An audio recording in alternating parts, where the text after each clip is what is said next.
What are you waiting for? If we don't act now, we won't have another chance once we reach the harbor city. She's my older brother's only daughter. I promised him I'd take care of her. Mingyu rubbed her eyes, certain that she had somehow entered the world of a novel. Her father was an only child. How could he possibly have a younger brother?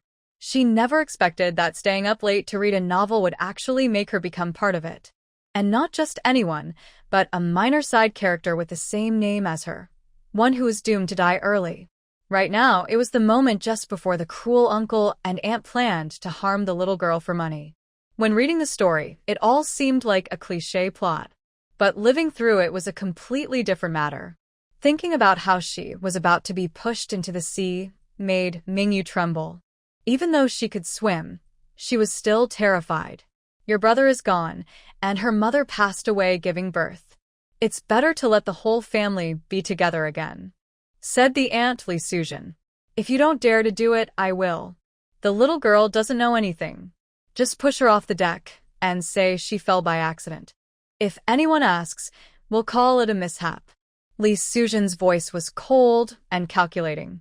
It's their fault for dying too early. If we don't act now, once we reach the harbor city, her uncle will get everything. Mingyu's eyes widened. She had seen shameless people before, but never like this. They were talking about doing something terrible as if it were perfectly reasonable. Since she had ended up inside the story, Mingyu decided that staying alive was the most important thing. Thinking about the little girl's tragic fate, Mingyu decided to change it. In the novel, the poor girl was pushed off a ship by her second aunt. She barely survived, only to be taken in by the person who saved her, who raised her as a future bride for their simple-minded son. Her days were filled with scolding, hard work, and hunger. Life was full of suffering. When she finally found a chance to escape to Harbor City to look for her second uncle and aunt, they sold her to a terrible place just to get more money.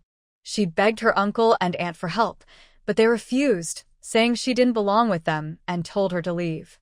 In that dark district, she lived a miserable life until she fell ill and, unable to recover, ended her life by the sea.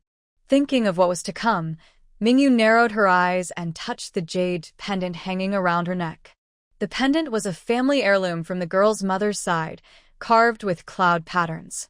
In the novel, when she was pushed into the water, her second aunt stole it. Later, when the girl was sold, she overheard her aunt bragging that thanks to the jade pendant, they were now living a rich and comfortable life in Harbor City, enjoying endless wealth and joining high society. Mingyu knew that in stories like this, jade pendants, bracelets, or locks always hid something special, like secret spaces, healing springs, or supplies. This jade pendant clearly wasn't ordinary. Following the usual story pattern, it needed a drop of blood to recognize its owner. Mingyu bit her finger, watched a small drop of blood appear, and gently pressed it onto the jade pendant without hesitation. 1 second, 2 seconds passed.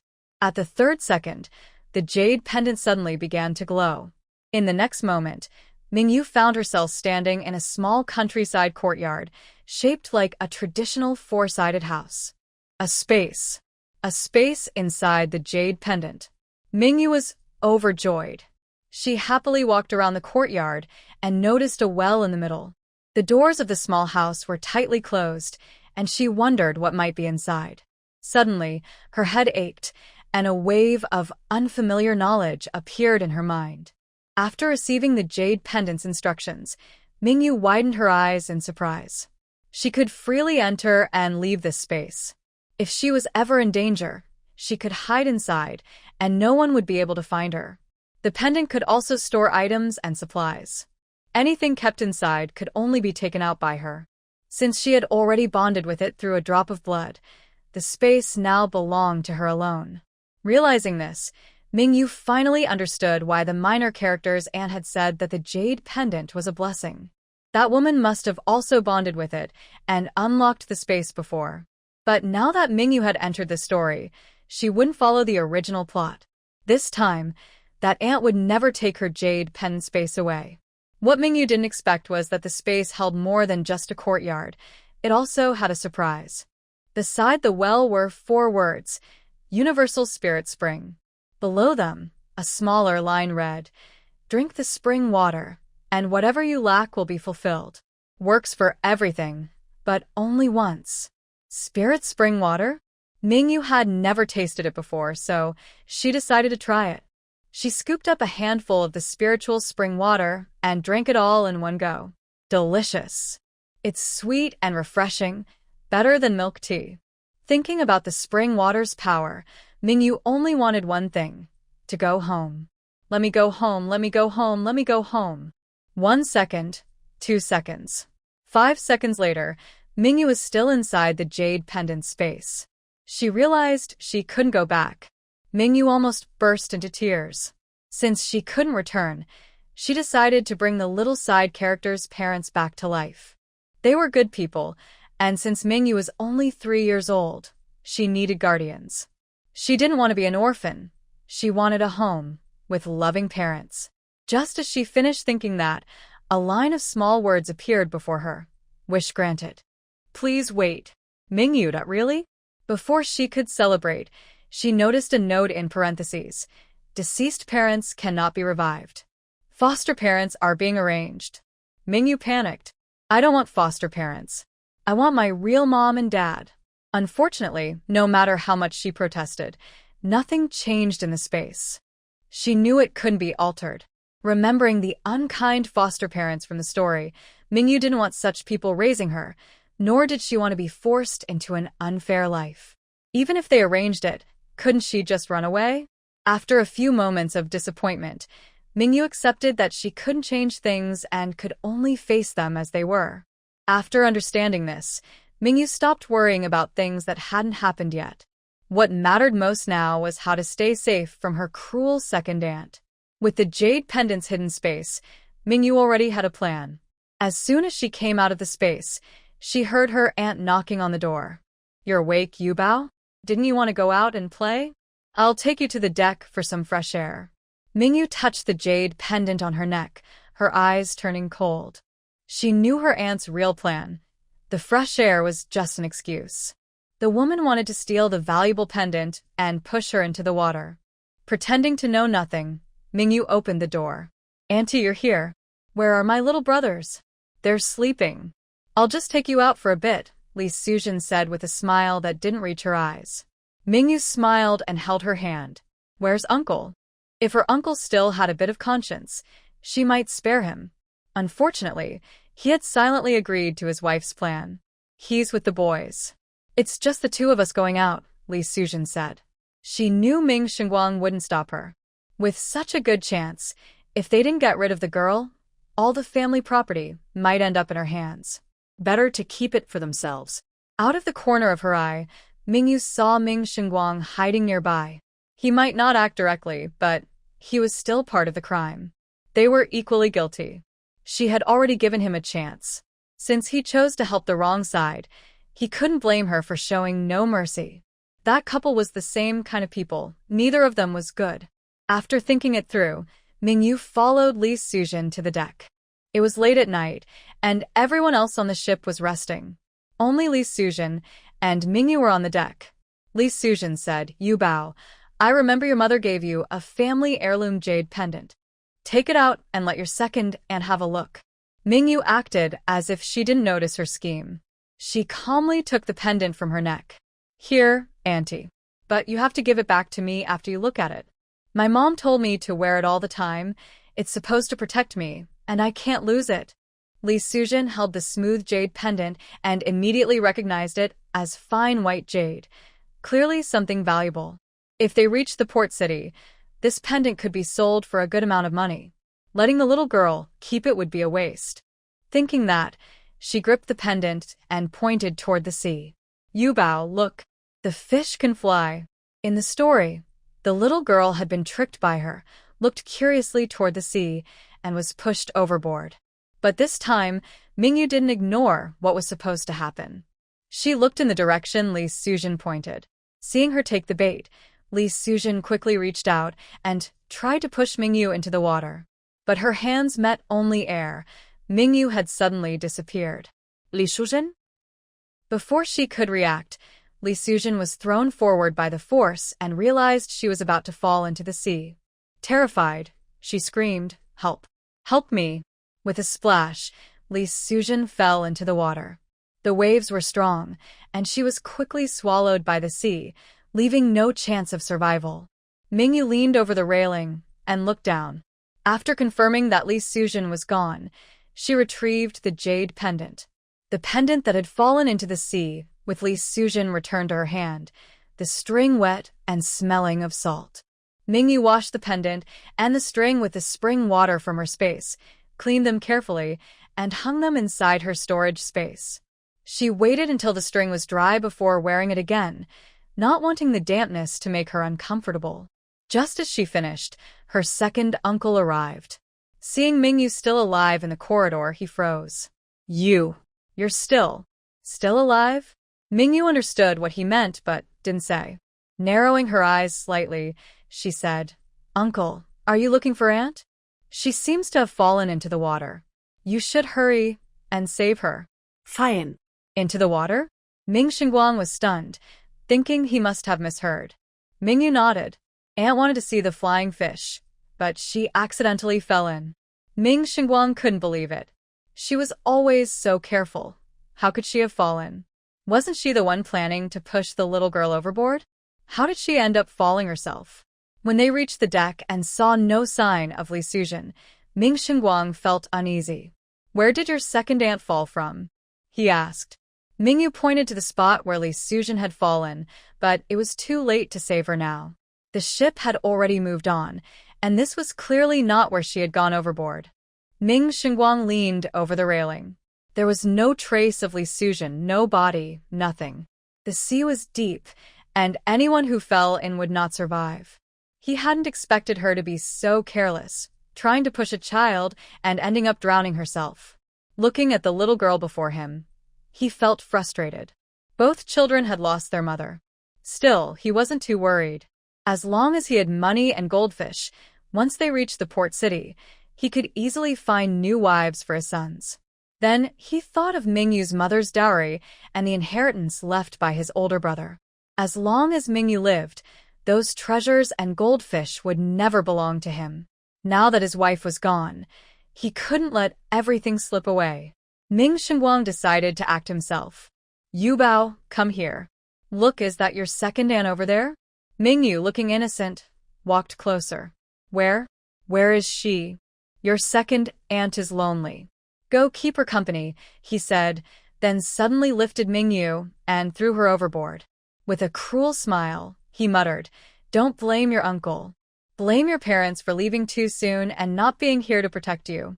When you see them, tell them I said hello."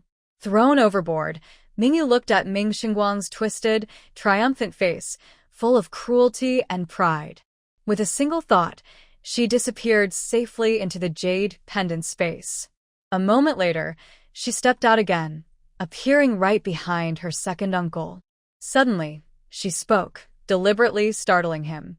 "Second uncle, who are you looking for?" Hearing the familiar voice, Ming Xinguang's scalp tingled. He turned around and saw Mingyu standing there alive, staring at him. His eyes widened in disbelief. You were thrown overboard. How can you be behind me? Don't come closer. Go away. There's a ghost." Mingyu smiled faintly. "You're about to see a ghost soon. Turn around, your wife has come to get you." Ming Xinguang felt a sudden weight on his shoulder and caught a faint smell of the sea. Fear froze his body. He turned his head and came face to face with Li Sujin's pale, lifeless face. His pupils shrank in terror, his heart nearly stopped. Li Sujin, already gone, was hanging onto his back. The force pulled him off balance, and he toppled over the railing. In the next moment, both man and body plunged into the sea. Ming Xinguang screamed as water splashed around him. Despair filled his heart. He knew he was doomed. He regretted everything, plotting against his own niece, trying to harm her for money. He didn't want to die. He still had 2 sons to raise. He wanted to live, but it was too late. He and his wife would now rest together in the sea, separated in life, united in death. After dealing with her greedy second uncle and aunt, Mingyu immediately returned to their warehouse. Inside were all the belongings left by her late parents, around 70 or 80 boxes of various sizes. Adding her uncle and aunt's things, there were about 100 boxes in total. Another warehouse held the property of her uncle and aunt on her mother's side, who had once refused to help in a time of need. Mingyu knew that without her second uncle and aunt as her guardians, her other relatives would surely take everything if she went to Hong Kong City. Remembering how they had turned their backs on her in the story, Mingyu decided not to walk into their trap. Now that she had a jade pendant with a hidden space, she could store everything inside it without anyone knowing. Without hesitation, she placed all her family's boxes into the pendant space, then did the same with her uncle and aunt's belongings. Finally, she also stored away the boxes sent by her other relatives. Only after clearing out all the property and supplies did Mingyu feel at ease. Just as she finished and was about to leave, she heard the sound of crying coming from her uncle and aunt's room. She realized her two little cousins had woken up. They were just over a year old. Mingyu had first thought of sending them to be with their parents, but then decided that the children were innocent and chose to spare them. She left the two children in the room, crying loudly. No matter how much they cried, their parents would never return. Her uncle and aunt had brought this upon themselves, and no one else was to blame. Those two younger brothers could be adopted if someone was willing. If not, once they reached Harbor City, they would be sent to an orphanage, where at least they would have a chance to survive. As for her raising them, what a joke. On the ship, Mingyu found a life ring and a small boat. Seeing that the ship was about to dock, she decided not to go to Harbor City. She was too young, easy to deceive, and might end up in an orphanage. She chose to stay inland and live there until she grew up. She was only 3 years old, and if she went to Harbor City, her uncle and aunt would control her. After all, she was still a child. If she went there, wouldn't that be like walking into a trap? Mingyu would rather wander on her own than be used by them. Thinking of how the book described her uncle and aunt's greedy faces, she refused to give them any chance to take advantage of her. She knew that supplies were scarce inland. Food and drink were hard to find. Even though she had treasures like small and large gold bars, antiques, and paintings, they couldn't fill her stomach, and she didn't dare to use them. She could only hide them. The most important things in life were food and drink. She needed rice, flour, and oil. So Mingyu decided to take action before the ship docked. When they reached Harbor City, others would have money and gold to spend freely. But things were different inland. Everything required ration tickets. To keep herself from starving, Mingyu used her special space to secretly move all the food and supplies from the ship. Rice, flour, oil, canned meat, smoked fish, bird's nest, shark fin, abalone, sea cucumber, ginseng, deer antler. She took them all. There were also 8 treasure rice, canned food, 8 treasure porridge, and other things to eat, such as chocolate, candy, biscuits, butterfly pastries, and small fried twists. These supplies belonged to the passengers on the ship, who had planned to eat them during the journey. Everything that wasn't finished was taken away by Mingyu. The rice, flour, and oil from the ship's small kitchen and storage room were now all inside Mingyu's space. After clearing out her belongings and the ship's supplies, Mingyu waited until the ship was closest to the mainland shore, then dropped a small boat into the sea. Using her space's instant movability as a stepping stone, she appeared on the small boat behind the ship in the next second. Once she was seated, Mingyu took out the oars from her space and began rowing hard toward the mainland shore. It was only 5 in the morning, and the small boat was getting closer to land. As daylight grew, Mingyu saw a person floating on the sea. She was startled. Could it be the bodies of her second uncle and aunt? What a coincidence that would be. After looking more closely, she noticed the clothes were different. It wasn't them. Mingyu quietly let out a breath of relief. Gathering her courage, she approached and found that the person was still alive, though barely. The man was lying on a floating board, his face unnaturally pale, completely unconscious, unaware that he was drifting on the sea. If Mingyu didn't help, the man would surely die. She looked at her small frame and frowned in hesitation.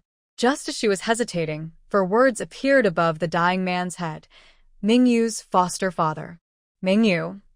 Before Mingyu could recover from her shock, the words changed again. Fortunately, she could read. The little supporting character in the novel could also read. According to the story, her unkind foster parents only made her work all day. Still, she secretly learned to read from an educated youth in the village. The educated youth felt sorry for her and admired her eagerness to learn, so she taught her patiently. After 3 years, the girl had learned many words and was even smarter than most children in the village. That young woman once said that if the girl could go to school, she would definitely be university material. Unfortunately, at that time, college entrance exams had been stopped. Admission to worker-peasant-soldier universities was based on recommendation, not exams. Without talent or connections, it was impossible to get in. That educated young woman herself couldn't go to college and was sent to their small fishing village instead. Sadly, she later passed away. She had been the only warm light in the little girl's life. Mingyu quietly clenched her fists. If she ever had the chance, she would help that young woman. But before that, she carefully looked at the information about her foster father. Name: Shun Yuechuan. Age: 27. Occupation: Commander of the 3rd Regiment, Liberation Army. Deep City. Marital status: married, no children. Health condition: seriously injured and unconscious. Life expectancy: 30 minutes. Rescue plan: use the spiritual spring water to keep him alive, then treat him with medical care. After checking the man's condition, Mingyu didn't hesitate. She took an enamel cup of spiritual spring water from her space, gently opened Shin Yuechuan's mouth, and began to feed him the water. It could save his life. He was a soldier, and Mingyu couldn't just stand by and do nothing. If he had been a bad person, she wouldn't have wasted the spring water. After giving him half a cup, Mingyu saw the countdown of his life change, from 30 minutes to 3 hours. She knew his life had been extended. 3.5 hours wasn't long, but it was enough time to get him to shore and send him to a hospital. Mingyu took out a rope from her space, one she had removed from a box earlier, and tied Shin Yuechuan securely to a wooden board so he wouldn't slip off and drift away. She tied the other end of the rope to her small boat and began rowing toward the shore with all her strength. An hour later, her hands were sore and covered in blisters, but she was finally close to land. Seeing people on the shore, Mingyu quickly waved and called for help. Help! Tang Ning, standing on the shore, saw the small figure rowing toward them and thought it was a child in trouble. She immediately told her crew to check and got on the boat herself. Soon, the fishing boat reached them. When they saw Mingyu and the unconscious Shun Yuechuan tied to the board, Tang Ning's eyes widened in disbelief. Yuechuan, it's Yuechuan. I found him. Hurry. Get him on board. Mingyu noticed that the woman recognized the person she had rescued and looked over curiously. She saw a short introduction appear above the woman's head. Name: Tang Ning. Age: 25. Occupation: doctor at the Shenzhen Liberation Army Base Hospital. Spouse: Shin Yuechuan. Mingyu then realized they were husband and wife, a family. Feeling relieved, she handed the man over to Tang Ning. Tang Ning was focused entirely on Shin Yuechuan. She glanced at Mingyu and told the others to take good care of her, saying they would talk again once Shin Yuechuan was out of danger. As soon as he was lifted up, Tang Ning began treating him.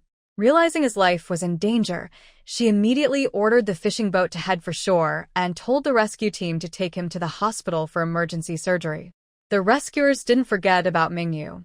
Seeing her sitting in the small boat, one of them reached out a hand and said, "Little girl, let me help you up." Mingyu didn't try to act tough. The effort to reach the shore had already exhausted her. She behaved quietly, without crying or fussing, and let them carry her into the vehicle that took her away from the shore. Once Mingyu was safely on land, the cruise ship also arrived at a port in Harbor City. Many people escaping from the mainland came ashore there. The young girl's uncle and aunt were waiting at the dock. As soon as the ship stopped, they hurried on board to look for her. After searching everywhere and finding no one, they asked, "What's going on? Where is the Ming Xinguang family?" The person in charge of the passenger ship said, "We don't know either. They suddenly disappeared. leaving only 2 children behind. We saw them last night before bed, but now they're gone. What about the boxes they were transporting? Mingyu's uncle and aunt were worried about the family's belongings. If they were lost, how could they live in the port city? Those boxes were their family treasures. They couldn't afford to lose them. A crew member took out a key and opened the storage room where the boxes were kept, then froze. It's empty. Where are the boxes? Mingyu's uncle shouted angrily. Where did you hide our boxes? The crew member couldn't believe it and opened the next storage room, but that one was empty too. Seeing this, the crew member said, We're not the only ones with keys. Ming Xinguang also has one. They probably took the boxes and ran away. Mingyu's uncle didn't believe it. What about my niece? She was on the ship too. Even if they ran away with the money, they wouldn't take my niece with them. I don't know. I didn't see the little girl. But Ming Xinguang's 2 sons are still on board. Since you have them, their parents will surely come looking for you. The crew member quickly handed the 2 troublesome boys to the uncle and aunt, not wanting to be blamed. They had no intention of raising someone else's children. The uncle and aunt looked extremely unhappy as they were left with the 2 boys. Just thinking about how the children's parents had run off with the family treasures made them furious. So many valuables, and they wanted to keep them all for themselves. Dream on. The sailor was right. As long as the children were in their hands, those people would have to show up. If they didn't come, the sailors planned to sell the 2 children for money. At first, no one on the ship, neither the passengers nor the crew, noticed that anything was missing. When the passengers left and the crew, tired and hungry, went to have breakfast, they discovered that the kitchen had been completely emptied. There wasn't a single bit of food left. Not even a potato or a carrot remained. That wasn't all. The storage room was empty too. The captain thought the cook was lying, so he went to check himself. When he saw the empty storeroom, with not a grain of rice or flour left, he began to doubt his own memory. He clearly remembered storing plenty of rice, flour, and oil for the next trip. How could everything be gone? Who had taken all the supplies from the ship? A couple of days later, passengers started calling one after another, asking why the food, valuable herbs, birds' nests, dried seafood, smoked meat, ham, and preserved duck from their luggage had all disappeared. The captain was speechless. He had no idea either. Even if there had been a thief, why would they steal only food instead of valuables? With the disappearance of Ming Xinguang and his wife, and their missing luggage, the captain became certain that they were the ones who had taken all the food. But a few days later, 2 bodies were found in the waters near the port city, said to be the missing couple. When their relative went to see them, the bodies were so badly decomposed that they could no longer be identified. All they knew was that it was a man and a woman. It matched the description of the missing couple, Ming Xinguang and his wife. As for Mingyu, there was no news at all. Her uncle knew that the 3 of them had gone missing together. The adults were gone. How could a 3-year-old child still be alive? When he thought about the family's lost fortune, both he and his wife felt as if the sky had fallen. Now they had lost both people and wealth. Nothing was left. The couple couldn't bear the shock and almost fainted from anger. At that time, Mingyu, who had been declared dead, had already been taken home by Tang Ning. Looking at the quiet and well-behaved Mingyu, Tang Ning asked, "What's your name?" Mingyu answered softly, "Yu Bao." She was 3 years old and acted just like a 3-year-old should. Tang Ning asked again, "Where are your parents?" Mingyu replied, "Honestly, they're gone." Tang Ning looked at her with pity. "Both of them?" Mingyu nodded sadly. Feeling even more sorry for her, Tang Ning asked, "Do you have any other relatives?" Mingyu shook her head. Seeing that the child had no family, Tang Ning's heart ached even more. "Do you know where your home is?" "On a boat." Then splash, I fell down. Mingyu explained. Tang Ning understood right away. "You fell off the boat." Mingyu nodded. "Poor child, don't be afraid. From now on, Auntie will take care of you," Tang Ning said, deciding to adopt the lonely little girl with no parents or relatives. If she hadn't saved her husband, she would already be a widow. This child was so pitiful, she deserved to be cared for. After spending a few days together, Mingyu realized that Tang Ning was nothing like the cruel foster parents she had read about in novels. Tang Ning truly liked her. She no longer feared being treated as a child bride or being forced to marry someone she didn't want. Mingyu knew that Tang Ning and Shen Yuechuan had no children. It was said that Shen Yuechuan had been injured before and could no longer have children. But Tang Ning didn't mind and chose to stay with him, never thinking of divorce. Mingyu wasn't afraid of taking someone else's parents. Since fate had arranged this, she accepted it calmly. She believed that the family heirloom space would never harm her. As she ate the sponge cake Tang Ning had made, the sweet smell made her almost devour it in one bite. Even after tasting good food before, hunger still made everything taste the same. Still, the foster parents chosen by the Jade Pendant space were truly kind. In this era, soldiers were respected, and officers even more so. Both of them had stable jobs, so they didn't have to worry about food or money, and their benefits were good. Now that she finally had a safe home, Mingyu could enjoy delicious food again. She actually had plenty of food stored in her space, but she couldn't take it out to share, so she only ate it secretly. Fortunately, during these days with Tang Ning, she hadn't gone hungry. Smelling the aroma of the stewed ribs, Mingyu swallowed hard. The ribs were bought by Tang Ning, who cooked them for Shen Yuechuan to help him recover while he was still in the hospital. When the ribs were ready, Mingyu tried not to stare eagerly. After all, she had come from the modern world into this story and couldn't embarrass all the other heroines who had done the same. But the smell of the ribs grew stronger, filling the air around her. She could almost taste it with every breath. A wave of warmth reached her face. Mingyu looked down and saw a bowl of rib soup placed in front of her. Following the hand holding the bowl, she saw Tang Ning smiling kindly. "You must be hungry. Have a bowl of soup first and eat the ribs. I'll cook another dish, and after we finish, we'll bring some food to your Uncle Shen." Mingyu blinked in surprise. "This is for me?" "Yes, it's for you," Tang Ning said with a gentle smile. "From now on, if you want to eat something, just tell me. I'll make it for you. Would you like to be my daughter?" She softly patted Mingyu's head, her touch warm and comforting. Mingyu, easily won over by a bowl of ribs, asked, "You don't mind that I'm a girl?" Tang Ning shook her head. "I love girls. You don't mind that I'm little?" "I love little ones the most." Mingyu, quick to accept kindness, said cheerfully, "Mom, my sweet Yubao." Tang Ning, who had always wanted a child, was moved to tears. She hugged Mingyu and kissed her gently. "From now on, you're my daughter." Mom. Mingyu hugged her back and called again.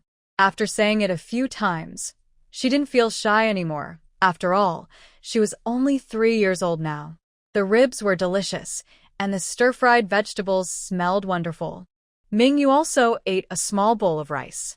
When Tang Ning saw that she was full, she took Mingyu outside, got on her old bicycle, and rode to the hospital to bring food to Shen Yuechuan. He had been transferred from the city hospital to the military hospital, which made it much easier to take care of him. It only took 5 minutes by bike. Mingyu wanted to get off by herself, but Tang Ning stopped her. "You're still little, don't move around. Mommy will carry you."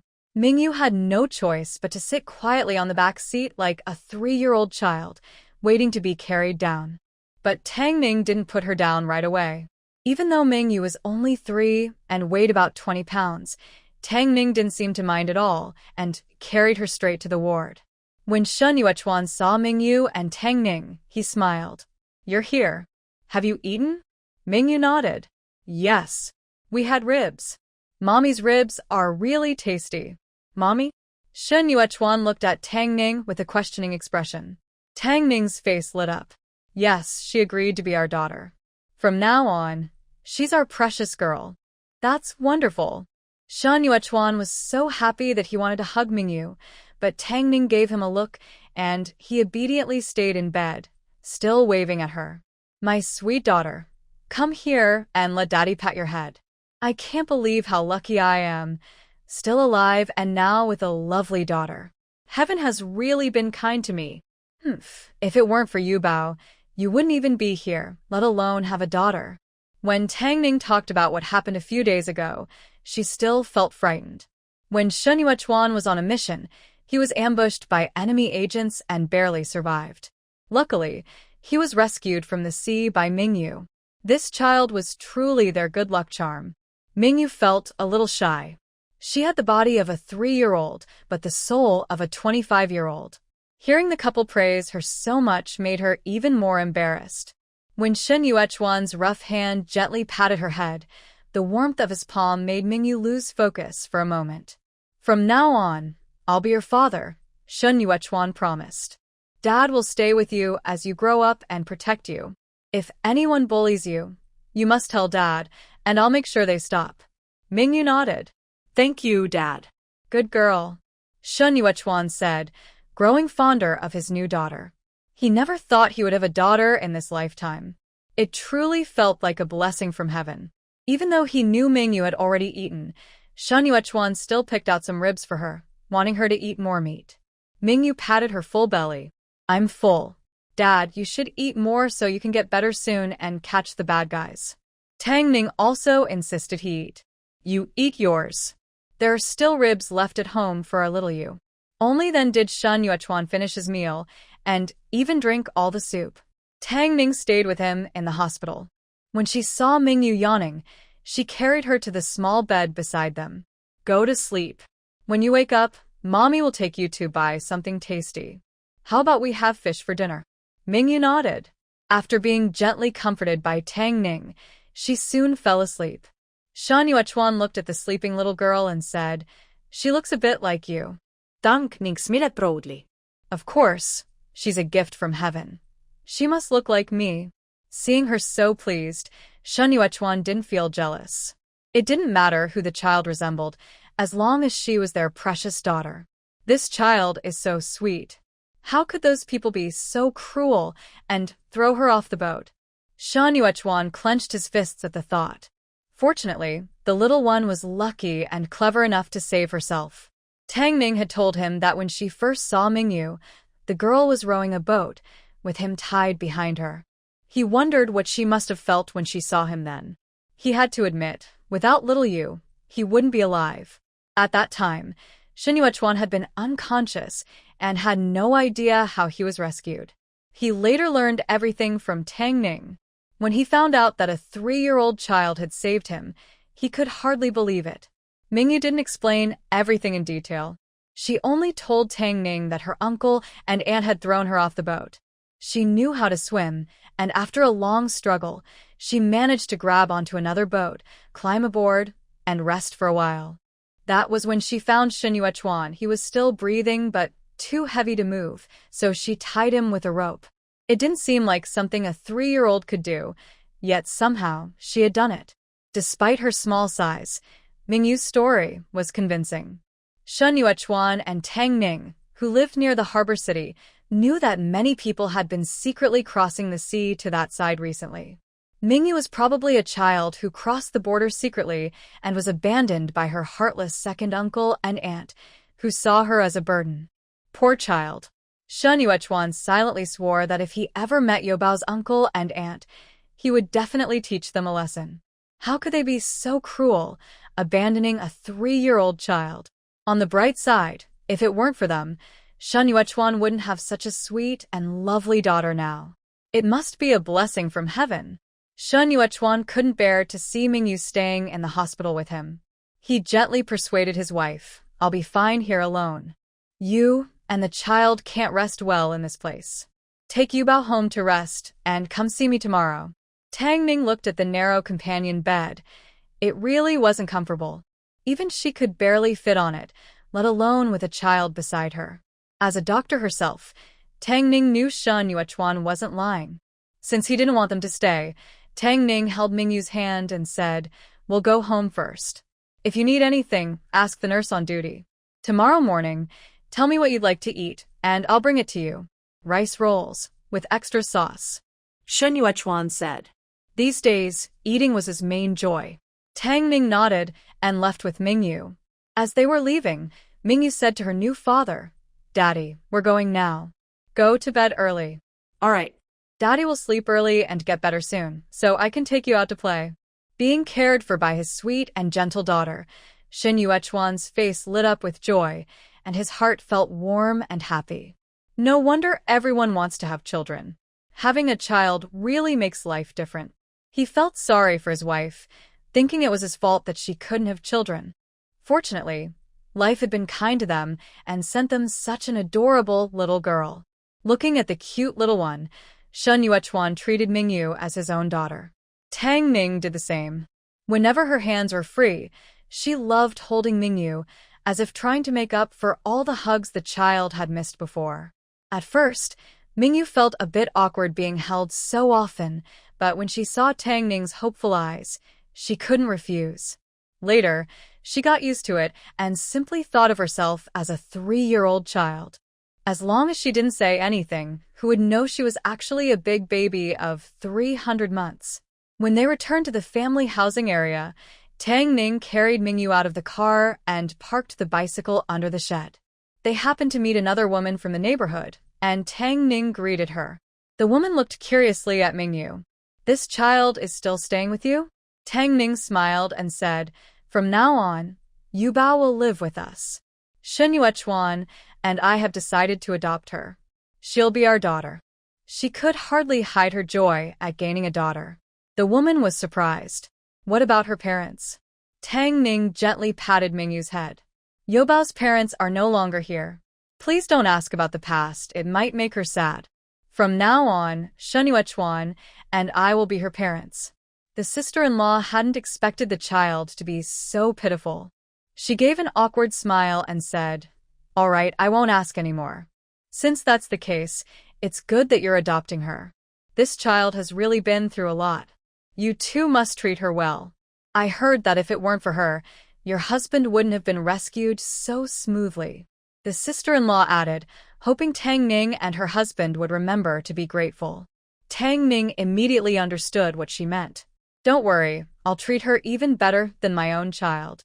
The sister-in-law felt relieved. Later, when she met others, she couldn't help gossiping about it. The next day, many people in the residential compound already knew that Mingyu had been adopted by Tang Ning and Shen Yuechuan. The official adoption still needed to be registered at the Civil Affairs Office, which they would do once Shen Yuechuan was discharged from the hospital. For now, Tang Ning had to submit the adoption application and wait for approval from the authorities. Even in those days, adoption wasn't something that could be done casually. It required documents and proper procedures. That night, Mingyu slept with Tang Ning. Mingyu had a nightmare. She dreamed that her late uncle and aunt came to take her away, trying to push her into the water. Terrified, she woke up crying. Tang Ning noticed the movement beside her and heard Mingyu's sobs. She gently held her and comforted her. "Mommy's here. Mommy will protect you. Don't cry, my good girl. Everything's okay." In Tang Ning's warm embrace and gentle comfort, Mingyu finally relaxed and fell asleep again. This time, she didn't have any nightmares and slept soundly until morning. Tang Ning had already made rice rolls and sauce, waiting for Mingyu to wake up. Sleepy-eyed Mingyu had just come out when Tang Ning scooped her up. "Oh, my little you is awake. Are you hungry?" Mommy made rice rolls and added an egg. They smell so good. Mingyu nodded. "Thank you, Mommy. It's no trouble. Whatever you want to eat, Mommy will make it for you."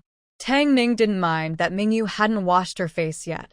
Looking at her soft, adorable little girl, she couldn't help but give her a kiss, her heart full of love. Mingyu blushed and smiled shyly. Then, under Tang Ning's expectant gaze, she leaned over and gave her mother a quick kiss on the cheek. That made Tang Ning so happy that she smiled all morning. After helping Mingyu brush her teeth and wash her face, Tang Ning let her sit on a small stool to eat the rice rolls with egg. They were steamed in a bamboo tray, still warm, rolled up neatly on a plate, and topped with sauce for Mingyu to enjoy. Compared to the ones she had eaten before, these smelled even better. Just as Mingyu picked up her chopsticks, Tang Ning blew on the food to cool it down so she wouldn't burn her mouth. Only when it was cool enough did she let Mingyu eat. Mingyu took a bite, her eyes lighting up.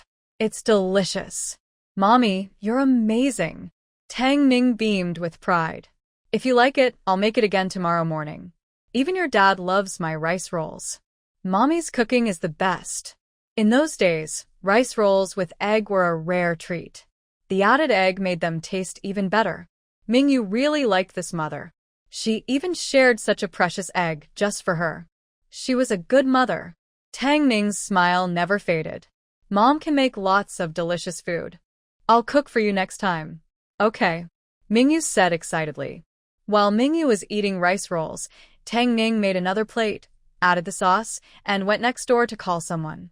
Xiaohai, come eat some rice rolls. Your mom asked me to make them for you. Eat first, then go to school. Mingyu looked at the handsome boy who came out from next door, her eyes lighting up. What a good-looking boy. Even with patched clothes, he looked stylish, like a child model. Tang Ning didn't notice Mingyu's surprised expression. She introduced them with a smile. This is Yubao, my daughter. From now on, she's your little sister. When Andy is busy, please help take care of her, and don't let the other kids in the neighborhood bully her, okay? The boy looked at Mingyu, who was staring at him with wide eyes, and nodded in agreement.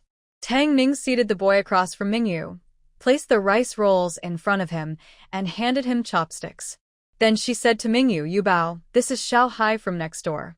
You can play with him when you're free. Xiaohai can't speak, but he can write. When you learn to read, you'll be able to talk to him through writing. Mingyu looked at the beautiful boy in surprise. The boy, embarrassed by her gaze, turned his head away. Mingyu blinked and said softly, Brother, I'm Yubao. I'll come play with you from now on. The little boy nodded in agreement.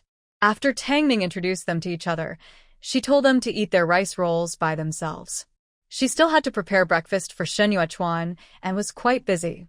At the small dining table, Mingyu ate her food quietly and the little boy ate his. They didn't bother each other. Mingyu noticed that the little boy's rice rolls didn't have any eggs. It seemed that the egg was a special treat just for her, her mother's love. She didn't say anything. After finishing her meal, she went to wash the dishes on her own. Tang Ning was startled. Just leave them there, Yubao. You're still little. You can help mom wash dishes when you're older. Mingyu felt touched.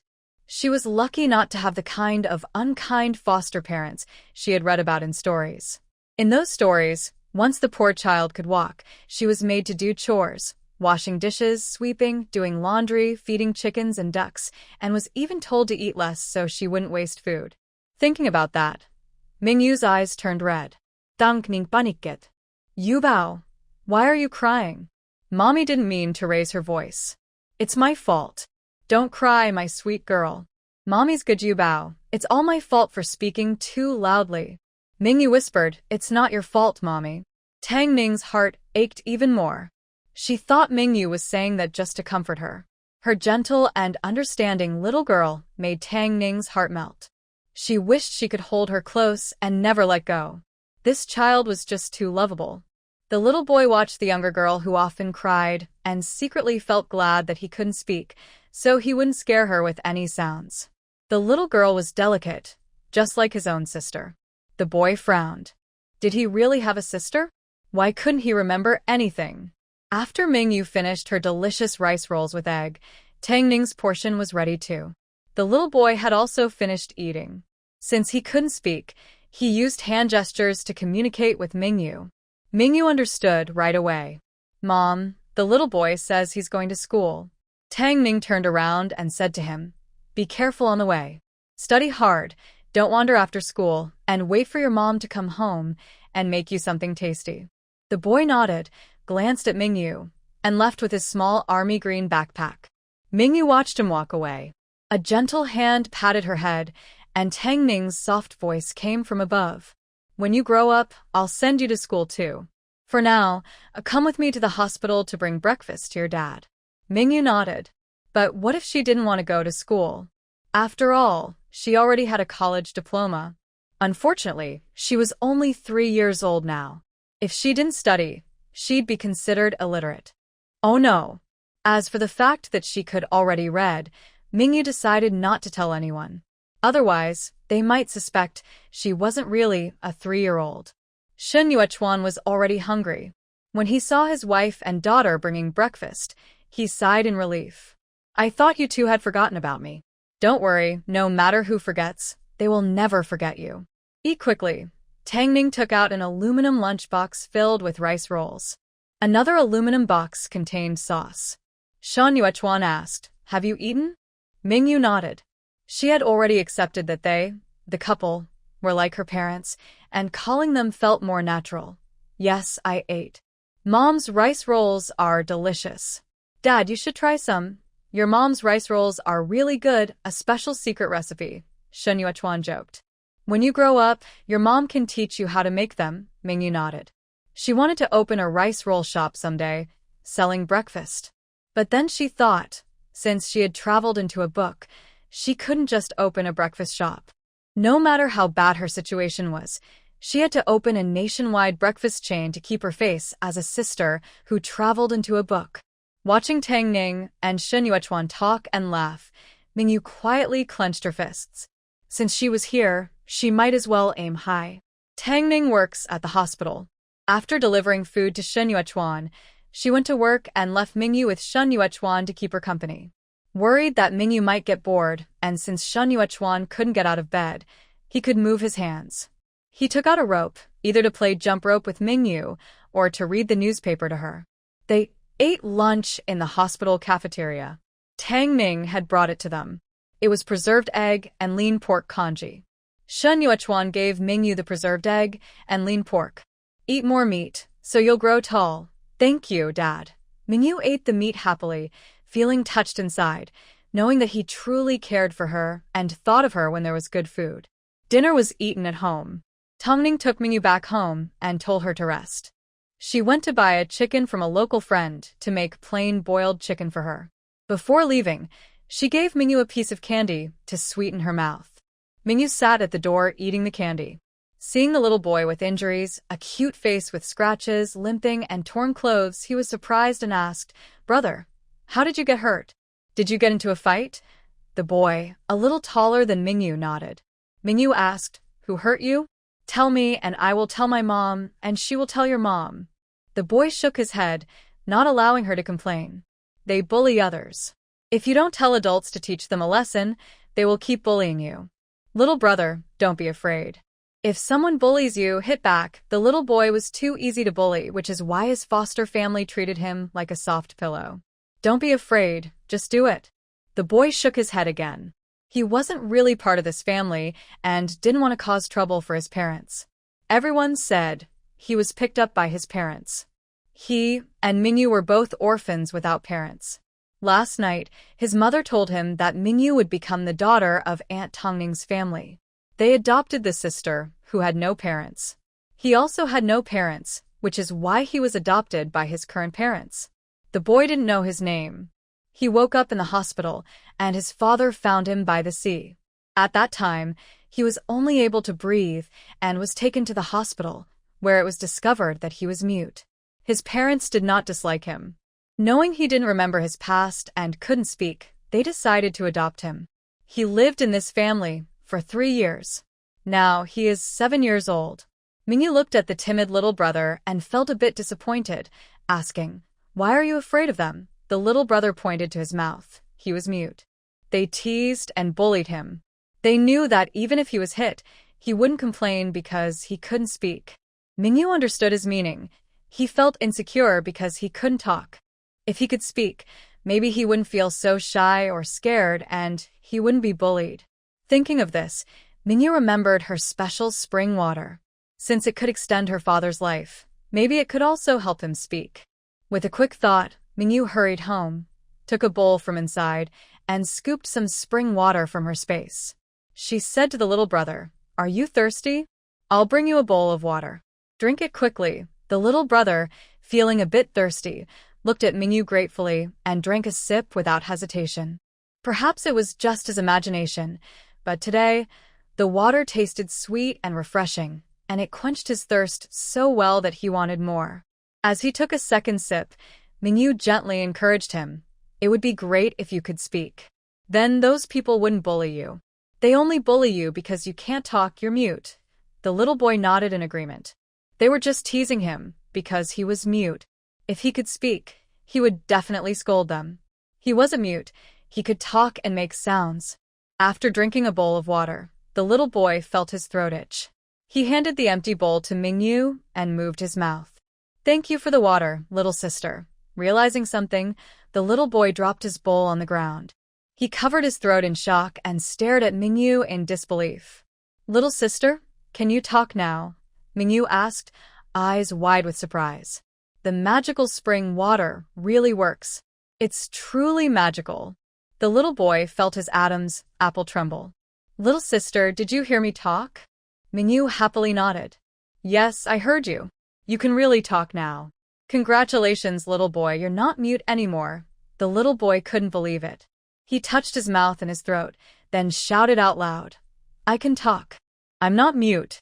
This is great. Who said I was mute? If anyone dares to mock my little hireling for being mute, I'll teach them a lesson, his mother scolded angrily. She couldn't stand others making fun of her child as mute, and the child didn't want to be mute either. They only found out he was mute after they rescued him. Of course, if they had known he was mute, his father would have helped rescue him too. Mom, I'm not mute, the little boy said happily. His mother was startled and looked at her son who was speaking. You. What did you just call me? Mom, little brother shouted happily. His mother was sure she heard right. You can talk now. Little brother nodded. Mom, I'm better. I'm not mute anymore. I can talk. His mother was very excited. She held his face and asked him to open his mouth so she could see. He opened his mouth wide and looked at her with big eyes. The mother and son didn't look alike at all, but they were both very interesting. From Mingyu's direction, you could see little brother's small tongue.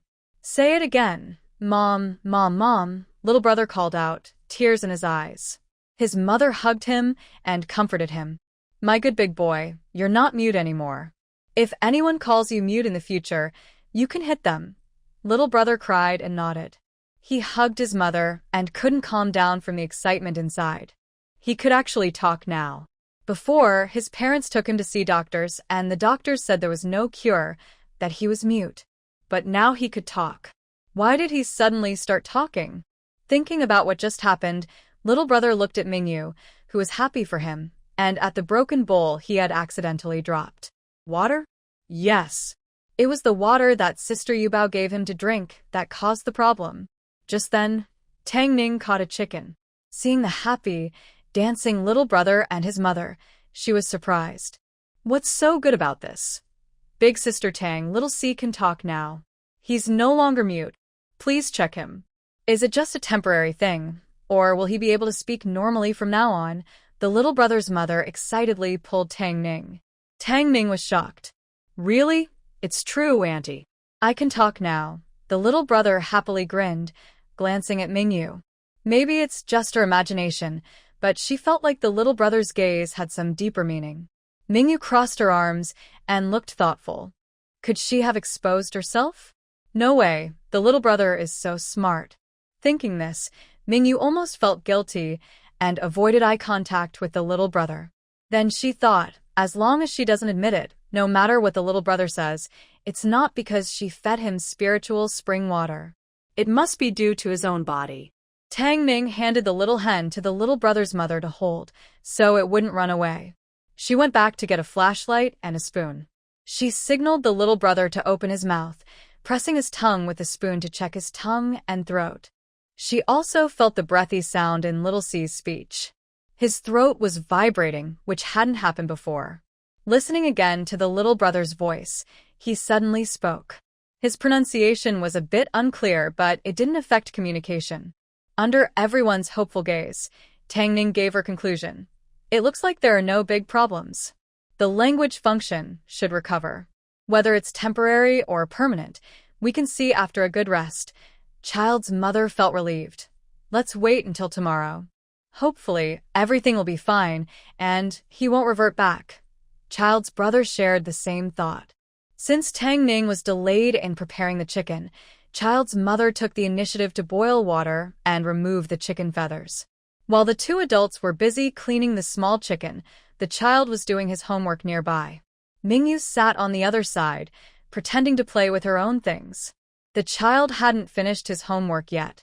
He walked over to Mingyu and said, Yuba sister, can you pour me a bowl of water? I'm thirsty. Mingyu, suspicious, thought he wasn't really thirsty, but wanted to drink her spiritual spring water. She also wanted to check if her spiritual spring water was the reason he could speak again. But there was no need for testing. She knew it was her doing.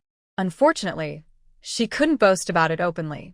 The saying, "A common man is innocent, but possessing treasure makes him guilty," was clear to Mingyu. Under the curious gaze of the child, Mingyu went to pour the water. She knew that since he was suspicious, he wouldn't give up easily. So she deliberately poured a bowl of hot water. "Brother, drink this." Seeing the steaming hot water, the child sniffed it but didn't seem to find a refreshing smell. Maybe it was too hot. He stopped doing his homework and let the hot water cool down. When he was able to drink, he took a sip and found that it didn't taste the same as before. He suspected it was due to the water temperature. Little brother continued to tell Mingyu, "Yubao, can you pour me a glass of cold water?" Mingyu, right in front of him, scooped a bowl of tap water and said, "Here you go." Sure enough, little brother took a sip and detected the taste of tap water. "What kind of water did you give me before?" Mingyu pointed to the bucket used to clean the little hen. "It's gone, we finished it." Looking at the water with tiny chicken feathers floating in it, it was clearly not drinkable. To test his suspicion, little brother bravely scooped half a bowl of water and drank it without caring about the dirt. Suddenly, a strong chicken smell spread in his mouth. He was disgusted. His mother saw this and was shocked. How can this child drink chicken bath water? It's so dirty. His throat is better, so why does his mind seem to be not working well? Could it be that his throat was replaced with his brain? His mother was frightened. Mingyu was stunned, almost giving a thumbs up. This little brother is really tough. He actually drank it. She thought it was disgusting, just looking at him. Feeling embarrassed after being looked at like a fool, little brother blushed again and said, "I just wanted to taste what chicken bath water tastes like." His mother said, "Oh no, my son can talk now, and he's even become silly, child brother." Mingyu didn't know how to complain. Anyway, after the incident with drinking the little hen's bath water, child brother didn't make her feed him water again. It's enough that he can talk. There's no need to be so serious. Child brother thought that, whether or not it was her doing, he knew it was definitely related to this Yobeo sister. Tang Ming's boiled chicken was very tasty. She gave her a chicken leg and a wing. Seeing that she liked to chew chicken claws, she also gave Mingyu 2 chicken claws. She kept a big chicken leg for her to eat tomorrow. Right now, the weather in the deep city isn't very hot. The chicken leg was placed in a cool place with water, so it can still be eaten tomorrow. The remaining chicken meat was sent to the hospital by Tang Ning, who knew Shen Yuechuan was also craving meat. She also brought a chicken wing for child brother to eat. Nowadays, being able to eat meat is already good. If they didn't have a good relationship, she wouldn't give meat to others. Tang Ning looked at the darkening sky and didn't take Mingyu out, letting her go to child brother's house to play. Mingyu didn't object and played rock-paper-scissors with child brother. In this era, children's toys are all homemade, unlike her world where you can buy any toy. Taking this opportunity, child brother asked, "Yobeo sister, did you make my voice better?" How does child brother know? "I wished for your voice to get better," Mingyu said, pretending to be serious, seeing if he believed her. Child brother looked at the innocent Mingyu and didn't expect her to admit it so easily. Thinking about it, she was only 3 years old. What does she understand? She probably doesn't even know the difference between good and bad smells. Little brother also is just a kid, and maybe I was overthinking things. Perhaps he really can talk, and he just happened to drink the water she poured. It was just a coincidence. With this thought, little brother no longer tested Mingyu. Mostly because there were too many people watching. Everyone lives in the same housing compound, so they know every little movement. The well-known mute boy being able to speak is the biggest news in the neighborhood. People gathered around like monkeys to see little brother. They even asked him to say a few words, making little brother wish he were mute. To satisfy everyone's curiosity, little brother sang songs and recited the Red Book, which tired him out. After confirming that little brother could really talk, the onlookers asked how he did it. Little brother said, "I don't know. I suddenly started talking. It must be because Pai Dan, Shou Mao, and Ahua bullied me." Ladies, look at the bruises on my face and body. Those three blocked me outside the public toilet today, beat me up, and called me a little mute. Unexpectedly, the three kids' mothers were very embarrassed when he suddenly tattled. Seeing the three little rascals shrinking their necks, little brother's mother immediately grabbed a feather duster and chased after them. "It's you three again bullying my son. You deserve a scolding. What's wrong with my son being mute? Did he eat your rice? Stop right there. I won't let you go without a punishment," a mother of three children told her son. "It's not their fault. When we go back, we will teach them a lesson. From now on, you are not allowed to be bullied." The boy also made a request. "Please don't call me Little Mute anymore. I have a name and I am not mute now." Okay, I won't call you that," the aunts agreed, feeling sorry for the boy. They thought, without parents, he might have been wandering around lost if he hadn't met his mom and dad. Now, he can speak clearly. It seems to be his good fortune. Mingyu thought that since they were watching the boy, they wouldn't pay attention to her. But she was still noticed by the aunts. Seeing her soft, cute face, big eyes, and fair skin, one aunt exclaimed, "Is this the adopted daughter from Dr. Tang's family? What's your name? How old are you? Are you afraid being alone at sea? You, ask me anything you want. Little Yu is still young, so don't scare her." The boy stood in front of Mingyu, blocking the curious questions from the aunts. Mingyu, overwhelmed by the questions, secretly breathed a sigh of relief. Chinese people love to gossip, whether in books or outside. "Wow, little Hai is protecting his sister so much. She's my sister, of course I protect her," the boy patted his chest. "If it weren't for my sister, I wouldn't even be able to speak." Whether or not, in his view, it was only after his sister arrived that he started talking. His sister is his lucky star.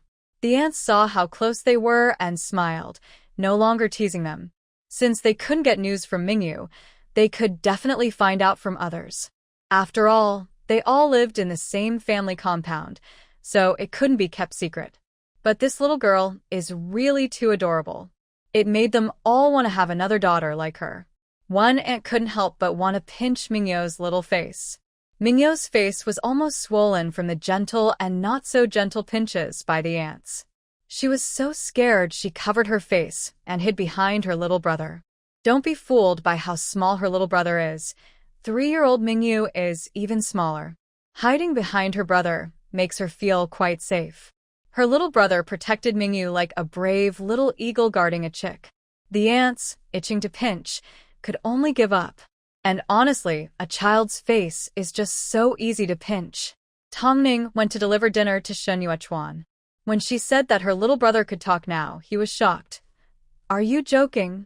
That kid hasn't spoken since he was rescued 3 years ago. Everyone knows he's mute. It's true. When you go back, ask him to say a few words. You'll see, he can talk now and he's also a bit slow." Tongning recounted how her little brother and the little hen were bathed. Shen Yuechuan.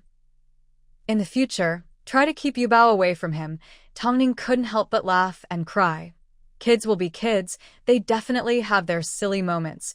Shen Yuechuan didn't want the little fool to spoil his precious daughter.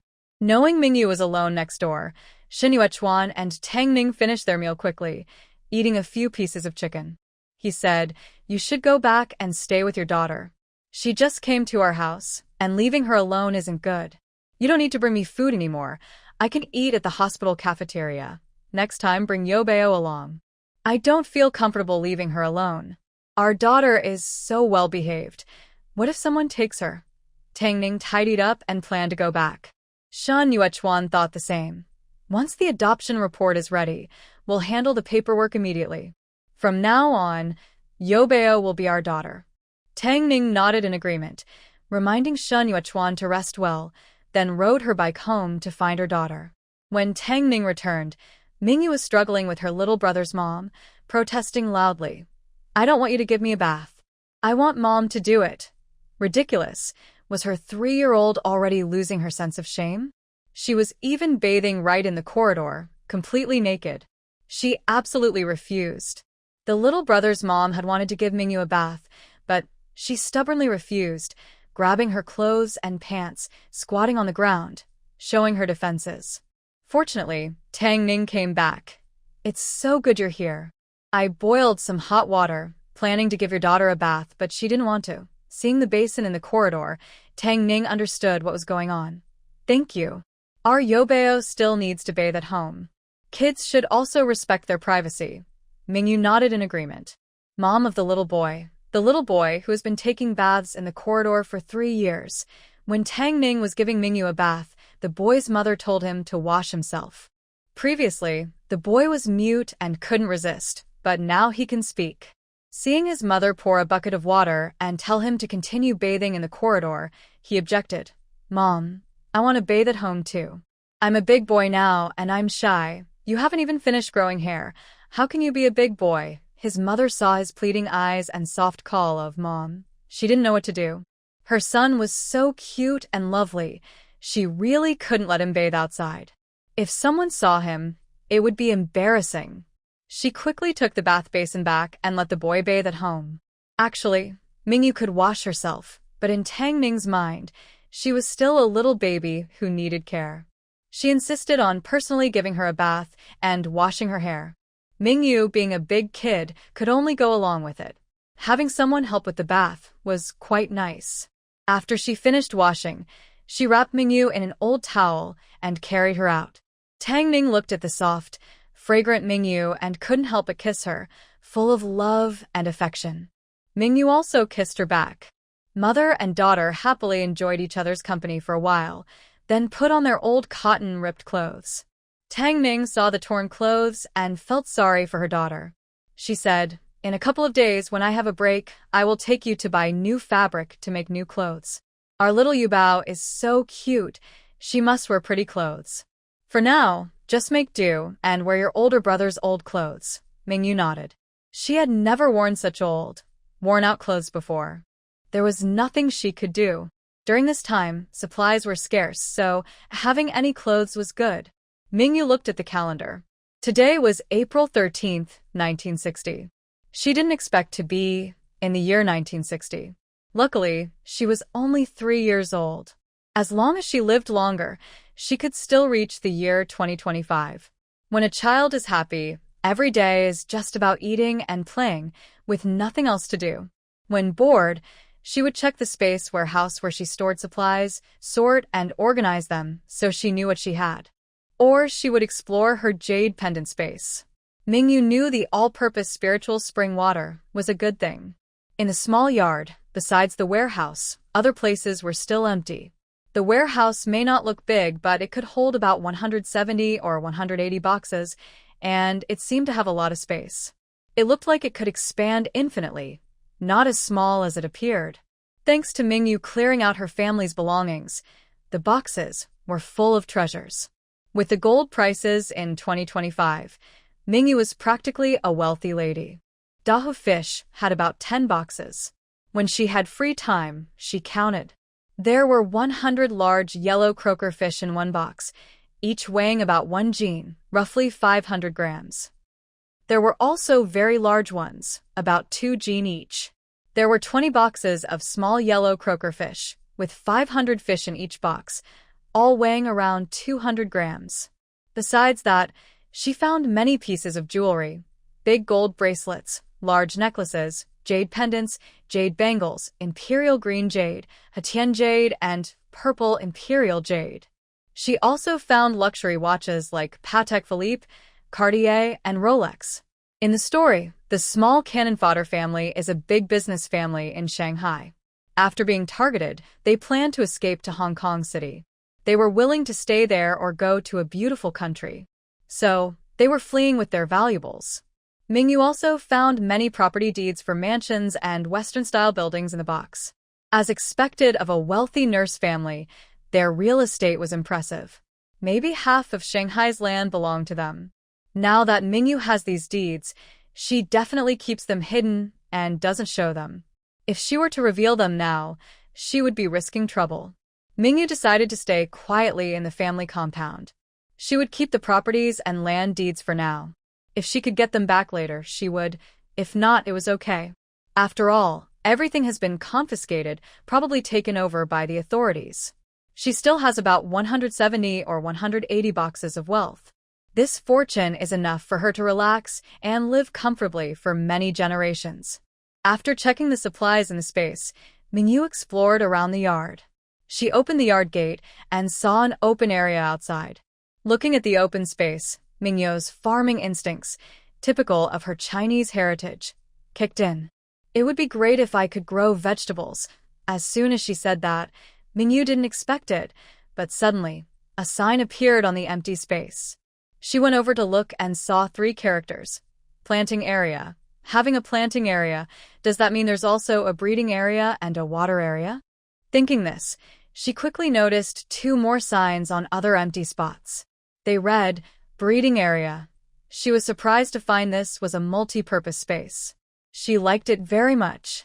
As Mingyu approached, she saw that the breeding area wasn't just an empty space.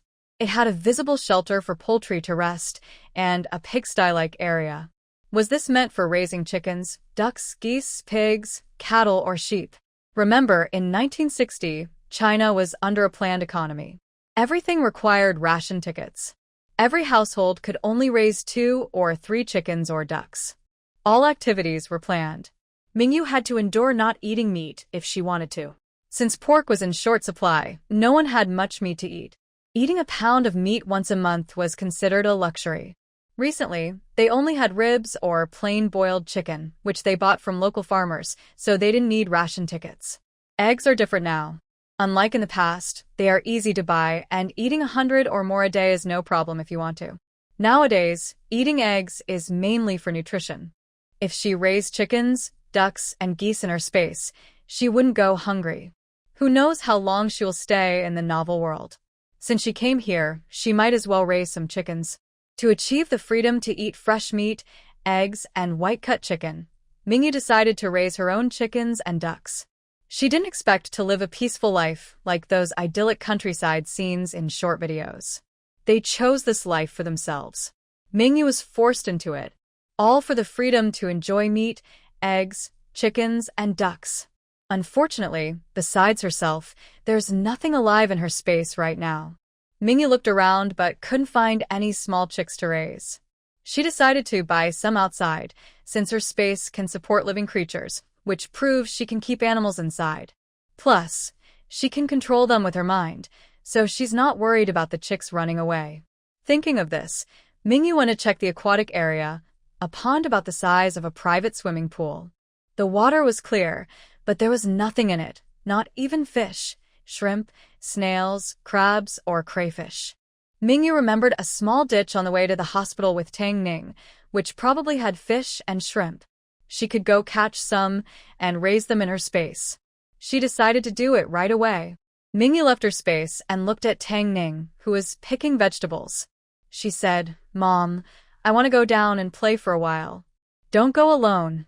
Stay close so you don't get lost." "After dinner, Mom will take you," Tang Ning said, worried that Mingyu might run around too much. Seeing Mingyu restricted and watching her little brother doing homework nearby, Mingyu immediately said, "Can my big brother come with me? I promise I won't run off. I just want to get some fresh air." "Mom, you're the best. I love you the most." She leaned in and gave Tang Ning a kiss on the cheek. Tang Ning, overwhelmed by her daughter's affection and pleading, nodded slightly. Mingyu's mother quickly asked her son, "Xiao Hai, have you finished your homework?" Xiao Hai nodded. "Yes, I finished." His mother said, "Take sister you downstairs to play for a while. Don't go too far. When dinner is ready, come back to eat. I've steamed an egg for you."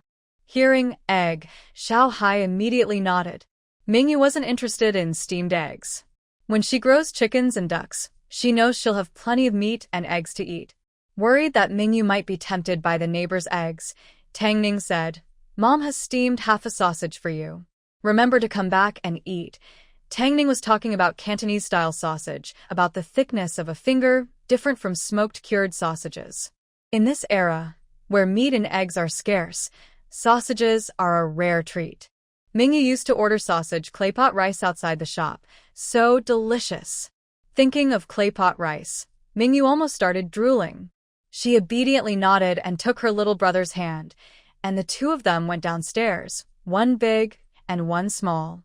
Mingyu has a clear goal. She takes people out of the residential area and walks toward the small stream. The little boy sees her going to the water and feels scared. Mom said I can't go near the water. It's dangerous. Even though he forgets many things, the boy still remembers his fear of water. Deep in his memory, he is afraid of water. Besides taking baths, he feels genuinely scared whenever he gets close to water sources like rivers, the sea, or ponds. Seeing his fear, Mingyu doesn't make things difficult for him. You wait here for me. I'll stand nearby and watch. I'll be back soon. Mingyu wants to catch fish and shrimp. She doesn't need fishing nets or hooks to do it. She knows how to use space to gather supplies. She also knows how to use space to catch fish and shrimp. Mingyu looks at the calm water surface. She silently thinks in her mind, catch small fish, small shrimp, crabs, snails. After repeating this 3 times, she senses movement in the space. Mingyu knows she is collecting items in her space. She feels happy inside. Because the little boy is watching nearby, she can't check her space directly. She can only go back later to see how much she has collected. Just after finishing catching small fish and shrimp, she sees a group of children running over. Among them are the 3 mischievous kids who previously bullied the little boy. The boy named Xiao Chong was beaten by his parents and feels resentful. Seeing no adults around, he sees a good chance to get revenge on the little boy. The group exchanges glances and immediately attacks the boy. Knowing whose small kid brother is afraid of, 4 or 5 children immediately pushed, pulled, and shoved him into a small water ditch. Small kid brother tried to resist, but unfortunately, he was alone, along with little radish head Mingyu, and they were no match for the 5 children. Mingyu was also pushed by one of the children, causing her to sit down hard on the ground and hurt herself. Seeing Mingyu fall, small kid brother was angry and tried to fight back, but he was too small and weak, so his resistance was useless. Mingyu, being small and powerless, could only shout loudly, "Help! Someone is bullying a kid." Unfortunately, the place where they were was a bit far from the residential area. The adults heard Mingyu's crying but arrived too late. In desperation, Mingyu tried to bribe them, saying, "Don't bully my brother. I have candy. I'll share some white rabbit candies with you." Mingyu wasn't lying. She really had white rabbit candies, which she got from the ship's food supplies, about 10 pounds of them. When the children heard there was candy, they hesitated. But still, with bad intentions, they pushed small kid brother into the water ditch. Small kid brother shouted, "Sister, save me." Mingyu looked at her brother being pushed into the water and the 4 or 5 children coming toward her for candy. She spat and said, "I wouldn't even feed you to the dogs. You're bullying my brother. I will tell your parents." The next second, Mingyu was also pushed into the water ditch. 4 or 5 children stood on the shore, angrily warning, "If you dare to complain, we will hit you every time we see you." "Do you still dare?" Mingyu wiped the water from her face, her eyes stubborn. "I will complain." The children angrily threw stones at Mingyu. Angry, Mingyu caught the stones steadily with her small hand just as they were thrown. Thanks to her space ability, she was able to fight back precisely, hitting them and making them cry out in pain. While they were distracted by the pain, Mingyu walked over to the boy struggling in the water, who had swallowed several mouthfuls of dirty water. The ditch water wasn't deep, only up to her neck. The boy was about 3 years old and less than a meter tall. The water at her neck was about 50 or 60 centimeters deep. To the boy, it seemed deadly. Seeing his frightened face turn pale and him desperately struggling in the water, Mingyu quickly helped him up. "Don't be afraid. Don't be afraid. The water isn't deep, you're safe." The boy clung tightly to Mingyu, crying out, "Help! Don't let me drown. Please." Looking at the boy, who was wrapped around her like an octopus, Mingyu felt very sad. She patted his back soothingly. "It's okay, you're saved now. No one will let you drown, I promise." Seemingly reassured by Mingyu's words, the terrified boy fainted immediately. Mingyu almost lost her balance under his weight. Mingyu. When Tang Ning and the mother of the little boy arrived, Mingyu was struggling to pull the unconscious little boy onto the bank. Seeing the 2 drenched children, both Tang Ning and the boy's mother felt very worried. Ignoring the dirt and danger, The two adults quickly entered the small drain and easily pulled the two children out. In front of real strength, 3-year-old Mingyu realized how weak she was. The boy's mother looked at her son, who was unconscious and panicked. "Little Hai, what's wrong? Is he okay?" "Sister Tang, please check on him." "Boo-hoo, I hope he's all right." Tang Ning placed Mingyu on the ground and immediately checked the boy's condition. She pinched his nose and chin. The boy slowly woke up, looking at his mother and Aunt Tang with concern. He said, "Sister, big brother, I'm fine." Mingyu didn't expect that the first thing he did after waking up was to check if she was safe. At this moment, in Mingyu's heart, the boy was her big brother. She would no longer call him little boy. Huo Wenfeng looked at the muddy Mingyu, who looked like a little monkey, and finally felt relieved. He remembered his own name. He was not called Huang Xiaohai. He had his own name. His family name was Hua. His name was Huo Wenfeng. His English name was Kevin. He was the grandson of the Hua family, the top family among the 4 major families in Gangcheng. 3 years ago, he was kidnapped by a driver who demanded 5 million in ransom. After receiving the money, the kidnappers still killed him. He was thrown off the boat. He was lucky to survive but lost his memory and was so frightened that he couldn't speak. Now he finally remembers his name and is no longer mute. Unfortunately, he can't go back to the port city now. Thinking of this, Ho Wenfeng's eyes show resentment, frustration, and deep fear. Yang Meifeng looked at her son's sad mood and felt very worried. She said, "Xiaohai, don't be afraid. Tell Mom, who pushed you into the water." Her son was already afraid of water. Who could be so cruel to bully a child like this?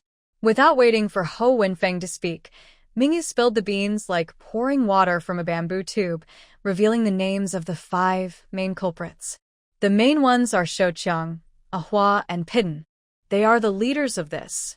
Hearing this, Yang Meifeng immediately decided, after confirming Ho Wenfeng could walk, to go to the culprits' homes and settle the score. Mingyu also wanted to complain. When they arrived at Pidden's house, his family was cooking. Pidden's dad was home. Seeing Mingyu and Ho Wenfeng come to complain, he understood what happened. He grabbed Pidden from his room, tied him up with a belt, and started to scold him. Pidden cried loudly, begging for forgiveness, saying, "I won't do it again. I promise I won't bully the mute kid or the silly kid anymore." The mute kid, Ho Wenfeng asked, "Uncle, are you hungry?" Pidden's dad became even angrier. "Little fool Mingyu. Uncle, don't just spank his bottom. Hit his mouth too. He keeps insulting me and calling me little fool." "I'm not little fool." Dad. Pidden slapped him twice. Pidden's face was red and swollen, with 2 slap marks. Seeing Pidden being badly punished, Mingyu and Huo Wenfeng exchanged a glance. Mingyu reached out her hand to her little brother. He understood immediately and high-fived her. They are becoming more in sync. Maybe it's just Pidden's imagination, but he feels like this little mute has changed. His eyes look like he's not someone to mess with. Pidden is scared. Not only Pidden, but the other 4 troublemakers are also scared. Mingyu and Huo Wenfeng followed their mom to complain. Unsurprisingly, they all got a harsh lesson, either fried meat with pepper or chicken feather duster fried meat, or bamboo basket fried meat, or clothes hanger fried meat. Basically, any way they tried to cook it. If they had pretended to teach the kids a lesson, Mingyu and Huo Wenfeng wouldn't dare. They would have shown them how to discipline children properly, without favoritism. They only have themselves to blame for bullying others and suffering the consequences. After the complaint, Mingyu was taken back by her mom to take a bath, completely undressed, from head to toe. Huo Wenfeng also did the same. His mom wanted to help, but he refused. He's already 7 years old and can bathe himself. He even hid in his room to wash, so he won't bathe in the hallway again in front of everyone. After washing up, Mingyu enjoyed some sausage rice. Not wanting her to be alone at home, Tang Ning took Mingyu to the hospital to deliver food. Shen Yuechuan also ate sausage rice, which was delicious because it was half fat and half lean. Shen Yuechuan finished all the food and noticed the scar on Mingyu's forehead. "How did this happen?" Shen Yuechuan asked with concern. Tang Ning explained that Mingyu had been bullied by some kids, which made Shen Yuechuan angry and ready to confront those troublemakers. Mingyu comforted him, saying, "Dad, don't be angry. Mom already went to complain for me. They got into more trouble, and my small injury isn't a big deal. It will heal in a few days." The scar was caused by a scratch from some grass. Since Mingyu has delicate, fair skin, even a small injury looks noticeable. Shun Yuechuan gently blew on the injured spot and said, "When I get better, I'll teach you martial arts. If anyone dares to bully you, you can punch them." He knew he couldn't always protect his precious daughter, so teaching her how to defend herself was better than just giving her fish. As long as his little girl stood strong, even if others tried to bully her, she'd be able to stand her ground and not suffer. Mingyu nodded confidently. "Okay, I'll punch them one by one and make them regret it." Shin Yuechuan and Tang Ning were so charmed by Mingyu's small fists that they hugged her, kissed her, and lifted her high, showing their love without words. While her parents were talking, Mingyu took a moment to visit her space. She hadn't caught many fish, shrimp, or snails yet. When she entered her space, she was surprised to see the small pond had expanded more than 10 times, which startled her. The private pool is now as big as a small pond.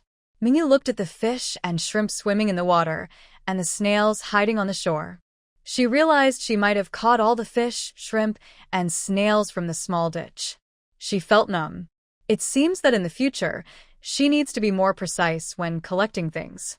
Otherwise, like today, she cleared out all the fish, shrimp, and snails from the ditch, and now there might be nothing left. Isn't that damaging the ecosystem? Looking at the expanded pond, which was made bigger to keep the balance and hold enough small fish and shrimp, Mingyu's mouth twitched. She decided to release the creatures tomorrow and find a chance to do it. They only returned from the hospital after 9 o'clock. Mingyu was tired, so she washed her face and went to sleep peacefully. Tang Ning was worried that Mingyu might be bullied during the day or have nightmares at night. But who knew she slept soundly? If Yang Meifeng hadn't come to knock on the door, she might have slept until dawn. Yang Meifeng knocked loudly. "Sister Tang, wake up. Little Hai has a fever. Do you have medicine here? Give him some fever medicine and see if it helps." Tang Ning woke up and Mingyu woke up too. Hearing that the little boy had a fever, she guessed he was probably frightened during the day. It's all because of those naughty kids, Pidden and the others. Tang Ning had medicine at home. She took a packet of fever medicine, touched the hot forehead, and looked at the flushed face and chapped lips. She then asked Yang Meifeng to give the medicine to Huo Wenfeng. Mingyu looked at the child brother, who was burning with a slight fever. She thought for a moment and added a little spiritual spring water to the medicine water. Anyway, she had plenty of spiritual spring water. When she went to the hospital, she also added some to Shin Yuechuan's drinking water. Otherwise, he wouldn't be so energetic and recover so quickly. It is said that after 2 more days of observation, he can be discharged. Hua Wenfeng, who had taken the medicine, was feeling drowsy, with a damp towel on his forehead to reduce the fever. Tang Ning checked on Hua Wenfeng and said, "It's nothing serious. The fever will go down after taking the medicine. Tomorrow, give him some light food." "Don't worry, it's just a fever." Yang Meifeng nodded. She was a nurse and knew how to take care of patients. It's not just concern, her son was sick. She was nervous inside. Even if he wasn't her biological son, she had raised him for 3 years and had developed feelings for him. In Yang Meifeng's heart, he was like her own child. Nothing serious. Tang Ning carried Mingyu back to continue sleeping. She was worried Mingyu might also have a fever, so she kept feeling her forehead, afraid she might get sick too. Mingyu, with a normal body temperature, remained silent. The next day, Tang Ning took a day off and planned to take Mingyu to buy fabric to make clothes. Early in the morning, Tang Ning went next door to check. Hua Wenfeng had taken his medicine and his fever had gone down. He was still sleeping. Yang Meifeng was worried about him being alone at home, so she decided to stay and keep him company, not going shopping with Mingyu and the others. She asked Tang Ning to bring back some meat, planning to make steamed meat patties for her son to help him recover. Tang Ning nodded. After Mingyu woke up, Tang Ning helped her wash her face and brush her teeth, then she braided a small pigtail for her. Mingyu's hair was a bit long, soft, and very comfortable to touch. Braiding a small pigtail made her look even cuter. She usually used a hair tie, and Tang Ning planned to buy pretty hair accessories for her daughter. Mingyu followed Tang Ning out of the residential area. They rode a bicycle with a sidecar, which was the main way to get around in this era. Mingyu hadn't eaten breakfast yet. Tang Ning said, "Today, I'll take you out to eat." Mingyu happily hugged Tang Ning.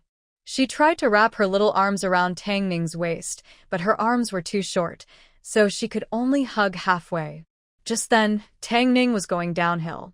She reminded her, "Hold on to your clothes and don't move." "We're going downhill." Mingyu obediently held onto her clothes and followed as they sped down on the bicycle. The downhill speed was very fast, almost like flying. Luckily, Tang Ning was an experienced rider, so she rode steadily. Both of them safely reached the bottom. It took about 30 minutes to reach a shopping street. Most shops here were state-run. There was a vegetable market, grocery stores, breakfast shops, fruit shops, supply and marketing cooperatives, fabric stores, and general stores. Most items were bought with ration tickets. Tang Ning took Mingyu to a breakfast shop that sold rice rolls, rice noodles, congee, and porridge. The porridge was usually plain, but more expensive options included salty bone porridge, seafood porridge, fish slice porridge, and pork offal porridge. Tang Ning asked Mingyu, "What do you want to eat?" Mingyu pointed at the rice noodles. Tang Ning ordered a bowl of mixed pork rice noodles, a barbecue bun, and a steamed dumpling. She took out a small cloth bag from her pocket, which held some money, meal tickets, and food coupons. Seeing Mingyu staring at her wallet, she took out a dime and said, "Later, you can use this to buy some candy." Mingyu only found out after buying that a dime could buy 3 pieces of winter melon candy, very sweet, which she didn't like. She prefers eating white rabbit candies and chocolate sweets. They bought the candies, and Mingyu could only eat 1 piece herself and give 1 to Tang Ning. She was reluctant to eat it, but had to, so Mingyu directly stuffed it into her mouth. The remaining piece was wrapped in a small handkerchief. Seeing Tang Ning look over, Mingyu obediently said, "Give it to Dad to eat." Tang Ning was very touched. This child was so well-behaved and knew how to share delicious things with them. Such tasty candy. She didn't eat all by herself. This child knew how to be grateful. If Tang Ning knew that Mingyu gave them winter melon candy because she thought it was too sweet, she would definitely not be so touched. Let this lovely misunderstanding continue. The pork rice noodles were ready and a bit hot. Tang Ning blew on it before giving it to Mingyu to eat. Mingyu took 2 bites and asked to do it herself. The pork rice noodles were filling, but Mingyu's big eyes and small stomach meant she couldn't eat much, only half. Tang Ning told her to drink a few more sips of soup and then eat a little of the pork liver, pork heart, pork lungs, pork blood, and the small and large intestines. She finished the rest herself. Knowing that Mingyu couldn't finish everything, she ordered a bowl of pig offal rice noodles, some steamed buns, and barbecued pork buns.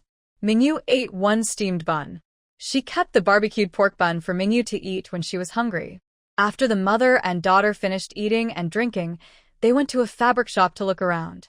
At this time, there weren't many fabric patterns, mostly black, gray, blue, and some light-colored small floral prints and checkered patterns. Tang Ning's work required her not to wear flashy or overly decorated clothes, so she chose simple colors. Mingyu was still young.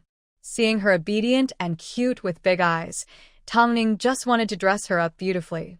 She picked out pure cotton fabrics with small floral and checkered patterns. Summer was coming soon, and the weather in the city was hot and humid, over 30 degrees. Pure cotton fabrics absorb sweat and become soft and comfortable after washing a few times. They looked good for making little dresses and clothes.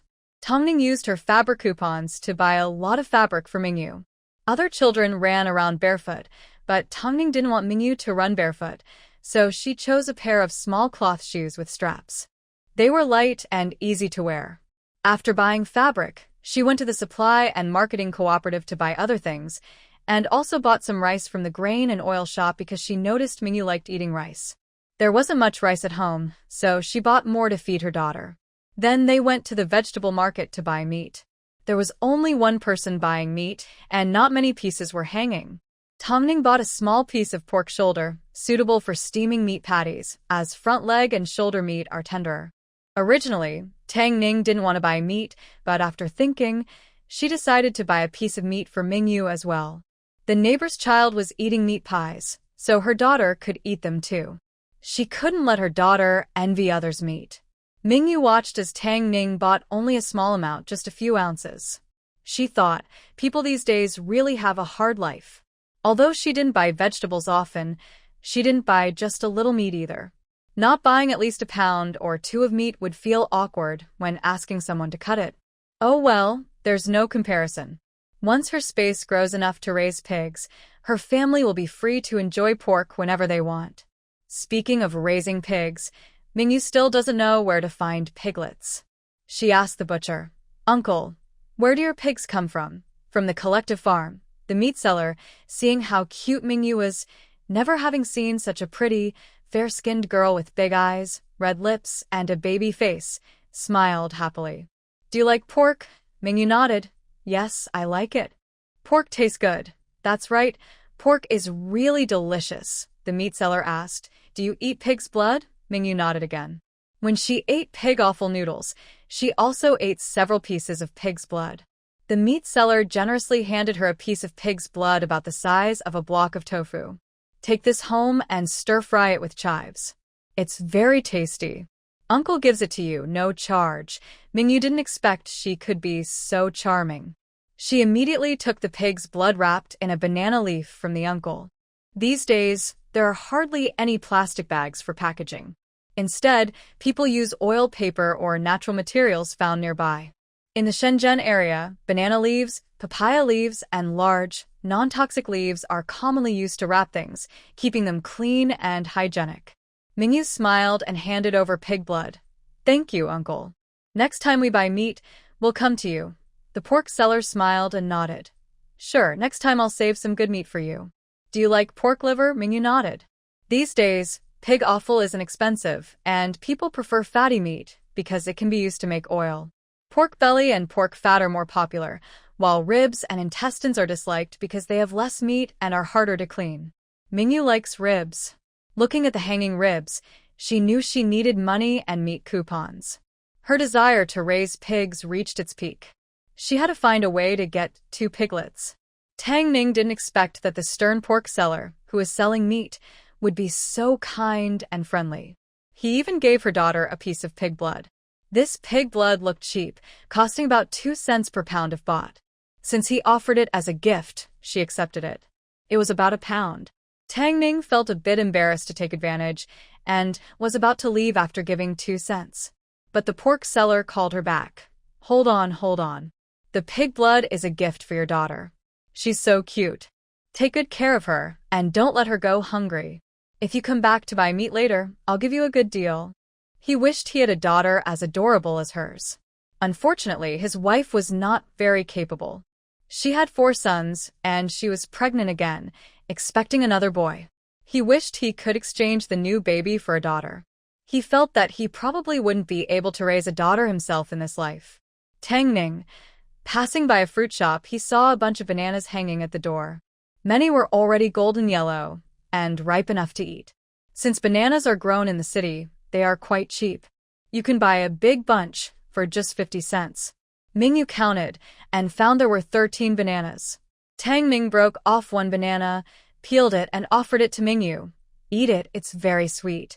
"Mom, you eat." Mingyu didn't eat herself. She held it near her mouth to share. Tang Ning shook her head. "You eat yours. There are more here." Mingyu chewed a piece of banana, and it was delicious. It tasted better than imported bananas she had bought before. Soft, sweet, and fragrant. The texture was really good, and it was perfectly ripe. After finishing one banana, Mingyu and her mother were almost home. When they reached the residential compound, Mingyu carried the banana in front, her little face serious, her hands holding tightly, looking very capable and dependable. Someone helped carry things. She was small and adorable, which made Tang Ning feel very happy. This was the joy of raising children. Having a little helper was really wonderful. Mingyu and her family lived on the second floor. The first floor was damp, but the second floor was much drier. Huo Wenfeng was sitting at the door, lost in thought. His mother was picking vegetables nearby. When Mingyu and her mother returned, she greeted them with a smile. "Oh, you bought so many bananas?" Mingyu nodded and looked at Tang Ning for her opinion. Tang Ning understood Mingyu's look immediately and nodded in response. Mingyu broke 2 bananas, giving one to each of her parents. When she handed one to Huo Wenfeng, he was lost in his own world and didn't notice her small action. Mingyu used a banana to gently tap Huo Wenfeng's face. The cool touch made him come back to himself. "What's wrong, Yobeo?" he asked. "Eat a banana. My mom bought it. It's very sweet," Mingyu boasted. Tang Ning smiled slightly. Huo Wenfeng took the banana and thanked them. "Thank you, Auntie and Yobeo." Seeing his polite response, Tang Ning asked, "How are you feeling? Do you feel unwell anywhere?" Huo Wenfeng shook his head. "Thanks for asking, Auntie. I'm fine. I don't feel sick." Tang Ning touched his forehead to check if he had a fever. Seeing it was not hot, she knew he wasn't sick and didn't ask further. She understood that sick people often look tired and lack energy, so she didn't press him. She gave some meat to Yang Meifeng, who immediately went back to chop it for steamed meat patties. Tang Ning also prepared for lunch, since it was almost 11 o'clock. She asked Mingyu if she was hungry. If she was, she could have a barbecue pork bun. Mingyu wasn't hungry. After eating a banana, she felt full. Mingyu was thinking about the fish and shrimp in the small creek. While Tang Ning was chopping meat, she quietly slipped outside. She stayed just outside the residential area, making sure not to run around or get lost. She was afraid of releasing the fish too late and being caught, so she didn't want the small water ditch's fish and shrimp to disappear. Before she could leave the residential area, she saw an officer uncle returning with a fishing net, holding an empty bucket, and complaining to the women of the household. "I don't know what's going on. There are no fish or shrimp at all. I tried several places, but I caught nothing. Not even a single snail." The women didn't believe him. "Yesterday, there were still many fish and shrimp. How come there are none now? Are you just not catching them?" "That's impossible. The day before yesterday, I caught several big fish, and even brought one home for fish soup. Don't you remember?" "Then what's going on?" "There are no big fish, but there are still plenty of small fish and shrimp. I also find it strange. It seems like the fish and shrimp disappeared overnight," the fisherman said with frustration. Mingyu quietly passed by, afraid they would notice her. As for why she didn't catch anything, Mingyu, the main culprit, would never admit it. After slipping out of the residential area, she found a hidden spot near the water ditch. She released about 2/3 of the small fish, shrimp, and snails from her space, regardless of size. She kept the remaining 1/3 inside her space, planning to take them out later so her mother could make fish soup, braised fish, grilled fish, boiled fish, or pickled fish. Just thinking about it made her hungry for 3 big bowls of rice. Eating only fish was boring. She still needed to eat some meat, chicken, duck, or goose. As Mingyu released the creatures, the calm water ditch showed a faint movement. The water surface rippled, showing that there were fish and shrimp in the ditch. As for the snails, Mingyu kept a few pounds in her space. Snails are tasty, but you can't eat them every day. After releasing the fish, shrimp, and snails back into the water, Mingyu went home to the courtyard. Tongning was already cooking. She had just picked some chives from the vegetable garden and was stir-frying them with pig blood. Pig blood is Mingyu's favorite, so Tongning couldn't waste it. The stir-fried pig blood with chives was very delicious. "Where did you go?" "I didn't see you just now," Tongning said when she saw Mingyu, feeling relieved. Mingyu lied. "I went to the bathroom." Tongning told her to wash her hands and served her a small bowl of rice and a plate of steamed meat patties, topped with a chicken egg. "Try my cooking skills." Mingyu didn't hesitate. She took a small piece of the meat patty, which was tender and juicy, with egg added. It was very tasty. The meat patty was about the size of her fist, a small, flat piece. Tongning made it especially for Mingyu. If she couldn't finish it, she would pack the rest to give to Shen Yuechuan. Mingyu could finish it, especially with Tongning's care. She pretended to eat half and said she was full. "Pack some for Dad, and this piece for Mom." Mom works hard cooking and takes care of me and Dad. Mom should also eat some meat. Tang Ning, touched by her filial piety, almost cried. She took a bite of the meat patty Mingyu handed her, feeling warm inside. A mother and daughter finished their meal and packed some food to visit Shen Yuechuan in the hospital. He is expected to be discharged tomorrow, but they still need to deliver food today. As they left the family compound, they saw another comrade happily carrying a small bucket of fish. He said, "Old Chen said there are no fish or shrimp because he doesn't know how to catch them. Look at how much I caught." Seeing Mingyu and her mother, the comrade happily asked, "Dr. Tang, do you like fish? I had a good catch today. It can help your child get some nutrition." Seeing the many fish, Tang Ning decided to take one. Mingyu watched her release the fish, only to see the poor fish and shrimp caught again. She thought, they all have to be eaten eventually, just a matter of time. While waiting for Tang Ning to bring the fish home for tonight's braised fish, Mingyu, feeling bored, saw Huo Wenfeng come downstairs. Mingyu wanted to call him, but he seemed not to notice her. She simply walked out of the family compound. She tilted her head and watched him walk toward the sea.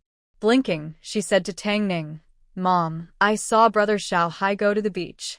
Isn't he afraid of someone? How long has he been gone?" Tang Ning asked. Mingyu replied, "About 5 minutes." Tang Ning immediately rode her bike, carrying Mingyu, and they chased after him. They decided not to deliver food to Shen Yuechuan for now. Soon, they caught up with Huo Wenfeng. Mingyu shouted, "Brother Xiao Hai, where are you going?" Huo Wenfeng saw them catching up and, startled, quickly ran toward the beach. He ran halfway but then couldn't run anymore. Ding Ning was already riding her bike in front of him. She said, "Xiao Hai, what's wrong? Why are you running? The beach is dangerous. Don't go alone. Come back home quickly." I'll go home." Huo Wenfeng pretended to go home. When they weren't paying attention, he circled around the bike and ran away. When he reached the beach and looked at the rough, crashing waves, he was so scared he didn't dare get closer. He sat down on the ground. Through the sea, he seemed to see the mountains, rivers, and buildings of the port city. But sadly, he couldn't cross the sea at all. He was small and afraid of water. Even swimming across was difficult. Just as he was feeling very sad, he felt a tap on his shoulder. Mingyu, who was chasing after him, placed her small hand on Huo Wenfeng's shoulder and said, "You're going the wrong way. The residential area is over there." Huo Wenfeng stared blankly at the coast across the water and didn't respond to Mingyu. Ding Ning also caught up and said, "Why did you come here? The other side is the port city. You can't go there freely. It's not under our control right now." Mingyu knew that the other side across the sea was the port city. During her days in the residential area, no one came to find her. She guessed that her cheap uncle and aunt thought she was dead. That was fine. No one would bother her. She stayed in the residential area, waiting for the reform and opening up to end. When she grew up, she could develop her own career. Moreover, Ding Ning and his wife treated her well. Such adoptive parents were worth staying with. Seeing Huo Wenfeng staring blankly at the other side without speaking, Mingyu raised an eyebrow. She knows that little brother is not the biological child of the neighbors. The couple has been married for 3 years without children. Later, they saved little brother Hai and raised him as their own. Over the years, they haven't had children either, probably because one of them has a problem. Otherwise, it wouldn't be possible to have children. In the past few days, Mingyu observed that the neighbors seem to have a good relationship and are kind to little brother. It's not surprising that Mingyu is overthinking. Could little brother be someone who drifted over from Harbor City? Isn't it said that he lost his memory and can't remember his past? Maybe he was frightened when pushed into the small ditch yesterday, which triggered his memories, making him act strangely. The more Mingyu looked at him, the more she felt she understood the truth. She immediately stopped Tang Ning, who was trying to forcibly take little brother away. "Mom, I am here watching over him. You should go deliver food to Dad, so he doesn't go hungry. Both of you kids stay here. I can't leave you alone." "Go back now," Tang Ning said, not daring to take any risks. They are just children. What if something happens? Fortunately, young Meifeng noticed her son was missing. When she went downstairs to look for him, her sister-in-law saw him and pointed the way. Yang Meifeng felt relieved as soon as she saw Tang Ning. Mingyu was taken away by Tang Ning. As for Hua Wenfeng, he was still sitting by the sea, leaning on his mother, seeming to be crying. Mingyu knew she was probably right. Little brother had realized he couldn't go back to Harbor City and was crying out of sadness. Meanwhile, Yang Meifeng patted his head and asked, "Did something come to mind?" Hua Wenfeng did not hide anything. He nodded and said, "I am from Harbor City. My name is Hua Wenfeng. I was kidnapped and almost killed. I barely escaped, thanks to my dad saving me." Yang Meifeng was surprised. "Are you from across the sea?" Hua Wenfeng nodded. "My family is very rich. Mom, if you send me back, I will give you a lot of money, okay?" This made Yang Meifeng hesitate. "In the past, we needed official permission to go. Your father is a soldier, so he can't go freely. I am also a military nurse, so I am not allowed to go either." Hua Wenfeng looked down sadly. Yang Meifeng thought for a moment. "Do you remember where your family lives?" Hua Wenfeng nodded. He could tell her his home address. When Yang Meifeng heard this, she thought it sounded very fancy, and it was a foreign name. She asked, "Who else is in your family?"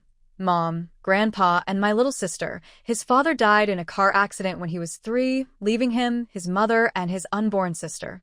When he was 4, he was kidnapped and held for ransom. When he was thrown into the sea, he found out that his father was also killed by the 7th Master. The 7th Master wanted to control the Hor family and was willing to harm his own nephew and great-nephew to do so."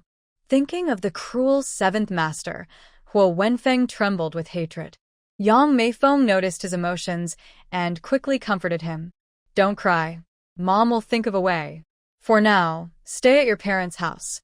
If there's a chance, your parents will definitely send you back, so you can be with your mother. We won't let you be separated from your family. Thank you, Mom. Please don't tell anyone about this. I'm worried it might cause you trouble." Hua Wenfeng knew the situation was unstable now.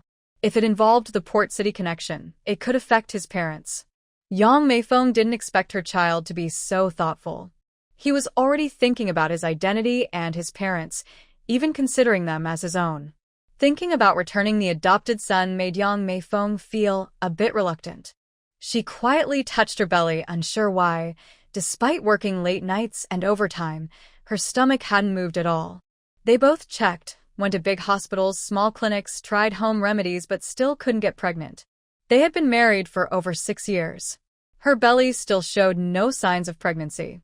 If it weren't for the neighbor, Sister Tang, and her husband not having children, she would feel even more pressure.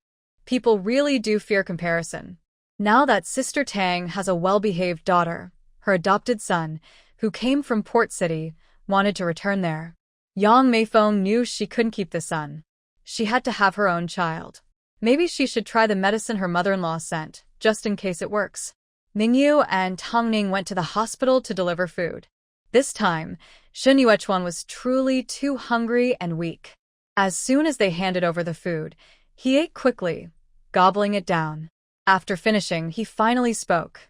"Tell me what happened. Why are you bringing food so late?" Mingyu was pushed out by Tang Ning to be the scapegoat. The little scapegoat, Mingyu, explained everything. Shen Yuechuan forgave them. "It's good that Xiao Hai is okay. You really shouldn't go to the beach alone. It's so dangerous. You bow too. In the future, you can't go alone. If something happens, how will Mom and Dad live?" Mingyu nodded obediently and raised her little hand to promise. "Dad, don't worry. I definitely won't run around."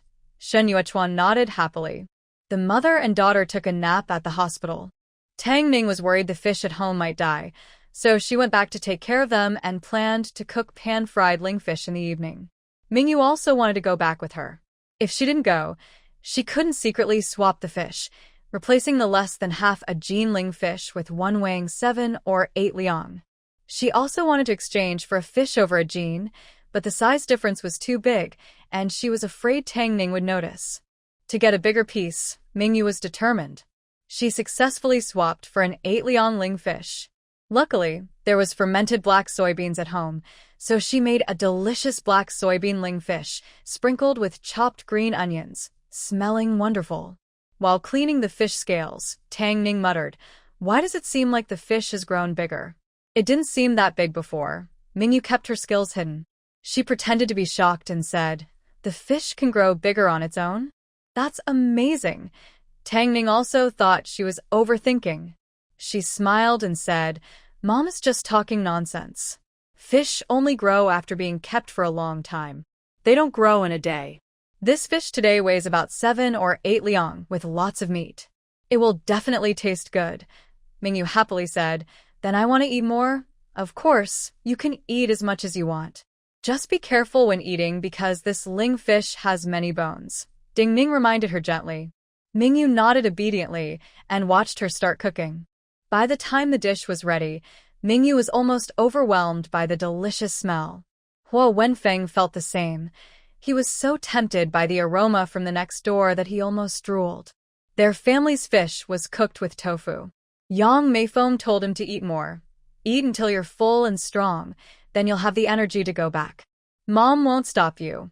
Just remember to eat on time and take care of your health." Huo Wenfeng nodded and looked at Yang Meifeng with affection, saying, "When I go back, I'll buy you a villa in Gangcheng. You can come live there with me. We have a lot of money and people to take care of us."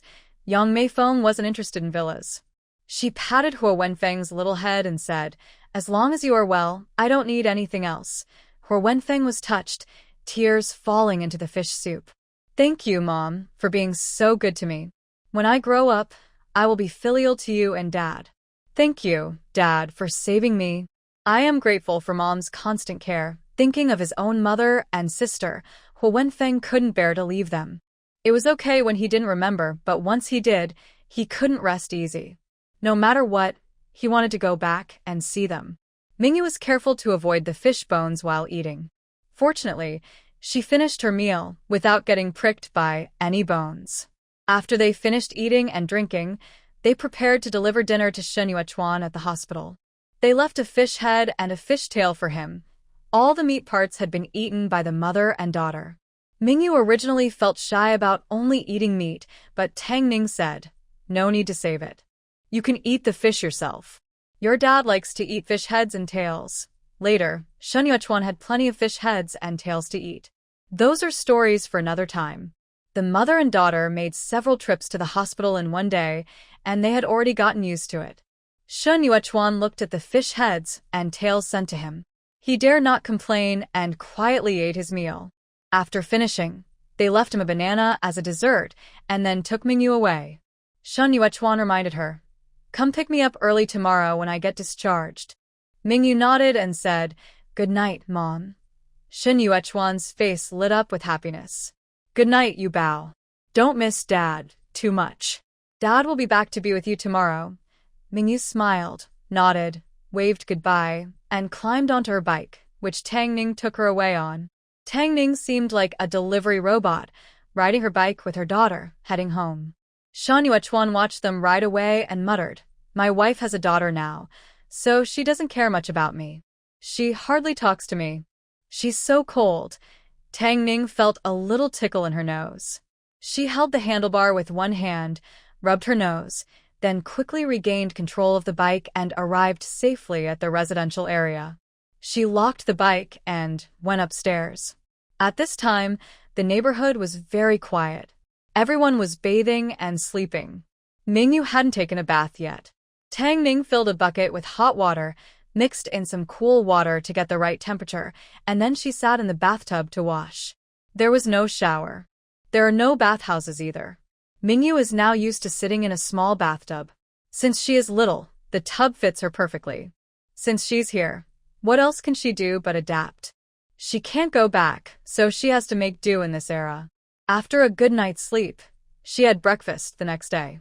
It was fried rice with an egg, cooked very tasty. Mingyu ate a small bowl. The rest was all eaten by Tang Ning. Mother and daughter ate well and drank enough. When they went out, they happened to meet their neighbor, Huo Wenfeng, who was carrying his school bag on his way to school. Mingyu took the initiative to greet him. "Good morning, Aunt Yang. Is Xiao Hai going to school?" Huo Wenfeng nodded. "Aunt Tang, good morning, Yo Bao." Tang Ning nodded, looked at the tired-looking Huo Wenfeng, and touched his forehead to check if he had a fever. When she saw he was fine, she said, "Study hard, and after school, bring Yobeo to play. Huo Wenfeng nodded, glanced at the cute and soft Mingyu, and they went downstairs early. Mingyu followed her mother to the hospital. Huo Wenfeng sat behind his mother in the small car to go to school. The school and hospital are in opposite directions, so they take different routes. Shen Yuechuan was eager to leave the hospital. When Mingyu and her mother appeared, he was almost ready to leave with his things. Mingyu was left with her mother to stay with her father. She went to handle the discharge procedures. After finishing, she handed the car keys to Shen Yuechuan. I need to go to work. You take Yobeo back. Now that he's discharged, he should rest at home for a few days. Don't rush to report to the military. Spend more time with Yobeo. Shen Yuechuan nodded. After confirming there was nothing urgent, he hugged Mingyu, took his basin, water bottle, and face cloth and rode away. He was afraid of staying in the hospital longer. These few days in the hospital made him feel very restless. Back home, his sisters-in-law greeted them with smiles when they saw the father and daughter return. Mingyu also called out to people and was praised all along for being sensible, cute, and well-behaved. This almost made Shen Yuechuan's tail wag. His daughter was truly adorable. It was just the two of them at home. Tang Ning had to go to work, and they suddenly had free time, but didn't know what to do. Mingyu wanted to improve their life. Dad, what should we eat for lunch? Can you fish or catch shrimp? I saw other kids going to the sea with their dads to fish and catch shrimp, and they got a lot. Shen Yuechuan understood immediately. Want to go to the beach? I want to eat shrimp. It's so sad to be by the sea and not eat seafood. Shen Yuechuan's eyes lit up. He quickly packed his things. Luckily, he had fishing hooks. No need for training. Taking the kid to the beach to fish and catch shrimp would be a good way to improve their life. Seeing the sun was very bright, Mingyu took a straw hat for herself. But the hat was for adults, so Mingyu wore it too big. She still held it on her head as she went out. Shen Yuechuan was amused. It's too big. Next time, I'll buy you a smaller one. Don't wear this one. Sun protection. Mingyu was very aware of sun safety and insisted on wearing it. Shen Yuechuan couldn't refuse, so he let her go. He kept sneaking smiles along the way, and all she could see was her straw hat, hiding her face. Mingyu. The place to fish for shrimp at the seaside was a bit far. Mingyu didn't know the area, but Shen Yuechuan did. After riding for more than half an hour, they finally arrived. They passed through a mangrove forest and reached a coastal inlet. There were plenty of fish and shrimp here. There was also a grassy area, perfect for Mingyu to sit and rest. After settling Mingyu down, Shen Yuechuan started fishing. Mingyu also wanted to try. She used a small branch, hooked a fish hook, and baited it with freshly dug earthworms. She didn't dare to touch the worms, so she asked Shen Yuechuan for help. Sometimes it was just dead fish or rotten shrimp. Mingyu probably had a beginner's protection period. She caught fish one after another, big and small, including some sea fish and shrimp. Mingyu was so happy. Her small bucket was filled with her catches. Shen Yuechuan was a bit jealous. He fished next to her. Even though he had put the bait on the hooks, the fish kept biting her bait, not his.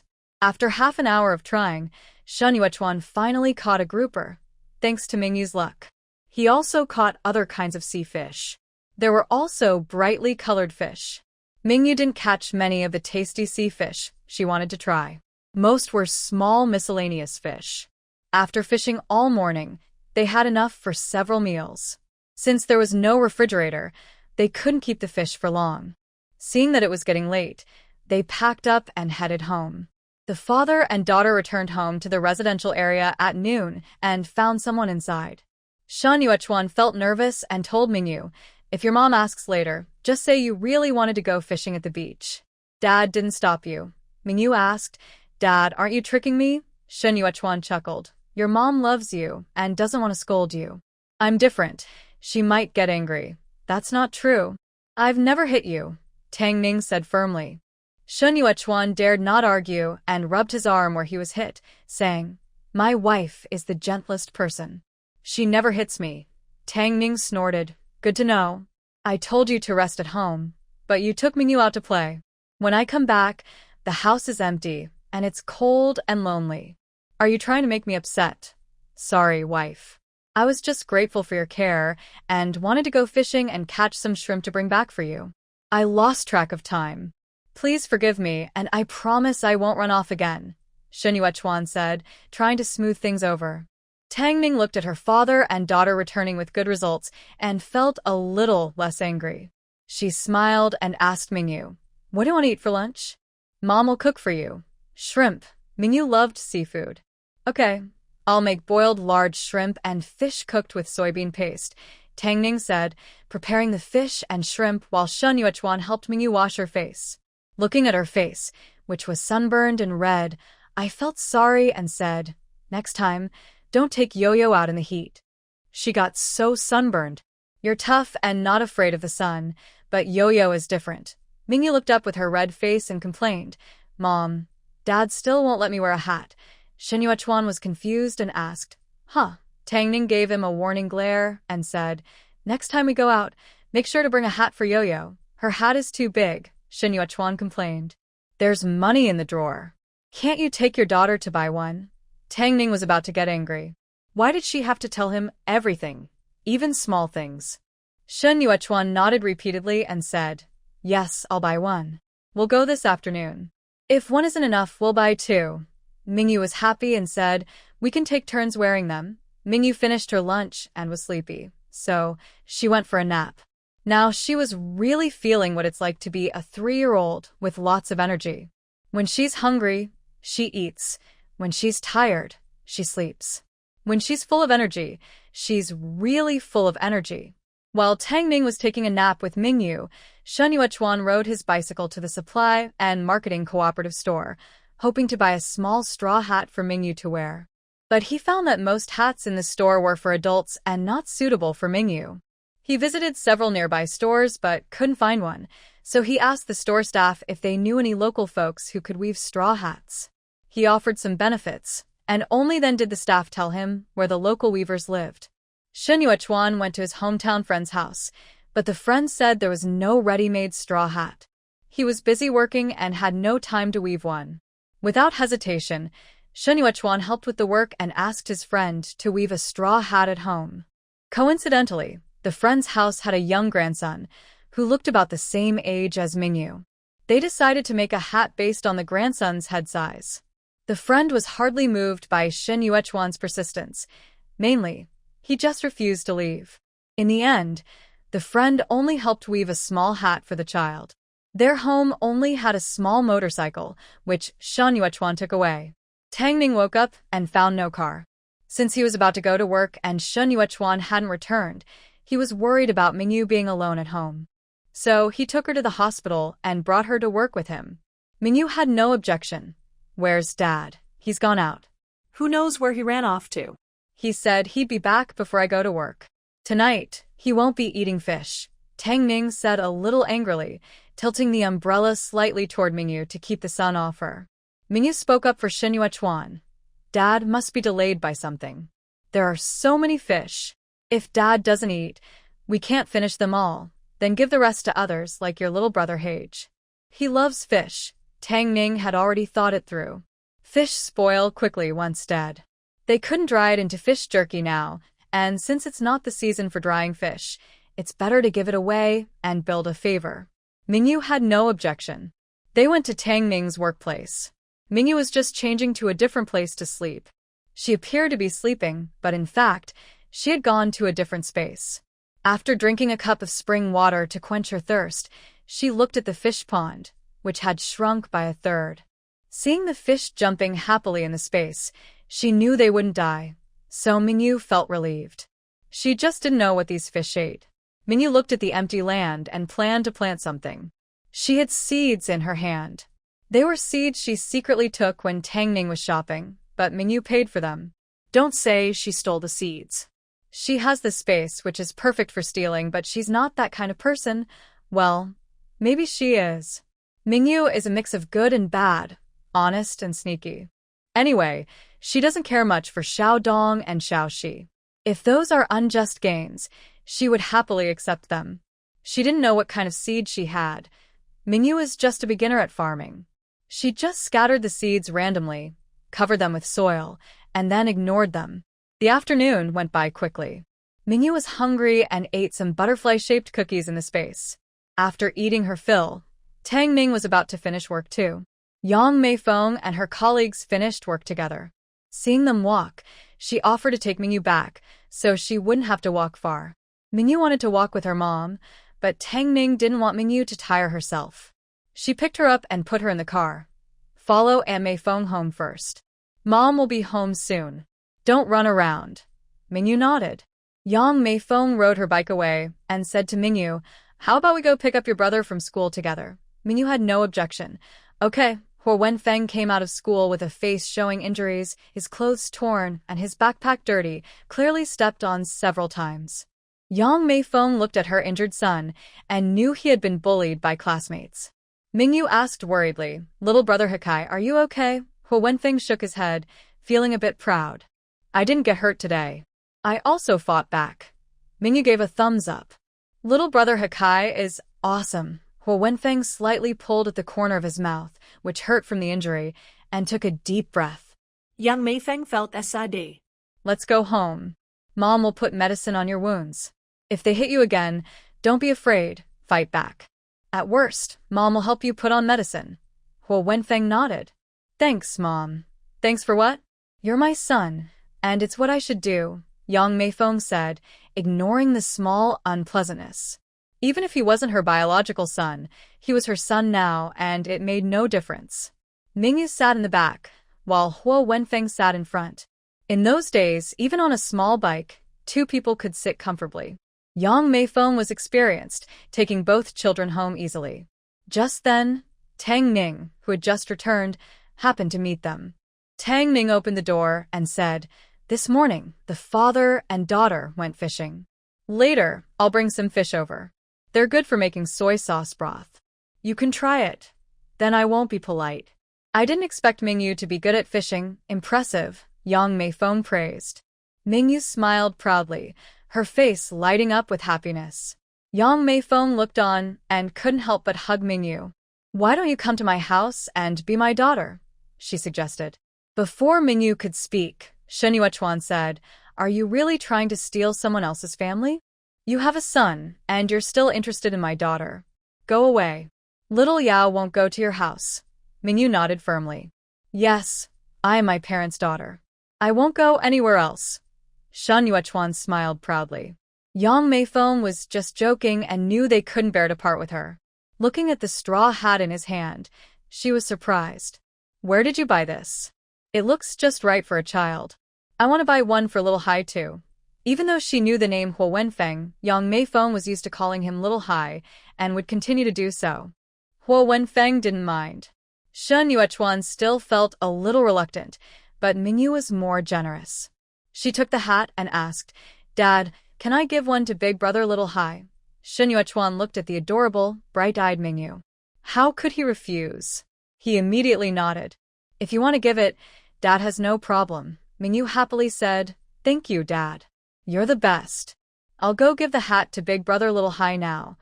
Mingyu took the hat to find Little Hai. She just happened to see him changing out of his torn clothes, revealing his thin body and a black string around his neck, with a piece jade pendant hanging from it. Mingyu saw Huo Wenfeng as just a child and didn't feel embarrassed at all. She complimented, "Brother Xiao Hai's safety pendant is so beautiful. Is it a family heirloom?" She said it casually, but Huanfeng nodded and replied, "Yes, my dad gave it to me. It's said to be a family heirloom. Can I touch it?" Mingyu didn't expect to see a second family heirloom pendant. Her first thought was, could there be another space for pendants again? After all, this is a fictional world where anything is possible. Huanfeng didn't refuse. He took off the pendant and showed it to Mingyu. The smooth, warm pendant felt like electricity passing through her hand, as if it resonated with the jade lock around her neck. Mingyu's pupils trembled. Her hand shook, almost dropping the pendant. Startled, Huanfeng quickly caught it. Luckily, Mingyu held onto it tightly. "That scared me. Please give the pendant back to brother Xiao Hai." As she spoke, she noticed blood on Huanfeng's lips. She pressed her lips to his to see if the blood recognition method would work. Huanfeng, with blood on his lips, felt a sharp pain in his head. Suddenly, a memory not his own flooded his mind, opening the door to a new world. His pupils contracted. Noticing Huanfeng's strange reaction, Mingyu asked, "Are you okay?" Huanfeng snapped back to himself. Looking into Mingyu's caring eyes, he glanced at her for a second and said, "I'm fine. I need to change clothes. You go out first, and I'll find you after I change. Little girl, don't think I don't know what's going on." The little kid is quite cautious. Mingyu respects his decision and doesn't disturb Huo Wenfeng as he explores the safe pen space. After Mingyu leaves, Huo Wenfeng immediately closes the door, holding the safe pendant. Confirming he feels no mistake, it seems he has entered an empty space. Huo Wenfeng closes his eyes, and his consciousness reappears in this space.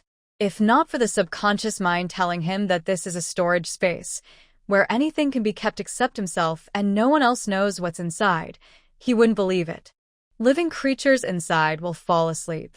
Items placed inside won't spoil. Whatever state they are in when put in, they will be the same when taken out. Huo Wenfeng is a bit skeptical. He moves his thoughts, and everything he can see in the room appears inside his storage space. Looking at the empty room again, he stares in surprise. He never thought such strange things could really exist in the world. He has worn the safe pendant for many years and never knew it contained a storage space. If not for Yu Bao. Thinking of the soft, cute, big-eyed, watery, and adorable Yu Bao sister, he feels she is truly his lucky star. If she hadn't given him a bowl of water, he might still be mute. If Yu Bao hadn't gone to play near the drain, he wouldn't have been bullied by Pai Dan and pushed into the water.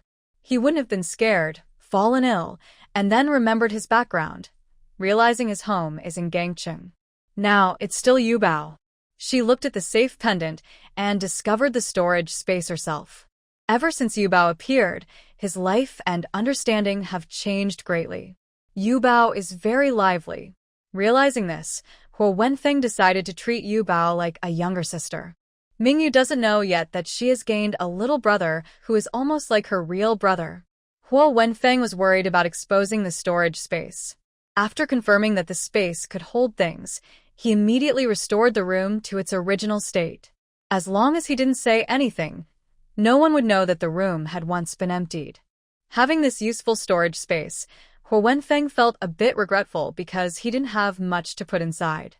It seemed like the space was a bit useless. Later, he realized it wasn't useless at all. Not at all useless. He wished he had 10 such useless spaces. He wasn't sure if Mingyu was just imagining it, but she felt that when the little brother came out dressed nicely, his eyes looked at her with more tenderness and affection, like he was looking at a cute little sister. Mingyu knew for sure that the safe pendant had opened a good, golden finger, special ability, and this little guy had gained a lot. He was grateful to himself. Mingyu secretly felt proud. Who told her that she had read many novels and basically knew the typical settings. Storage spaces, and such were common in almost every story. Especially in the historical stories she was in, without a storage space, the author wouldn't even be confident in writing about that era. Having a storage space was now standard. Mingyu is very curious about what kind of special ability Huo Wenfeng has. Is it the same multi-purpose space and spiritual spring as hers, or something else? She really wants to ask, but she's afraid of revealing herself. She's torn. In the end, Mingyu decides to observe secretly and not ask, as revealing herself would be bad. She plans to stay hidden in the residential area. Near the sea, the main food is fish, shrimp, and other seafood. She used to think seafood was delicious because her stomach was full of oil and water. But after eating more meals, Mingyu feels a bit tired of it. She wants to eat meat. Seeing that her appetite was poor at dinner, Tang Ning asked, "What's wrong? Is seafood porridge not to your taste?" Seafood porridge is very tasty, and Mom makes it smell so good. Mingyu quickly took a big spoonful of porridge, planning to go to her space later to eat some meat. Seafood alone is too bland. She still needs to eat some meat. Mingyu works hard to finish a bowl of seafood porridge. Tang Ning plans to add a little more, but Mingyu shakes her head like a rattledrum, saying she wants to go play with Huo Wenfeng. She puts down her spoon and runs off. Huo Wenfeng's family also had seafood porridge today. Tang Ning brought fish, shrimp, and crabs, and she cooked seafood porridge with a bit of winter vegetables, sprinkled with green onions. The taste was still good. Huo Wenfeng had a good appetite today and ate 2 bowls of seafood porridge. Seeing Mingyu come over, he asks, Have you eaten? Mingyu nods. Brother. When you're done, shall we go downstairs to play? Okay. Huo Wenfeng nodded happily and was willing to take Mingyu downstairs to play. Knowing she was closely supervised and that her parents wouldn't let her go out alone, since she was only 3 years old. Huo Wenfeng, who is 4 years older than her, was already a big kid. Yang Meifeng trusted him to go downstairs and play alone. With him there, Mingyu could also go downstairs. After eating and drinking, Huo Wenfeng tidied up his bowl. Mom, Mingyu and I are going downstairs to play. Yang Meifeng nodded. Just half an hour, then come back.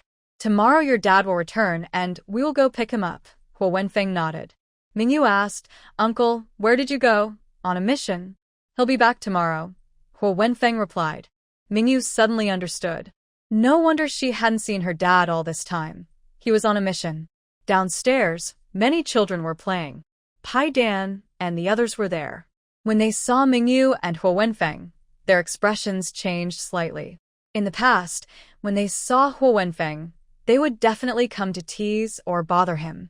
Today, seeing them, they were a bit afraid and didn't dare to approach, only threatening Huo Wenfeng with fierce looks from afar. Huo Wenfeng looked at them coldly and pulled Mingyu to the swings. The swings were built by the women in the family compound at the request of the men. There were many children in the family compound, so they needed a place for the kids to play.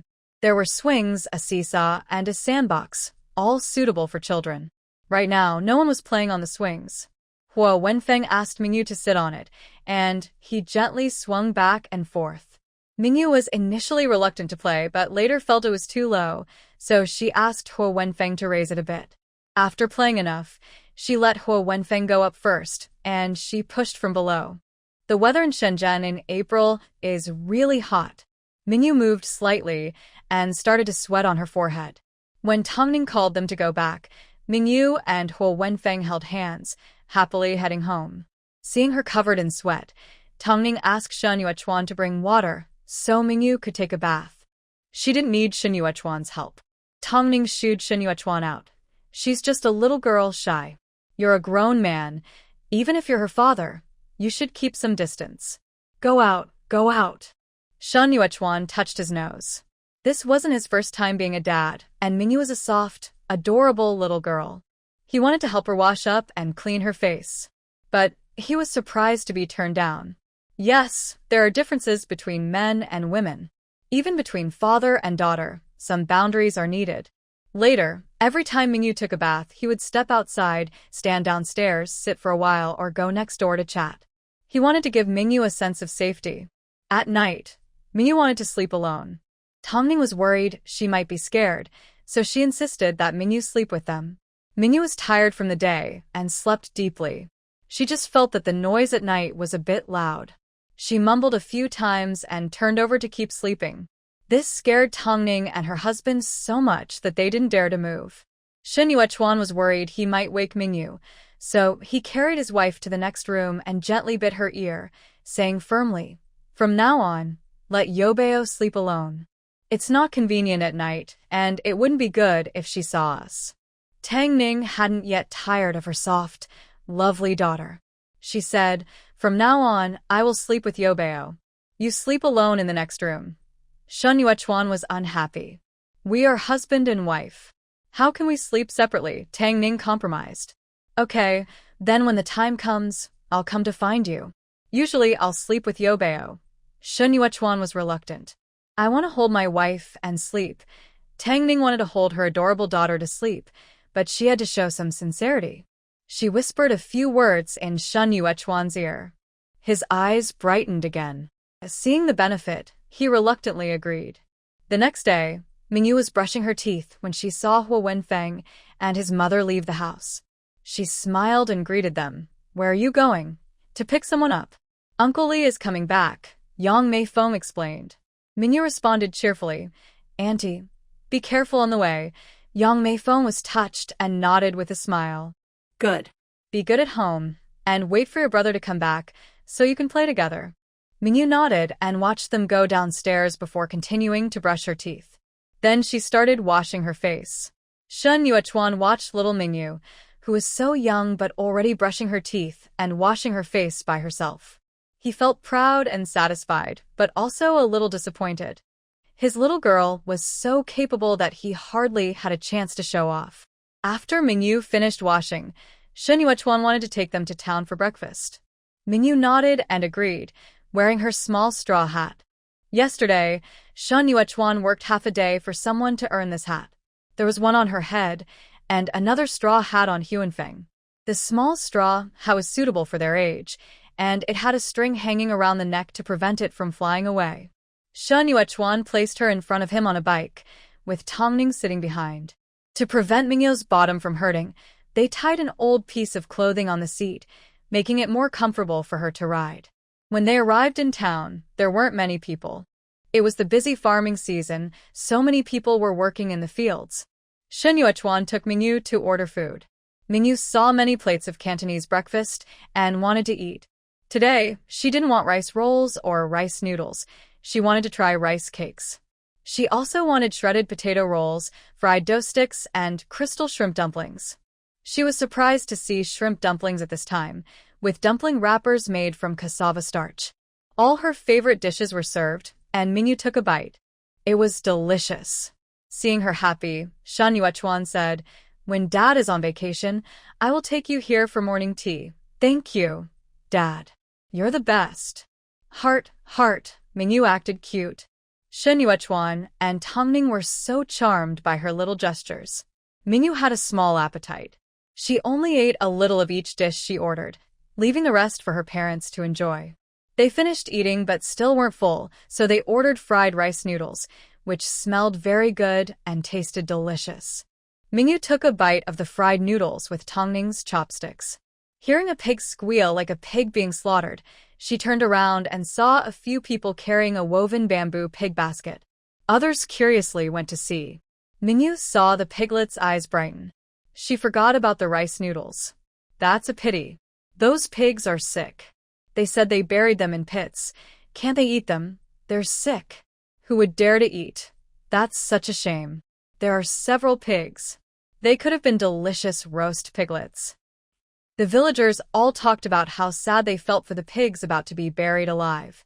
Mingyu also felt sad for the pigs. It was such a pity to bury them. If they had grown up, they would have been meat. But they got sick. Wait. Didn't she have the universal spiritual spring water? Shen Yuechuan could save lives, and the young brother could cure the mute disease. Maybe the sick pigs could be cured too? Thinking of this, Mingyu immediately followed. I've never seen pigs buried alive. Dad, Mom, let's go see. Afraid they would object, Mingyu ran ahead. Pigs that are sick, I'm coming. Worried the child might get lost, Shen Yuechuan quickly followed. Tongning paid the bill and pushed the two-wheeled cart to follow. When Tangning found Mingyu and her father, Mingyu was already sitting on her dad's neck, looking down at the villagers digging a hole. They were throwing the sick pigs into the pit and no longer needed the pig cages, fearing disease. They set the cages aside and burned them with fire. The 5 small piglets, weighing about 20 to 30 pounds, were weakly squealing in the pit. Even though they knew they might be buried alive, they were sick and too weak to climb out. They could only whimper and lie at the bottom, waiting to die. The villagers quickly covered the 5 piglets with dirt, using shovels and hoes. Soon, the dirt covered them completely, and their little bodies disappeared from sight. At that moment, Mingyu made her move. She sensed the bottom of the pit collapse slightly. The villagers didn't notice and kept filling the hole until it was level, to prevent the spread of disease. Mingyu was relieved that no one saw her secretly take the piglets into her space. She quietly sighed and said, "Dad, let's go home." Shen Yuechuan held her leg to stop her from falling. As the father and daughter turned around, they saw Tang Ning standing behind them. The big and small of them both smiled at Tang Ning, trying to please her. Tang Ning immediately lost her temper. She carried Mingyu down and bought some things needed at the town store before heading home. Tang Ning planned to make new dresses and clothes for Mingyu. She was still wearing old clothes from Huo Wenfeng. Today was her day off, so she had time to sew clothes. There was a sewing machine at home, and she made her own clothes. Shen Yuechuan's clothes and pants were all issued by the army, saving a lot of fabric. Her family's cloth ration tickets were enough for her. Now that she had a daughter, she definitely wanted to dress her up beautifully. Mingyu was thinking about collecting the sick pig from the space. After returning home, she pretended to be a little tired and went to rest in her room. After a while, Tang Ning came to check on her. Seeing that she seemed to be sleeping, she gently pulled the door open without closing it tightly, so she could hear Mingyu call for help if needed and not miss the child's needs. Pretending to sleep, Mingyu turned over and went to the space. In the breeding area shed, 5 piglets lay weakly on the straw.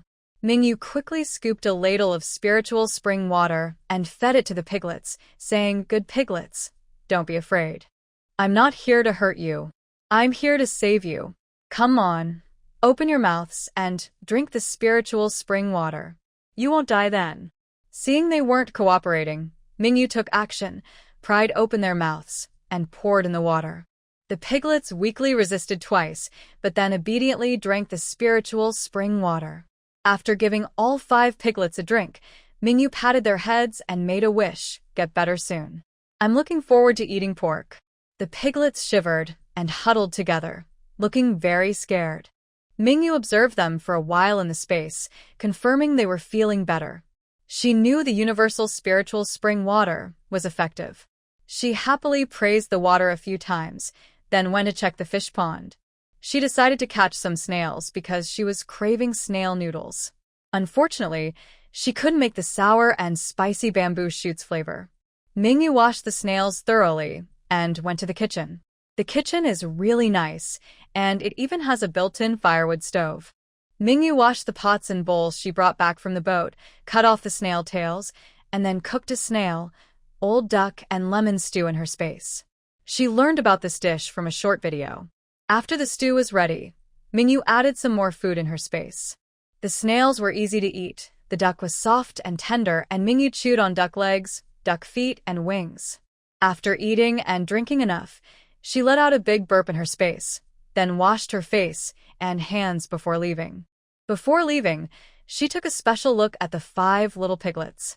Seeing that they could stand up, drink water, and eat pig food, Mingyu knew the piglets were fine. Don't ask where the pig food came from.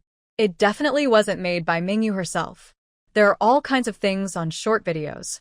Mingyu used to enjoy watching pig-raising bloggers, seeing hundreds of pigs grazing, and watching them cook pig food in big pots. She even ate some pig food ingredients herself. She didn't expect that after entering the story world, she would also develop pig-raising skills in her space. As long as she used the kitchen in her space, she could activate the smart kitchen functions. Now, the space kitchen can prepare pig food with just one click. If she, a 3-year-old cute girl, had to cook pig food every day in her space, it would be too hard. Anyone who has played farming or pig-raising mini-games knows how it works. Mingyu's breeding space is simple. It can breed animals with just one click. It's very convenient. Mingyu just came out of the space when she heard Tang Ning and Yang Meifeng talking. Tang Ning asked, "Why did it take so long?" Yang Meifeng replied, "It's that little Hai. He saw many ships at the dock and wanted to learn how to sail, so he kept pestering his dad to teach him. He's so young and already learning this." Tang Ning gave a thumbs up. "This kid is eager to learn." Yang Meifeng nodded. "Exactly. That's why it took a bit longer." What Yang Meifeng didn't say was that the child learning to sail was because he wanted to sail to the port city in the future. But even if he learned, what then? Their family didn't have a fishing boat. She understood Huo Wenfeng's intentions, but couldn't help much, so she let him go. Shen Yuechuan had already met Huo Wenfeng and talked with him. He never expected that the little mute boy would actually speak. Shen Yuechuan was surprised for several seconds. Now, it was Li Mingjuan's turn to be amazed. His normally mute son was now able to speak. So, when Huo Wenfeng asked him to teach him how to sail, Li Mingjun agreed, without hesitation. Watching him seriously learn to sail, with a focused face and determined eyes, and being able to steer the boat in just 5 minutes, he exclaimed that his son was a genius. After taking the child out on the sea for a few rounds and seeing that he had grasped the basic sailing skills, the lesson ended. Back home, he kept praising his son to Shen Chuan, saying how talented he was. While praising, I saw Mingyu standing at the door, looking cute, gentle, and lovely. His eyes lit up. "Is this your daughter?" Shen Chuan turned around and saw Mingyu awake. He smiled and waved. "You Yobeo, come here. This is Uncle Li." He asked Mingyu to come over, but Shen Chuan was more straightforward. He walked quickly over, squatted in front of Mingyu, and reached out his hand. "Daddy's hug, okay?" Mingyu nodded slightly. Shen Chuan picked her up and held her in his arms, smiling and saying, "Hello, Uncle Li." Li Mingjun was stunned. "Is this really the child you found?" Shen Chuan was unhappy. "Not found. She found me. Her name is Yobeo." Seeing Shen Chuan so proud, Li Mingjun felt very jealous. Such a beautiful daughter. Why isn't she his daughter? He also wanted one. He used to show off his obedient son in front of Shen Chuan. Even if he couldn't speak, he was still his good son. Now, seeing someone else's daughter, he felt a little envious and wanted one too. Li Mingjun reached out to Mingyu. "Uncle wants to hold you, okay?" Mingyu hadn't decided whether to let him hold her. She noticed Shen Chuan's grip tighten slightly, clearly unwilling to share her hug. Mingyu immediately shook her head and hugged her dad, saying, "I only want Daddy to hold me." Shen Chuan almost pouted. "Go away, my daughter doesn't want you to hold her. Go hold your own kid or your son if you want to hold someone." Shen Chuan thought to himself that all the pain was worth it. His daughter still knew who was best for her. Of course, it was him, her father. Li Mingjun was impressed by Shen Chuan's skills. He didn't argue with them as a father and daughter. After joking with Mingyu for a while, they went home to rest. Mingyu ate snail and duck hot pot in the space. She couldn't eat much at noon and held her stomach, saying, "Still full." Tang Ning patted her little belly, which was indeed round. She wasn't forcing herself. If she was hungry later, she could just heat up some food. In the afternoon, Tang Ning took a short nap, then went with Shen Chuan and his wife to tend the vegetable garden. Mingyu played nearby while the couple worked. They picked a fresh cucumber to eat. They washed it with water they brought and gave it to Mingyu. If they were eating it themselves, they wouldn't bother washing it with plain water. They'd just eat it as it was. But children need to be careful not to get a stomach ache. Mingyu nibbled on a tender, old variety cucumber. Back then, cucumbers weren't the long, thin ones we see later but short, thick ones. The bottom of the cucumber was a bit bitter. Mingyu also noticed they grew corn, potatoes, eggplants, and beans. The garden was about half a mu, a traditional Chinese unit of area. When the corn was ripe, they could enjoy boiled corn. They planted the crops very well, so they wouldn't run out of vegetables this summer. Mingyu didn't need to grow too many vegetables in her space, so she wouldn't have leftovers to waste. While busy in the fields, someone came to find Shen Chuan and handed him a folder. Mingyu curiously looked over and realized it was her adoption paperwork. Shen Chuan hugged Mingyu and kissed her. "Great. We can go to handle the adoption tomorrow. From now on, you will be our legal daughter." Tang Ning was also happy and kissed Mingyu on the right cheek. That night, Tang Ning didn't rest and sewed a pretty plaid skirt for Mingyu. The style was suggested by Mingyu. It wasn't clumsy, and it looked nice on her. Mingyu tried it on and said, "It looks good. Mom is so talented." Tang Ning smiled and helped Mingyu take off the skirt. "You can't wear it to sleep. Wear it tomorrow after you wake up so it doesn't get wrinkled and look bad. I'll make you another skirt tomorrow." Mingyu nodded. "And little underwear." She refused to leave it empty. Tang Ning. She thought this child must have been well cared for before, or else at such a young age. Why would she care about little underwear? She looked at the children in the neighborhood. Few of them wore little underwear. Honestly, it didn't look good. If there were conditions, she would definitely let her wear little underwear. A child's privacy is important. It's also about modesty. Not even waiting until tomorrow, Tang Ning didn't want to sleep now. She rummaged through boxes to find fabric suitable for making little underwear. She measured Mingyu. cut a few pieces, and stepped on the sewing machine. A pair of children's small underwear was finished. Mingyu gave a thumbs up and said, "Wow, Mom is so amazing. She made these little pants so quickly. How is my mom so talented?" Tongning smiled and accepted her daughter's praise. She put on the little pants for Mingyu to try, and they fit perfectly. Luckily, there was elastic at home, or she wouldn't have been able to make the little pants. And I must say, once Mingyu wore the little pants, she felt much safer. The next day, Mingyu wore a new dress and her little pants. Shen Yuechuan carried her out. When the other sister-in-law saw, she asked, "Where are you going?" Shen Yuechuan proudly said, "To the Civil Affairs Bureau to register. From now on, Yu Bao is officially adopted by our family and recognized as our daughter." Everyone congratulated him. "Congratulations. Congratulations. You're so lucky. You got a daughter for free. That's because I'm lucky. You all envy me." Shen Yuechuan boasted as he held Mingyu and took his wife to the Civil Affairs Bureau.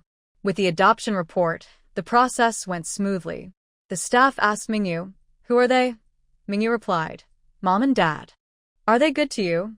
Mingyu honestly answered, "Mom and Dad treat me very well. I like Mom and Dad." Seeing that Mingyu accepted them, the staff happily stamped the papers. From then on, Mingyu was legally recognized as the adopted daughter of Shen Yuechuan and Tongning. Mingyu was also happy to have them as her guardians. Compared to the irresponsible parents that Xiao Chahui encountered, Shen Yuechuan and Tang Ning are 100 times better. After completing the adoption procedures, Tang Ning was about to go to work. She asked Shen Yuechuan to buy some pork ribs to make delicious food for Mingyu and to celebrate that they officially became a family. Shen Yuechuan sent Tang Ning to the hospital for work, then took Mingyu to buy meat. On the way past the residential area, a woman called out to him, saying her daughter-in-law was about to give birth, her son was not at home, and she asked him to help take her to the hospital.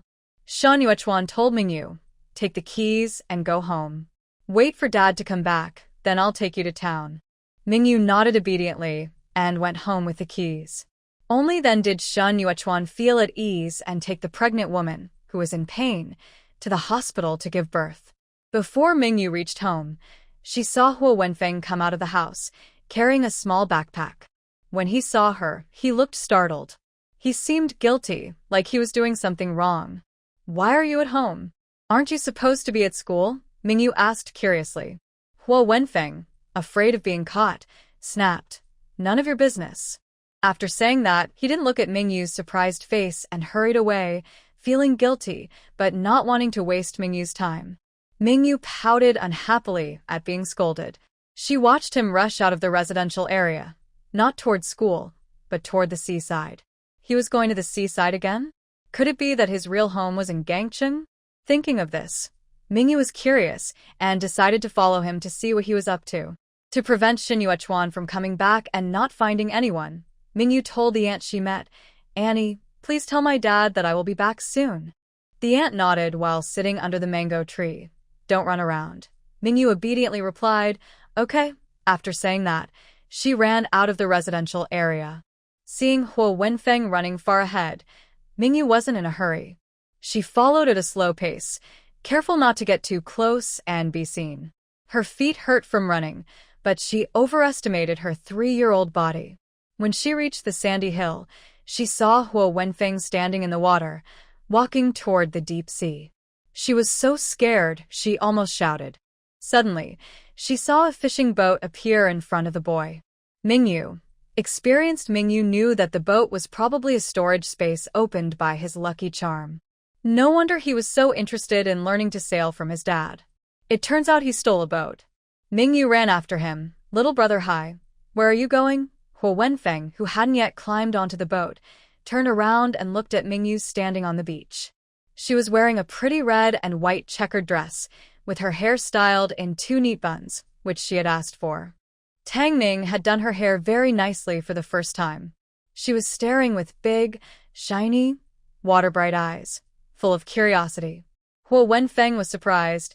"Why are you here? You haven't answered me yet. Where are you going? Are you not going to school? You're not being good. If Aunt Yang finds out, she'll be angry." Mingyu said, deliberately trying to scare him. Huo Wenfeng originally left a note, but now Mingyu has encountered him again. He plans to give her a message to pass along, telling her to send a word to his mother that he has gone back to his hometown. He hopes to take her to the port city someday to enjoy life. Are you coming back alone? Are you okay staying at home? Mingyu asked worriedly from the shore. Do you know where your parents live? Huo Wenfeng nodded. Yes, I know. Mingyu said nothing, realizing he probably remembered everything now. She had heard before that he didn't remember where his home was and couldn't speak properly. Now it seems that after being pushed into the small stream and getting upset, he has regained his memory. He can speak again. He is different from her. He has a home to go back to. But Mingyu has no home to return to. She is only trapped inside her story.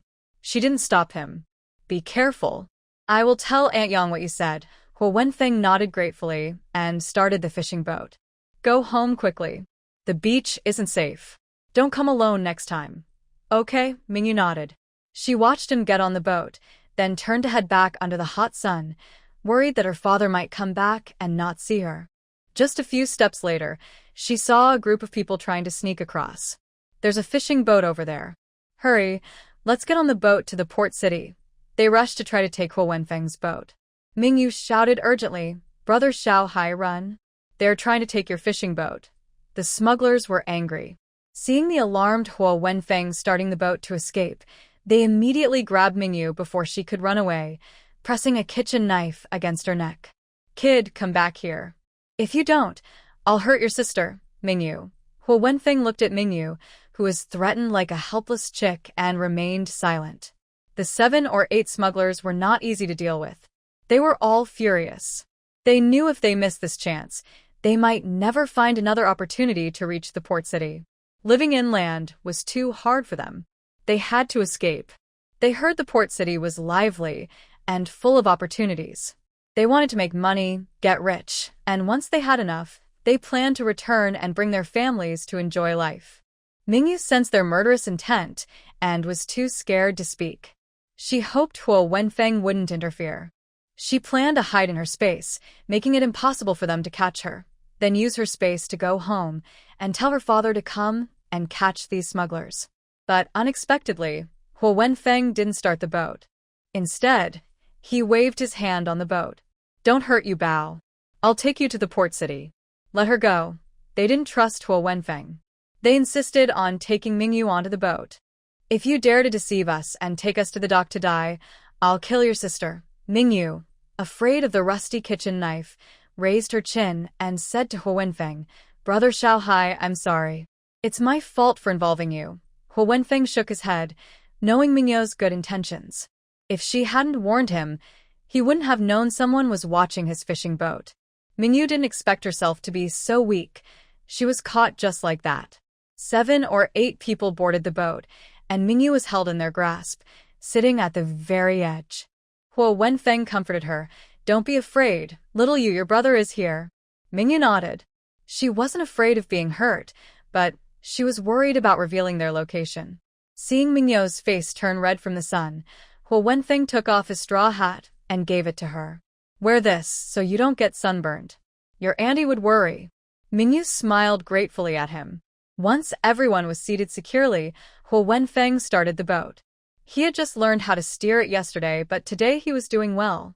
The boat rumbled to life and moved forward. He was also heading to the port city. If they spoke kindly, Huo Wenfeng would probably agree to take them along. But who would have thought they would threaten Mingyu instead? Watching Mingyu being held hostage, Huo Wenfeng narrowed his eyes. Even if he wanted to teach them a lesson, he couldn't do anything right now. Mingyu was still in their hands. The boat had been sailing for a while when Mingyu thought she saw tiny people on the shore, running toward them. She wasn't sure if her eyes were playing tricks on her, but it looked like she saw Xin Yuechuan. She wanted to get a closer look, but the person holding her turned her face away. There's no point in looking. We're already at sea. Mingyu glared at him angrily. Huo Wenfeng was driving the boat ahead, holding the steering wheel tightly. He was small and not very strong, so it took a lot of effort to move the fishing boat. It looked like the distance between the two shores was not far. It took more than an hour to reach the port city by boat. There weren't many people around here. They had sneaked across the border, so they chose a place with few people. There was also a wire fence nearby. Luckily, there were 7 or 8 adults with them. After reaching the shore, they used knives or axes to break a hole in the wire fence big enough for people to pass through. When they arrived at the port city, they no longer held Mingyu hostage. They threw her onto the ground. Mingyu almost fell, but luckily, Huo Wenfeng caught her. The 7 or 8 migrants turned back and smiled at Mingyu and the others. "Thanks. When we make a lot of money, we'll buy you something tasty." Mingyu scoffed, "I'll buy my own. You scare children. You're not good people. We're not scaring you, because you're obedient. Don't blame us." Seeing Mingyu's cute and soft appearance and Huo Wenfeng's handsome looks, they had bad intentions. "Do you want to come to the port city and see the world?" Mingyu saw their bad intentions and pointed somewhere nearby. "Someone's coming. Hurry, someone's sneaking across the border. Come and catch them." When Mingyu shouted, those guilty of sneaking across the border thought someone was really catching them. They were so scared that they ran away in a panic. Mingyu secretly breathed a sigh of relief and asked Huo Wenfeng, "Brother Xiaohai, where are we going?" Huo Wenfeng carried Mingyu towards the fishing boat. "I'll take you back," he said. Mingyu shook her head and refused. "Since I'm here, Brother Xiaohai can take me to your house as a guest. That way, I can also tell Aunt Yang when I go back. She'll be happy to know you're doing well in Port City. Don't you think?" Seeing that Mingyu was determined not to go back now, Huo Wenfeng finally gave in. "When we get to Port City, you have to listen to me. You can't run around. This place is different from the family area. There are many bad people, just like those troublemakers earlier," he warned. Mingyu nodded obediently. At her age, as long as she didn't cry or make trouble, she looked like a well-behaved child. She didn't need to act cute. She was naturally adorable. This was Mingyu's first time here, and she didn't know the way.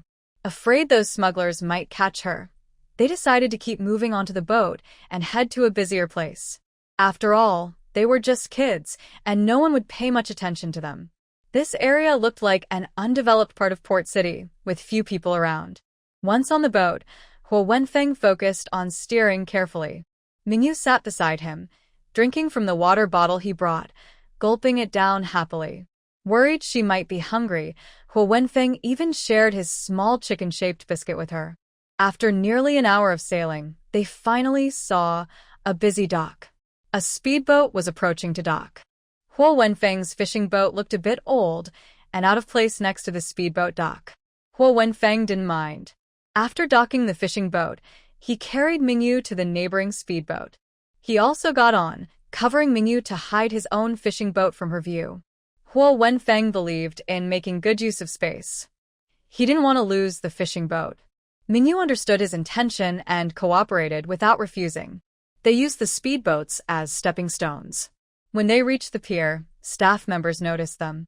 Seeing Huo Wenfeng dressed in worn-out clothes with patches, they looked surprised. Mingyu was wearing a new, cute dress, looking soft and adorable, not like a beggar. The staff asked, "Little baby, where's your mommy?" "We're leaving," Huo Wenfeng said, noticing the staff seemed to want to take the cute girl away. He quickly took Mingyu and ran. The staff chased for a few steps but couldn't catch up, so they had to go back to their security duties. After running for a while and making sure they weren't being followed, Mingyu let out a quiet sigh of relief. Mingyu asked, "Where does Big Brother live?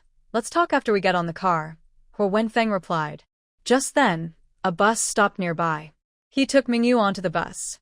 Mingyu looked out the window curiously, while Huo Wenfeng watched the bus route. Since they were young, they didn't need to buy tickets. When they arrived at the busy part of the port city, Huo Wenfeng immediately got off with Mingyu. Mingyu hadn't yet recognized that this square was a place she had visited before, but she was immediately taken into a taxi by Huo Wenfeng. When the taxi driver saw 2 children waving, he asked, "Do you have enough money to pay for the ride?" Huo Wenfeng nodded, showing the driver the money he had just taken from the security guard's pocket, and gave the destination, Shunlan Shuiwan. Mingyu knew this place. It was said to be home to the wealthiest people in the city. She had passed by before and envied the rich people living inside. She never expected him to live in Shunlan Shuiwan. Mingyu's eyes changed when she looked at Huo Wenfeng. He was a young master from a wealthy family, wandering outside. TSK. She never thought she would be playing the role of a childhood friend of a fallen young master. While Mingyu was lost to her thoughts, the car had already arrived at Shenlong Shuiwan. It stopped in front of the Huo family mansion. Seeing the familiar building, Huo Wenfeng knew he hadn't forgotten. He really was a member of the Huo family. He had finally returned. Huo Wenfeng paid the fare, pulled Mingyu out of the car, and eagerly knocked on the heavy, closed door. Soon, someone heard the noise, opened a small window on the grand, luxurious door, and looked outside. Huo Wenfeng excitedly said, "I'm back. Please open the door." The butler, watching them, frowned and asked, "Who are you looking for?" "I am Huo Wenfeng, the young master." "I am back," Huo Wenfeng said hurriedly. The butler only started working at this luxury house last year. Seeing the unfamiliar person in front of him, who looked like a poor beggar dressed in torn, faded clothes with patched-up clothing, he sneered, "You're here to trick us again." "Huo Wenfeng? Our young master has been gone for 3 years. The bounty has been cancelled. The young master's wife took the young lady abroad. Even if you want to scam money, you can now. Just get out of here." The new butler waved dismissively. Huo Wenfeng was anxious. "Call my mom." "I am really Huo Wenfeng." The new butler didn't recognize him. Huo Wenfeng could only say, "Call Uncle Fu. He knows me." Uncle Fu, the young master's wife, and the young lady have gone abroad. Just then, they saw a luxury car approaching. Recognizing their own car, the new butler immediately opened the door. To chase them away, he handed over 200 yuan and said, "Don't stay here and cause trouble. Our master is back." He already said the young master has been gone for a long time. "If anyone dares to deceive us again, I'll break your legs," Huo Wenfeng asked. "Who is our master?" "Master Qihua," the new butler proudly boasted. Hearing this title, Huo Wenfeng was so frightened that he quickly took off the straw hat from Mingyu's head and put it on himself, lowering the brim to hide his face, so that Master Qihua wouldn't recognize him. Mingyu, whose hat was taken off, was not angry. He understood that Huo Wenfeng's actions had their own purpose. Hui Qi, the 7th master, saw Huo Wenfeng and Mingyu on the car, but they seemed to be avoiding him and didn't look at his face. From their clothes, he could tell they were a young boy and girl. They looked quite young. Hui Qi was no longer surprised. Over the past 3 years, old master Hui still refused to give up. He said he wanted to see his son alive and his body after death. He even offered a reward of 1 million to bring his grandson back. In this era, 1 million was a huge amount of money. Many people, trying to make quick money, would bring young boys of similar age to pretend to be the grandson, but they were often caught. Still, some people didn't give up. Having seen so much, Hui Qi could tell what these children were up to just by their age. Others might not know, but he knew. His poor little nephew had been thrown into the sea to feed sharks, and his body was never found. He had ordered someone to take the boy to a place where sharks loved to gather. A 4-year-old boy couldn't have survived. Knowing that the boy was already dead, Hui Qi didn't bother with those tricking children. 7th master is back. The new butler opened the car door obediently. Hui Qi looked at him with disdain. "Send them away. Even a stray cat or dog dares to pretend to be my nephew. They don't deserve it. Break their legs if they come again." The new butler nodded and immediately scolded Huo Wenfeng and Mingyu harshly. Huo Wenfeng pulled Mingyu and ran away. Bright Lemon curiously looked back at the old man in the luxury car. He appeared to be around 50 years old, with features that didn't quite match Huo Wenfeng's. He was probably not his grandfather. If he were Huo Wenfeng's grandfather, he wouldn't hide his face on purpose. This person looked more like he was afraid of being recognized or had a grudge. After all, enemies tend to get angry when they meet. Honestly, Mingyu was right again. After the mansion's door closed, Huo Wenfeng took Mingyu back again. Mingyu asked knowingly, "Are we at the wrong place?" Huo Wenfeng shook his head, staring at the mansion's door with a look of hatred and frustration. "This is my home. My father was killed, my mother and sister were driven away by this bad person. He's taken over our home." Mingyu frowned. "What should we do? We're too young to fight or even speak loudly. We're so weak. If only we could move all his stuff out and leave him with nothing, how about that? That hint is pretty clear, right? You, with your space ability, have nothing to fear. Just move all his belongings and run away. Since he took everything from you, taking it back is only fair. Huo Wenfeng's eyes lit up after Mingyu's suggestion. He looked at Mingyu with excitement. You're right. You're truly my lucky star. Huo Wenfeng was so happy he leaned down and kissed Mingyu on the face. Immediately, he mentally commanded to gather the mansion's supplies. To avoid being discovered, Huo Wenfeng quickly locked the safe, the storeroom, and the supplies in the basement. No matter what was inside, he emptied everything out. Nothing was left behind. Coincidentally, they were hungry. Using his space ability, Huo Wenfeng took half of the food from the kitchen. Why not take it all? He was worried about making too much noise. If the people in the mansion found out it was him causing trouble, and if his seventh master caught him, he wouldn't mind dying. He just didn't want to harm Mingyu. Huo Wenfeng knew that his seventh master liked collecting watches, antiques, calligraphy, and paintings. He took the mansion's watches, antiques, calligraphy, paintings, small yellow fish, big yellow fish, and even some cash. Huo Wenfeng had no money. To survive in Gangcheng, he definitely needed cash. He sensed that his space ability was gathering more and more items. After a while, he pretended to take out 2 sandwiches from his small backpack. He couldn't easily take out other food, but sandwiches were fine. They were made in the morning and not finished, so the servants planned to eat them for lunch. But Huo Wenfeng took them instead. Mingyu looked at the sandwiches in front of her, smiling. As a 3-year-old who didn't understand much, Mingyu didn't ask questions. She simply took and ate what was given. And guess what? The filling wasn't hamburger meat, but imported Spanish ham. It was delicious. Mingyu was hungry. She bit into a sandwich almost as big as her face, eating happily. She choked on her food but drank some milk to quench her thirst. Mingyu, you really don't hide anything, do you? With you acting like this, I feel shy to ask where the milk came from. Mingyu gulped down half a glass of milk. She hadn't had milk in a long time and was starting to miss it. She thought for a moment and decided to take all the milk from the mansion. Since she was already here, she couldn't leave empty-handed. It would be great if there were cows, so she could raise them in the space and have fresh milk every day. Unfortunately, the mansion only had milk but no cows. After they finished eating and emptied everything, Huo Wenfeng didn't stay long. He took Mingyu down the mountain and then hailed a taxi to the city center. This area was the wealthy district with few people around. Mingyu was so tired she could hardly walk. Finally, she saw a taxi. Luckily, it was empty. Huo Wenfeng hadn't even reached out to stop the car when Mingyu waved her little hand. Stop, stop. I want a ride. I'm so tired. I can't walk anymore. Huo Wenfeng gently patted Mingyu's head with concern. You've worked hard. Once I find Grandpa, I'll take you back to the residential area, Mingyu nodded. She didn't want to stay in Gangcheng at all. She also felt a bit embarrassed to stay at Huo Wenfeng's grandpa's house. She still preferred to go back to the residential area where she was free and loved by her parents. She wondered if her parents were worried sick since she came to Gangcheng. She didn't want to come here either. It was all because of those people who smuggled her and took her hostage.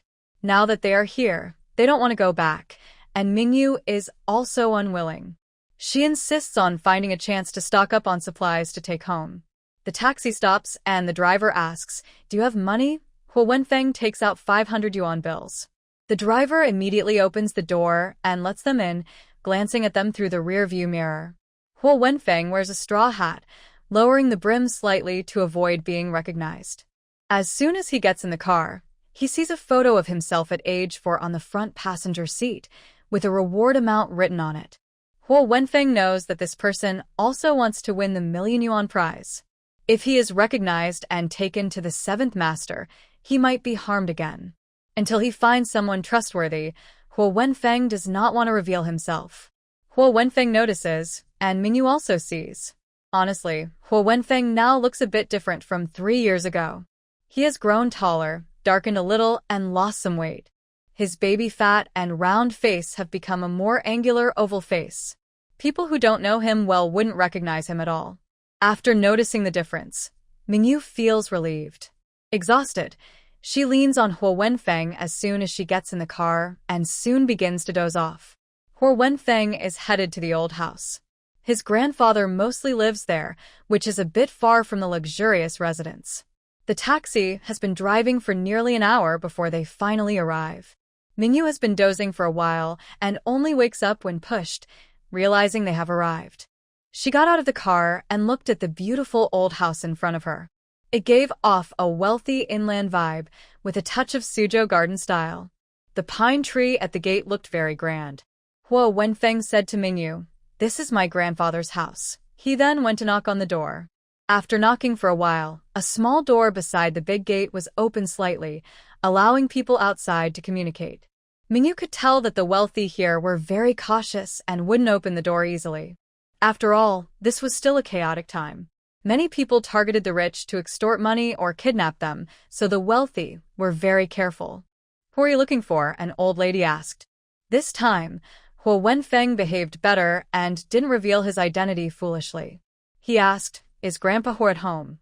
"Who are you?" "Our master is sick and staying in a nursing home," the old lady said, her eyes not very good. She looked at the beautiful Mingyu and seemed not to recognize her.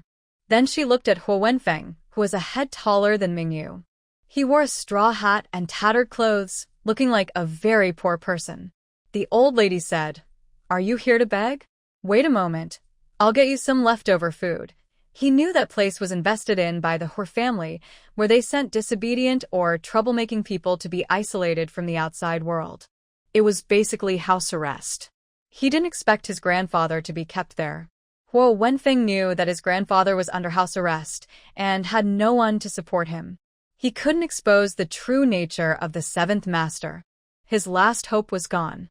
Huo Wenfeng definitely wouldn't stay long, fearing his old grandmother would recognize him.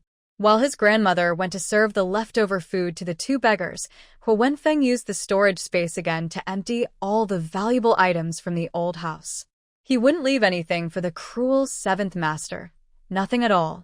Anyway, only his old grandmother lived in the house now. She wouldn't notice for a while. Huo Wenfeng could safely store the valuable things in the space. When they discovered it, he would already be gone with his people. After clearing out the house, Huo Wenfeng didn't stay. He took Mingyu and ran away.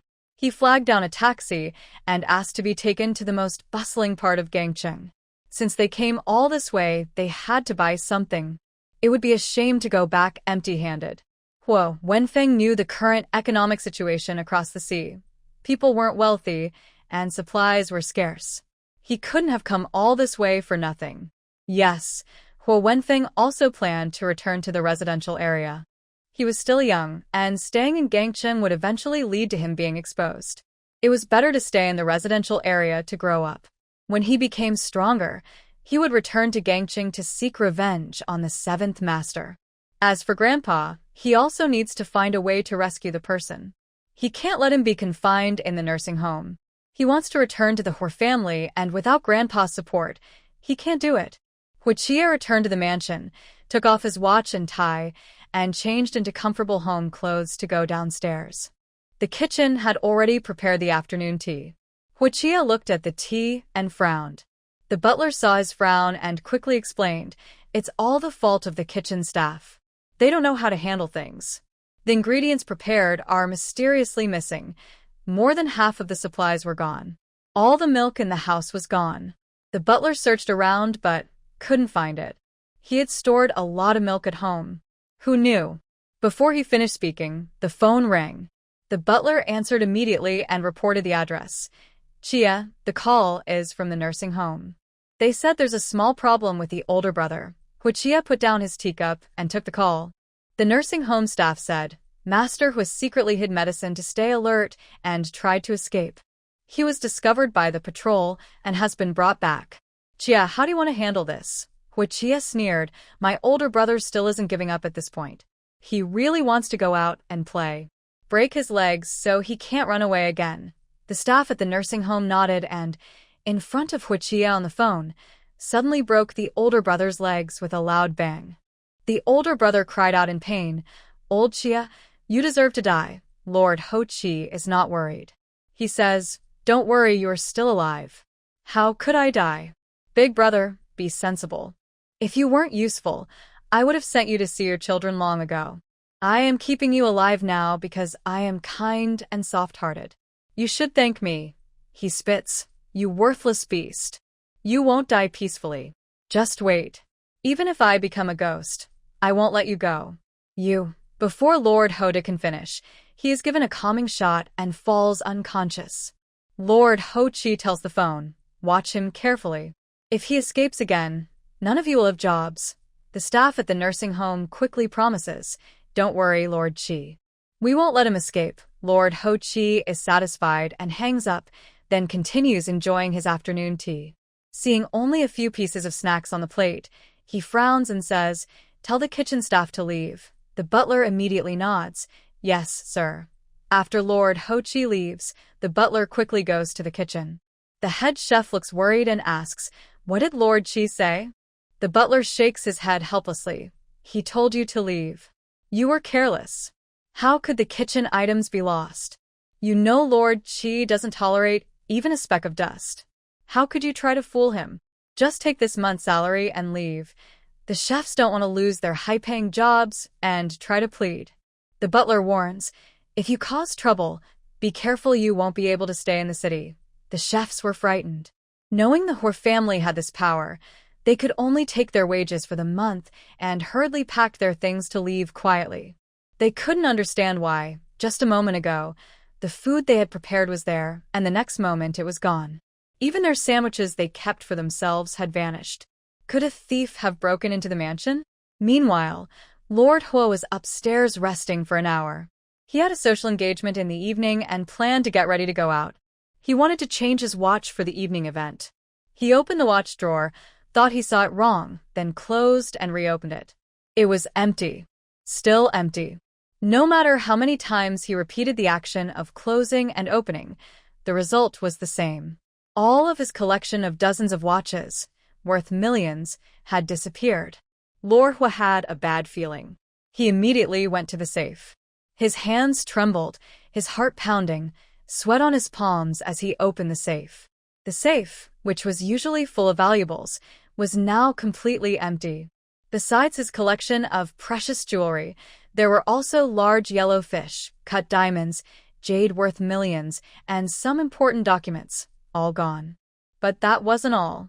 Holding on to hope, he opened the hidden secret room. Inside, the valuable national treasure-level artifacts, antiques, calligraphy, and paintings had all been moved out. His heart sank heavily, as if the sky was falling. Realizing he had been robbed, Lord Hua was so angry he threw the bedside lamp. 10 minutes later, after taking her blood pressure medication, Uncle Ho Chi declared, if anyone dares to steal from me, I will make sure they have no place to hide. Ming Yu and Ho Wenfeng didn't know that Uncle Ho Chi had already discovered that the valuable items at home had been stolen. They arrived in the city center, looking at the tall buildings and the busy, well-dressed pedestrians. Ming Yu pointed to Ho Wenfeng's worn-out, faded clothes and asked, Big brother, shall we buy new clothes? Ho Wenfeng noticed the strange looks from the people around him, realizing they thought he looked like a little beggar and were staring at him curiously. Not wanting to attract attention, Ho Wenfeng nodded and pulled Mingyu toward a nearby children's clothing store. The shop assistant saw Ho Wenfeng's torn clothes and Mingyu, who didn't look like they belonged to the same group and initially didn't want to serve them. But when Ho Wenfeng took out 1,000 yuan to show he had money, her attitude changed immediately. Welcome, young guests. Feel free to try on any clothes you like. Our store is the best children's clothing shop nearby, and many wealthy kids wear our clothes. Mingyu wasn't interested in her praise and focused on the pretty little dresses. Unfortunately, they were too beautiful and not suitable for her to wear in the neighborhood. To be able to wear clothes in her neighborhood, Mingyu chose simpler styles. The colors couldn't be too bright, and they couldn't be decorated with beads or sequins. In the end, Mingyu picked plain, cotton fabrics that were simple and comfortable to wear and, most importantly, looked modest and low-key. Ho Wenfeng followed Mingyu as she selected clothes and helped carry them. Seeing him follow her, Mingyu asked, Big brother, Aren't you going to choose anything? Huo Wenfeng felt a bit shy. I can buy whatever I like. Mingyu understood immediately. He probably didn't know what suited him or what style he liked. Mingyu loves shopping and buying clothes. She confidently said, Big brother, wait a moment. Once I finish choosing, I'll pick something for you. I'm good at choosing clothes. The shop assistant almost laughed out loud. She looked at a child who was only about 3 years old, yet spoke so confidently, claiming she was good at choosing clothes. But she didn't see what Mingyu was picking. She had chosen the ugliest clothes in the store. She didn't pick any of the pretty, princess-like dresses. Is that what it means to be good at choosing clothes? The shop assistant tried to recommend pretty and expensive clothes to Mingyu, but Mingyu refused, saying, Thank you for the recommendation, but I have my own taste. Please don't bother me anymore. If you keep bothering me, I'll go to another store. The shop assistant didn't expect such a young child to be so difficult to fool and even to threaten her.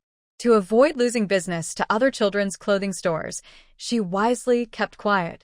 Even when Mingyu chose simple clothes, pants, and skirts, she didn't say a word. Once Mingyu finished choosing, she took Huo Wenfeng to the boys' clothing section. Mingyu asked, Big brother, are you going to wear these at home or here? Huo Wenfeng thought for a moment and said, Both. Mingyu understood that they planned to go to both places. Yes, her grandfather is still in the port city, so he must be going to visit him. Mingyu quickly picked out 3 sets of clothes suitable for the community area: small vests, shorts, and light shirts. For the port city, she chose more fashionable clothes, typical of local kids. She also selected shoes. The sandals here are very pretty. They are more beautiful and comfortable than the cloth shoes Mingyu wears. Mingyu chose 3 pairs of sandals in different sizes, all of the same style, so she can wear them for years. Other shoes are not suitable for the community area. They are too fancy and might attract suspicion. Her mother also found it hard to explain where she bought them. To avoid trouble, she picked simple, unobtrusive shoes. She also bought shoes and socks for Huo Wenfeng. Huo Wenfeng bought 3 pairs of shoes in different sizes. One big, one small. When the 2 kids left the children's clothing store, they looked like completely different people. Huo Wenfeng was dressed in a stylish, casual outfit that Mingyu picked out, standing on the street, attracting many glances.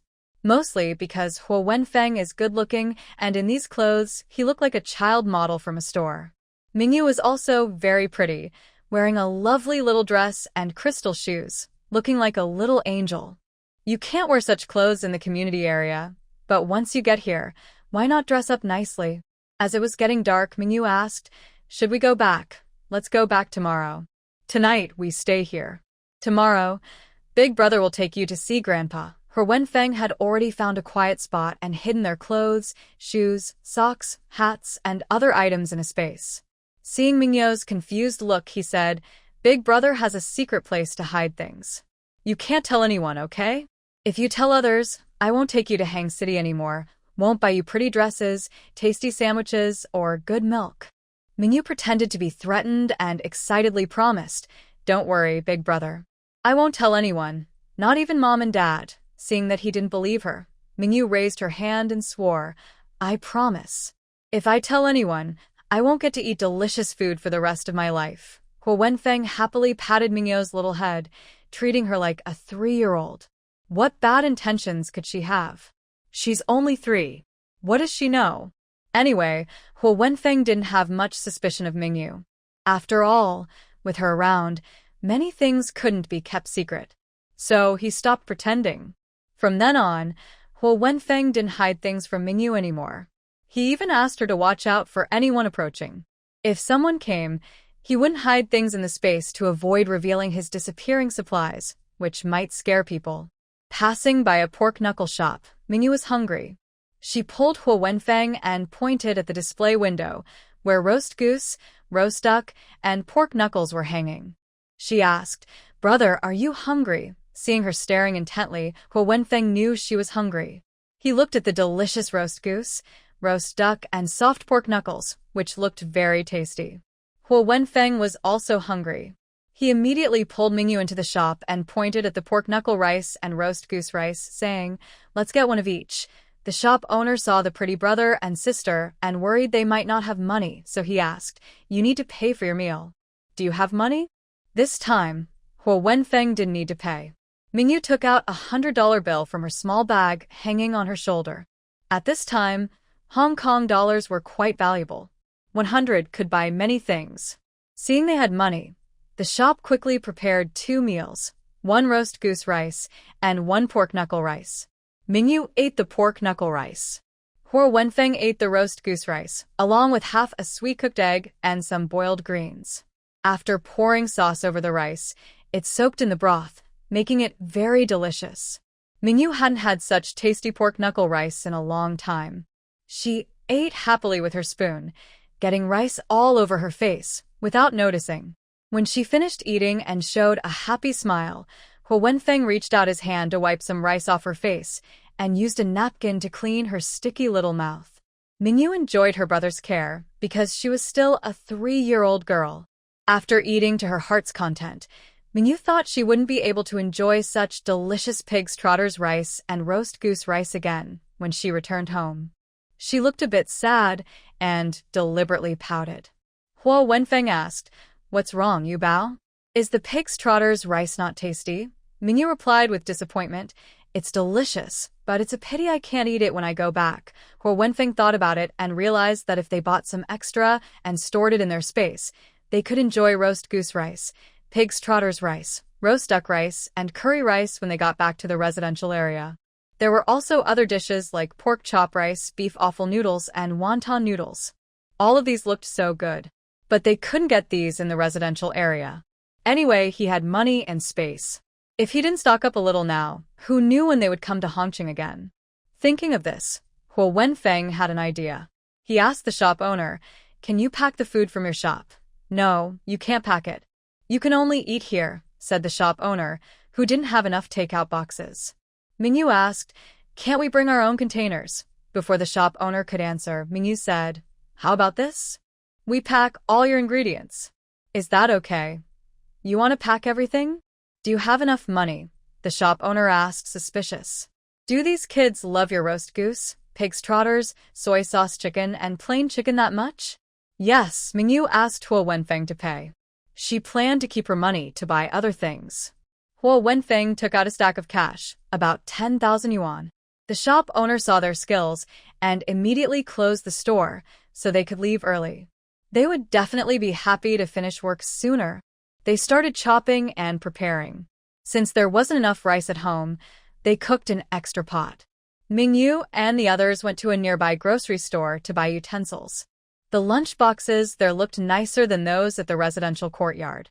There were also simple stainless steel or aluminum lunch boxes, along with bowls and plates. They bought everything out of stock. They used a handcart to carry everything over, then the shop owner cleaned and divided the food into containers.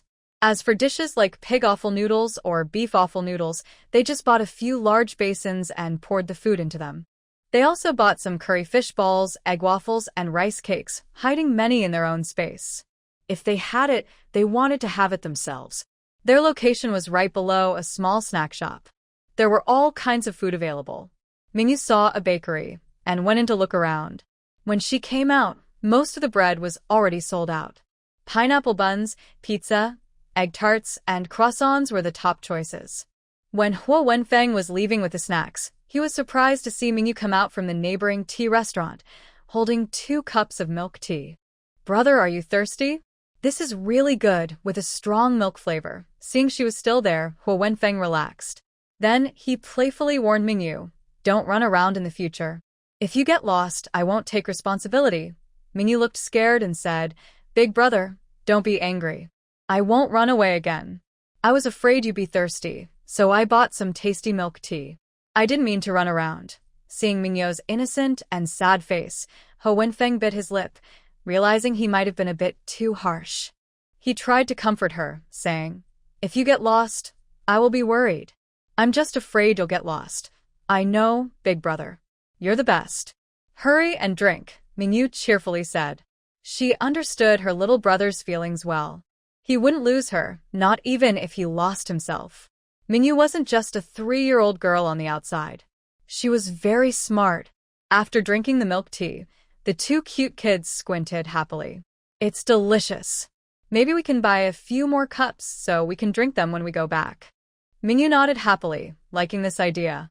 10 minutes later, they finished all the milk tea, juice, and snacks from the cafe. That evening, the vendors at the snack street all finished work early. They had sold out everything. What else could they do if they didn't close? Mingyu, who had stocked up on supplies, asked Ho Wenfeng, "Big brother, where are we staying tonight?" Ho Wenfeng had already spotted a nearby hotel. He couldn't just sleep on the street with Mingyu. Knowing that hotels wouldn't accept children without adults, Mingyu and her brother wanted to stay inside. Finally, on Mingyu's suggestion, they paid for a nanny to come with them and stay at the hotel. The room was successfully booked. Auntie took Mingyu and the others upstairs. When they arrived at the room, Ho Wenfeng gave Auntie 200 yuan as a tip. Smiling happily, Auntie left after receiving her payment. Before leaving, she reminded Mingyu and the others, "Don't run around, lock the door, and just stay here for one night before going back to your parents. You're too young to be outside alone, it's not safe." Knowing that the stranger was only trying to help, Mingyu nodded politely. "Thank you, Auntie. We'll stay one night and go home tomorrow." Auntie felt reassured and left the hotel with the money. The front desk staff thought she was just out for errands and didn't pay much attention. Anyway, tonight, Mingyu and Ho Wenfeng had a place to sleep. That was good. In the 1960s, Harbor City had modern hotels. They had showers with hot water and hairdryers. Today, Mingyu was all sweaty and wanted to wash her hair and feet. She tried to use the shower, but since she couldn't reach the faucet, she had to ask Ho Wenfeng for help. Ho Wenfeng, who was a head taller than Mingyu, was about 1.2 meters tall at age 7. He tiptoed to turn on the shower for Mingyu. He wanted to see how it worked, but when Mingyu turned on the hot water, the shower sprayed water everywhere, almost soaking his clothes. Mingyu looked surprised and said, "Oh, so that's how you turn it on." "It sprays water by itself." She tested the water temperature. The water is hot. "This is so nice." Seeing that she accidentally figured out how to use the shower, Ho Wenfeng asked, "Do you want me to help you take a bath?" Mingyu shook her head and said, "No need. I'm a big kid now. I can wash my own bath and hair." "Brother, please go out quickly and don't peek." Ho Wenfeng's ears turned red. "Humph, I won't look." "I haven't seen anything." He closed the door and turned away from the bathroom, leaving Mingyu to wash herself alone. During this time, he went to his space to check on the house he stored today and the belongings he had moved out. He was surprised at how big the space was. He had stored so many things, yet there was still plenty of room left. It looked as large as a football field. Ho Wenfeng looked at the watch he got from his 7th uncle. It was quite big, so he couldn't wear it. He decided to take it back home to give to his dad, and also give one to Uncle Shin. He wondered how his parents and Uncle Shin's family would feel if they found out they weren't at home in the residential area. He originally didn't want to bring Yu Bao along, all because of those sneaky people. Actually, Ho Wenfeng knew that thanks to Yu Bao's company and her occasional clever ideas, he wouldn't have known what to do on his own. Don't underestimate Yu Bao. She's very smart. Ho Wenfeng saw he had a beautiful set of pigeon blood red jewelry, necklace, earrings, and rings. They looked very suitable for Yu Bao. He took them out and decided to give them to her. Yu Bao is very fair and cute, and red looks good on her. Mingyu finished washing up, wrapped her wet hair with a towel, and put on pajamas and shorts she bought at a children's clothing store. As she came out with her hair wrapped, she was dazzled by the high-end, ruby-red jewelry in He Wenfeng's hand. No glass could be made into such a large, ruby-red piece of jewelry, and it amazed Mingyu. "Wow, so beautiful. Where did brother get this?" Mingyu's eyes sparkled. He Wenfeng asked, "Do you like it?" Mingyu nodded. "Yes, I like it. It's so pretty. Are you going to give it to me?" Without giving He Wenfeng a chance to refuse, Mingyu smiled and said, "Thank you, brother. You're so good to me. I like you the most." He Wenfeng happily handed the ruby-red jewelry to Mingyu. "Take good care of it. It would be great if you had a place to store things." He Wenfeng felt a bit regretful that Mingyu didn't have storage space. Mingyu's eyes twitched as she pretended to have a headache. "Brother, my head hurts. Why does your head suddenly hurt? Let me feel it. He Wenfeng was worried. What if she was sick? Just as he was feeling anxious, Mingyu said, Brother, I think I saw an empty space inside my mind. It looks like I can put things there. What is that? Really? He Wenfeng was shocked. He regretted that Mingyu didn't have storage space, but now she seemed to have one. Could it be that their family's special pendant can share space? Mingyu excitedly nodded, saying, Really, our current room is this big. She spoke confidently. Huo Wenfeng believed her. Put this jewelry inside and see. Mingyu pretended to be confused. How do I put it in? Huo Wenfeng patiently explained. Just think about putting the jewelry inside, like putting things into your bag. Mingyu nodded as if she didn't understand, trying to store the jewelry in the space. Under Huo Wenfeng's expectant gaze, a set of pigeon blood red jewelry suddenly disappeared. Huo Wenfeng took a deep breath. So, there really is storage space. Mingyu happily nodded. Yes, brother. Do you have anything else to give me? I can hide it in the space too, and no one will know. Mingyu is really clever, taking advantage of Huo Wenfeng being younger to trick him into giving her good things. Ha! Huo Wenfeng indeed took out quite a few items for Mingyu to store in the space. For example, chicken leg rice, roast goose rice, wonton noodles, roasted meat rice, and cart noodles. He divided the food in half and gave it to Mingyu. Put these in your space. If you're hungry later, you can take them out to eat. But hide them well and don't let others find out. Mingyu deliberately asked, Can I eat with Dad and Mom too? Huo Wenfeng shook his head. It's better not. Mom and Dad might think we're strange. The space thing, only you and I know. We can't let Dad, Mom, or anyone else find out. Do you understand? Mingyu nodded seriously and raised her hand to promise. Big brother, don't worry. I won't tell anyone except you. If I do, you might never want to play with me again. No, you have to say that nothing tastes good to you, nothing is sweet to drink, and even sugar is bitter, Huo Wenfeng said, worried that his threat might not be enough, so he increased his leverage. Mingyu, you're quite ruthless. All her emotions except hunger are gone. If nothing tastes good, nothing is sweet, and even sugar is bitter, then living feels pointless. No need to swear. Mingyu won't tell anyone. The reason she revealed her space in front of Huo Wenfeng is not because he also has a space, but because he wouldn't reveal his own. Besides, every time she sees him stockpiling things, she wonders if it's good or not. If she didn't have a space to hide things, how could Huo Wenfeng share half of the food with her? And how could he be so trusting to give her a ruby-red jewelry piece and let her keep it? Mingyu took the opportunity to ask Huo Wenfeng for some money. Huo Wenfeng took about 70 or 80,000 yuan from Uncle Hua and gave Mingyu 10,000, keeping the rest for himself. Nowadays, 70 or 80,000 is equivalent to 7 or 8 million later on. Their current purchasing power is just right. That's why, with just a few hundred yuan, someone might risk helping to run a small hotel. Mainly because Mingyu and them give too much. Seeing Mingyu with her wet hair, Huo Wenfeng found a hairdryer and helped her blow her hair. Mingyu sat quietly, while Huo Wenfeng watched her carefully and attentively. Mingyu had smooth, black hair. After washing, her hair smelled of shampoo. It stuck to her head, making her small face look even cuter and more charming. Huo Wenfeng couldn't help but pinch Mingyu's chubby little face, making her blink her big, adorable eyes at him. Why are you pinching my face, big brother? Yu's little face is so soft and cute, Mingyu smiled sweetly. Mommy says I am the cutest child in the world. Huo Wenfeng also thought she was very adorable. He wondered if his younger sister was just as cute. He wondered how his mother and sister were doing abroad. They must have been driven away by seventh uncle.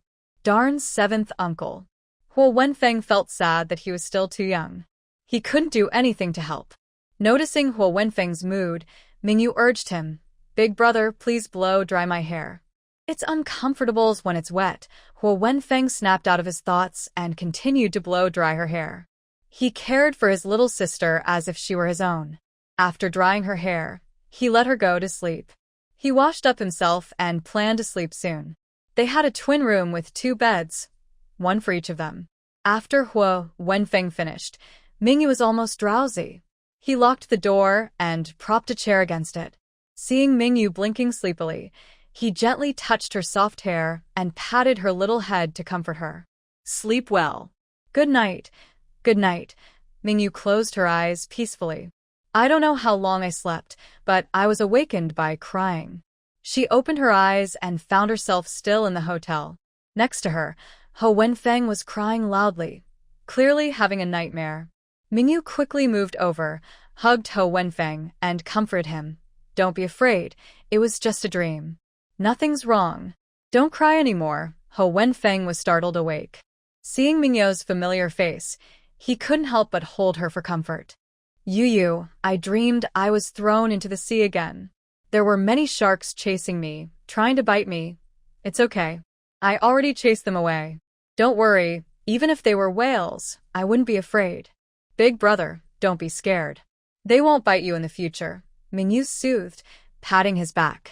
Ho Wenfeng felt comforted and said, Yu, my mom and sister went abroad. I can't find them. Don't worry. They will come back someday. When they return to the family estate, they visit here every year. If they come back, you can go find them. Really? Mingyu nodded confidently. Of course. Big brother hid the boat in the space. When you want to use it, you can take it out and come to Hangcheng. Ho Wenfeng thought about it and agreed. My grandpa is in the nursing home. I want to rescue him, he said, worried about his grandpa. If seventh uncle harmed him, he would have no grandpa and no support. Then let's go pick up your grandpa tomorrow. Besides hiding supplies, can your space also hold your grandpa? Jingyu suggests, what if we hide your grandfather in the space and take him away? Huo Wenfeng's eyes brighten. I'll try. He then asks Jingyu, do you want to come see my space? Jingyu knows he's using her as an experiment. But she is very curious about what Huo Wenfeng's space looks like. Thinking this, Jingyu nods happily. Okay, Huo Wenfeng moves his mind, and Jingyu suddenly disappears into thin air. Her vision goes dark, and she loses consciousness. Huo Wenfeng watches her vanish, knowing she is now in his space. He also enters his space. He finds Jingyu curled up on a clear spot inside the space, already asleep. No matter how he calls her, she won't wake up. Realizing that all living things, except him, fall asleep when they enter his space, Huo Wenfeng has a bold idea. 3 minutes later, Huo Wenfeng brings Jingyu out of the space. She blinks, looking confused.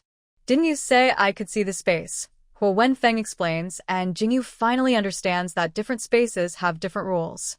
Her space allows planting, raising animals, and storing items. Living creatures in her space can walk freely. But his space is different. He can move freely, but others, including himself, can only sleep when they enter. Wow, I didn't know that, Jingyu exclaims. She can only give up on seeing her space's treasures, feeling a bit disappointed.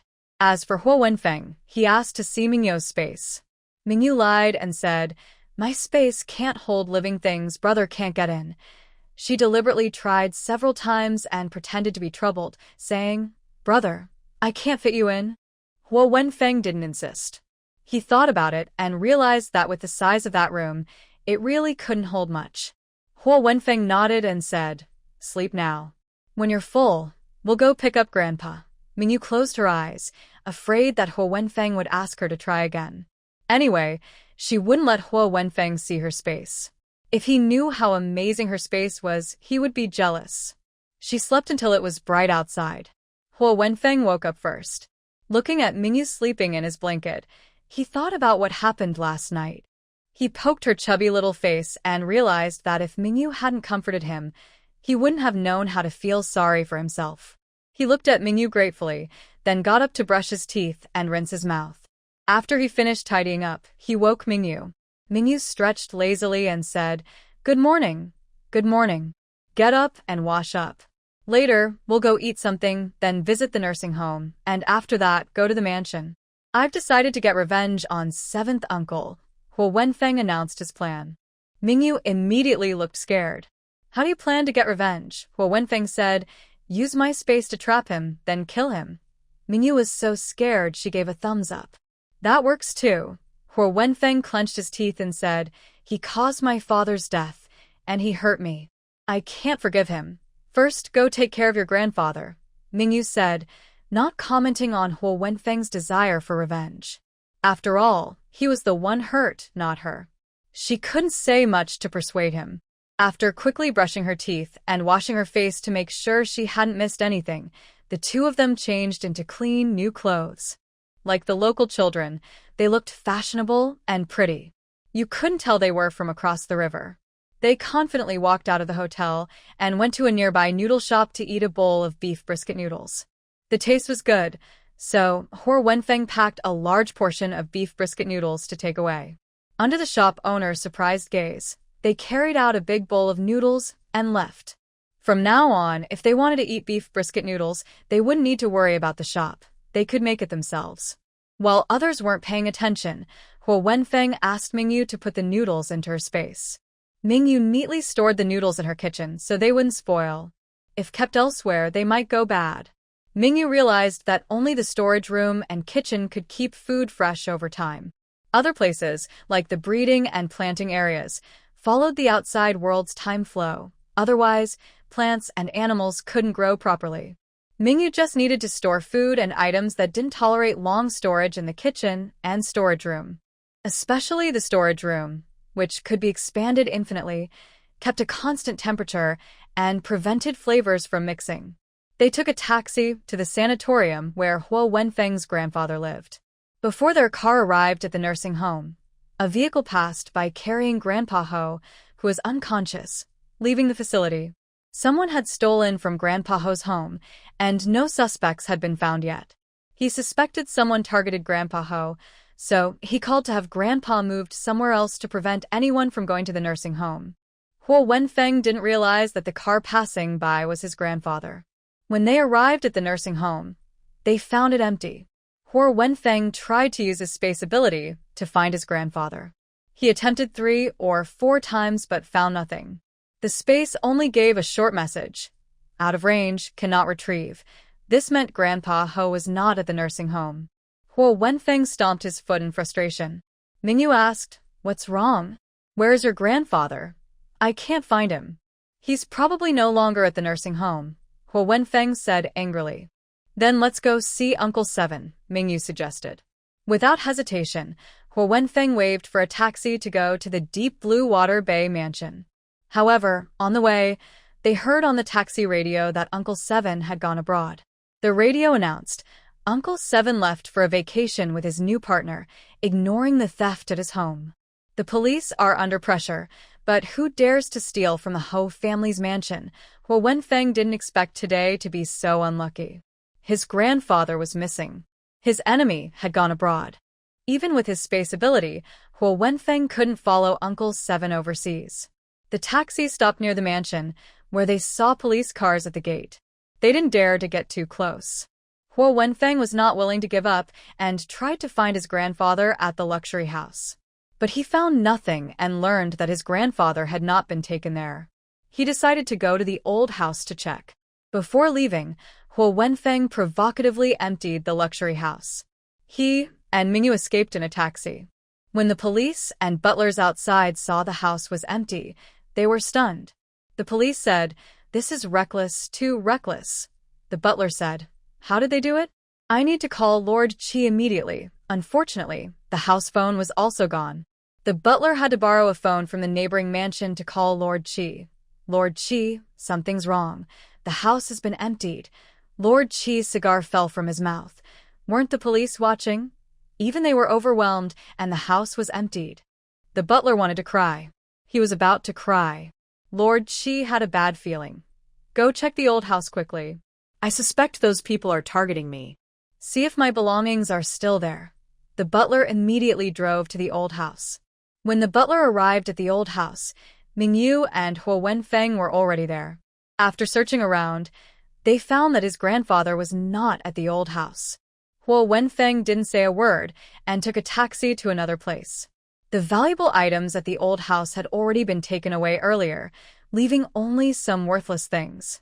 If it weren't for not wanting to ruin the old house, Huan Feng would have already taken the welcoming pine at the entrance into his space. Later, he thought it over and decided to openly reclaim the old house. Since there was no place to plant the tree in his space, it was better to leave it at the old house. Huanfeng also knew some of old Master Huiqi's good friends, those living in the hillside villa, Qianlan Water Bay, and a few concubines. Since he was already there, Huanfeng decided to clear out his enemy's supplies. He took a taxi to the residences of old Master Huiqi's third, fourth, and fifth concubines, as well as his new lover. Don't ask how Huanfeng knew this. Old Master Huiqi was a flirt, often featured in gossip news. Several actresses associated with him had their homes exposed. Huanfeng didn't bother to clear out those actresses' homes, knowing that old Master Huiqi was just playing around. Only the concubines with children, who were truly part of the Hu family, were targeted. Using his memory and information from the taxi driver, Huanfeng systematically cleared out each of old Master Huiqi's concubines' homes, including those with children. He also targeted a luxury house that old Master Huiqi hadn't publicly announced. A few days before his father's accident, Huanfeng's father happened to pass by and told him that the unmarked luxury house belonged to old Master Huiqi. He said that if Huanfeng ever needed to find old Master Huiqi, he could come to this house. Huanfeng didn't expect that, after regaining his memory, the memories from when he was 4 years old felt like they happened yesterday. They left a deep impression on him. He could still clearly remember his seventh uncle's clever tricks and secret hideouts. It's okay that Lord Huiqi has gone abroad. As long as the family assets remain in Port City, that's enough. After finishing with the concubines' homes, he went to a secret luxury residence. This hillside villa was passed by twice by Huanfeng.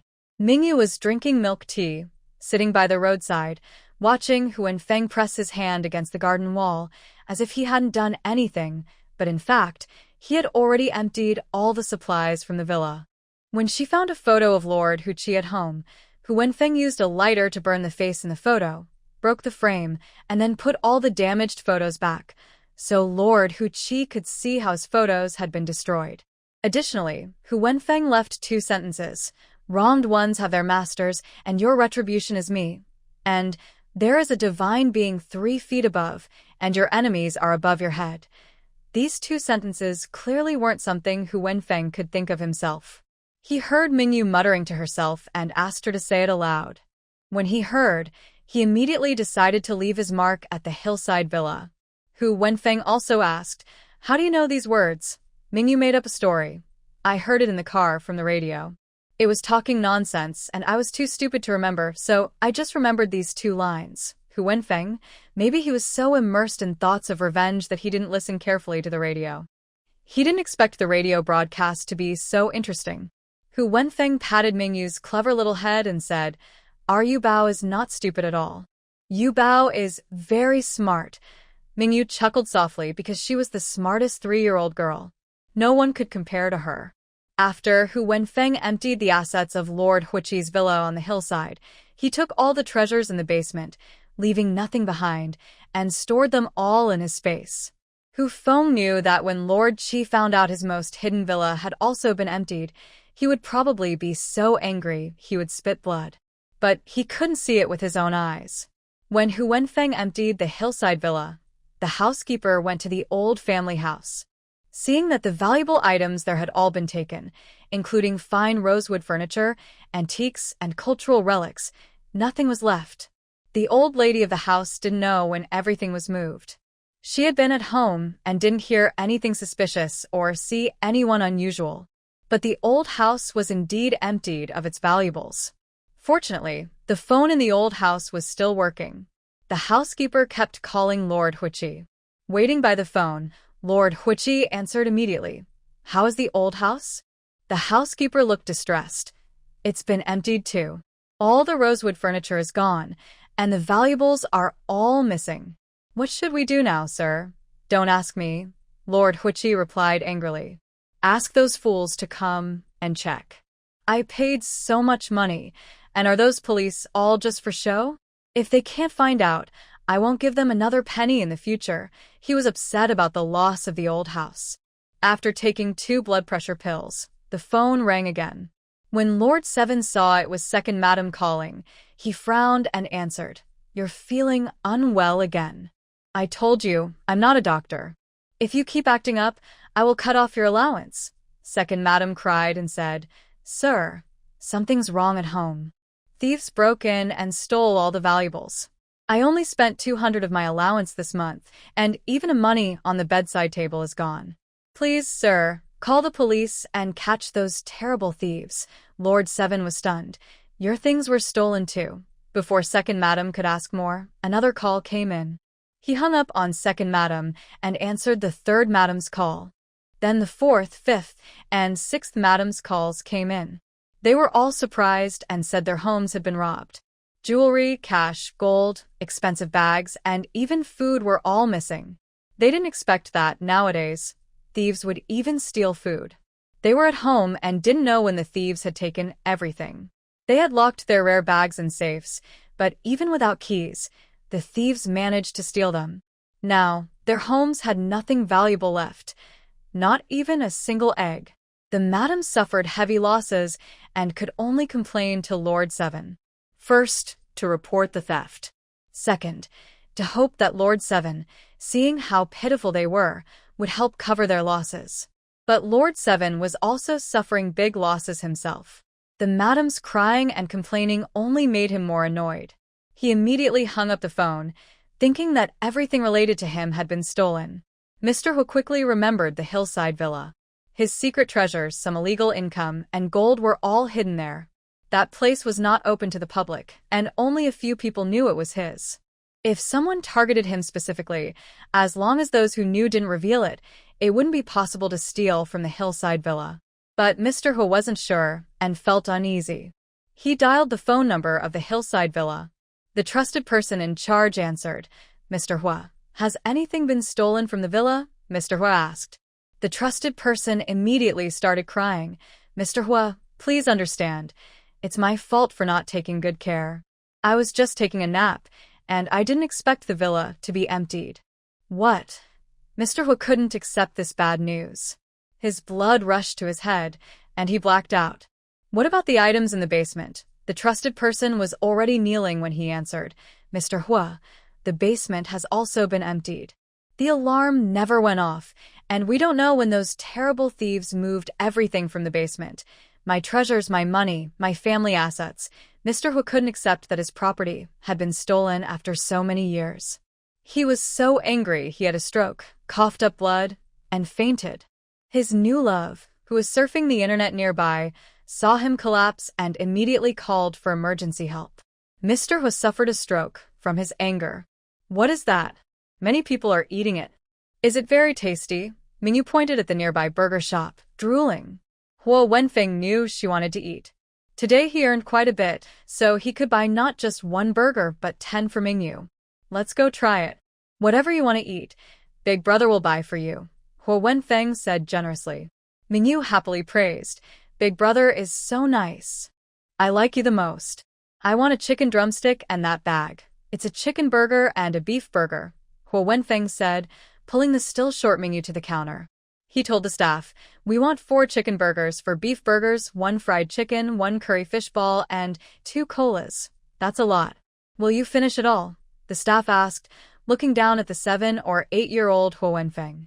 She wondered, "Do you have enough money?" "Yes." Huo Wenfeng immediately took out 500 yuan. The staff quickly took the order. "Would you like some fries?" "Yes," Mingyu nodded. "And ice cream?" "Yes." Mingyu looked at Huo Wenfeng with a hopeful smile. Huo Wenfeng didn't object. Whatever Mingyu wanted to eat, she could. Mingyu didn't expect that there would be fast food fried chicken shops in Gangcheng so early, with McDonald's and Grandpa's shop already there. They found an empty seat and watched other parents with children eating fries and burgers. Huo Wenfeng didn't feel jealous at all. He had his sister with him. At this moment, the TV inside the shop was broadcasting the latest news. The gossip reporters in Gangcheng were very good. They could catch every little detail, no matter how small.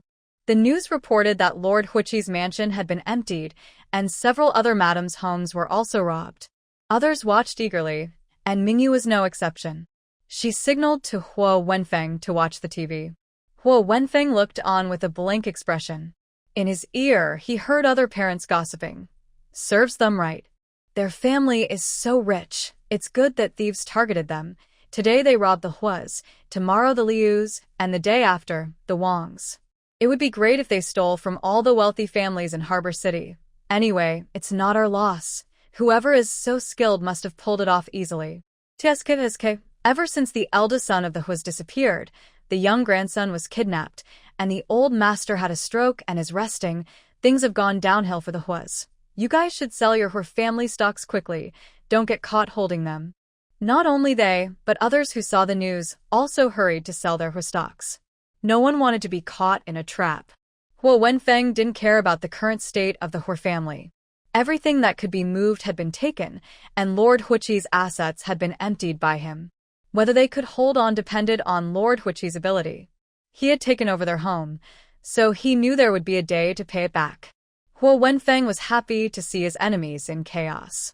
Especially when the reporter said that, according to reliable sources, Lord Huiqi, who was vacationing abroad, learned that his home had not been stolen. He followed his older brother's path and also had a stroke. It was said he was rushed to an overseas hospital for emergency treatment. Hearing this news, Hua Wenfeng felt very pleased. His revenge can be considered somewhat avenged. Soon, their restaurant served burgers, fried chicken, fries, cola, and ice cream. Mingyu didn't know which to eat first. She tried a little of everything.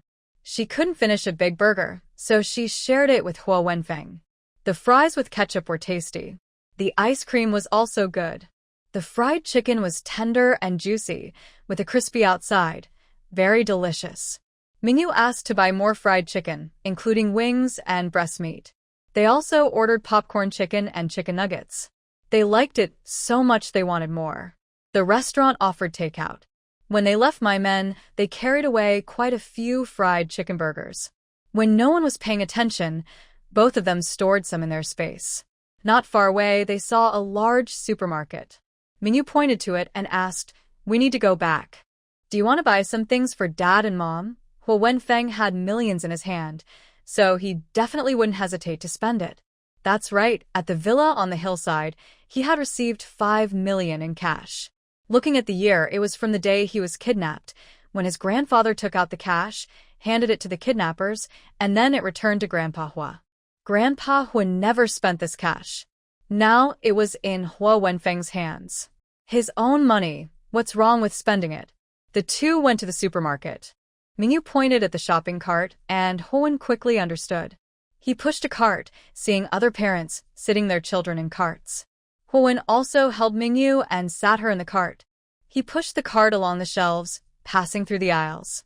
When Mingyu saw something she needed, she told him to go ahead. They bought toothpaste, a toothbrush, soap, shampoo, and body wash. When they passed the pad section, Mingyu pointed at a small angel-shaped pad and asked, "What is this?" Hua recognized it and pushed Mingyu along. "You're still young, you don't need that." Mingyu knew she couldn't use it. "Wasn't this for Tongning?"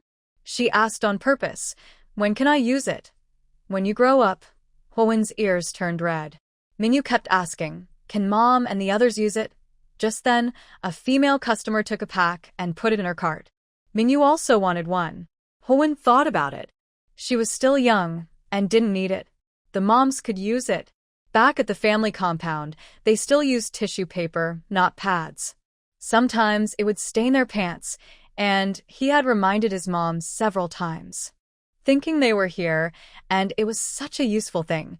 How could he not bring some for his mom? Hua pulled a shopping cart again and went back with Mingyu. After the female customer left, Hua followed her and took a pack of pads with a brand label. Mingyu saw it was a small pad, not for daily or nighttime use. For people with heavy periods, those 150mm pads are not very useful at all. Mingyu pointed to the overnight pads and said, "This one is big, this one is good." Hua Wenfeng raised an eyebrow and asked, "How do you know?"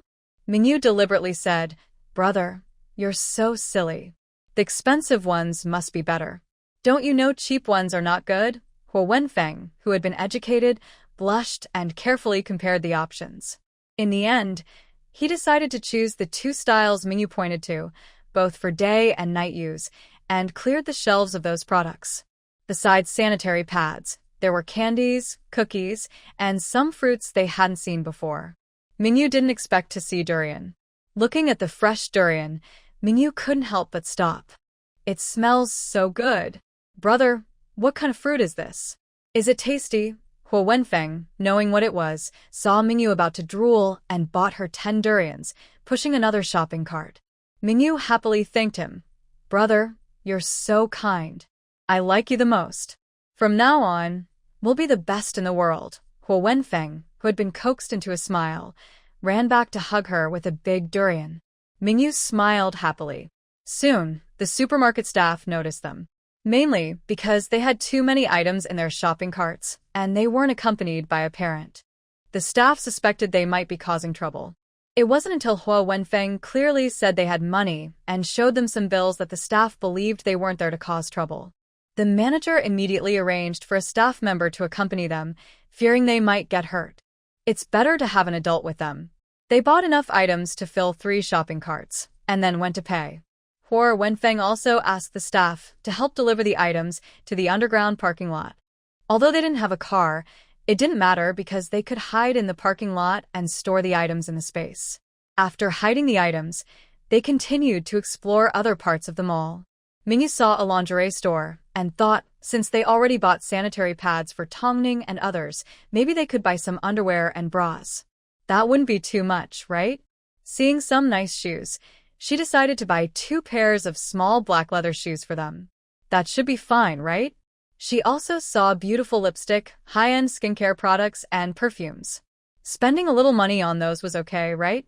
They spotted a Rolex store and decided to buy a watch for each of their parents. That wouldn't be too much, right? If only there were children's models, Mingyu would want to buy one too. But Mingyu didn't buy fewer things herself. By the time they left the mall, they had spent several thousand yuan. In these days, money was not easy to spend. Mingyu and the others, who had packed a lot of supplies into the space, planned to go back to the residential area. They knew that if they didn't go back soon, the parents might get very worried. As Mingyu and the others planned to go back, they saw a pharmacy on the street. Mingyu wasn't in a rush to take a taxi to the seaside. She pulled Huo Wenfeng and said, "Brother, should we buy some medicine to take back?" Huo Wenfeng thought about his father's training injuries and saw some medicinal oil in the shop. He decided to buy 10 or 8 bottles to take home. Mingyu also planned to buy 10 or 8 bottles, along with cold medicine, cough syrup, anti-inflammatory medicine, and stomach medicine, including montmorillonite powder. Anyway, she bought all the common medicines at home. Huo Wenfeng asked, "How do you know about these medicines?" "My mom is a doctor. I heard her say so. I even went to the hospital with her to work," she lied. On the surface, Mingyu seemed like a 3-year-old, but in reality, she was quite knowledgeable. She was not as naive as she appeared. Convinced, Huo Wenfeng followed Mingyu and bought those common medicines. After shopping, the two took a taxi to the private dock. It was still the dock where Lord Hua's speedboats and private yachts were parked. Huo Wenfeng knew this dock well. Since he had come here, he would probably visit often in the future. Not charging them for the speedboats would be a shame for his own space. Fishing boats are less noticeable but harder to operate than speedboats. Anyway, Huo Wenfeng didn't plan to give Lord Hua a discount. He wanted to take all of Lord Hua's assets, leaving nothing behind. If he could move it, he would. For properties that couldn't be moved, he planned to take them back later.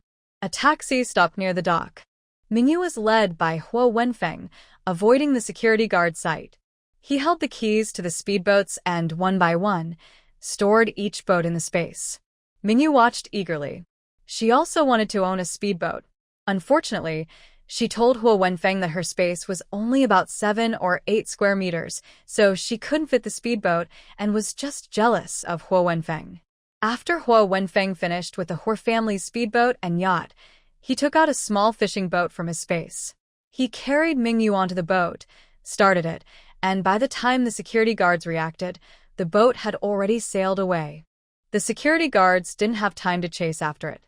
They noticed that 4 speedboats docked at the pier seemed to be missing. The large yacht from the Hua family was also gone. She had just seen them earlier. How could they disappear so quickly? After checking the surroundings and confirming no yachts or speedboats were nearby, he looked into their usage records. The Hua family hadn't used any boats today. This meant that, right under their noses. All the Hua family's speedboats and yachts had been taken away. Realizing this, the security guard felt like the sky was falling. He immediately called his supervisor to report the situation. Half an hour later, the supervisor arrived to confirm. Looking at the empty water area, he remembered seeing it this morning. Why was it empty now? He decided to call the police. It was necessary to report this. If they couldn't recover the boats, their company responsible for the dock might face big losses. Sitting on the fishing boat, Mingyu, wearing a straw hat and drinking cola, felt very happy. She said, "Big brother, should we take some things and put them on the boat so that when we dock, we don't have to take everything out? If our parents see, they might suspect we have hidden things." Hua Wenfeng thought about it and agreed. He took out the gifts he bought for their parents. There is also some food and drinks, let's take a few out. Meanwhile, let's review the story. If mom and dad ask, tell them we were kidnapped by those smugglers.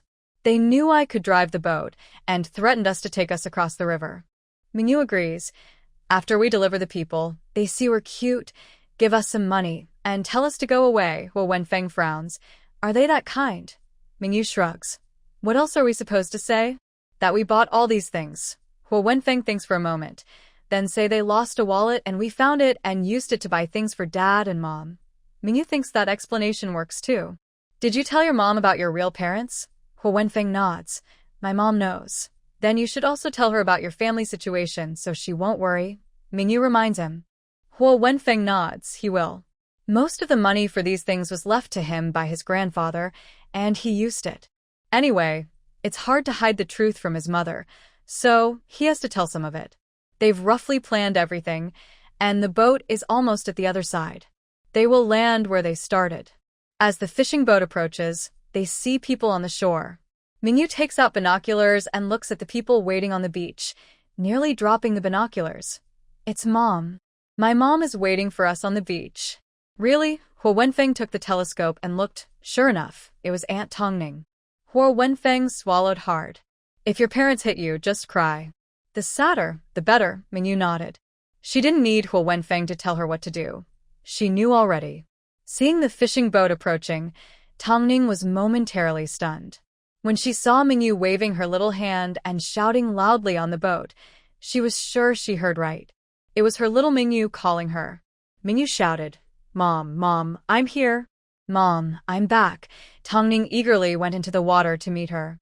Seeing her two children, one big and one small, who had been missing for almost 2 days and 1 night, she finally saw them again.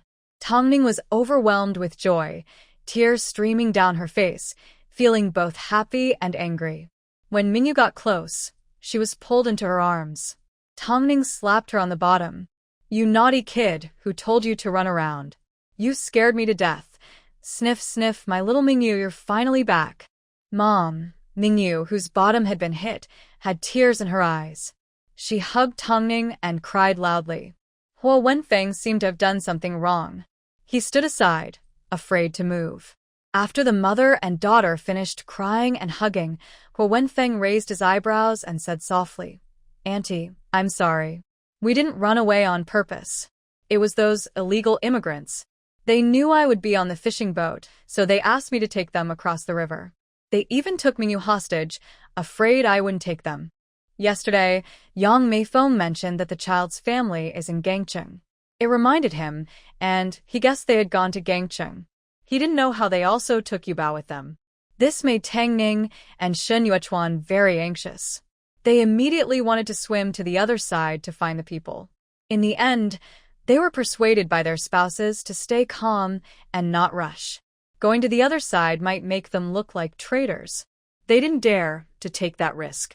Today, Shen Yuechuan spent the whole day trying to find a legal way to cross to the other side. Tang Ning couldn't do anything. She lost her appetite, didn't go to the hospital, and just wanted to stay by the sea. She hoped her Yubao would come back on his own. And surprisingly, he did come back. Not only did the two children return, but when she saw supplies on a fishing boat, she didn't know what to say. She immediately asked Hua Wenfeng to go back and call his parents and Shen Yuechuan. With so many supplies, they couldn't carry everything alone. After Hua Wenfeng left, Tang Ning started questioning Mingyu. Remembering the look Huo Wenfeng gave her when he left, Mingyu knew what to say and what not to say. Anyway, they wouldn't tell anything that could harm them.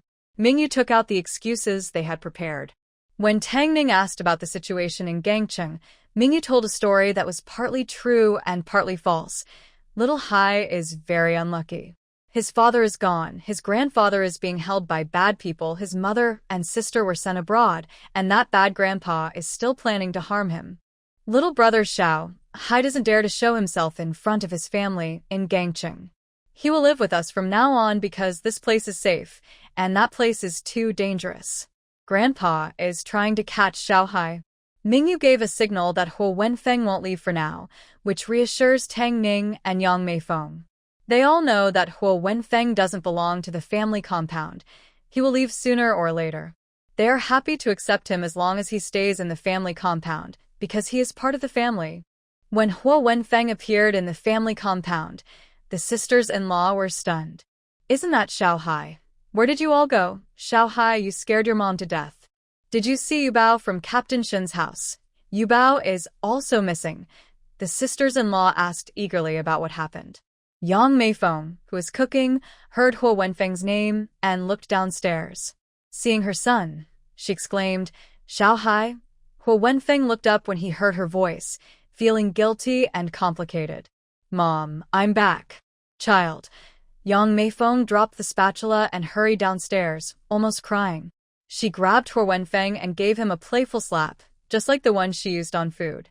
Huo Wenfeng didn't feel pain. He knew that a slap meant love and care. She cared about him. Why are you here alone? Yubao didn't go to the other side with you. Yang Meifeng had a bad feeling because she didn't see Yubao. Although the child had only recently come to the family compound, Captain Shin and his wife treated her like their own precious jewel. Yesterday, when they heard that Yubao had been taken away by some illegal migrants, Dr. Tang fainted on the spot. If no one had held him back, he would have swum across the river to rescue his daughter. They had been married for 10 years and finally had a daughter, whom they cherished as their life. But now she was taken away by the illegal migrants, and they didn't know if the kidnappers would take good care of such a beautiful little girl. She's back now with Aunt Tang at the beach. Mom, I'm sorry. Huo Wenfeng said with guilt. Yang Meifeng and her husband saw the letter he left and understood that he had gone to the other side. They found it hard to accept that Yubao was taken away. Later, Captain Shin said that on the fishing boat there seemed to be more than just 2 children. The footprints on the beach looked like they belonged to several adults. On the boat, there also seemed to be other people. He wanted to follow, but couldn't catch up. Based on what other sisters-in-law said, it seemed there were several sneaky men, probably the illegal migrants. They knew the children had definitely been taken by those people. Shen Yuechuan and others wanted to go to the other side but were advised against it. As soldiers, rushing to the other side was even more dangerous than illegal crossing. In the end, they had to hold back their urge to go and think of other ways to cross. Shen Yuechuan and his wife were determined to find and bring back their daughter. Regarding Huo Wenfeng, they only learned about his situation after Yang Meifeng told them. He has regained his memory and knows where his home is. He is returning home, and Yubao is just coming along. When they heard Yubao had also returned, everyone felt relieved. Yang Meifeng felt at ease too. It's good that you're back. It's good that you're back. In the future, don't run off without telling me. If you want to go somewhere, tell your mom. I won't stop you, Yang Meifeng said with a hint of meaning. She was referring to crossing to the other side. Huo Wenfeng understood and nodded. Sorry, Mom. I made you worry. It's my fault. I won't do it again next time. Other sisters-in-law thought he was just out playing, not that he was going to find his biological parents across the river. Huo Wenfeng thought about his family background. Only 2 families knew the truth, and no one else had said anything. After all, it wasn't a good thing. The situation across the river is sensitive now, so it's better not to let others know if possible. Thinking about the supplies on the boat, if they don't find a clear way to use them, they might feel embarrassed to use them later. Huo Wenfeng deliberately asked Yang Meifeng, his father, and Shen Yuechuan, who had just finished training, to ride the 2-wheeled carts to the beach, saying they brought back some things. The sisters-in-law were curious about what they brought back and wanted to see the beach too. Huo Wenfeng. Everyone loved to gather around and make noise. Unable to refuse, Huo Wenfeng had no choice but to let the sisters-in-law follow. Soon, a large group of people, riding two-wheeled carts, headed to the beach. After about 10 minutes of riding, they finally arrived. At this moment, Yubao had already introduced the supplies they brought back from their purchase to Tongning. Tongning looked at the boatload of goods and couldn't help but comment, "How much money did you spend? Will the people across the river sell things to you?" Tongning was surprised. Her daughter had become so impressive. After just one trip across the river, she brought back so many good things. There was food, drinks, daily necessities, and even medicine. They also bought items for when they arrived. She looked at the instructions and thought they were much better than the toilet paper they used. Moreover, they bought three-point underwear. Most of what they wore now were boxers. With the new three-point underwear, using sanitary pads became more convenient, and they looked more attractive. Besides the three-point underwear, they also bought bras. She had never worn this style before, red, black, more supportive, more beautiful. She felt a bit shy about wearing them. Tongning didn't expect her two children to know about buying these things. Mingyu said, "I saw other aunties buying them, and I thought since Mom doesn't have any, I bought some for her." "Don't worry, Mom. We have a lot of money. We didn't steal it. We used our own money." Tongning hugged Mingyu and said, "Mom knows you bought them. I like them very much. I won't be angry." I'm touched. "You're really my caring little one."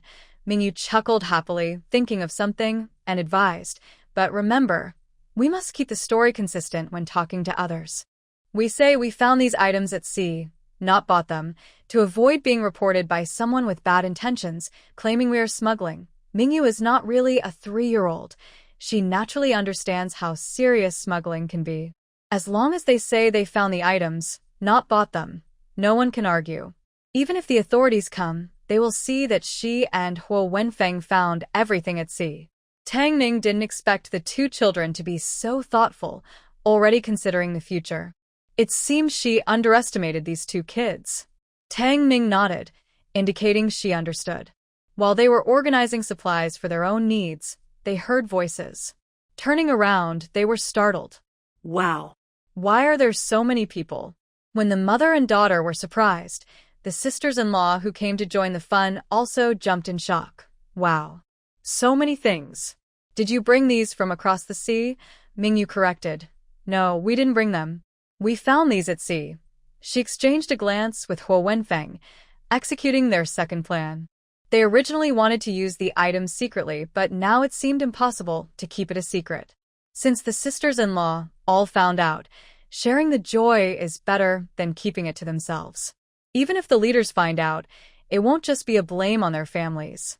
After all, the law doesn't punish everyone involved. Seeing how interested and eager to have the items the sisters-in-law looked, Mingyu said, "These are things we worked hard to find for a long time. Aunties. I don't believe you. Kids these days don't even bother to lie properly. Forget it, if it's something we found, then it's just what we found." The aunties know they might be accused of illegal smuggling or speculation, so they stay cautious. "What did you pick up?"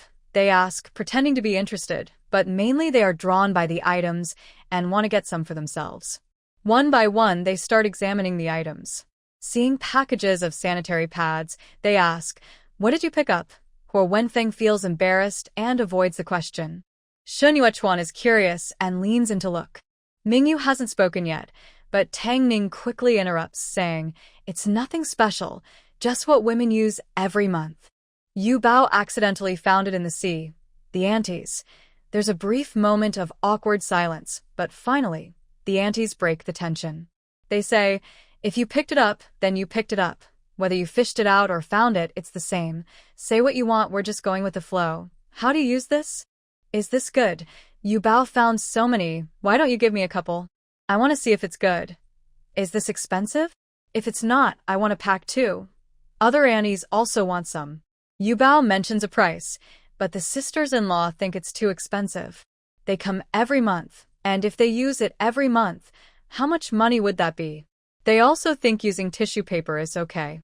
As for leaders Shun Yuechuan and Li Mingjun, when they heard what the women were discussing, they quietly walked away. They felt a bit embarrassed too. Mingyu deliberately said, "My mom uses it every month. She never has enough, always running out." When the sisters-in-law heard Mingyu was reluctant to spend, they immediately took out money to pay and bought them. Mingyu. In the end, each Annie took a pack of sanitary pads, some for daily use and some for overnight use. The prices were similar, but the number of pads differed. The overnight pads had fewer pieces. Besides sanitary pads, there were also underwear. Mingyu bought a lot because there were too many Annies and 1 or 2 pairs weren't enough for everyone. As for bras, each sister-in-law could barely have one. There were also medicinal oils. When they heard it was from across the river and could treat bruises, muscle strains, and promote blood circulation, even if it was a bit expensive, the women bought it for their men. After training, the men often had bruises or muscle pain, so they really needed the oil. 10 bottles of medicinal oil were quickly bought up. Luckily, Mingyu hid 3 bottles for herself. She knew it wouldn't be enough for everyone. There were also watches, belts, skincare products, and lipsticks. Especially the lipsticks, they looked very nice and useful. The colors were also very pretty.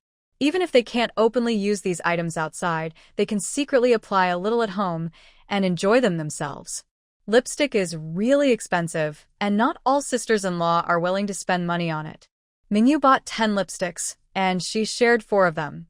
The remaining 6 are safe from waste. There are also hairbands and hair clips, all bought by Mingyu at the supermarket. They are much prettier than the ones sold at the local supply store. Mingyu bought a lot, almost like wholesale.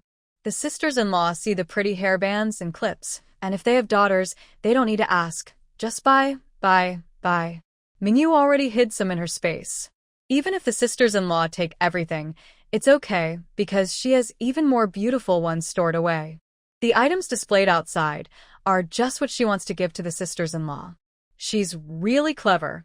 There's also food, candies, chocolates, pineapple buns, egg tarts, egg waffles, and rice cakes. The sisters-in-law also bought some, and they aren't cheap, but luckily they don't need ration tickets or sugar coupons. Mostly, they just want to taste the flavors. Across the sea, they've long heard about the prosperity on the other side, but they've never had a chance to visit. As for the things there, even if they wanted to buy, they couldn't. It's rare that Mingyu and Huo Wenhui, the little buyers, brought back a boatload of supplies. Even if they spend all their wages this month, they still want to buy more. They didn't miss out on soap, toothpaste, shampoo, and other daily necessities. Just by looking at the packaging, you can tell these items didn't come from here. The aroma was also pleasant. The women saw one person liking something, then another, and in the end, they all started to compete for it. They were afraid the good things would be taken away. Seeing a fight about to start, Mingyu stopped them. "Everyone, don't fight. There's enough for everyone. If I need something, I'll get it for you. As long as it's on the boat, I won't hide anything. If you like it, that's what matters.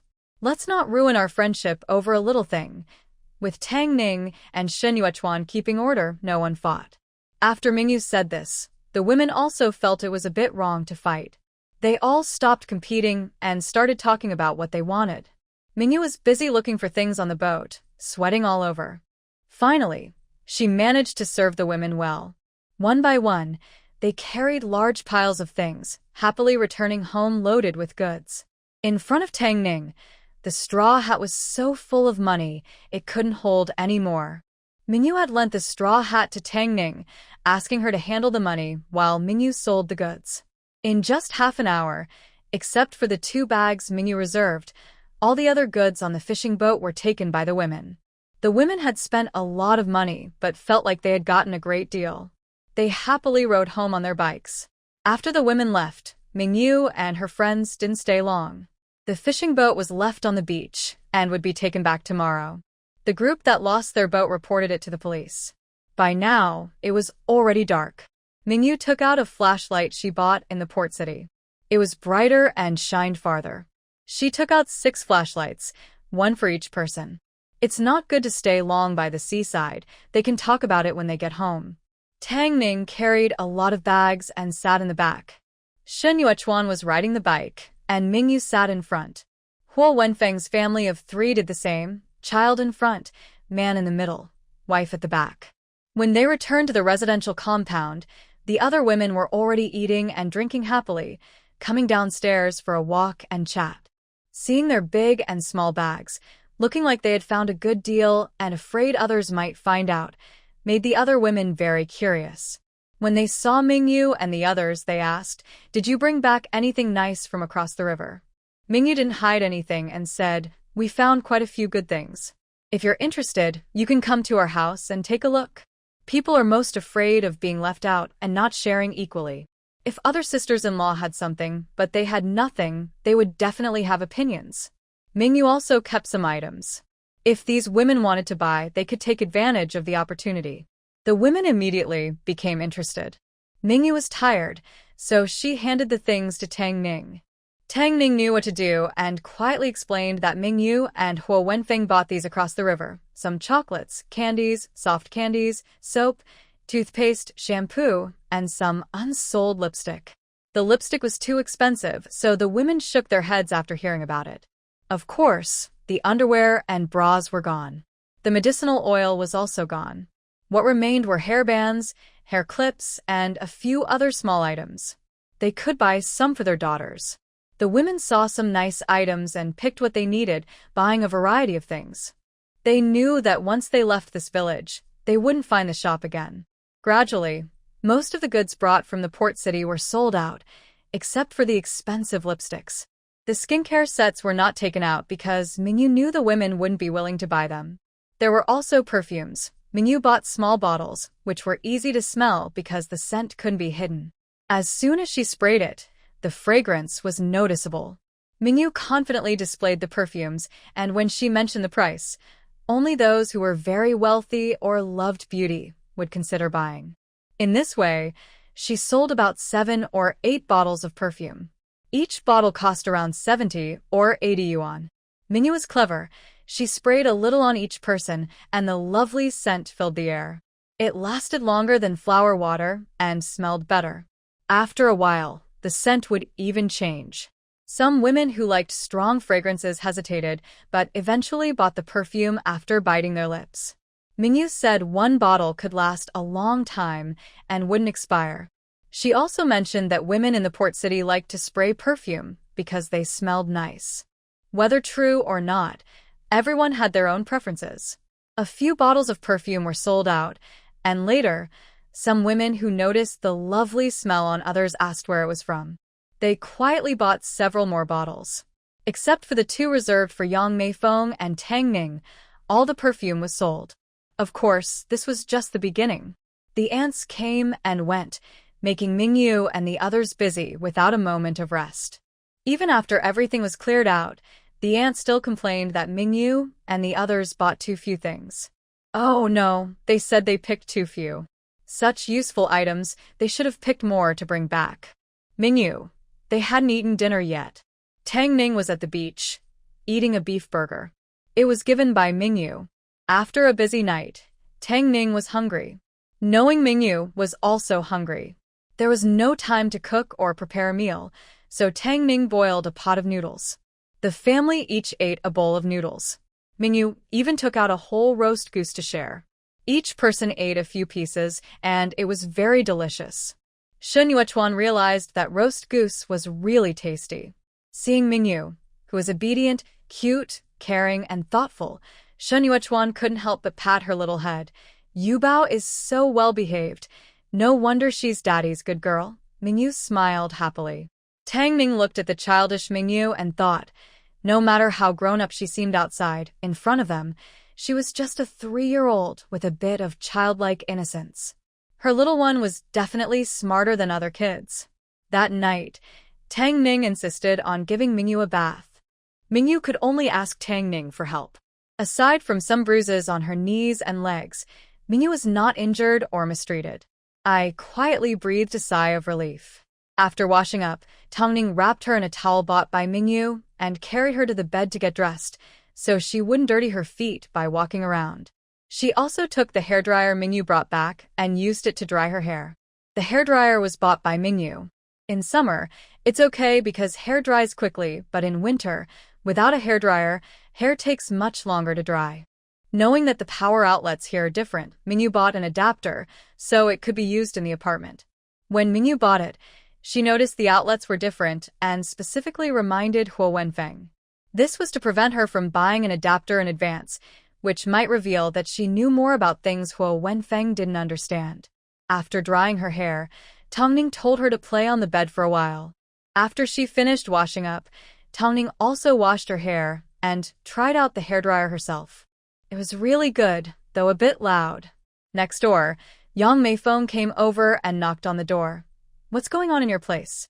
"There's a buzzing noise." Tongning called Yang Meifeng inside and let her experience the hairdryer's power. Yang Meifeng was stunned. "What is this? Why is the wind hot?" Tongning said, "It's the hairdryer Mingyu and her friends found. You should have one at your place. Go look for it." To avoid revealing too much, Tongning now always said it was found or retrieved, never that it was bought or obtained openly, just to keep her cover. Yang Meifeng hadn't yet seen the bag of items given to her by Yu Bao. She didn't expect there would be such useful things on the other side. With this hairdryer, she could wash her hair before bed and dry it in just a few minutes. "How convenient?" Yang Meifeng asked. "Does it use a lot of electricity?" She is quite frugal. If it weren't for Huo Wenfeng's homework, she wouldn't turn on the lights at home much, worried about wasting power. Tang Ning, knowing her saving habits, uncertainly said, "It probably doesn't use too much electricity." "Then I'll go wash my hair and see if it works well." Yang Meifeng hurriedly went to find the hairdryer, and she found one of the same model, just a different color. Mingyu's family has a wine red one, and Yang Meifeng's family has a blue one. The colors are different, making it easier to tell them apart, so she won't accidentally use the wrong one. Yang Meifeng, who doesn't like washing her hair, not only washed her hair late at night today, but also used the shampoo they brought back. No, I mean the shampoo she found and used. It made her hair very smooth, smelled nice, and the foam was rich. It was much better than the shampoo soap they usually use. No wonder people were rushing to buy it. This shampoo really works well. Yang Meifeng thought that if she used this shampoo, she would be happy to wash her hair every few days. And she could also dry it with a hairdryer. How great! That night, many women heard a buzzing sound and thought something was wrong. The next day, they found out it was coming from Tang Ning's and Yang Meifeng's houses. I found out privately that the hairdryer was picked up by Mingyu and others. Unfortunately, they only found 2, so there are no extras. The ants want to use it, either by coming to Mingyu's house or borrowing it to use at home. Luckily, hairdryers in this era are sturdy and durable. They can dry several heads of hair in a day without damage. Even when Mingyu grew up, the hairdryer was still in use. Of course, that's a later story. At night, Tongning wanted to sleep with Mingyu and kicked Shen Yuechuan out of bed. When Mingyu fell asleep, she looked at the cute sleeping child and couldn't help but kiss her little face. "As long as you come back safe, Mom just wants you to be home. I don't care about those things anymore." Shen Yuechuan was lying at the edge of the bed and asked, "Really?" Tongning was so angry she wanted to hit him. She knew he liked to ruin the mood. She was just talking, but if she really took away the things Mingyu brought, Tongning wouldn't be happy. It just shows that people's hearts are complicated. The next day, Tongning had to go to work. Not wanting Mingyu to be alone at home, she took her along. Huo Wenfeng was going to school. After they saw each other briefly, Huo Wenfeng said, "I'll come to play after school. Be good and follow your mom to the hospital." Mingyu nodded. "Brother, study hard and get first place." Huo Wenfeng nodded, ate the rice noodles his mom cooked, and then went to school. When he left, he gave Mingyu a look. Mingyu understood immediately, waved goodbye, and said, "Bye, Brother Hua."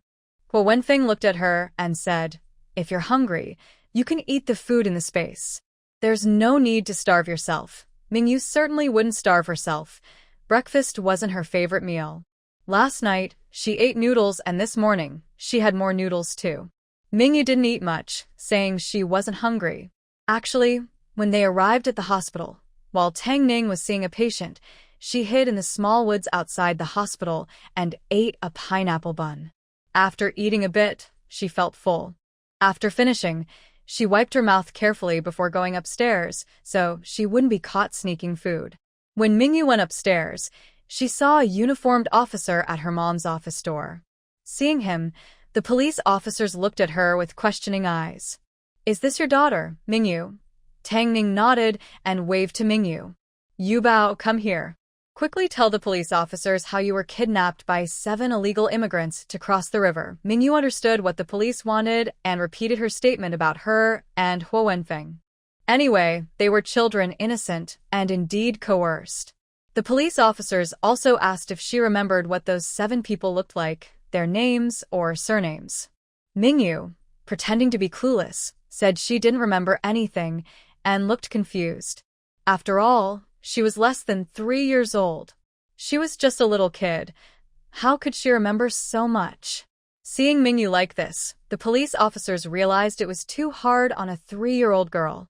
She was only 3. What could she know? It was good she wasn't crying from fear. Fortunately, there was an older person with her. Later, I will go to the school to ask around. I am sure I can get some useful information from the older kids.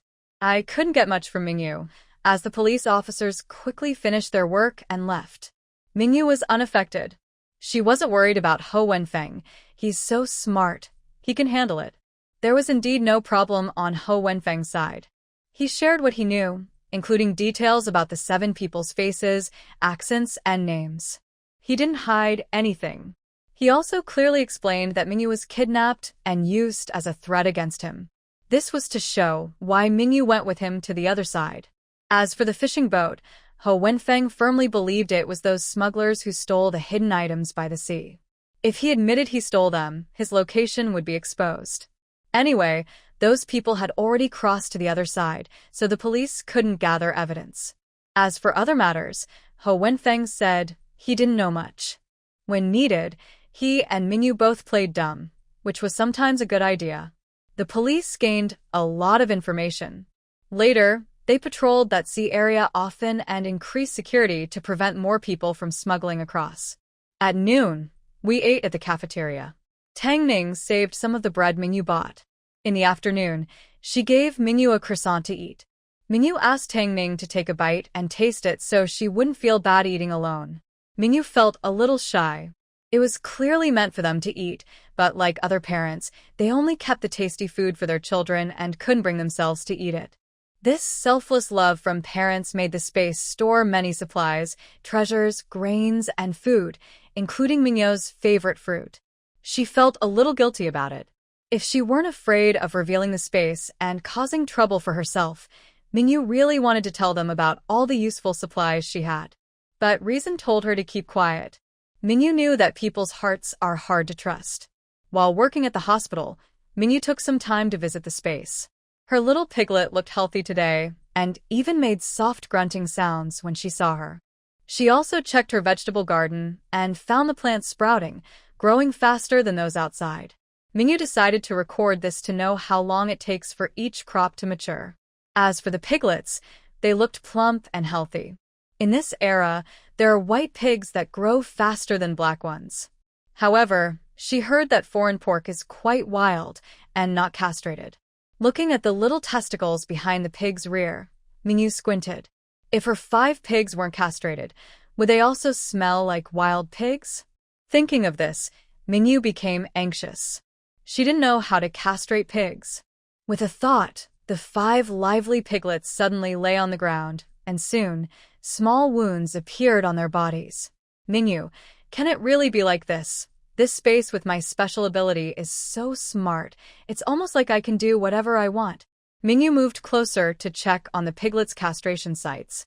Seeing the wounds were neat and clean, with no signs of complications, she felt relieved. All right, no more worries about the little pigs eating poorly. After observing the piglets and seeing they could still eat and drink normally after the operation, Mingyu felt at ease. Since there was nothing else to do, Mingyu went to the pond to look around. The snails on the shore were abundant. She grabbed a handful of snails. She couldn't possibly eat snails every day.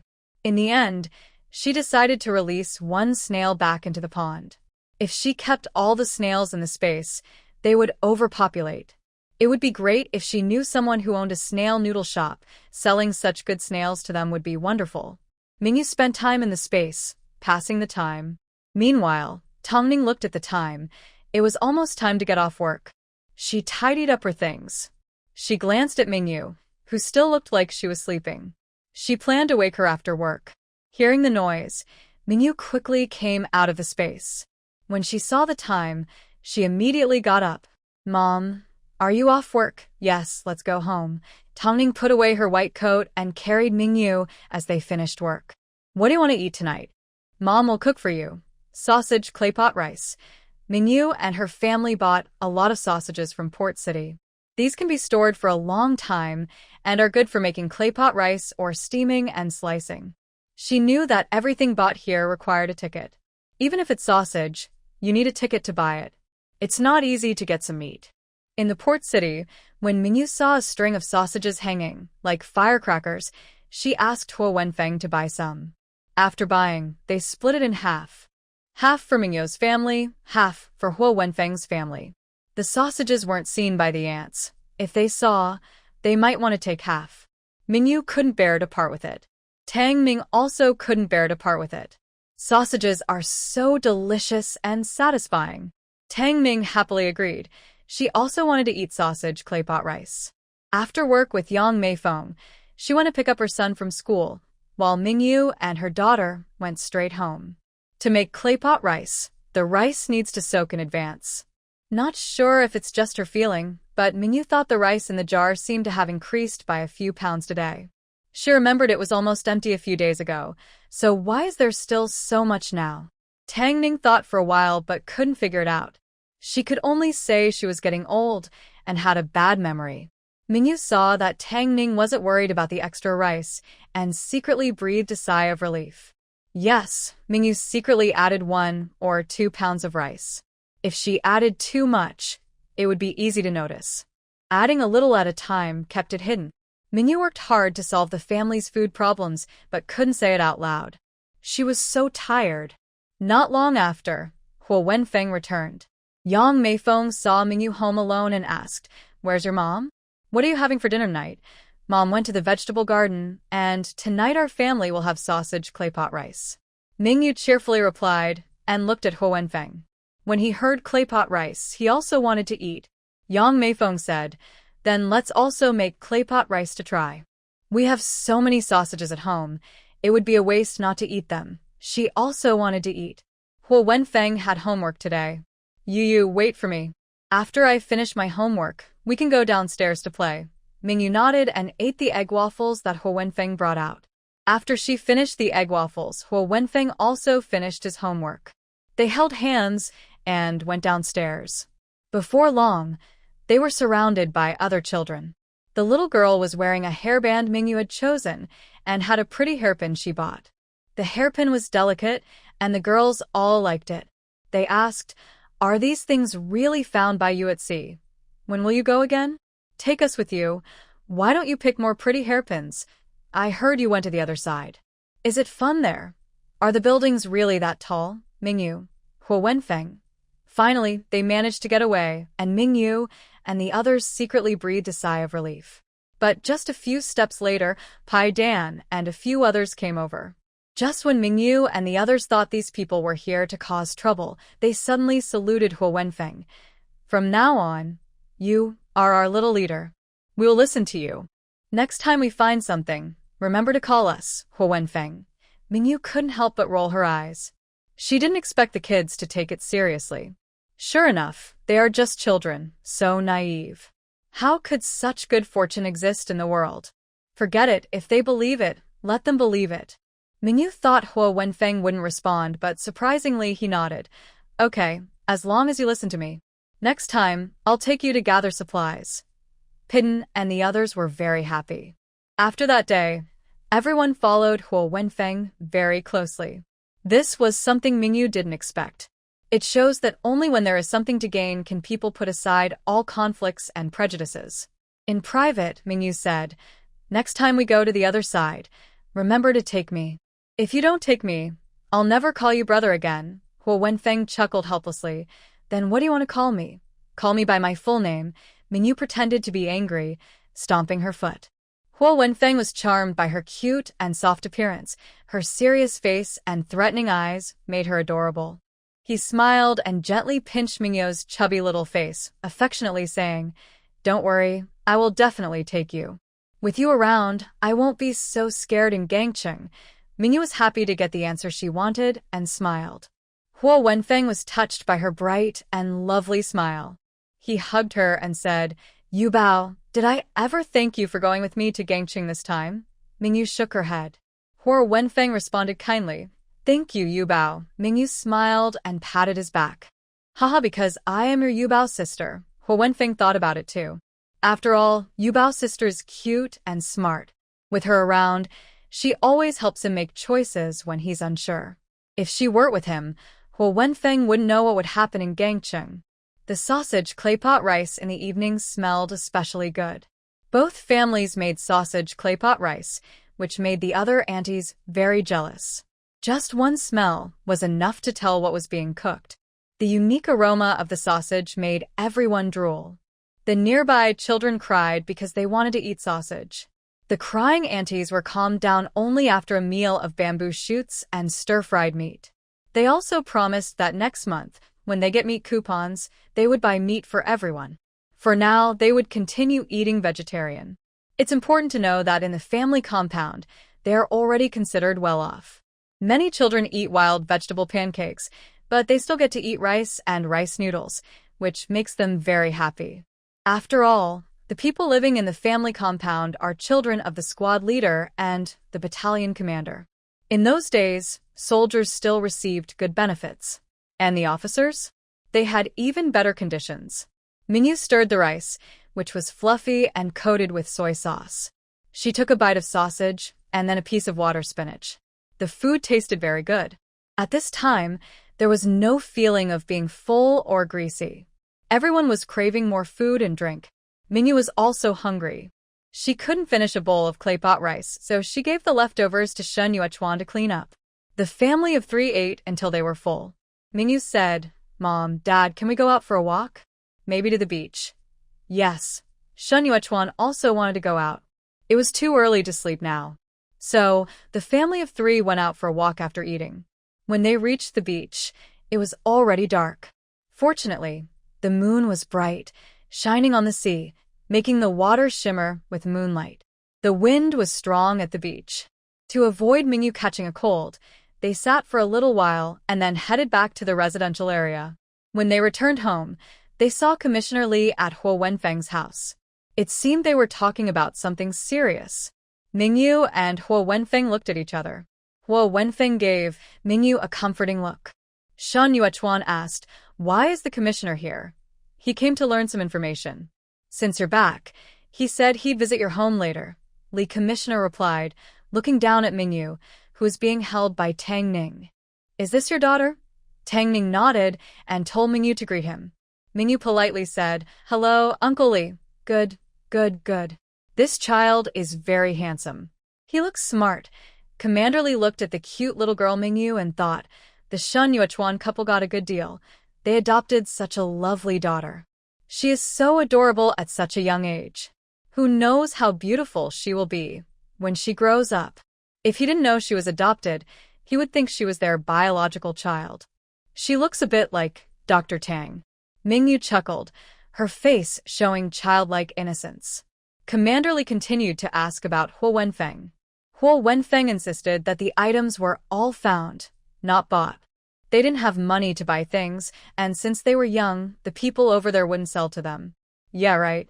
Mingyu listened for a while and roughly understood what was going on. She knew someone was jealous of their good fortune. Seeing them bring back so many supplies, someone was envious and reported them to Commander Li for smuggling and illegal trading.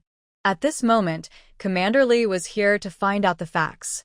Fortunately, Mingyu and Huo Wenfeng had already agreed to insist they found the items, and since they had no surveillance, the evidence was mostly from their shopping trip. They couldn't go to Gangcheng. Not now, and even 60 years later, going to Gangcheng would require a visa. And definitely not now, as very few people can go there. The only way is to sneak in illegally. Commander Li couldn't get much from Huo Wenfeng and thought Mingyu was young and easier to deceive.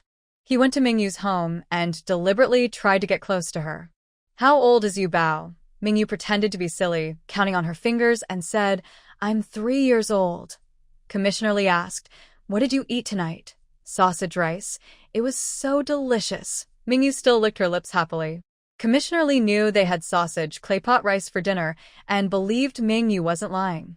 He asked again, "Do you like Mom and Dad?" "Yes." Mingyu nodded strongly, sliding down his lap and throwing herself into Tang Ning's arms.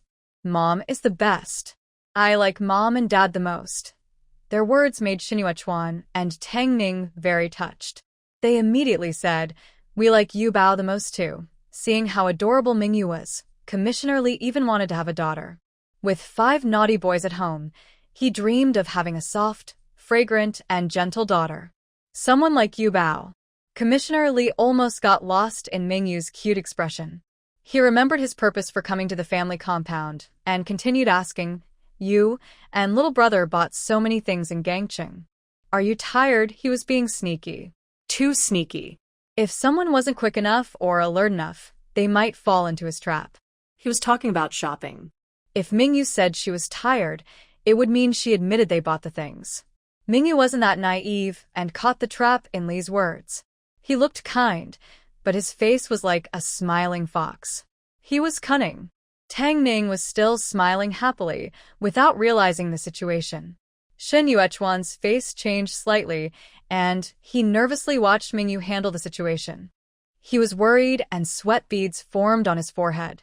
However, under the warning gaze of Commander Li, Shen Yuechuan couldn't say anything, and the words got stuck in his throat. Huo Wenfeng was the same. He clenched his fists tightly, nervously watching Mingyu, waiting for her to answer. Mingyu seemed completely unaware of the trap in the conversation, looking confused. "Uncle Li, what did you say?" Commander Li kindly repeated himself. Only then did Mingyu slowly shake her head. "Uncle Li, you're wrong. We didn't buy those things. We found them. Many of those items no one wanted. Brother Xiaohai and I picked them all up. Aren't we amazing? We didn't spend any money." Seeing Mingyu proudly showing off her little face, Commander Li also smiled. "Indeed, very impressive. Little you, at such a young age, you already know not to waste things, to be thrifty and to reuse." "That's very good. Yes, I'm the best." Mingyu puffed out her chest, waiting for more praise. Commander Li praised her again, making her happy, then asked, "The things you found and sold for so much money, are you keeping the money for yourself or giving it to your parents?" This question was clearly a trap. It was obvious they wanted Mingyu to admit that they had sold the items for money. This was illegal trading. It was a crime. As long as Mingyu admitted it, Shen Yuechuan, Tang Ning, and Huo Wenfeng's families would all be involved. Tang Ning took a deep breath, finally understanding the purpose of Commissar Li's visit. He was here to take the blame for them. Tang Ning nervously hugged Mingyu. Mingyu sensed her mother's emotional change. She kept her expression calm and innocent like a 3-year-old. "Can I sell it for money?" "Uncle Li, why didn't you tell me earlier? The aunts all want it. I'll give it to them. If I could sell it, I would.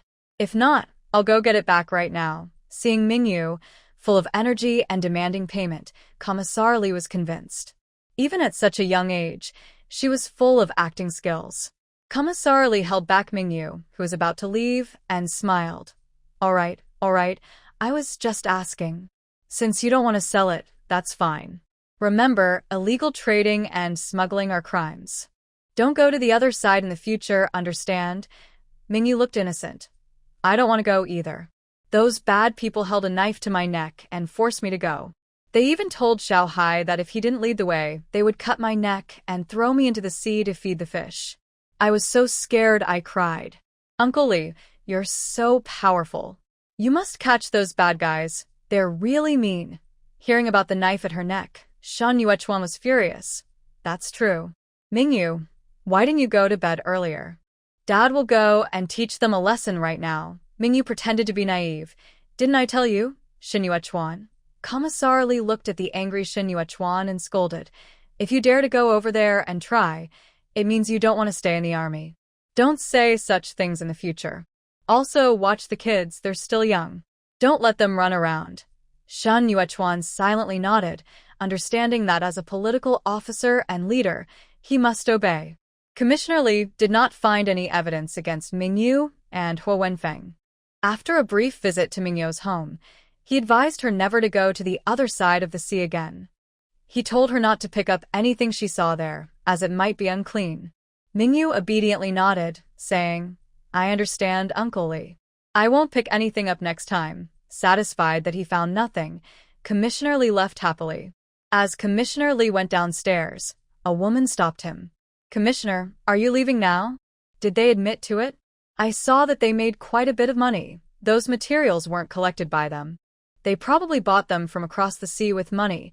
It's not allowed to go to the other side." Not only did they go, but they also smuggled things. This damages the harmony between the two sides. You must investigate carefully, arrest them, and discipline or demote those responsible. The woman disliked Mingyu and Huo Wenfeng's families, mostly because they didn't get any benefits. She had heard other women boast about things from across the sea. She was late to go, and Tang Ning gave her 4 or 5 black hairbands to use for her daughter's hair. The more she thought about it, the more upset she became. She felt wronged and decided to complain to Commissioner Li, hoping Mingyu's family wouldn't have a good life. As for the lipstick, perfume, underwear, and sanitary products they showed off, she wanted to turn them into hot potatoes. When Commissar Li came to the family compound, she was eager to see some excitement. She thought both families would be punished, but instead, they talked and laughed together as if nothing had happened, which made her very angry. Not wanting to pretend anymore, she directly confronted Commissar Li and asked him to explain. Commissar Li looked at her with a frown, noticing that Sister Huang, who always envied others' success, was upset. He asked, "You say you saw something. Do you have any proof?" Sister Huang was caught off guard and said, "Commissar, many people in the family compound bought things. Just ask anyone." Just then, Sister Zheng was passing by, and Sister Huang grabbed her to speak up. "Sister Zheng, tell me, how much was that little dress you're wearing?" Frightened, Sister Zheng crossed her arms and said, "I didn't buy it. Dr. Tang gave it to me. He said I looked good in it." "She couldn't wear it, and it's not about money. You're just trying to cause trouble." "We're not like that." Hearing Sister Zheng lie, Sister Huang got angry. "Sister Zheng, wasn't that what you said before? I say a lot of things. Who knows which one is true? Besides, I don't spend money on such things. Maybe Dr. Tang didn't give it to you. Are you jealous of me? That's why you're picking a fight. You're not a good person. If my chest is small and I can't wear it, that's my problem." Sister Zheng was also very fiery. In her anger, she lost control and started saying anything that came to her mind. Angry at being called small-chested, Sister Huang snapped back. "Having big breasts is not a big deal.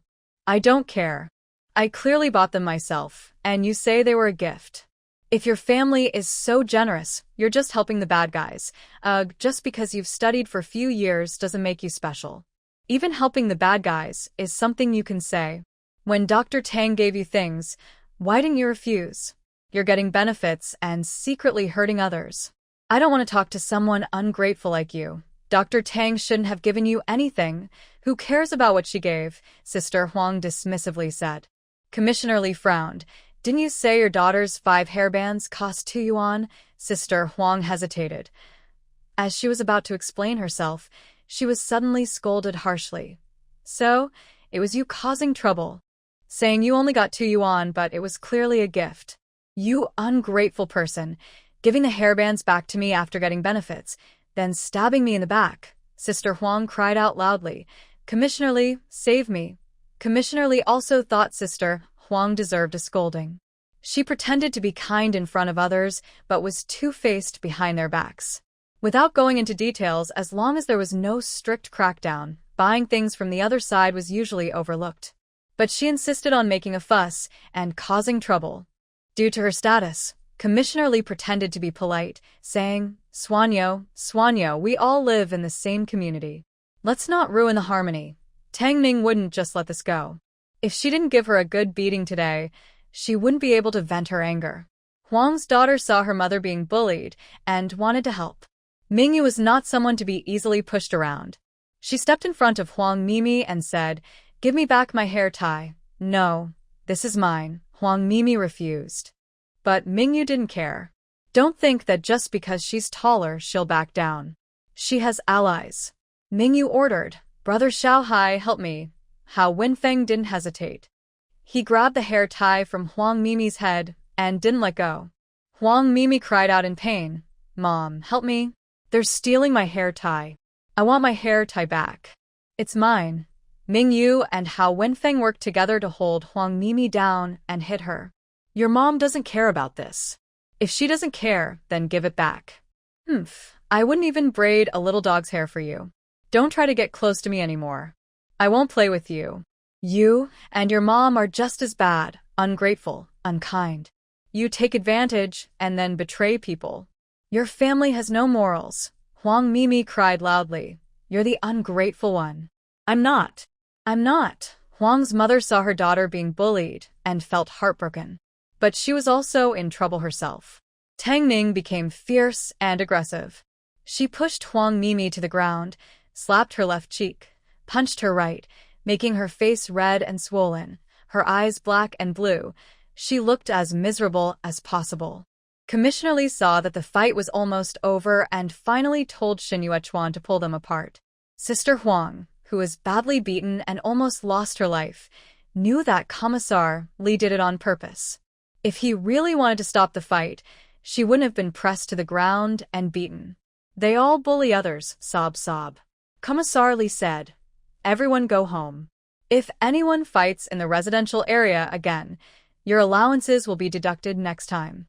You can handle it yourselves." Sister Huang felt wronged and asked, "Commissar Li, was I beaten for nothing this time?"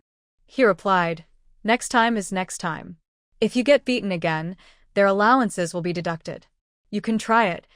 Commissar Li was also easy to get angry. Only a fool would invite trouble. Sister Huang, feeling defeated, said, "Li Commissar, you're showing favoritism." Li squinted his eyes and said, "If you hadn't reported on them, you wouldn't have been beaten like this. In the future, find out the facts before acting. After all, falsely accusing someone of smuggling or cheating comes with a price." Tang Ning snorted coldly. "If you dare to slander our family again, it won't be just a beating." Thinking of Tang Ning's identity as a doctor, Sister Huang wondered if she could avoid trouble at the health clinic if she went there for treatment in the future. Realizing this, Sister Huang backed down and didn't dare to offend her too much. After all, everyone gets sick sometimes. Seeing Sister Huang calm down and say everything she needed to, and knowing the family area could stay peaceful for a while, Commissar Li went home. He wasn't sure if the sanitary pads brought back by Yu Bao and the others were still available. His wife also wanted some. Are those things really that useful? He looked at his wife using tissue paper and thought it was fine too.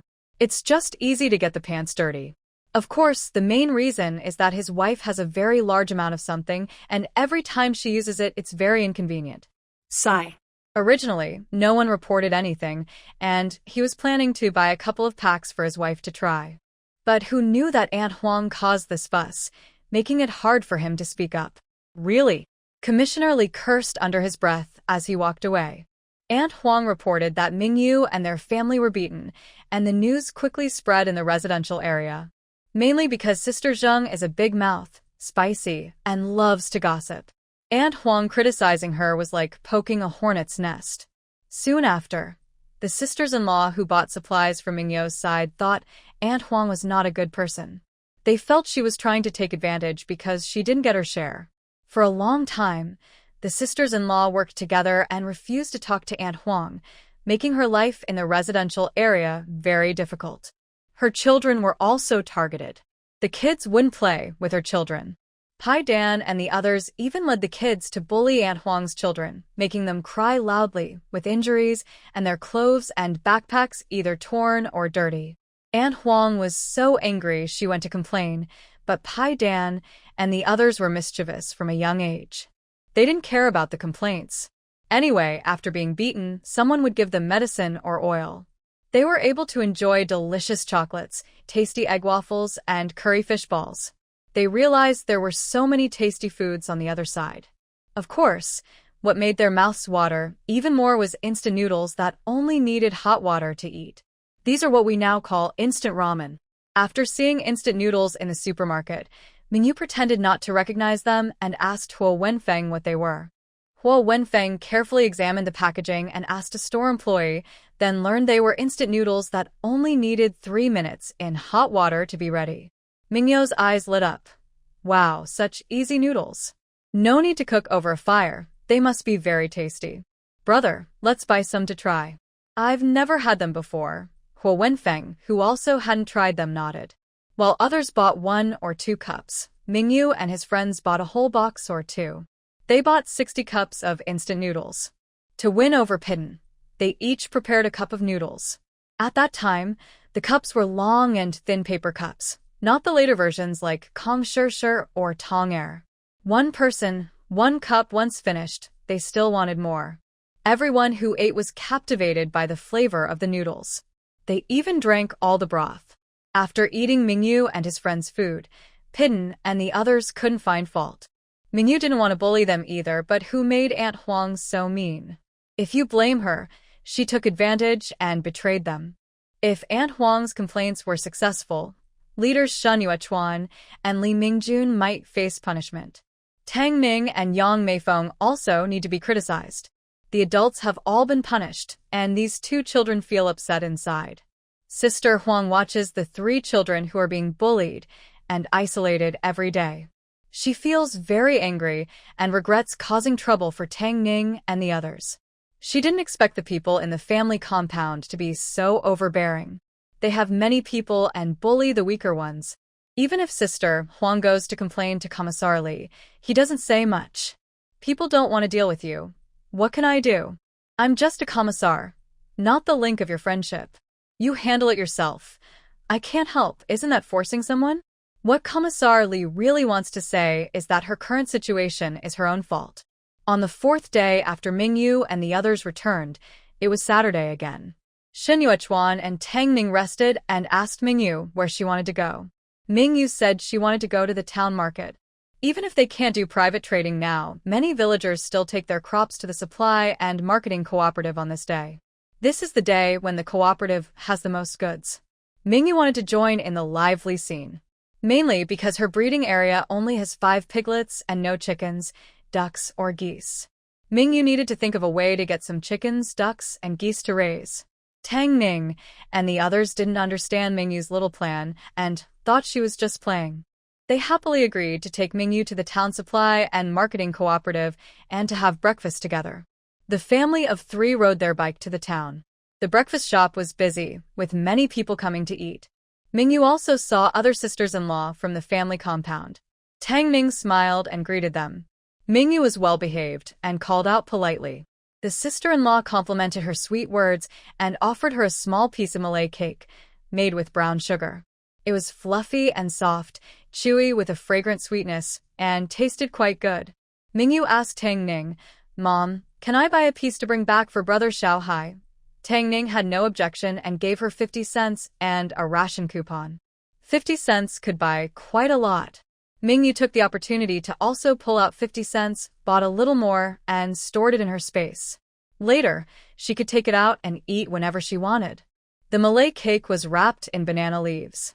Mingyu carefully placed it in her small floral bag, a little bag her mom made for her. It couldn't hold too much. Since she was small, the bag couldn't be too big or it wouldn't match. There were many people, so Shen Yuechuan held Mingyu and asked her what she wanted to eat.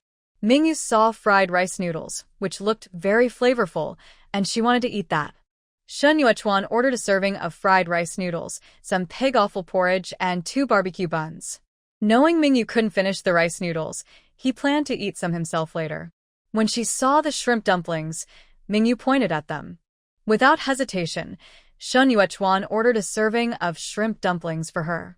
That breakfast cost more than a day's food for someone else's family. If he didn't receive a monthly allowance of 100 yuan, he wouldn't dare to spend $1 or $2 on breakfast. Yes, in this era, the squad leader's monthly allowance was 102.5 yuan. Adding Tang Ning's monthly salary of 67 yuan, the couple's total income is 169.5 yuan per month. Compared to those who earn only 20 yuan a month, they are much better off. So, they're willing to spend money on food. Most customers at the breakfast shop are from the nearby residential area. Others see the prices and decide to go home and cook for themselves. Eating outside is too expensive, and they can't afford it. Some people do spend a little on treats like rice cakes, barbecued buns, or sweet bean buns, since a bun is cheaper than fried noodles. As for porridge, they cook it at home, and at the shop they can only have one bowl. With that money at home, a family can eat all day. After eating well, Mingyu and the others go to the supply and marketing cooperative to look around. They see many people lining up to sell their farm products to the cooperative. Mingyu notices newly hatched chickens, ducks, geese, and even puppies among the people in line. Seeing her interest, Mingyu can't help but stare at the animals. Tang Ming sees her looking at the animals and says, "We don't have time to raise these at home." "Just look, we won't raise them. The couple is busy with work and training, so they really have no time to raise chickens, ducks, or geese. Plus, raising these animals needs food and energy, and they don't have extra grain. Instead of spending time and effort on raising animals, it's better to buy food ready-made, and they don't have to clean up animal droppings." Mingyu eagerly looked at them and said, "Mom and Dad, you're both busy. I'm bored at home. I see other kids in the neighborhood have chickens and ducks. Can we raise one or two too?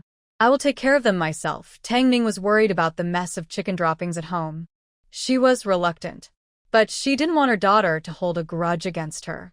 She threw the problem to Shen Yuechuan, saying, "Even if I agree, your dad might not." She winked at Shen Yuechuan as she said this. "Shen Yuechuan, wife, you're not being fair. Let me be the bad guy." Mingyu reached out to Shen Yuechuan and hugged his neck, saying, "Dad, you're the best. Please buy me some. When I grow up, I'll give you big chicken legs and duck legs. I'll give you the tastiest ones. When they lay eggs, I'll also give you some. Okay, Dad?" Shen Yuechuan, who wanted to cooperate with his wife, was swayed by his daughter's sweet words and big promises. He immediately nodded. "Okay, I'll buy some for you, Bao. Whatever you like, I'll get it." Mingyu knew that nowadays, families could only raise 2 chickens and 2 ducks due to policies. That means 2 chickens and 2 ducks. And they could also raise 2 geese. Mingyu picked 6 chickens, ducks, and geese, and also looked at a small puppy, a black, fluffy, adorable, soft little dog that was very charming. Seeing such a cute little dog, Tang Ning sighed, realizing she was in trouble. After noticing Mingyu, Daoda's eyes lit up. He immediately wagged his tail happily inside the cage, barked at her, and tilted his head to look cute with his tongue out. Mingyu. So adorable. Mingyu knew that if she wanted to raise a puppy, she definitely needed her parents' permission. After all, she was only 3 years old. Mingyu decided she wanted to raise this purebred small Pomeranian. Before, she could only admire other people's small Pomeranians online. Now that she had the chance to meet a real one, a pure black small Pomeranian, Mingyu couldn't let it go. She used her cute kid skills, turned her head, and looked at her mom with big, expressive eyes. She started to say, "Mom, I want to." Before she finished, Tang Ning quickly covered her mouth with her hand, watching her mom shake her head in refusal. "No, you don't want to." But Mingyu didn't care. She kept blinking her adorable big eyes, with a look full of hope and a little plea, trying to be as cute as possible. Her eyes sparkled with a mix of begging and asking, making it impossible to say no. Tang Ning, who had already decided to raise chickens, ducks, and geese, really didn't want to raise a puppy. Their family didn't have enough money to take care of a small animal. But Mingyu's cute and persistent puppy charm was too much for Tang Ning to resist. She hugged her mom, and even though her mouth was covered, she didn't struggle. She just looked at her with her big, expressive eyes, asking if she could be allowed to keep the puppy. Tang Ning looked to Shen Yuechuan for help, hoping he could say no. Who knows that Shen Yuechuan had already been with Mingyu for a long time. He said, "Yu Bao likes you, so let her keep the dog. We're both busy, and she's the only one at home. Having a little dog to keep her company is good." Tang Ning knew that men are unreliable, especially men with daughters. they are basically just daughter's slaves. Whatever the daughter says goes, whatever she wants, they give her. If the daughter says she wants the stars in the sky, she definitely won't get the moon. Mingyu smiled sweetly and said, "Mom, please agree with me. I really like the little dog. When you're not home and you're working at the hospital, I won't feel lonely. The little dog can keep me company. When it grows up, it can protect me. You won't be worried about me being bullied, right? Just let the little dog stay with me instead of you." Her last words were very touching. Tang Ning knew she was very busy and truly didn't have much time to spend with Mingyu. Every time she took her to the hospital, she had to work and see patients. The child could only sleep on the hospital bed, which made her feel very sad. Parents who love their children often feel guilty. At this moment, Tang Ning felt the same. What could Yu Bao want? She just wanted a little dog to keep her company when her parents were busy. Thinking of this, Tang Ning decided, let's buy one. How much does this little puppy cost? The old woman selling the puppy asked Tang Ning. Are you a doctor? Tang Ning nodded. Yes, I am. Can you help my husband with his illness? If you can cure him, I will give you the little puppy. The elderly woman asked why she couldn't see a doctor at the big hospital for free. Tang Ning frowned and said, once we leave the hospital, we can't get treatment for others. The old woman wasn't angry about being refused. Instead, she grabbed a small dog and gently placed it in Mingyu's arms. It's okay to go see the doctor. If they can't cure it, I won't blame you. I'll still give you the dog. Mingyu, who was quickly handed the small dog, looked surprised. She knew the old woman was trying to buy the dog by force. Although she liked the dog, she didn't want her mother to be troubled. Mingyu hugged the fluffy, soft puppy and quietly put it down. Mom, I don't want the dog anymore. Let's go. She wanted to use her own way to stop her mother from being upset. Humph, dream on.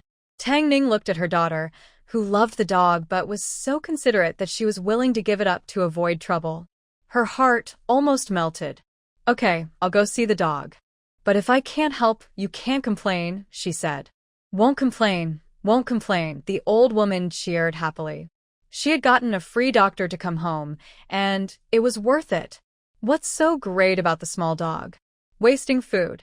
It would be better to get a doctor to check the dog. Mingyu frowned. Mom, be good. We're going to see how it is.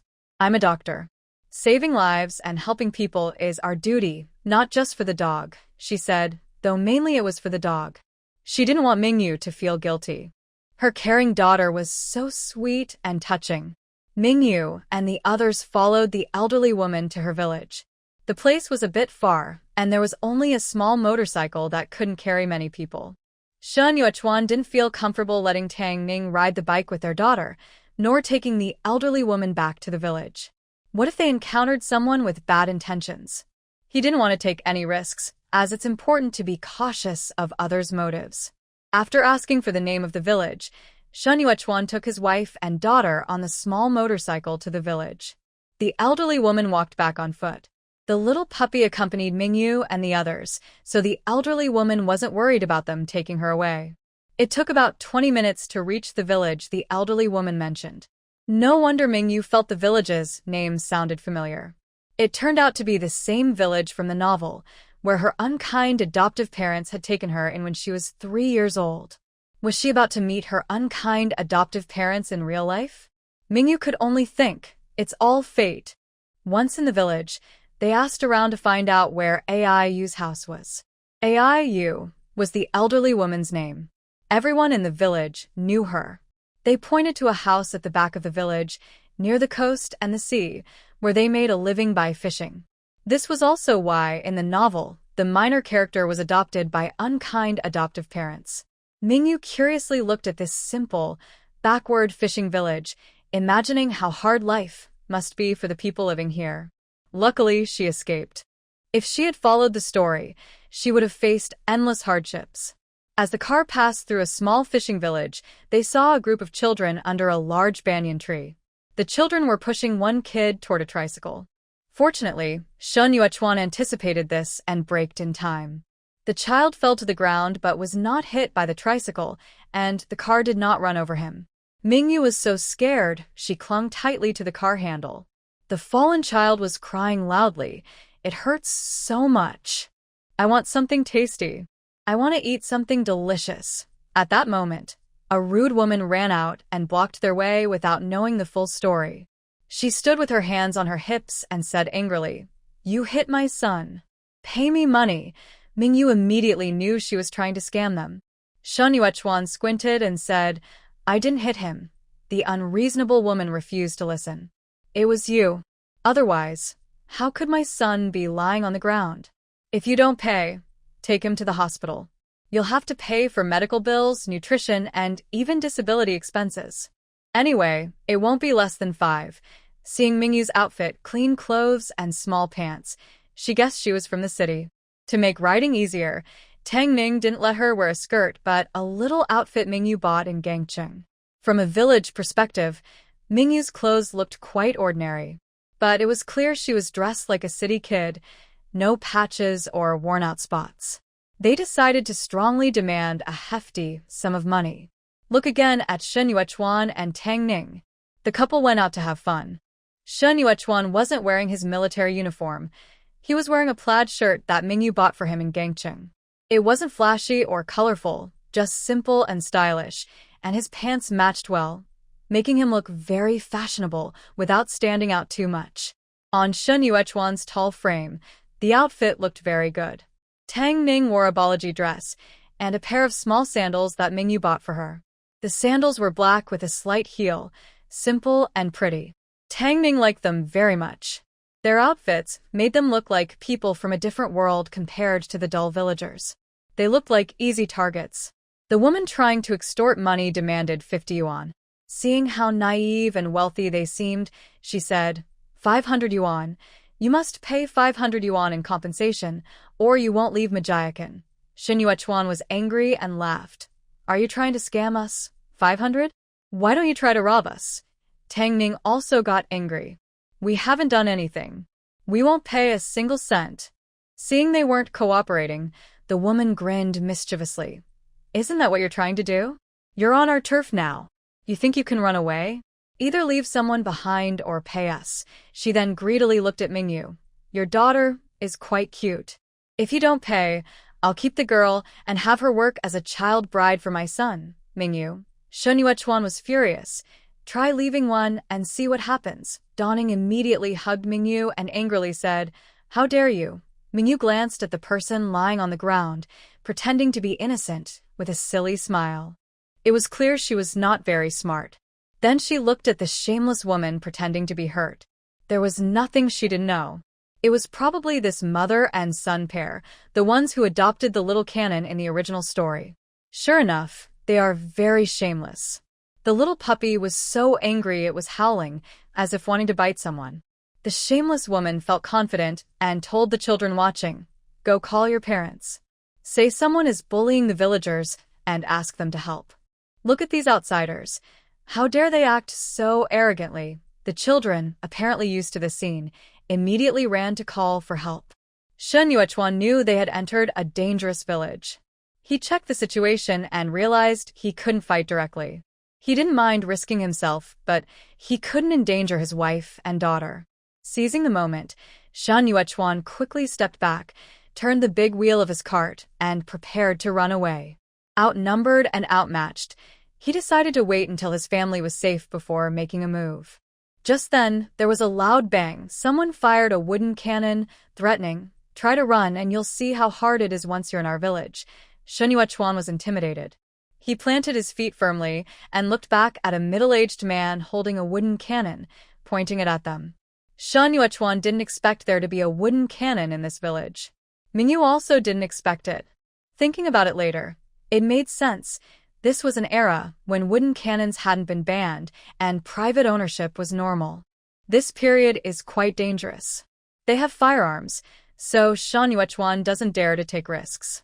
Hitting him is okay, but if they hurt his wife and daughter, Shen Yuechuan will never forgive them.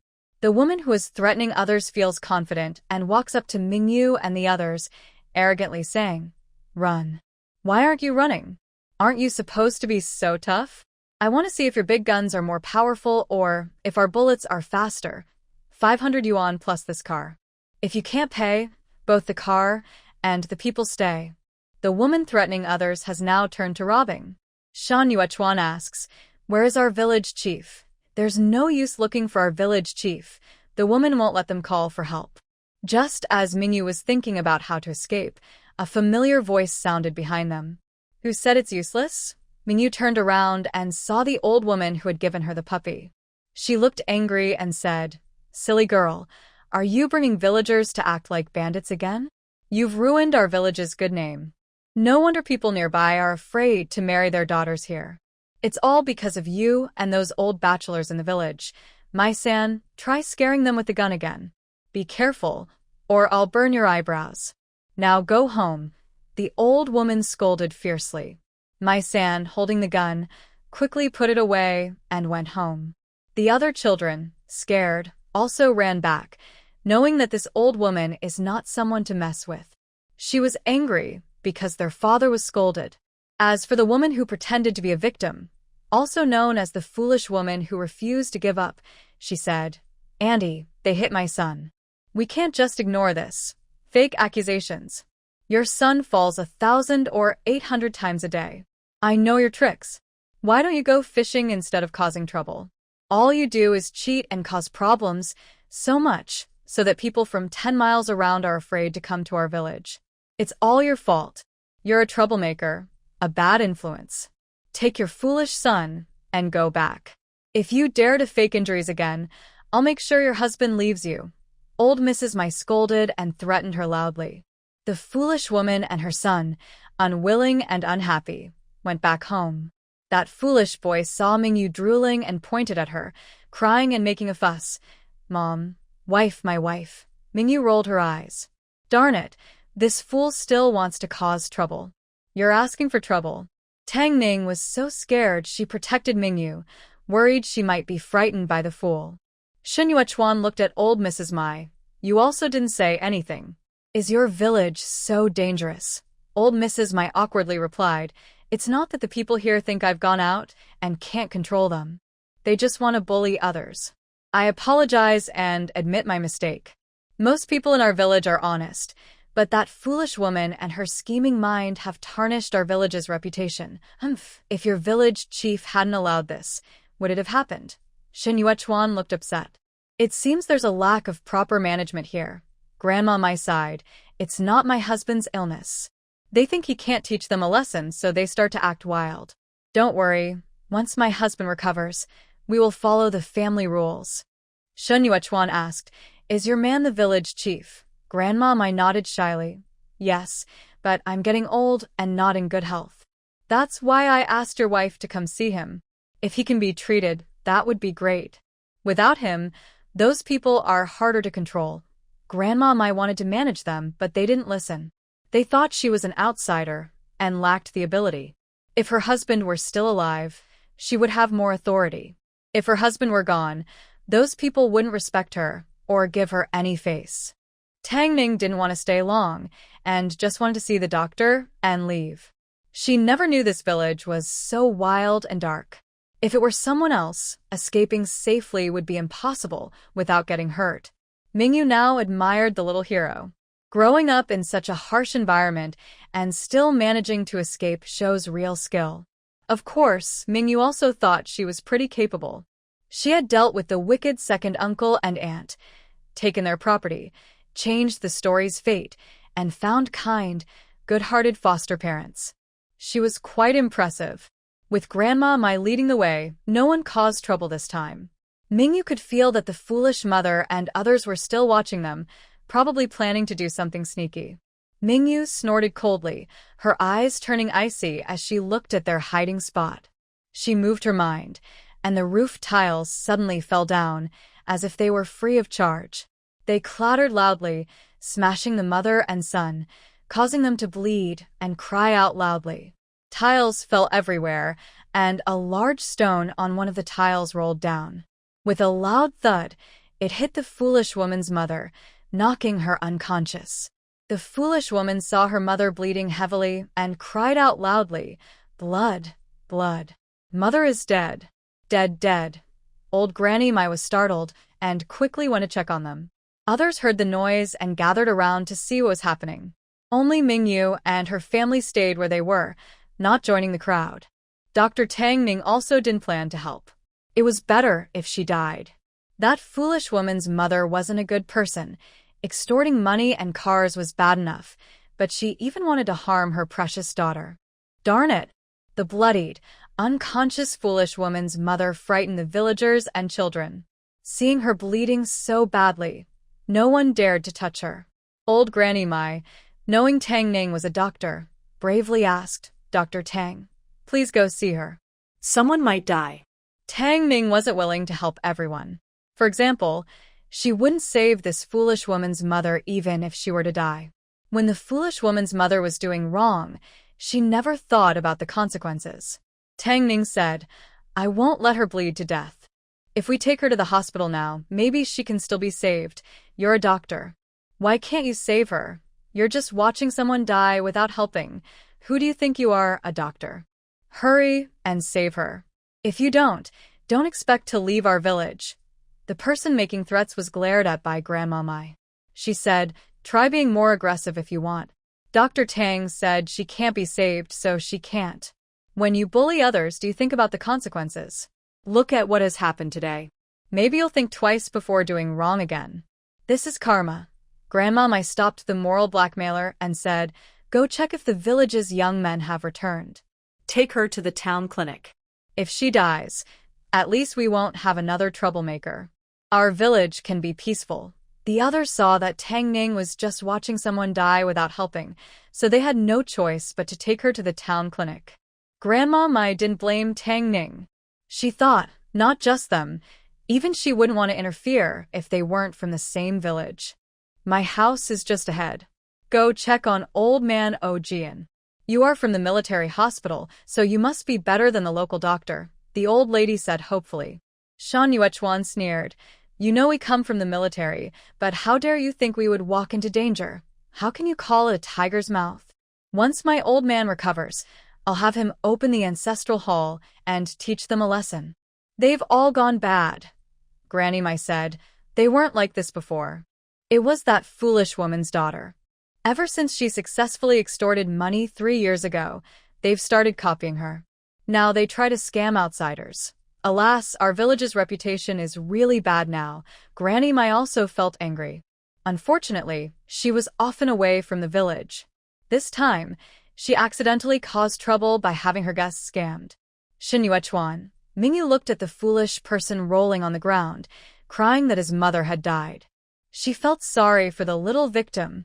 With Granny Mai leading the way, they quickly arrived at the old woman's house. The old woman's house was a bit more fancy than others in the village, at least a blue brick and tile house, and taller than most. But inside, there weren't many decent pieces of furniture, either broken arms or short legs. The old woman shyly said, "That's all we have. We sent some money to the hospital, but my husband is getting worse every day. Where's the patient? I want to see him," Tang Ning said, just wanting to finish the task and leave quickly. She didn't want to come to this village again. Granny Mai took them to the room. Back home, the little dog excitedly barked, and the chocolate-colored mother dog responded with a wagging tail. Worried she might scare Mingyu, Granny Mai immediately put the mother dog away. "Don't be afraid. Don't be afraid. It thinks you're stealing a puppy." When checking the dog, Grandma Mai patted the mother dog's head and said, "All right, I found a good family for your puppies. From now on, they will have a better life, eating well and living comfortably. Be content." Mingyu thought silently, "You really have good judgment. Indeed, if the little puppy stays with her, it will definitely live a happy life." What Mingyu didn't expect was that the mother dog was chocolate-colored, though a bit dirty, looking like dirty chocolate. If the puppy grows up, it will probably have chocolate-colored fur too. Mingyu decided to name the puppy Chocolate from now on. She originally wanted to call it Little Black, but chocolate suits the puppy's fur color better. There's no helping it, Chinese people are casual with names. A yellow dog is called Big Yellow, a white dog Little White, and a black dog Little Black. Mingyu was also bad at naming. When she saw the black dog, she immediately thought of Little Black. Tang Ning went to check on the old man and found that his condition was indeed not good. From just looking, it was hard to tell what was wrong. Tang Ning asked Grandma to give her some medicine.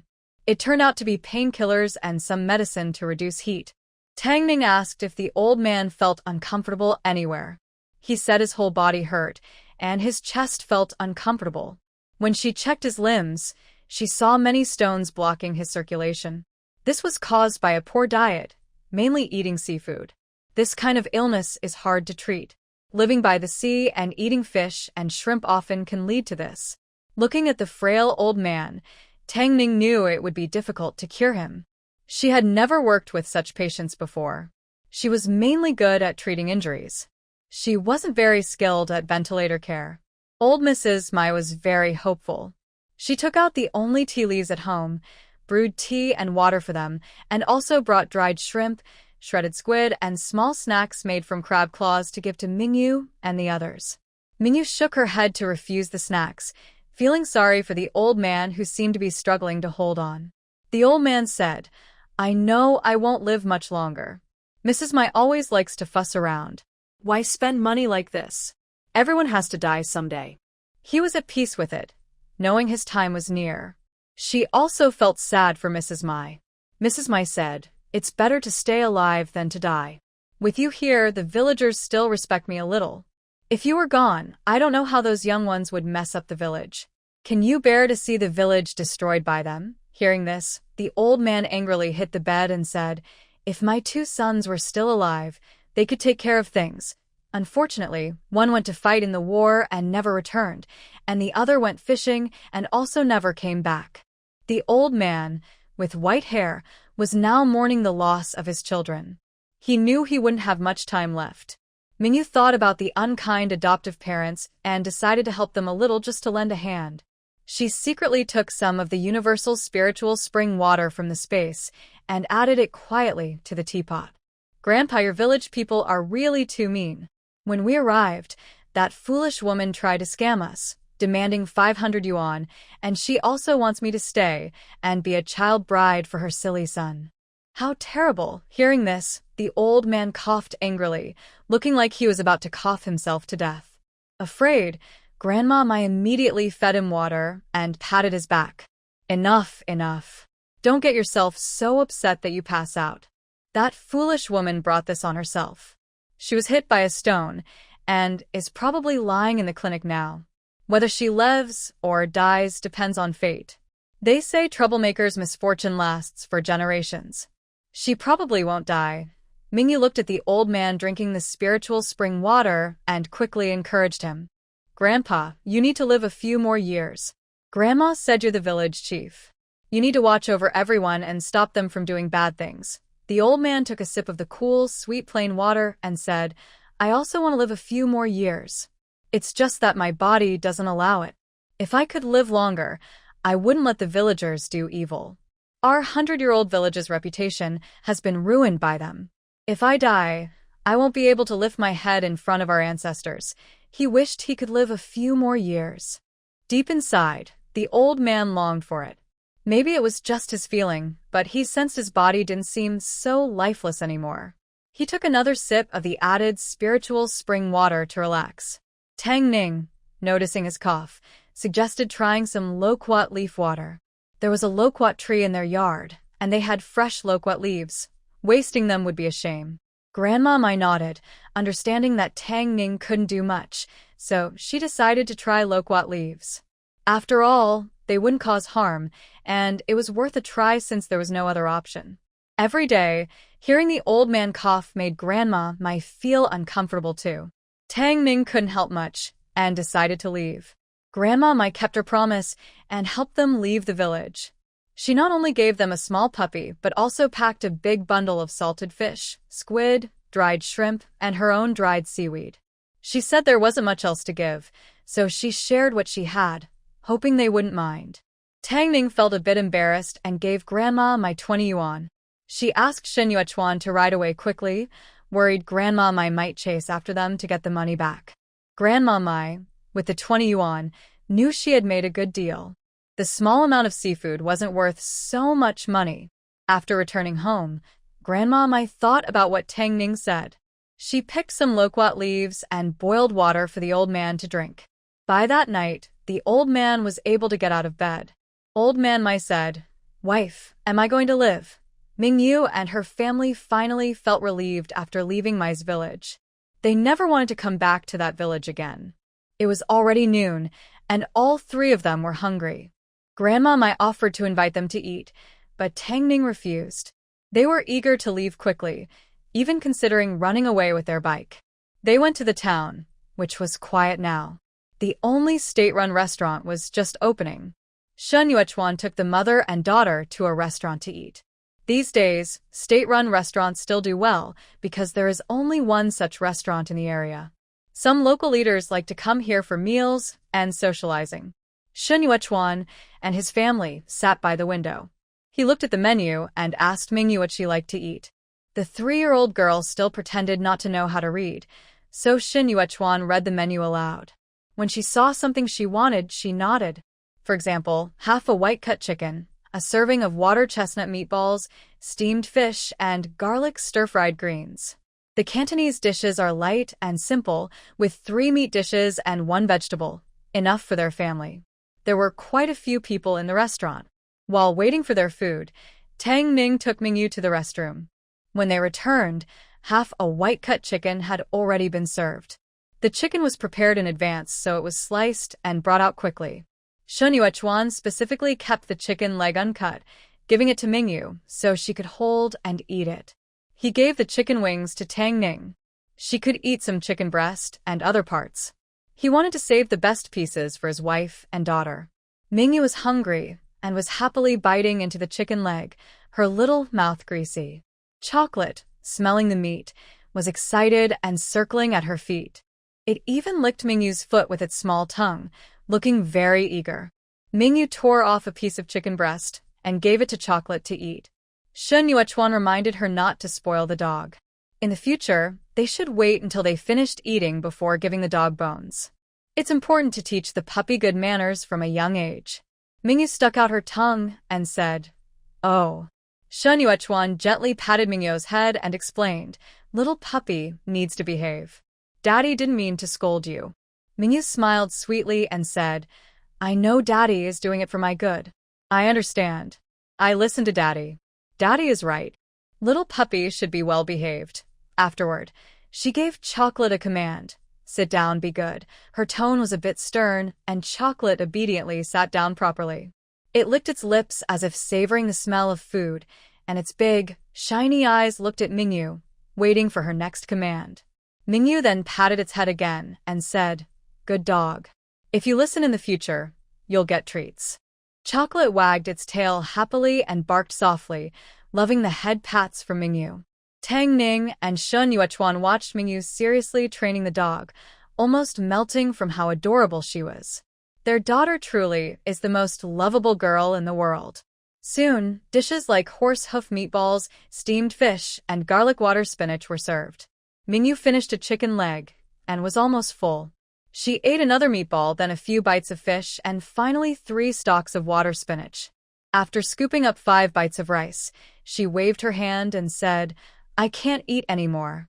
Mom and Dad, enjoy your meal. I'm going outside to play with Chocolate." "Chocolate?" Tang Ning looked at the little black dog. Mingyu nodded. "I gave the puppy a name. From now on, it's called Chocolate.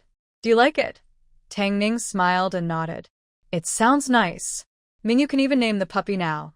I thought they would call Little Black." Shun Yuechuan looked proud. "My daughter is so smart," but he warned, "Don't leave your parents' sight. After we finish eating, we'll leave together. Wait for us and don't run around." Thinking about that silly person drooling over his daughter, Shun Yuechuan knew that Yubao was sweet, cute, and loved by everyone. If someone took her away, he wouldn't know what to do. He definitely needed to watch her closely. Mingyu sighed inwardly. A 3-year-old has no freedom. She's still too young, afraid she might be taken away. So Mingyu could only stay under their watch and train Chocolate on the ground. Chocolate is a smart little dog. It knows that the person giving it meat is its owner and is very close to Mingyu. Whatever Mingyu asks, it does. Even if it doesn't understand, Mingyu teaches it step by step, and it seems to understand. For example, Mingyu told it to sit. Chocolate obediently sat down. Then Mingyu asked it to shake hands. At first, Chocolate didn't know, but Mingyu took its paw and shook hands. The second time it saw her reach out, it understood that meant shake hands. Mingyu was so happy. She rewarded Chocolate with a chicken leg bone. It had a little bit of meat and a nice smell. Chocolate happily chewed on the bone, lying on the ground, grinding its teeth and biting the meat on top. Mingyu carefully opened its little mouth to check its baby teeth. They looked like they were less than 2 months old, but it was already gnawing on bones. Small dogs really are born to eat bones. Although Grandma Mai's family is not wealthy, Chocolate is well-fed and plump. Thinking about the small dog, skinny, looking very thin, it's clear that Chocolate has eaten most of the food. All mothers find it hard. Shen Yuechuan and his group ordered too much food and didn't finish it. Shen Yuechuan took a metal lunchbox to pack the leftovers, including 3 pieces of plain chicken, 2 meatballs, and a half fish, which he planned to reheat and give to Yubao at night. He also kept half the fish for his wife. They finished the water spinach. The leftover bones were wrapped in leaves and given to Chocolate to eat. Chocolate was reluctant to part with the chicken leg bone, wanting to carry it away, but Mingyu snatched it and threw it away, saying, "No meat now. We'll give you more meat later. Don't worry, we have plenty to eat." Chocolate happily stuck out its tongue and barked. After eating and drinking enough, they went home with Chocolate. The chickens, ducks, and geese they bought earlier were taken back by the soldiers from the family compound, so Shen Yuechuan didn't have to carry them himself. When they arrived home, the cages for the chickens, ducks, and geese were at the door. Yang Meifeng was home today. "Did you buy chickens, ducks, and geese?" Dank notet. Yubao wants to raise them. Yubao is so young. What does he know? "Oh, did you bring back a little puppy?" Yang Meifeng saw Chocolate and looked at it gently. Such a chubby little puppy. "How much did you pay?" "No money. Someone thought I was cute and gave it to us." Mingyu boasted. Yang Meifeng believed it completely.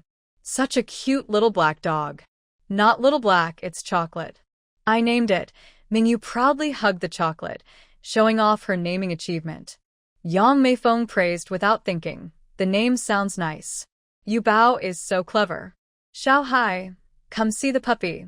I'm here." Without needing Yang Meifeng to call, Huo Wenfeng ran out upon hearing Mingyu's voice. Looking at the Chocolate in her arms, he asked, "Can I touch it?" "Of course. My Chocolate shares half with my brother.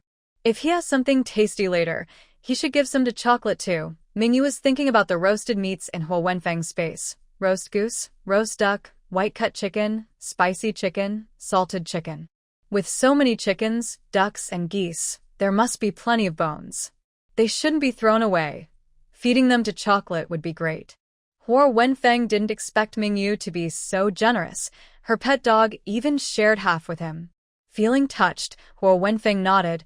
"Okay, if I have something tasty, I will give some to Chocolate too." Mingyu's goal was achieved as she generously let Huo Wenfeng hold Chocolate. With the little puppy, the 6 chickens, ducks, and geese bought back chirped and clucked loudly, but Mingyu seemed not to hear them. Shen Yuechuan and Tang Ning exchanged glances, knowing these chickens, ducks, and geese were bought for them. Sigh.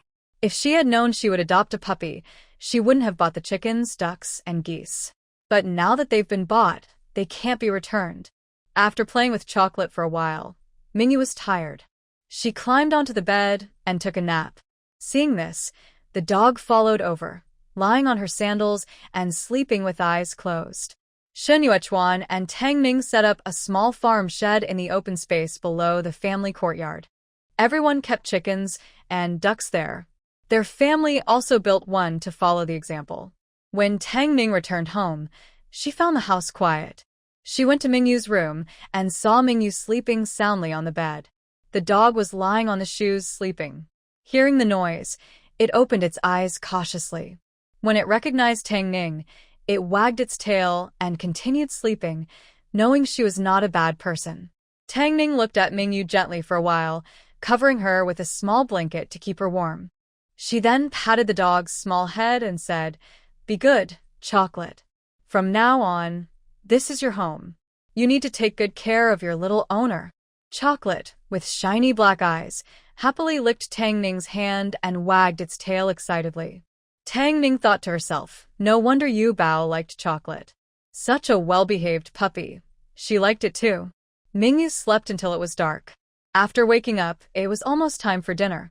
They ate leftovers from lunch, reheated.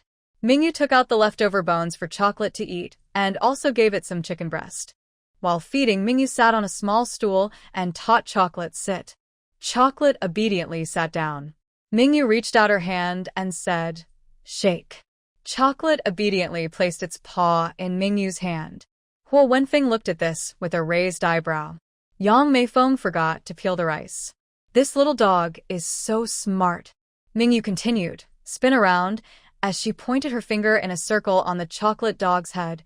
The chocolate happily spun around. It spun so fast that the chubby chocolate tripped over itself. It tumbled on the ground and did a cute somersault. People watching laughed out loud. Huo Wenfeng also smiled. The chocolate dog looked a little shy, burying its head behind Mingyu's back, as if afraid of being laughed at. Mingyu pulled the chocolate dog out and said, "Chocolate, don't be shy.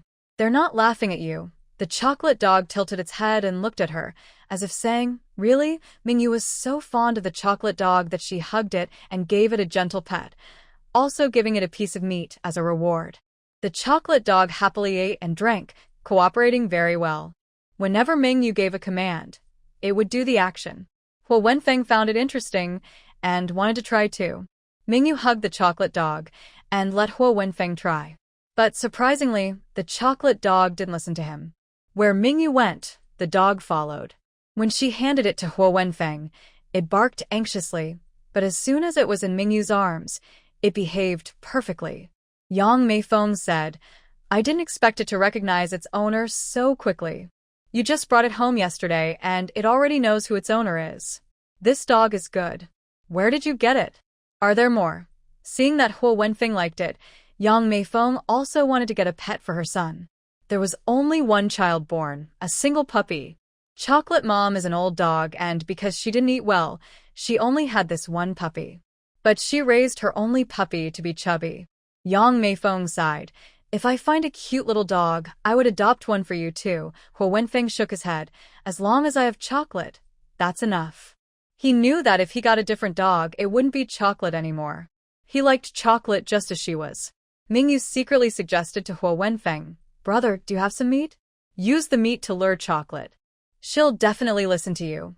Huo Wenfeng looked around, and when others weren't paying attention, he took out a chicken butt from his space. It was from the roasted chicken, roast duck, or boiled chicken he bought, chicken butts from Scallion Chicken. He took one out to tempt Chocolate. Surprisingly, when Chocolate smelled the meat, her eyes became more eager. She squatted in front of him and wagged her tail. Whatever he asked her to do, she did it.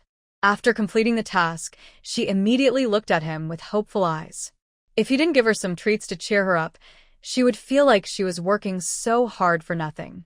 After Huo Wenfeng fed her and made sure he didn't have any food left, she immediately ran over to Mingyu and snuggled beside her, ignoring calls to come over. As expected, having milk makes her feel like the boss. Having meat makes her feel like the temporary owner. After eating and drinking her fill, she looked at Mingyu as if to say, "Who are you?" Mingyu was so charmed by the clever little Chocolate that she couldn't help but smile. Huo Wenfeng also realized how clever Chocolate was, even at such a young age, with so many tricks. He couldn't help but laugh in frustration. Forget it. Who made Yu Bao promise to share half of the puppy with him? It still needs to be taken care of. That night, the little puppy and Mingyu both took a nice bath.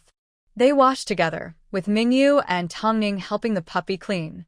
After washing once, they rinsed with clean water. Then, they used an old, worn-out vest that Xin Yuechuan didn't want to dry the puppy's fur.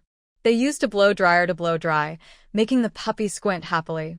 During the bath, the puppy was a little scared at first, but then it relaxed and closed its eyes, enjoying it very much. When blow-drying, it was scared and trembling at first, but then it found the warm wind comforting.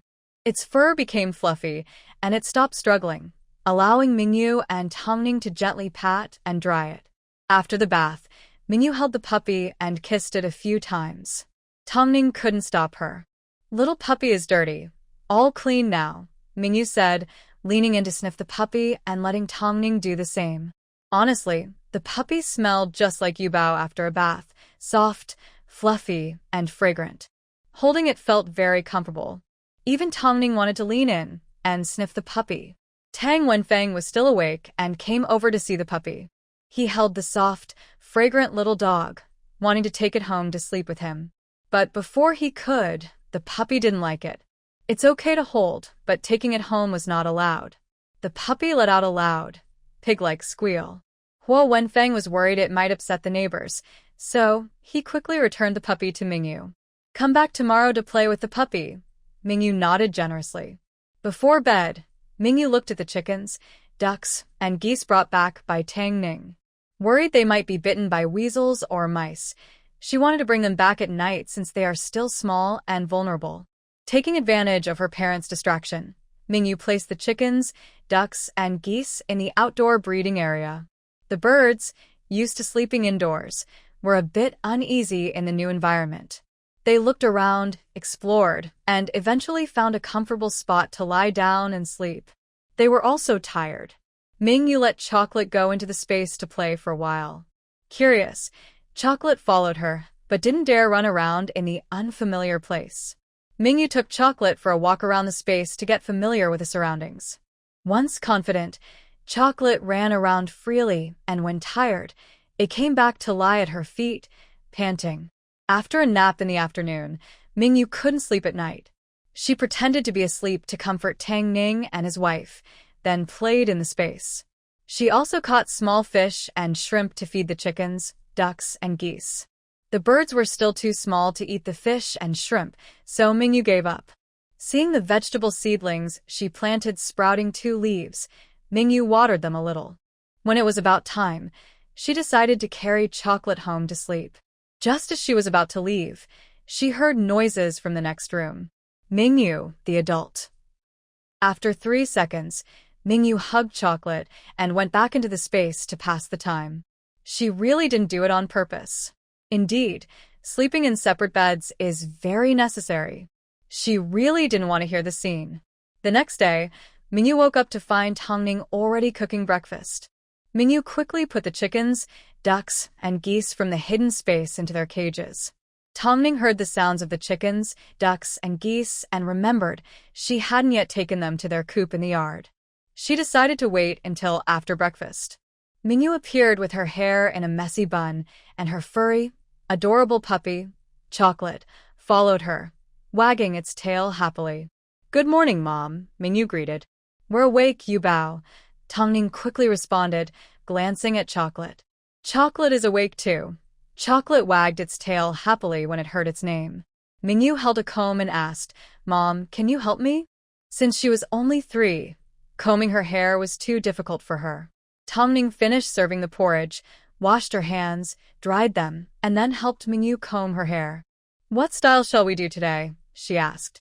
A little ponytail, Mingyu said, showing her Neza-style hair, which was very cute. Tongning also thought the 2 little ponytails were adorable. She combed all of Mingyu's bangs back, revealing her full forehead. Even the brightest light couldn't hide Mingyu's cute little face.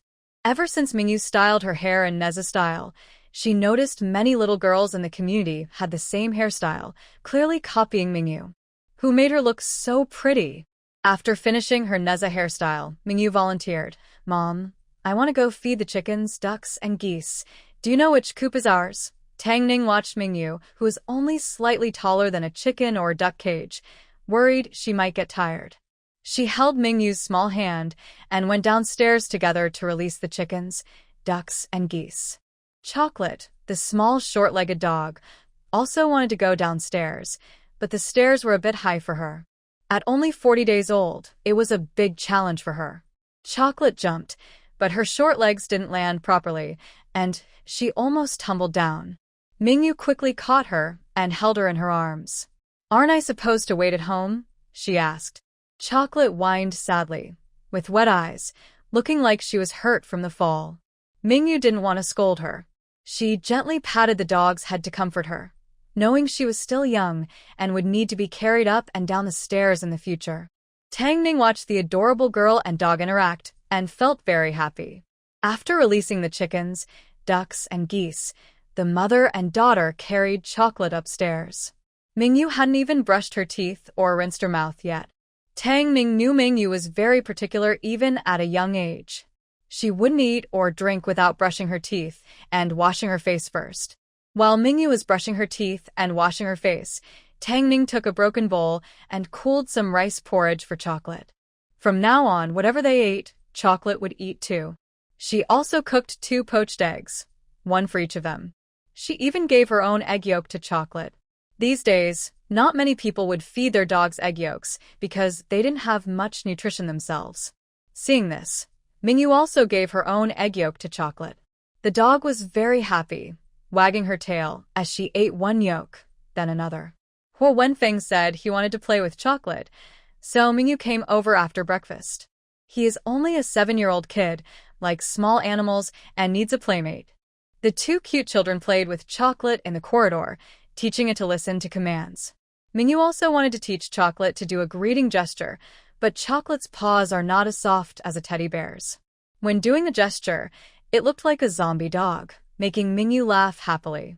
Huo Wenfeng didn't understand why Mingyu was laughing, but seeing her happy, he also started to smile.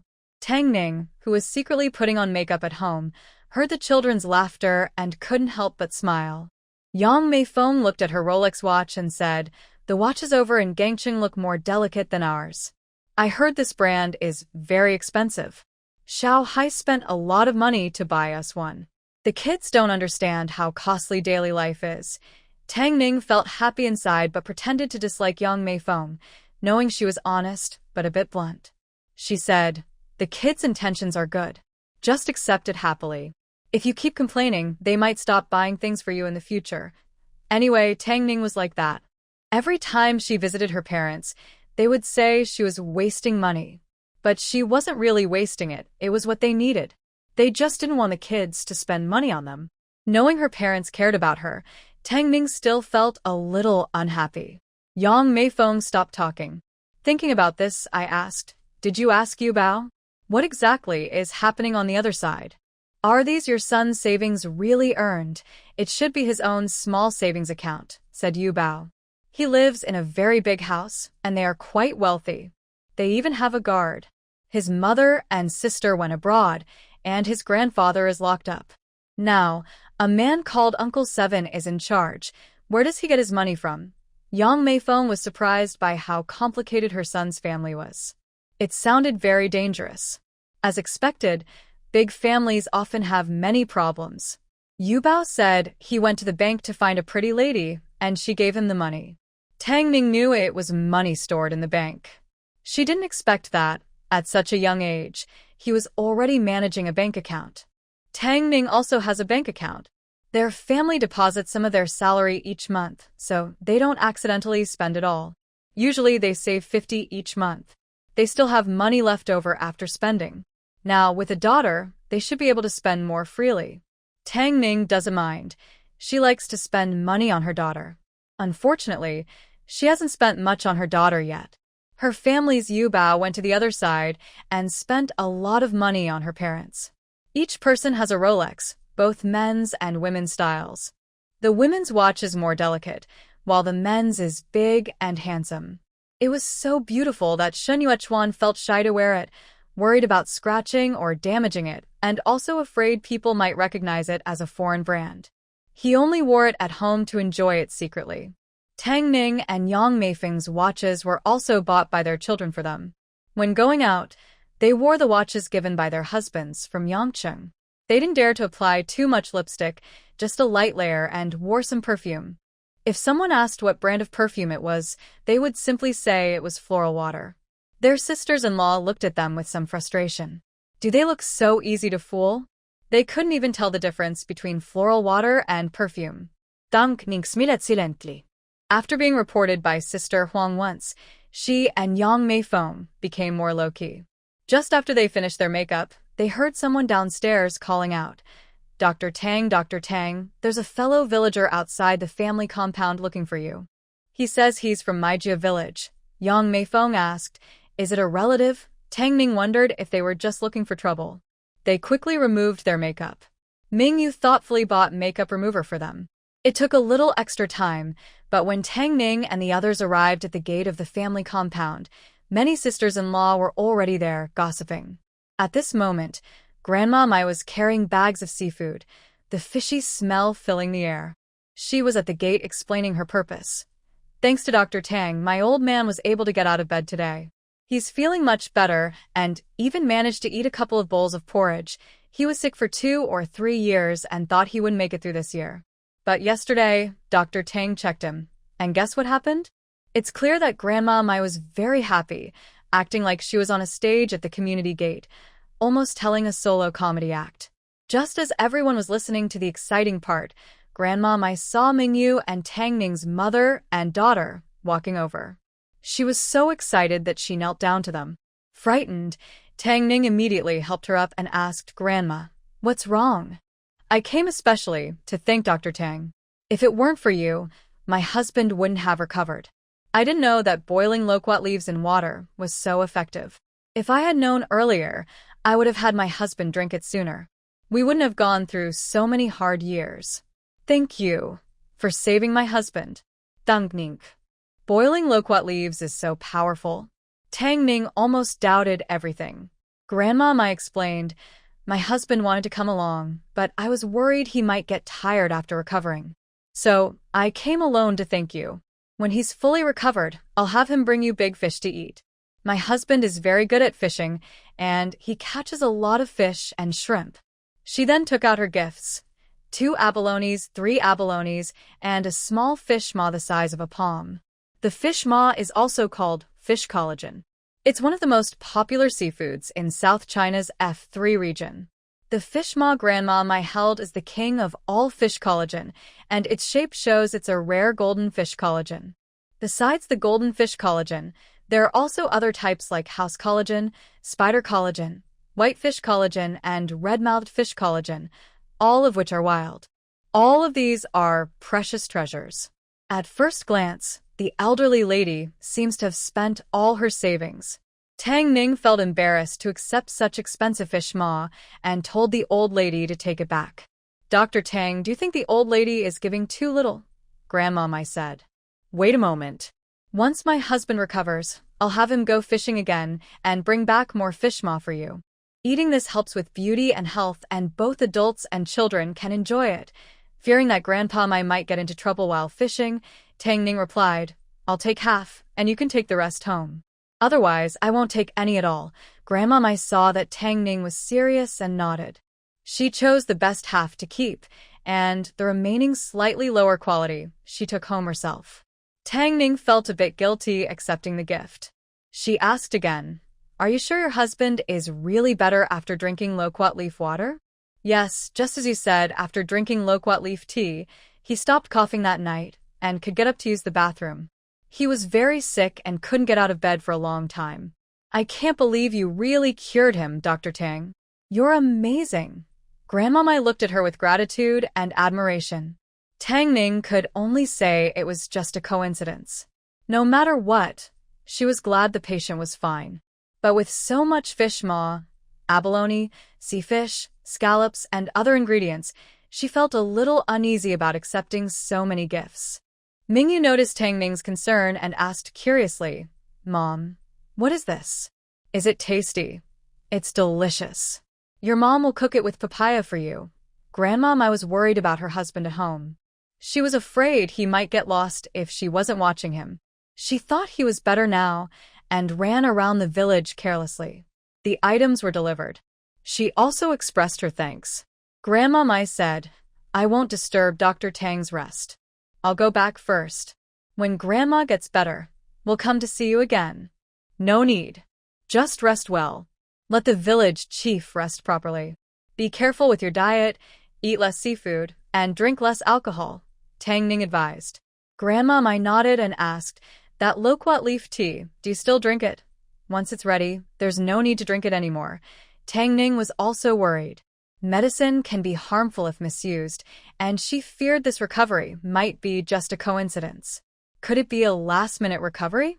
Anyway, once Grandma goes back, she'll know the truth.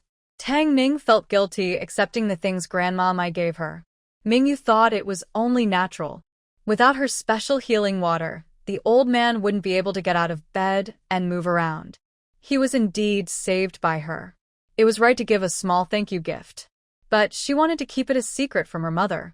Mingyu hesitated but finally decided not to say anything. Such a miraculous healing water was too powerful to let too many people know about. Once Grandma left, a sister-in-law who knew about fish collagen said, "Grandma is a kind person. The collagen she brought is good stuff. If Dr. Tang is willing to trade, I can exchange it for something else." Tang Ning shook her head and refused. "It's their kindness. I can't trade it. Thank you anyway."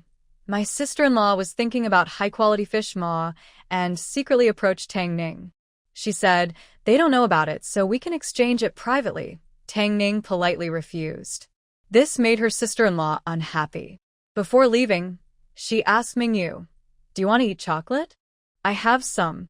Can I trade the biggest fish maw, the golden fish maw, with your mom for some chocolate?" Mingyu wouldn't be used as a tool for that.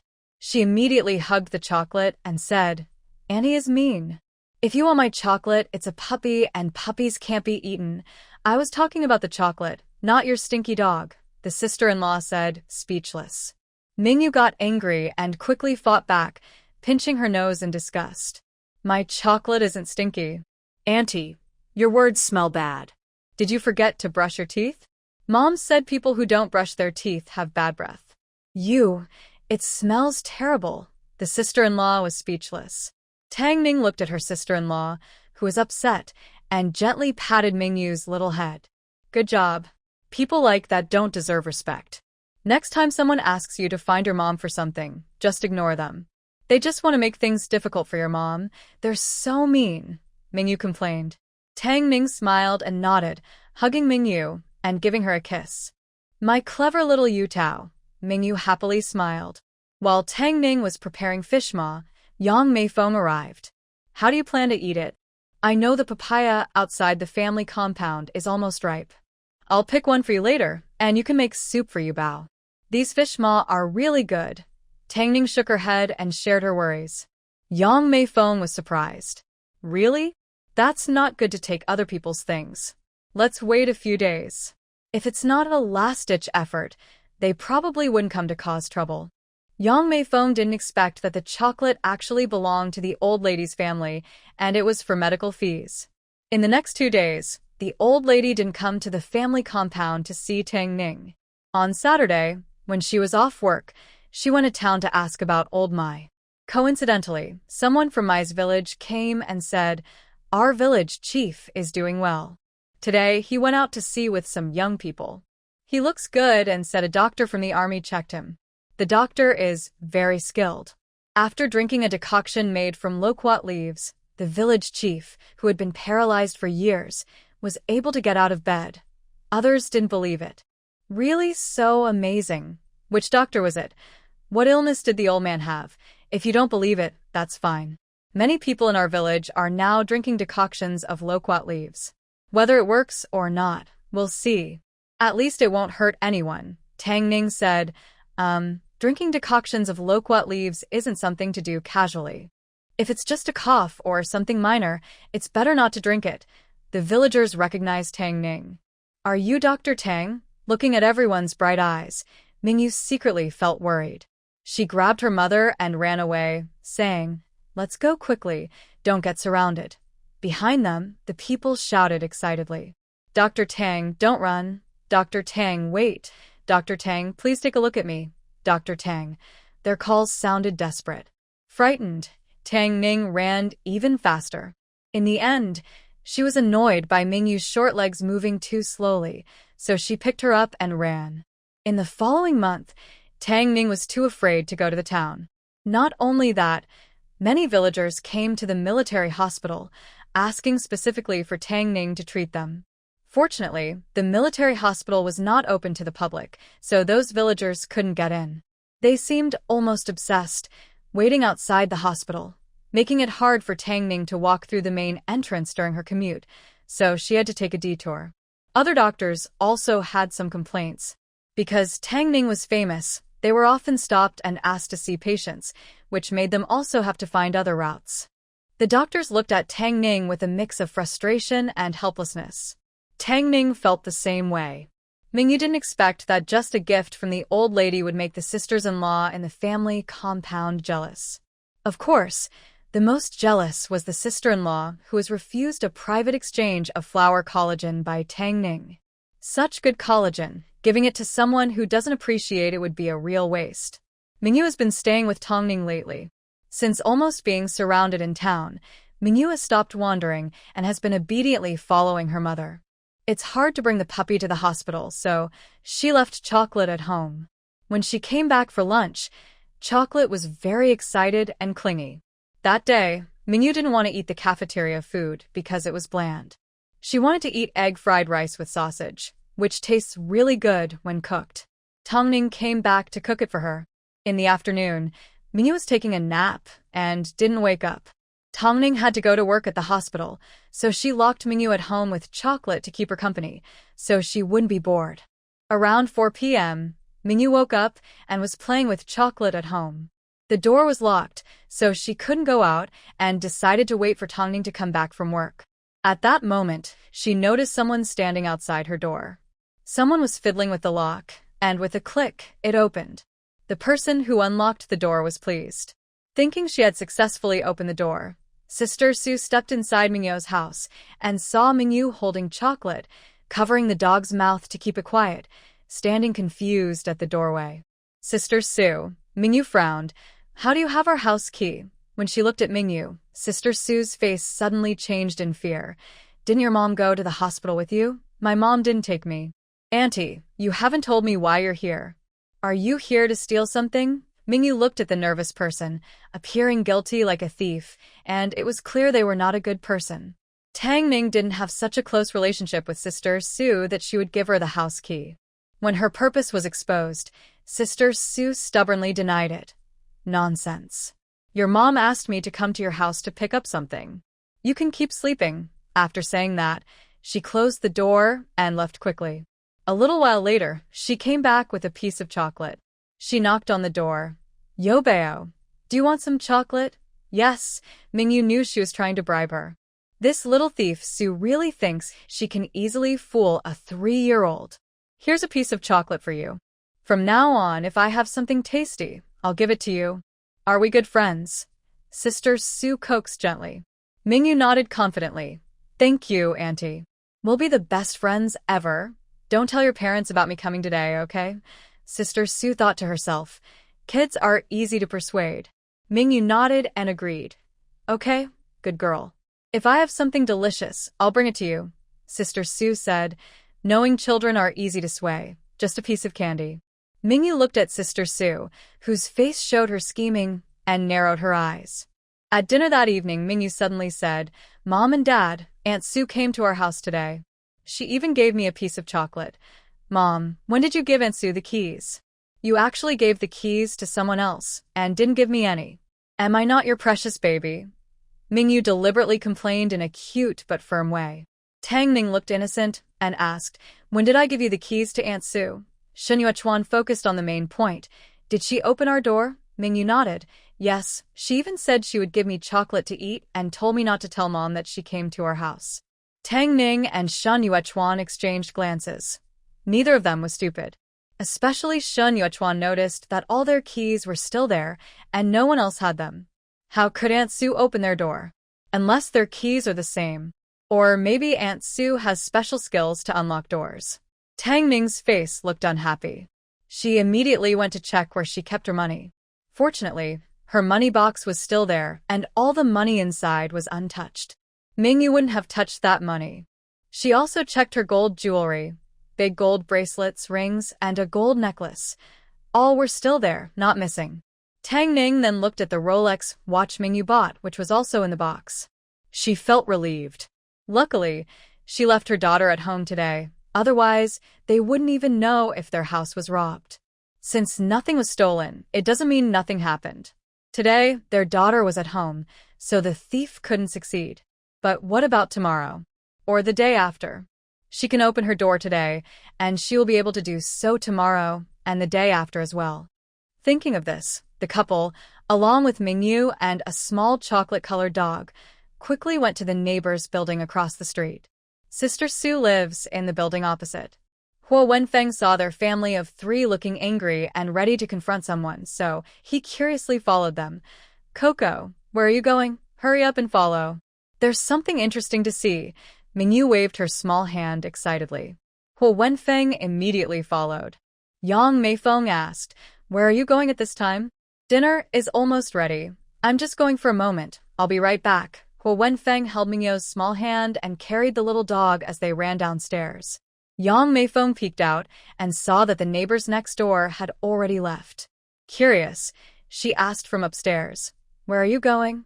Something came up. Seeing Tang Ning's tense expression, it was clear they were looking for trouble. Wait for me. I'll go with you, Yang Meifeng said, not even taking off her apron. She hurriedly ran out, leaving Li Mingjun to watch the dishes on the stove. Sister Sue lives on the third floor of the building across the street. Mingyu's family showed off a bit, which made the other sisters-in-law curious. One by one, they watched as they went to Sister Sue's house. Sister Sue was frying water spinach when she saw Mingyu's family approaching. She secretly thought it was not good and wanted to go home to hide. Tang Ning saw her guilty look and knew for sure that Mingyu was telling the truth. Su Xiaomei, what are you running for? Tell me, what were you doing at my house this afternoon at 4 o'clock? How did you get my house key? Did you take the 80 yuan I lost? Tang Ning immediately asked with suspicion. Su Xiaomei denied. I went to your house, but I didn't take your money. Don't talk nonsense. Maybe your daughter took it herself and is blaming me. Trying to accuse her falsely, dream on. Su Xiaomei, who didn't take the money, refused to admit it. Mingyu smiled and said, Aunt Sue, are you admitting that you went to my house this afternoon? Only after Mingyu reminded her did Su Xiaomei realize she had fallen into a trap, and she denied, I didn't go to your house. Tang Ning cut her off. At this point, there's no need to deny it. You know whether you went or not. My husband has already gone to talk to the security department. You better explain everything to them. If my daughter hadn't been home today, I wouldn't have known you could come and go as you please. Unable to defend herself, Sister Sue got angry. You brat, you ate my chocolate and didn't tell your parents. I didn't eat it. Mingyu threw the chocolate away. Here, take it back. Su Xiaomei looked silent. Soon, the security department people arrived. What's going on? Other curious sisters-in-law also asked, what happened? Tang Ning explained everything clearly. Su Xiaomei stubbornly refused to admit anything. I opened your door. Do you have any proof? You have the key, Tang Ning said. Su Xiaomei denied. I don't have it. Mingyu pointed to a bunch of keys hanging on her wall. Shen Yuechuan took them down and told the security team to try opening the lock themselves.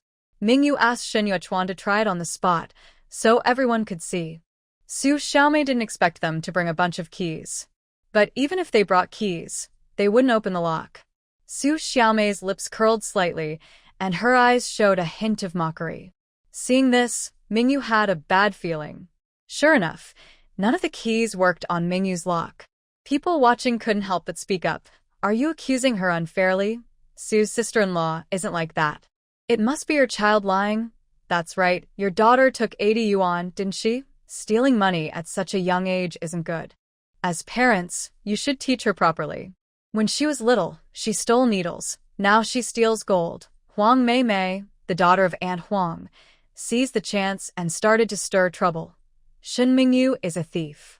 She stole money. We don't want to play with her. Shen Mingyu is the name listed on the household register after Mingyu was adopted. She shares the surname Shun with Shen Yuechuan. Thief, thief. Yu is a thief. My shoes are missing. Yu stole them. Upon hearing various accusations and insults directed at Mingyu, Shen Yuechuan clenched his fists tightly. Before Mingyu could speak, Huo Wenfeng angrily said, Shut up. If you say that again, I swear Mingyu is not a thief. She didn't steal any money, Mingyu. Thank you. I stored the money and tickets from the cruise in my space, so I can't be considered innocent. The word, steal, still has some truth to it. However, as long as Mingyu doesn't admit it, she didn't steal anything. Tang Ning looked at the children targeting Mingyu and felt sorry for her. My girl Mingyu is not a thief. Su Xiaomei took the opportunity to say, not a thief, but a liar. I went to your house. I did go, but I was just talking to Mingyu through the door. I felt sorry for her being locked alone at home. I even gave her a chocolate, and then you all accused me of having your house key, and you also said I stole 80 yuan from you. Do you think I am easy to bully? No matter how hard they try to find the key, if she doesn't admit it, it won't help. Who believes what a 3-year-old says? Besides, even if other sisters-in-law saw her go to their building, she was just at the door, not opening anyone's door, so it doesn't count as stealing. Yeah, how can we believe what a child says? Quick, apologize to Sister Sue. Exactly, she was just fine, but you all falsely accused her of being a thief. That's really unlucky. People are sitting at home, and trouble falls from the sky. Su Xiaomei took advantage of the situation and pretended to be innocent, looking very aggrieved. Tang Ning's face alternated between red and white. She didn't expect that their family would suffer a loss, and now they had to apologize. Tang Ning felt unfair.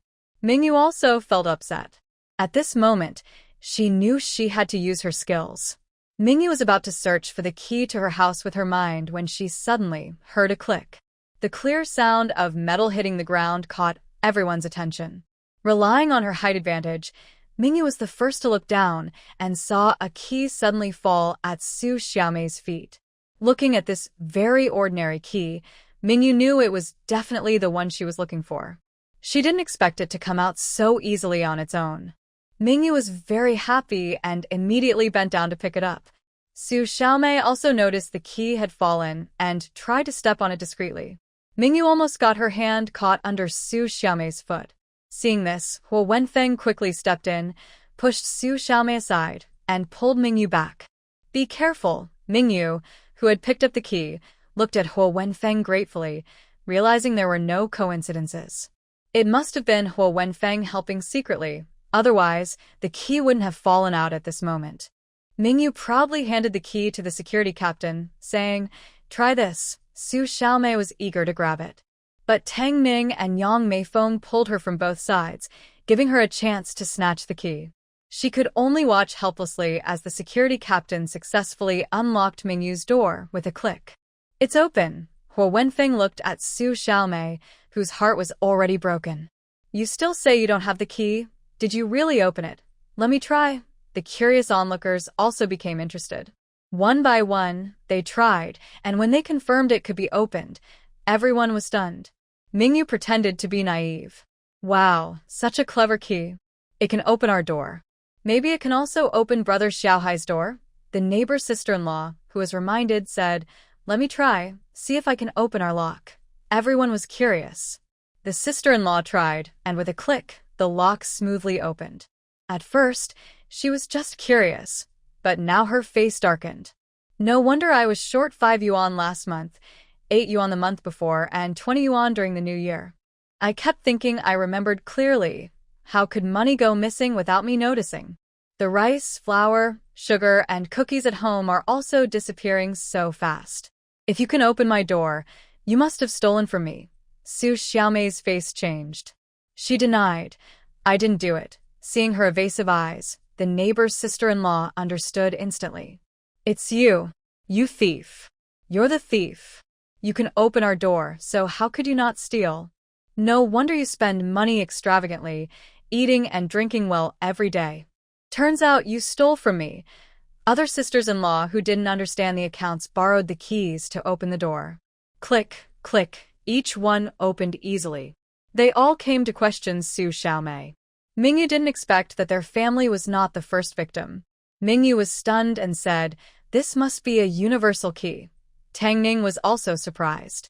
The head of the security office was surprised too.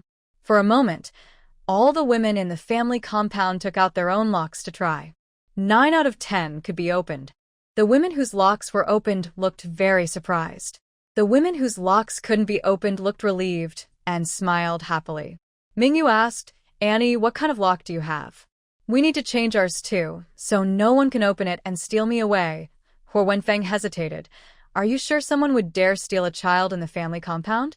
Tang Ning was startled and said, "Maybe we should change our lock too." Shen Yuechuan was silent. What can I say about such silly daughters-in-law and daughters? The evidence was clear. Su Xiaomei couldn't argue her way out, especially with an elderly woman accompanying the family as a witness. I saw her go into Yabao's house, but I don't know if she took money or not. With the witness account, Su Xiaomei couldn't argue her way out. She and her universal key were taken to the security office. The security captain said, "We will investigate this matter thoroughly. Each family should count their losses and see how she explains herself.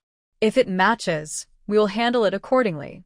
When Su Xiaomei was taken away, Tang Ning couldn't hold back and slapped her hard, saying, "How dare you slander Yubao? My Yubao never lies or steals." "She's a good girl," humble Mingyu said. "Mom, you're so kind. Anyway, as long as she doesn't admit it in Tang Ning's mind, she is the most adorable, innocent, lively, and well-behaved girl in the world." Su Xiaomei, who had just been slapped, still had the nerve to cry. And she even blamed Tang Ning. "It's because you didn't want to sell the fish maw to me. You don't care about it, and you insist on keeping it all to yourself. You don't appreciate good things. I just couldn't stand to see good stuff go to waste. I didn't steal your 80 yuan. I only intended to sneak in and take the fish maw while you weren't home." Su Xiaomei innocently said, "I didn't succeed in stealing it." "Can't I just apologize?" Mingyu sneered angrily. "Auntie, you're shameless. You did something wrong and then blame my mom. Exploiting others is wrong. You're making my mom commit a crime." "You're bad," Mingyu accused. Huo Wenfeng echoed. "Super bad." Tang Ning spat and, furious, slapped her again, this time harder. "Now you think you're right." Su Xiaomei, with blood at the corner of her mouth, said nothing. After Mingyu's family caused such a fuss, everyone knew that Su Xiaomei had a master key that could open many locks. They were all scared and tried to see if their own locks could be opened. If they could, it meant their homes had a cockroach stolen by Su Xiaomei. Not to mention other things. Anyway, whenever something went missing, it was always blamed on Su Xiaomei. Su Xiaomei was taken to the security office. They didn't use harsh methods. It was just a normal questioning. They told her that if she didn't cooperate and clarify things, it could negatively affect her husband and children. There is a risk that her family might be expelled from the residential compound. Su Xiaomei was very frightened. If she was sent to the police station, she might end up in jail. She only stole small items, nothing valuable. At most, she took 50 yuan from her neighbor's sister-in-law. Since they lived nearby and didn't get along well, it was easy to steal from her. Over the years, she had taken advantage of this neighbor's family several times. As for Mingyu's family, Su Xiaomei swore on her life that she didn't take anything from them. The first time she went was today, and she only went for some money and fish maw. Since they didn't live in the same building, it was inconvenient.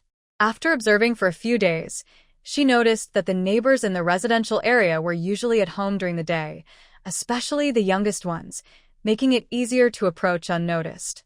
But today, when she opened the door, there was also a small child at home. "She promised me she wouldn't say anything," Su Xiaomei said angrily. The security captain chuckled and said, "You think you're justified because you're a thief? You broke into her house. If she didn't tell her parents, she wouldn't be a good kid." The security captain thought to himself that Mingyu was smart, knowing how to pretend and avoid alarming others, which helped calm Su Xiaomei down. If she wasn't smart and had shouted loudly, there might have been suspicions of foul play. Shun Yuechuan also thought the same. After returning home, Shun Yuechuan carefully advised Mingyu. Coincidentally, Huo Wenfeng was also there and he joined in the teaching. If you ever face something bad in the future, don't panic. Stay calm and hide quietly. Look for a chance to escape. Don't foolishly reveal yourselves. You're still young and your strength isn't enough. Instead of rushing and risking everything, it's better to wait for the right moment and save yourselves. Mingyu nodded obediently. Huo Wenfeng looked thoughtful. "Dad, don't worry. I understand. Today, when Aunt Sue opened our door, I didn't shout or make a fuss. I even covered Chocolate's mouth so it wouldn't make noise and alert anyone," Mingyu said proudly. "Did I do the right thing, Dad?" Shun Yuechuan patted her head. "You did very well. In dangerous situations, don't make a lot of noise or scare the enemy. Find a chance to escape and keep yourself safe. Your safety is the most important. Mom and Dad don't want you to be a hero. We just want you to stay safe and sound. If it were Shen Yuechuan himself, he would definitely want to be a hero. But for his daughter, as long as she is safe and happy, that's enough. Mingyu grinned happily. After all the commotion tonight, Mingyu and the others decided not to go out for a walk. They just boiled some hot water and washed up as a family. As for Su Xiaomei, they would wait until the security department finished their investigation. The security department was very efficient, and by noon the next day, they had the results. Commissioner Li even got involved. Su Xiaomei's incident caused a bad impression in the community. Due to Su Xiaomei's husband being on a mission and not returning yet, there was no one to take care of the children at home. They decided to send her back at night, not worried about her running away in the middle of the night. Commissar Li and a few other leaders held a meeting and decided on the following punishment to compensate the victims in the family housing area. Yu Ba from Mingyu's family was 80 yuan, but Su Xiaomei stubbornly refused to admit it, claiming she didn't take the money. Commissar Li asked Tang Ning and Mingyu's mother and daughter about the situation.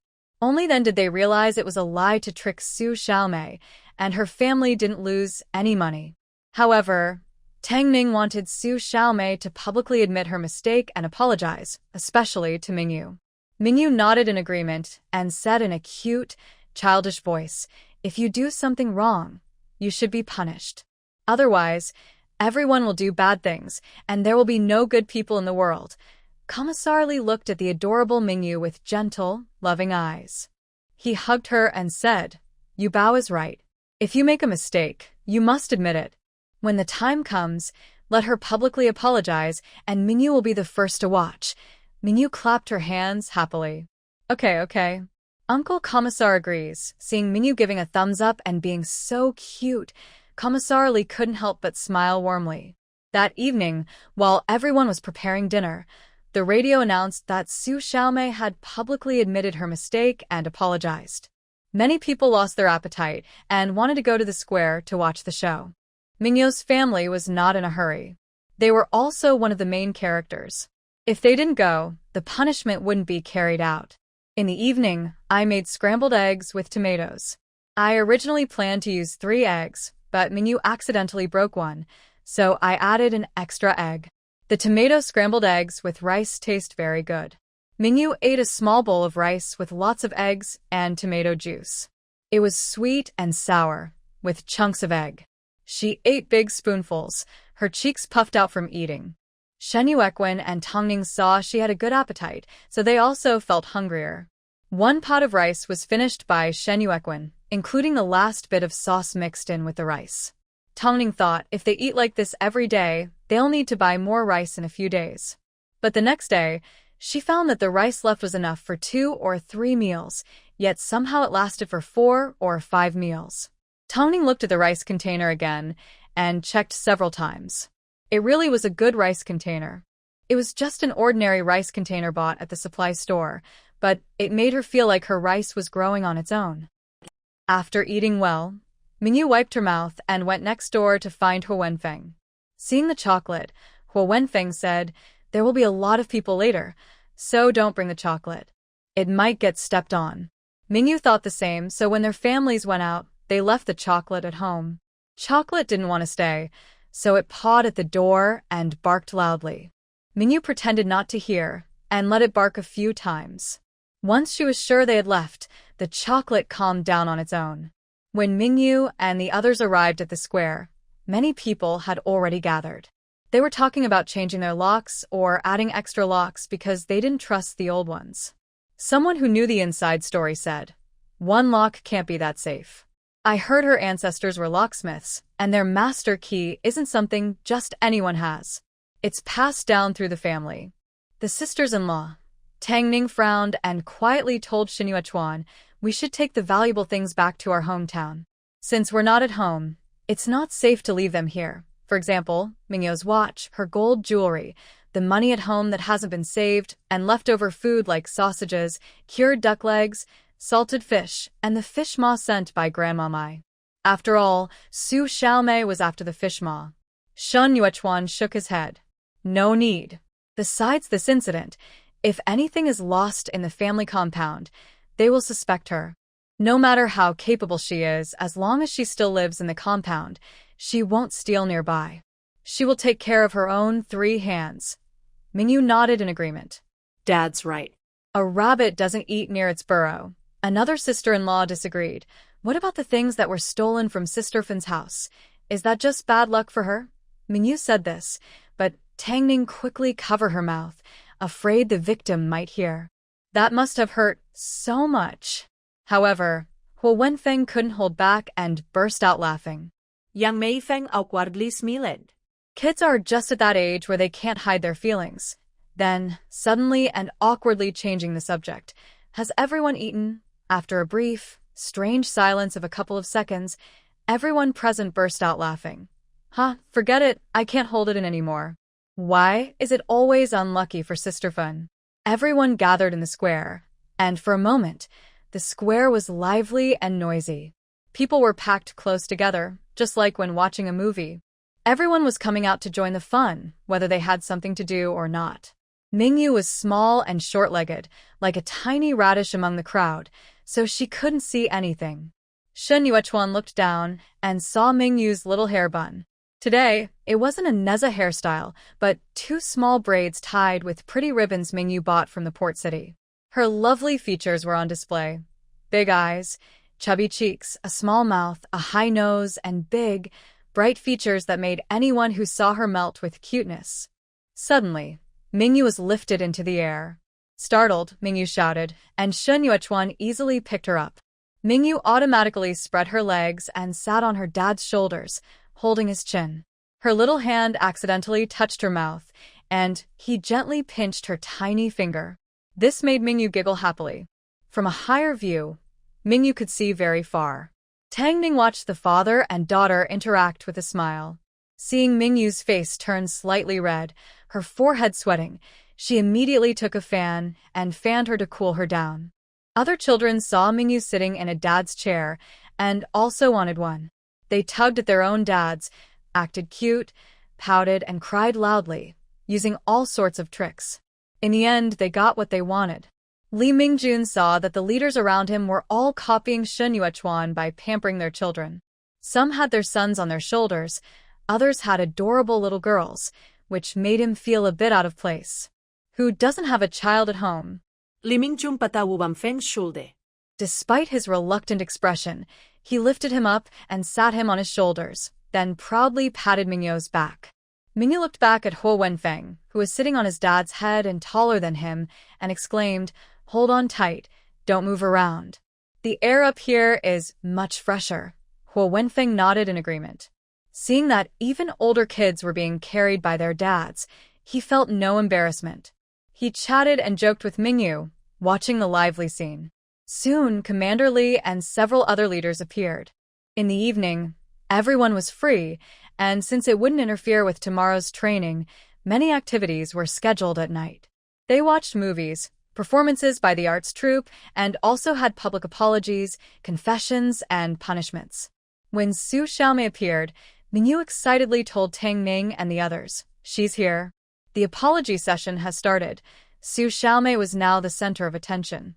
She stood in front of everyone under great pressure, shame, frustration, and embarrassment. Su Xiaomei knew that if she didn't publicly admit her mistake, she wouldn't be able to stay in the residential area. She took the loudspeaker given by Commander Li, bowed deeply to the spectators, including Mingyu and others watching the show. She looked sincere, with a serious expression showing she was truly sorry and deeply affected. After bowing for 3 seconds, Su Xiaomei faced everyone and said, "Comrades, good evening. I am Su Xiaomei. Today, I stand here to sincerely admit my mistake and ask for your forgiveness. I promise I will not do it again, and I won't sneak into other families' homes to steal or cause trouble. I know I was wrong, really wrong. Please, for the sake of my husband and 2 children, forgive me this time. Please." Su Xiaomei bowed again. Hearing this, everyone was still somewhat dissatisfied. Some people threw rotten fruits like papayas, mangoes, and other spoiled fruits. They didn't want to waste eggs to throw, because they might smell bad. There were many papayas and mangoes on the roadside, along with unripe bananas. Since they couldn't eat the unripe bananas, they used them as weapons. Especially Sister Fin next door to Su Xiaomei. Their family had big, round papayas. If they hit someone, it would cause bruises and swelling, or even redness. Commander Li looked at these dangerous weapons and shook his head, indicating it was not acceptable.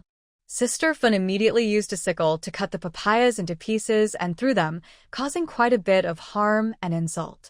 After they took the lead, other families also got angry and threw rotten mangoes, rotten bananas, and discarded loquats on the ground where no one would eat them. Huo Wenfeng touched Mingyu. Mingyu turned around and looked at the green banana in his hand. Did the wind break it? Do you want to get revenge? Mingyu didn't expect everyone to be so prepared. She was the only one inexperienced, seeing people openly admit their mistakes for the first time, with no proper tools ready. Fortunately, Huo Wenfeng was thoughtful. Mingyu smiled happily, thanked him, then threw a banana herself, while another person handed her one. They worked very well together. Mingyu was very accurate. 9.5 out of 10 bananas hit Su Xiaomei. Tang Ning and the others watched, thinking it was fine for these kids to do the hitting. As long as no one was seriously hurt. Even though they were all fruits, the impact was strong. Soon, Su Xiaomei was covered in cuts and blood, her clothes dirty with papaya juice, mango juice, and banana juice. After oxidizing, her clothes looked dark and stained. Su Xiaomei clenched her teeth and endured, knowing it was necessary. If they didn't do this, everyone wouldn't feel better. Once everyone had vented enough and the hitting stopped, Commander Li stepped forward, blocking Su Xiaomei. He told everyone to stop throwing rotten fruit. All right, comrade, Su has realized her mistake and made a sincere apology. For the sake of her husband and children, let's forgive her this time. In the future, if she steals or causes trouble again, you don't need to tell me. We will directly hand her over to the police. Whether she is sent for reform or punished physically, we won't interfere. It's up to you to handle her as you see fit, Commander Li. Sister Fin scolded angrily. This time, you got off easy. If there's a next time, I won't bother calling anyone. I'll cut off her paws myself. Xiaomei pressed her lips together, holding back her feelings of unfairness and frustration. She said, "Thank you, Sister Fin, for forgiving me. I promise I won't steal from your house again. I will double the compensation for any loss." Double is too cheap. From now on, behave yourself. I will keep an eye on you. Even Sister Fin, who was the biggest victim, forgave Xiaomei. Others had lost some vegetables, cloth, rice, oil, a few dollars, dried meat, ducks, eggs, and other small items. There's nothing more to say. Double compensation it is. The other sisters accepted the apology and forgave Xiaomei this time. When it was Mingyu's family's turn, Xiaomei felt she was the most wronged. The sheep didn't get to eat, and she caused a big mess. Just now, she saw that the girl she found was the one who threw a banana at her most fiercely. That little girl, just you wait. If I find a chance again, I will get rid of you. Without an adult backing her up, it would be very easy to get rid of that little girl. Thinking of this, Su Xiaomei felt proud inside, but she looked remorseful on the outside. She said to Mingyu and the others, "Today I still need to apologize to Captain Shin's family. I shouldn't have greedily taken your fish ma and falsely accused your daughter. I'm sorry, I was wrong. Please forgive me." "Our daughter's name?" Tang Ning asked. Su Xiaomei replied, "Yu Bao." "Yes, you need to apologize and also call her by her name," Tang Ning reminded. Su Xiaomei secretly clenched her fists. She really felt ashamed for this girl who had no parents. And this couple, who couldn't have children, had taken in a girl and treated her like a treasure. No wonder they couldn't have children. They deserved to be childless forever. Mingyu looked at Su Xiaomei, whose face didn't look very happy, and at her eyes, which tried to hide their true feelings. Despite her efforts, Mingyu could see her anger clearly. "Since you don't want to apologize and admit your mistake, don't blame me for causing trouble." Mingyu asked sharply, "Commander, what if I don't want to forgive her?" As soon as she spoke, everyone became alert. "Lieutenant Li, Yu Bao, good girl, that's enough." Su Xiaomei, almost grinding her teeth, said, You little brat, I curse you won't live past tonight. Lieutenant Lee asked curiously, can you tell me why you won't forgive her? Not forgiving her? Do I need a reason? Mingyu naturally understood. Others looked at her as cute and innocent, but Mingyu thought she was right. Exactly. Who says she has to forgive?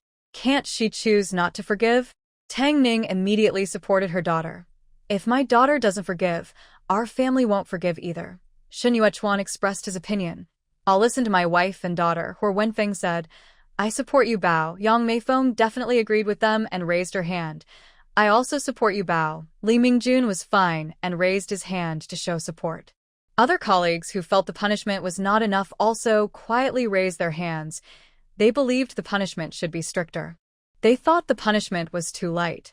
Su Xiaomei saw nearly half the people raising their hands and looked unhappy. I didn't steal from you. Why are you raising your hand? The family members were unhappy. We don't have voting rights. I raise my hand because I want to. I like it. If you have the guts, try stealing from my house. Su Xiaomei's face turned red and her neck thickened with anger. Even if your family is poor, I wouldn't want to steal. I'm proud to be poor. At least I didn't steal. If you steal, you have no right to complain.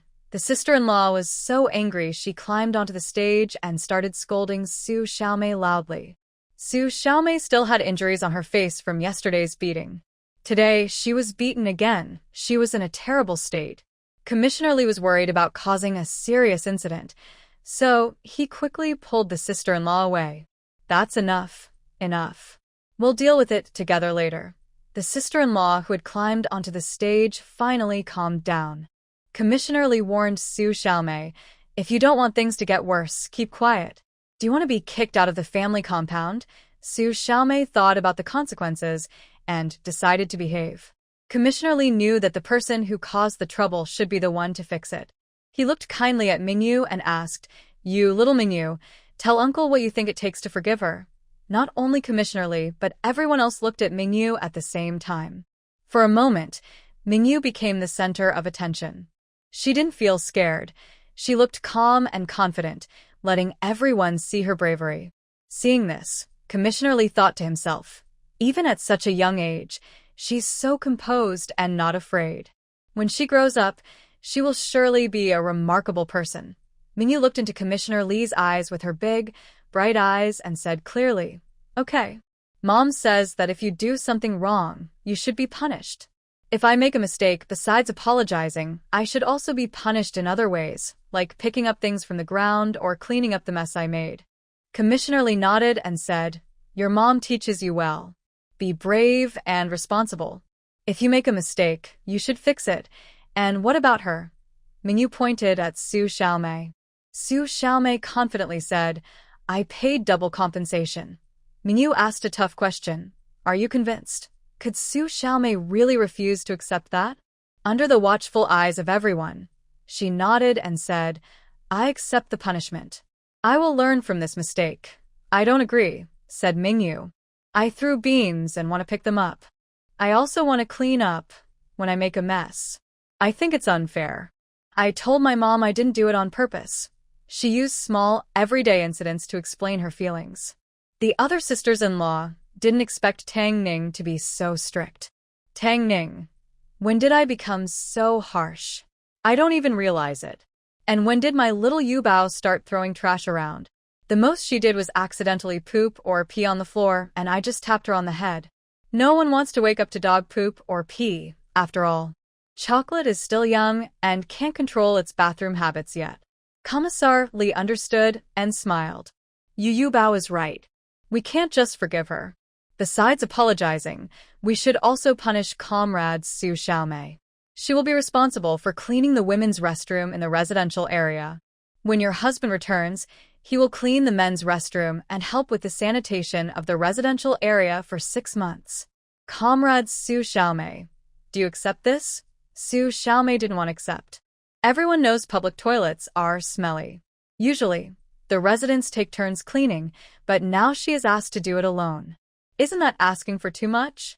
Seeing that Su Xiaomei was unwilling, Commissar Lee said, If you don't accept the punishment, then we can send you to the police station, and they will decide your punishment based on what you've done. I remember that now, with the strict crackdown, even a fine of 50 yuan can lead to at least 3 years of reform through labor. If the case is serious, you might even face a death penalty. Hearing this, Su Xiaomei was so scared, she immediately nodded. I agree, I accept.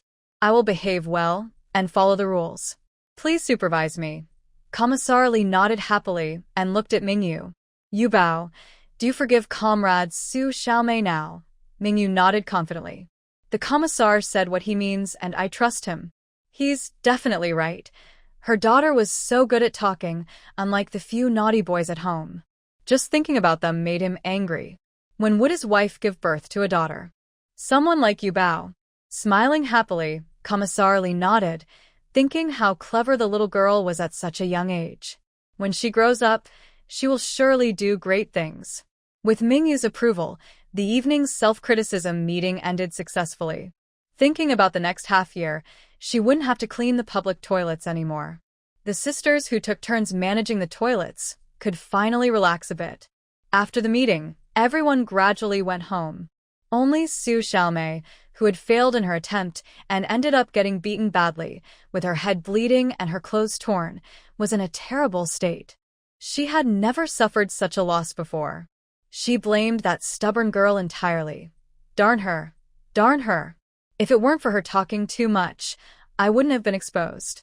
Su Xiaomei, feeling hopeless, returned home. Facing her children's disapproving looks, she felt even worse. I stole for whom? Others can look down on me, but you can't. If it weren't for your greed, either wanting meat or sweets, we wouldn't have stolen. It's all your fault. All your fault. Angrily, Su Xiaomei hit the children. The boy and girl were frightened by her fierce expression and started crying loudly. They curled up in the corner, receiving a few slaps. Finally, overwhelmed with maternal love, Su Xiaomei hugged them and cried, I'm sorry, I'm sorry. It's all my fault. Don't dislike me. Everything I did was for you. All for you. Her children also started crying loudly. Sister Fun, hearing the noise from the next room, snorted coldly. She counted the money Su Xiaomei paid her, almost 200 yuan in total. It was scattered, with nearly 100 yuan lost. She didn't even notice. If it weren't for these lemon candies being exposed, she wouldn't have realized for a long time. It seems that in the future, the family should keep less money at home, like others, deposit it in the bank for safety, and just pay a small management fee. It's definitely better than losing it all without knowing. When Mingyu's family opened the door, Qian Kelly excitedly wagged his tail to greet them. Tang Ning turned on the light and saw a big pile of poop in the living room. No need to ask, it's definitely chocolate.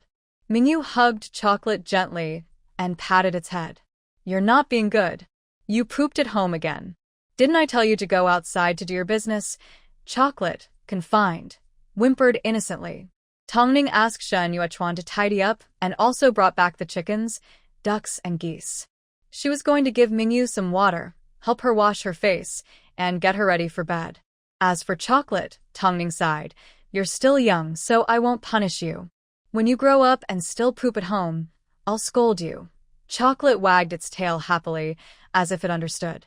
The next day, Mingyu couldn't hold it anymore and needed to go outside. Tongning took her to the public restroom.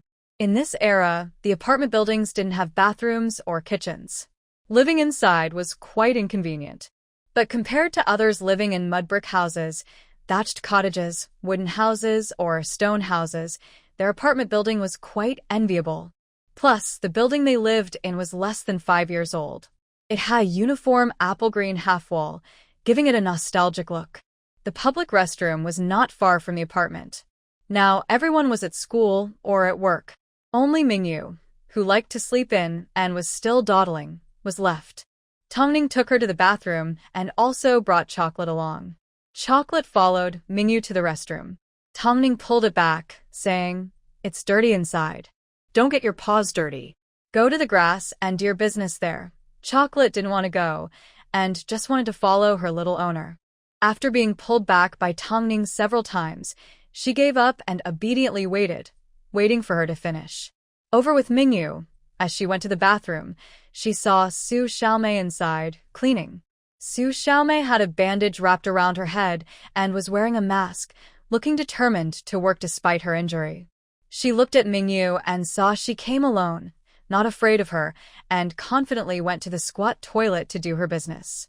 She even said, "Don't look or you'll get a sty." Su Xiaomei twitched her mouth and said, "You brat, I told you if it weren't for you, I wouldn't be cleaning toilets.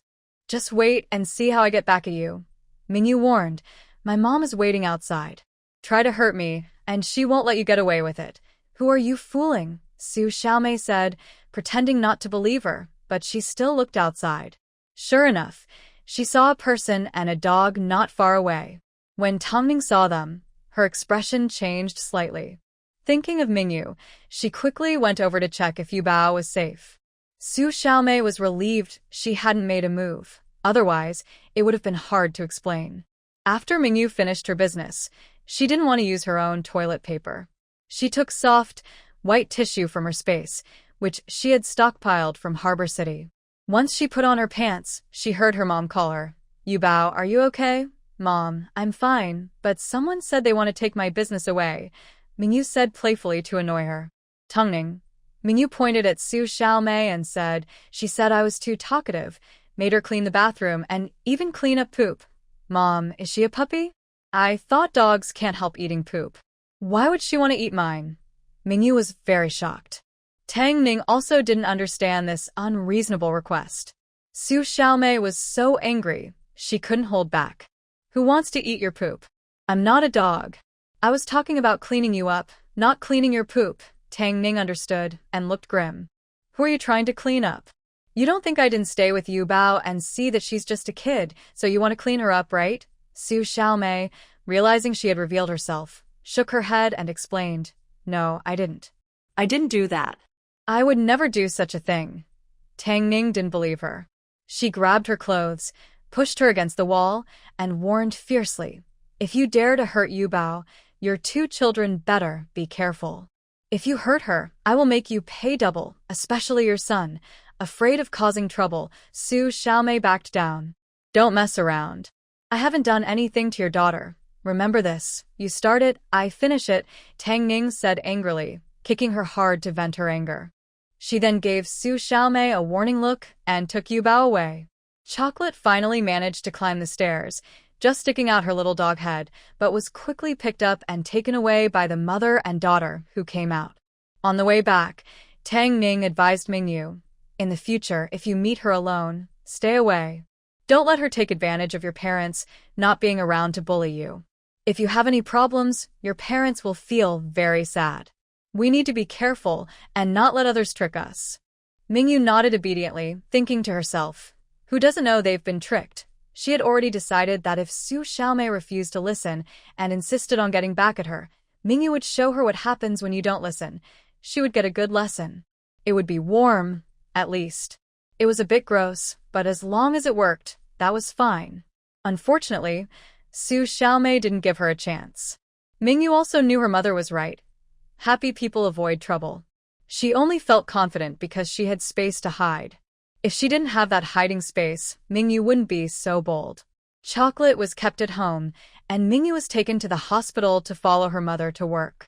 At the hospital, she was bored, either sleeping or wandering in her space, fishing, raising pigs, or checking her vegetable garden. Surprisingly, her garden was doing well. With some spiritual spring water, the vegetables grew lush and green. Mingyu had learned about cucumber seedlings, eggplant seedlings, tomato seedlings, green bean seedlings, and bittermelon seedlings. She realized some plants needed support structures like cucumbers, tomatoes, and green beans. As for eggplants, they didn't need supports. Mingyu's space doesn't have tools for building frames. She asked Tongning and found out that the bamboo poles used by the women in the family compound were all cut from the mountains by themselves. There are also wooden sticks. Mingyu is very young and definitely can't do this work. She also can't neglect her own vegetable garden. Mingyu plans to persuade Shen Yuechuan on Sunday to take her and her mother to hike, and while they're out, gather some bamboo poles and wooden sticks for her plants like cucumbers, green beans, and bitter melons to use as supports.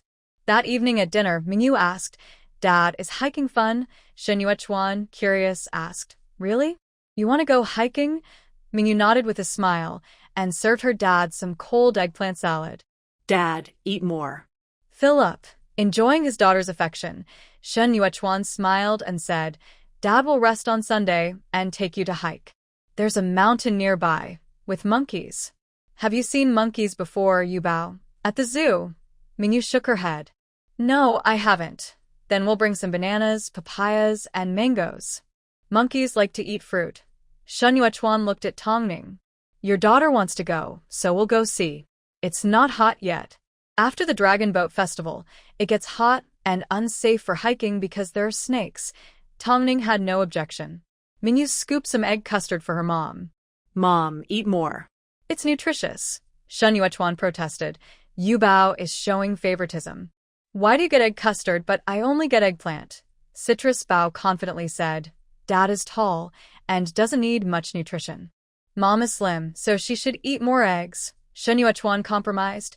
Alright, Dad won't eat, but you and Mom should eat more to get enough nutrients. Before he finished speaking, Mingyu scooped a big spoonful of egg custard and said, Dad, try some. When I earn money in the future, I'll buy lots of eggs for you to eat every day, as much as you want. This egg was drawn. Shen Yuechuan hadn't even taken a bite, but his heart was already warming. Good girl. Dad loves you the most. Tang Ning. Haha, men. When you helped me last night, you didn't say such things. Mingyu and the others wanted to go mountain climbing. When Yang Meifeng found out, she said her family also wanted to join. Since Xiao Hai came back, we haven't gone out for a walk. This time, we'll take him mountain climbing to get some exercise. Yang Meifeng liked the atmosphere at Mingyu's home. Sure enough, raising a son and raising a daughter are different. Wenfeng heard they were going with Mingyu and nodded. On the day the two leaders took a break, Tang Ning and the others prepared food and fruit in advance and filled 2 jugs of water, just in case they got thirsty during the climb. Both families rode 2 bikes and headed out toward the mountain 10 kilometers away. Mingyu didn't need to ride her own bike. She leaned on the big bike and waved to Huo Wenfeng. Little hi, hello. Huo Wenfeng was touched by her enthusiasm and smiled and nodded. 10 kilometers is a bit far and the road isn't easy to ride on. They took almost an hour to reach the foot of the mountain. Worried about losing the bikes, they hid them in a secret spot, covered with grass and leaves. No one else knew there were 2 bikes there. After hiding the bikes, the 6 family members, except Mingyu, who was empty-handed, carried things on their backs. Especially the 2 team leaders, who seemed to be climbing with heavy loads. Before going up the mountain, they made Mingyu move her arms and legs so she wouldn't feel sore from climbing. Mingyu pretended to stretch and move around, making her actions look quite real. Seeing this, Shen Yuechuan looked at her with such gentle eyes he almost wanted to hug and kiss her. Smack! Mingyu, whose face was covered in a spit, happily wiped her face with his shirt. Dad, let's have a race to see who can run faster. Shen Yuechuan played along without ignoring her. He let Mingyu run ahead, watching her little short legs move quickly. After she ran about 10 meters, he caught up and said, I'm coming. Mingyu happily ran in front, and he chased after her, teasing, Dad's coming to catch you. Hurry, catch me if you can. If you can't catch me, I'll run away. Just 3 seconds after feeling proud, she tripped over a stone and fell to the ground. Her small hands pressed on the stone, hurting her. Mingyu's eyes filled with tears from the pain, but she got up by herself and didn't cry. The stubborn little look made Shen Yuechuan feel very sad. He immediately squatted down, grabbed her small hand, and blew on it. It's all Dad's fault. Dad won't hold your hand anymore. Let's walk slowly. Mingyu, who was about to hold back her tears, suddenly felt wronged. Dad, boo-hoo, it's not your fault. I just didn't see the step. Oh, it's that broken stone's fault. It blocked our little treasure's way. It should be punished. Shen Yuechuan playfully hit the innocent-looking stone. Mingyu was amused and started to smile through her tears. Shen Yuechuan carried Mingyu up the hill. Seeing her small hand turn red from falling, he blew on it and kissed it, looking very caring. Huo Wenfeng watched the father and daughter together. Thinking about how he'd just arrived at this home, he remembered that if he fell, his parents would also be very worried for a long time. Huo Wenfeng reached out and took his mother's hand. Yang Meifeng misunderstood and thought he wanted a hug. "Let Dad hold you." Li Mingjun smiled and stretched out his hand. "Son, come here. Dad will hold you." Huo Wenfeng felt genuine fatherly love. His face turned red, and shyly, he ran away. "I can walk by myself. I'm a big kid now, no need to be held." Li Mingjun looked at his awkwardness. Although he really wanted to hug him, Huo Wenfeng pretended to be independent. He took a few steps forward and carried him. He carried him quickly, racing against Shen Yuechuan, who was holding Mingyu, to see who could climb faster. Once the race started, Mingyu became excited. That darn competitive spirit. Go, Dad. Run faster. They're catching up. Hurry, Dad. Mingyu excitedly cheered for Shen Yuechuan. Shen Yuechuan, who was already running ahead, ran even faster holding Mingyu. They reached the top of the mountain in one go, exhausted and sweating heavily, panting for breath.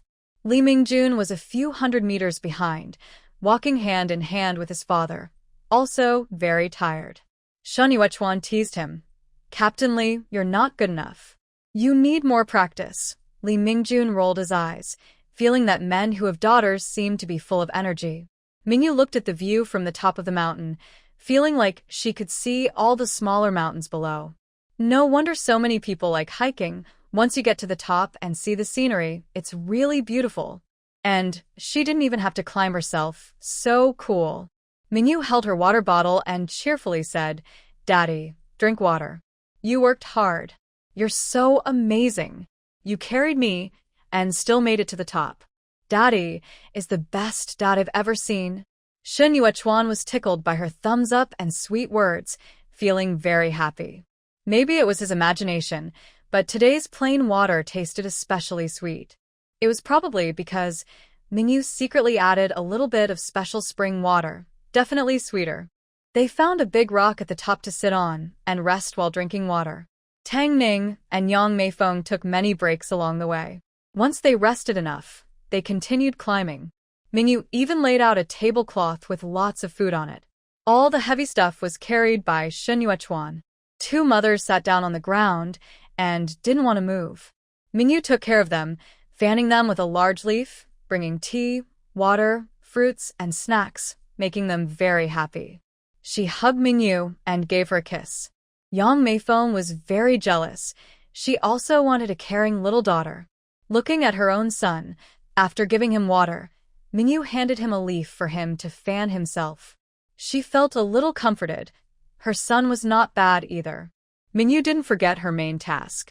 When she saw good bamboo, she collected it. She also collected wooden sticks about the width of a finger.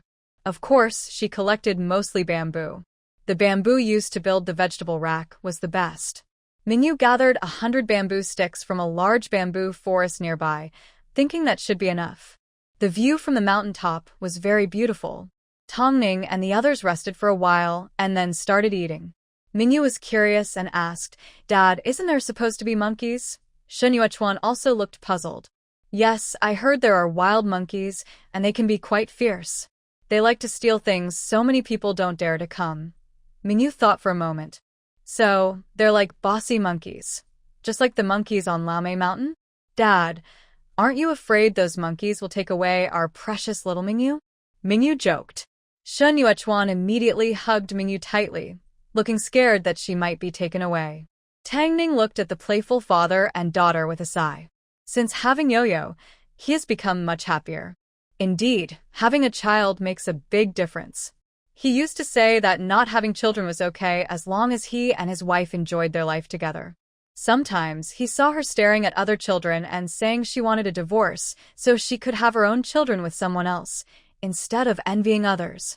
This made Tang Ning very angry. She just wants to raise their own children. Now her words have come back to her. Even if they are not biologically related with Yo-Yo, they now have their own child. After playing for a while, everyone ate, drank, enjoyed the scenery, and felt the breeze so relaxing. There's no rush to go back. Mingyu doesn't want to sleep yet. The father and daughter are both active, looking around here and there. Mingyu also found a small path. "Dad, look here.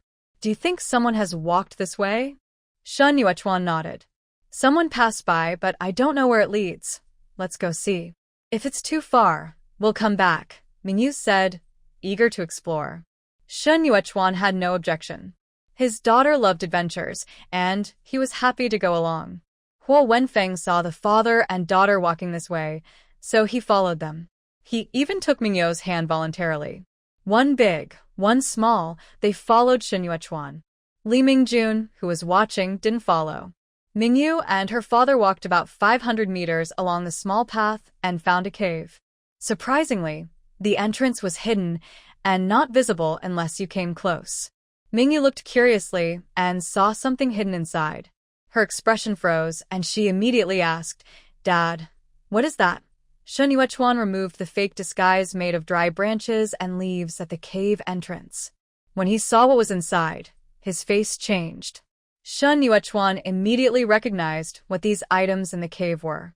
Mingyu also recognized them. She had watched many spy movies. These machines looked like devices used to send secret messages. Besides the telegraph, there was a hidden wooden box, grenades, and other tools that could cause harm. There were also some water bottles, canned food, and compressed biscuits, dry rations. Looking at the cans, Mingyu knew they were not made locally. She read the English on the cans and understood they came from abroad. Shen Yuechuan found more items, including some documents about their team and terrain maps of the coastal area, which had been marked. It was clear these were enemy hideouts. Hidden in such a secret place, no wonder they hadn't been found. If it weren't for her daughter Yubao wanting to climb the mountain, Shen Yuechuan wouldn't have brought them here. If it weren't for Yubao's curiosity about exploring, they wouldn't have come this far. Shen Yuechuan sighed. Yubao was truly his lucky star. "Dad, what is this?" Mingyu asked, opening the items inside the box with curiosity. Shen Yuechuan saw that it was a small generator. As long as the hole was tightly covered, it could generate electricity and be used. Inside the hole was still bright, so people working there at night wouldn't have their vision blocked. Shen Yuechuan was sure that enemies and spies mostly gathered there at night. No wonder there was no one inside the hole now. To avoid alerting the enemy, Shen Yuechuan told Mingyu and the others not to touch anything. They should leave now and leave no traces behind. This was not something he could handle alone. Shen Yuechuan needed backup. On the way back, Shen Yuechuan was busy trying to hide their tracks so they wouldn't be discovered. When they reached Tongning's resting place, the three of them were still joking and chatting. Shen Yuechuan quickly walked over and said, "Pack up quickly. You should return to the army as soon as possible and tell the leaders that we found the enemy's gathering spot." Tongning looked wide-eyed and asked, "Where?" Shen Yuechuan didn't answer, just gave a look that meant he couldn't say. Yang Meifeng also didn't ask and said, let's go. "We're heading back quickly," Li Mingjun said. "I'll stay." "You take the others back." Shen Yuechuan shook his head and said, "I'll stay." None of them felt comfortable leaving Mingyu alone. Seeing that two people were about to argue over staying, she suggested, "You all stay together. We'll go home and get reinforcements." Shen Yuechuan and Li Mingjun looked at each other, and in the end, Li Mingjun decided to go back. It's not that they don't trust Mingyu and the others. It's mainly because, without someone from their team going back to report, the leaders wouldn't pay much attention. Shen Yuechuan took Li Mingjun to check the cave entrance and see what was inside. Tang Ning and the others cleaned up the trash carefully, trying not to leave any traces, so as not to disturb the enemy spies. After finishing, Li Mingjun patted Shen Yuechuan on the shoulder and said, "Be careful. We'll come back soon." Shen Yuechuan replied, "There's no need to rush. I want to gather more information first." Mingyu handed Shen Yuechuan a water bottle, saying, "Dad, keep this. Drink if you're thirsty. Stay safe and catch the bad guys." Shen Yuechuan hugged Mingyu warmly, feeling happy inside. Tang Ning left some peach cookies for him to eat if he got hungry. They didn't waste time. Only Shen Yuechuan stayed behind, and everyone else hurried down the mountain as fast as they could. Luckily, they didn't meet anyone on the way. At this moment, anyone coming up the mountain could be considered an enemy spy. When they reached the bottom, Tang Ning rode her bike with Mingyu and Yang Meifeng, while Li Mingjun and his son ran quickly to deliver the message first. Yang Meifeng followed Tang Ning and the others. Anyone tired from riding could switch places. The atmosphere on the road was tense.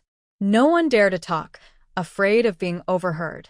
Just a glance was enough for everyone to understand each other's thoughts. It took about an hour to go up the mountain. It also took about an hour to come back down. Huo Wenfeng was already waiting at home. Li Mingjun went to find the leaders. At this moment, several leaders were in a meeting. Hearing what Li Mingjun said and seeing Shen Yuechuan staying behind to watch, the leaders narrowed their eyes and made a good plan. They decided to follow this hideout and catch more enemies. To avoid alerting the enemy, they let Li Mingjun take people secretly up the mountain to set an ambush and keep watch. They also asked him to deliver the leader's decision to Shen Yuechuan. That day, Shen Yuechuan did not come back. Li Mingjun also did not return. Tang Ning and Mingyu knew they had gone on a mission.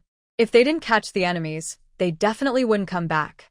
Mingyu and Tang Ning kept the secret about Shen Yuechuan and the others' whereabouts. The sisters-in-law in the family compound also didn't like to ask questions. Knowing the men were not at home, they assumed they were busy. Asking too much might make others think they had bad intentions. As military wives, they were quite aware of this. Shen Yuechuan was in the mountains, acting like a wild man. Mingyu used her space to build bamboo trellises, just like in the family garden. Cucumber vines climbed up, and the bean vines weren't willing to be left behind. There were also bitter melons and tomatoes, all growing wildly on the trellises. Meanwhile, Shen Yuechuan and his team observed and tracked the enemy on the mountain for 3 days. Finally, they, along with Li Mingjun's team, figured out the hideouts in the mountains and the village. On the 4th night, Shen Yuechuan and Li Mingjun, following the leader's orders, began their action. That night, Mingyu slept soundly, and Chocolate rolled onto his belly, also sleeping peacefully. Tongning got up to use the bathroom. Seeing the dog and child sleeping so peacefully, she glanced at the time. It's already 2 a.m. She wondered how the child's father and the others were doing now. Just as Tongning lay down again, there was a knock on the door. Dr. Tang, please come quickly. Your wife is hurt. You need to come and see her right away. Hearing that Shen Yuechuan was hurt, Tongning's face changed. Mingyu was also awakened by the noise. Chocolate barked once, asserting her presence. Next door, Yang Meifeng was also awakened. Li Mingjun was injured too and needed a nurse. Tongning and Yang Meifeng immediately put on their clothes and went out. She couldn't take Mingyu with her, so she told Mingyu to stay with Huo Wenfeng. Stay at home quietly. We'll lock the door and talk when we return. Mom, take me with you. I won't cause trouble. I'll be good, Mingyu pleaded. Huo Wenfeng nodded. I'll watch over you, Bei. We won't make a fuss. Seeing the pleading looks from the 2 children, knowing they cared about their father, Tongning softened her heart for a second and nodded. Mingyu looked happy, turned off Chocolate at home, and patted the dog's head. Be good at home. We'll be back soon. Chocolate sat on the ground, quietly obedient, not barking or making trouble, letting them take charge. Chocolate was very sensible. She would definitely not cause trouble. Mingyu and the others arrived at the hospital, where the other doctors were already present. Shen Yuechuan and Li Mingjun had both been slightly injured. One hurt his hand, the other his leg, so they were in similar trouble. Fortunately, their injuries were not life-threatening, and they were okay overall. Tang Ning treated Shen Yuechuan's wound, hanging a bandage around his neck. He couldn't use much strength during this time and needed to rest properly, or his bones wouldn't heal well. Li Mingjun had a wooden shard in his leg. The bullet was removed, and he grimaced in pain. He also needed to rest well during this period. After tending to their wounds, Tang Ning finally asked, "Did you complete the mission?" Shen Yuechuan nodded. Tang Ning let out a sigh of relief. "When you see your daughter later, be gentle. Don't scare her. Why did she come here?" Shen Yuechuan was unhappy. Why bring her out so late at night? She just cares about her dad. She doesn't like not seeing him and insisted on coming along, Tang Ning said with a glare. Wouldn't this happen if you weren't hurt? Shen Yuechuan looked down guiltily. When they saw Mingyu, he immediately complained to his daughter. "Yuebao, your mom is being mean to dad. I got hurt and she's still scolding me." Tang Ning, do you have no shame? Mingyu, So, is this part of your couple's play too? Does it hurt, Dad? Mingyu asked with concern. Shen Yuechuan, hanging his arm, shook his head and said, Dad doesn't hurt. Even though this hand is injured, the other one is fine. I can still hold you. As he spoke, he tried to pick up Mingyu, but due to excessive blood loss, he suddenly felt dizzy and almost dropped her. Mingyu was so scared she didn't dare move. Tang Ning was so angry she almost scolded him. After helping him lie down, she ordered, If you drop your daughter, I won't forgive you. Shen Yuechuan awkwardly said, I didn't do well this time. After I rest for a while, I'll have the strength to hold you tomorrow. Dad, rest well. Mom, and I will stay with you, she said, handing him a glass of water. Drink some water, then go to sleep.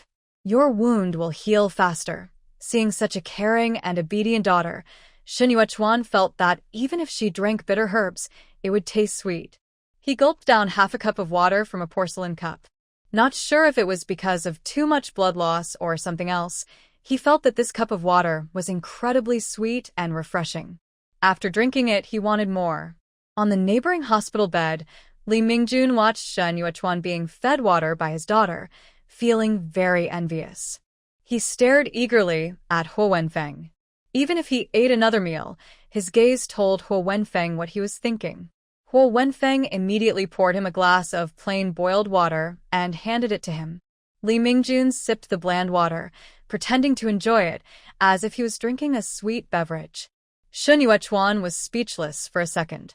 This person is sick. It's just drinking water, and anyone who doesn't know might think he's drunk.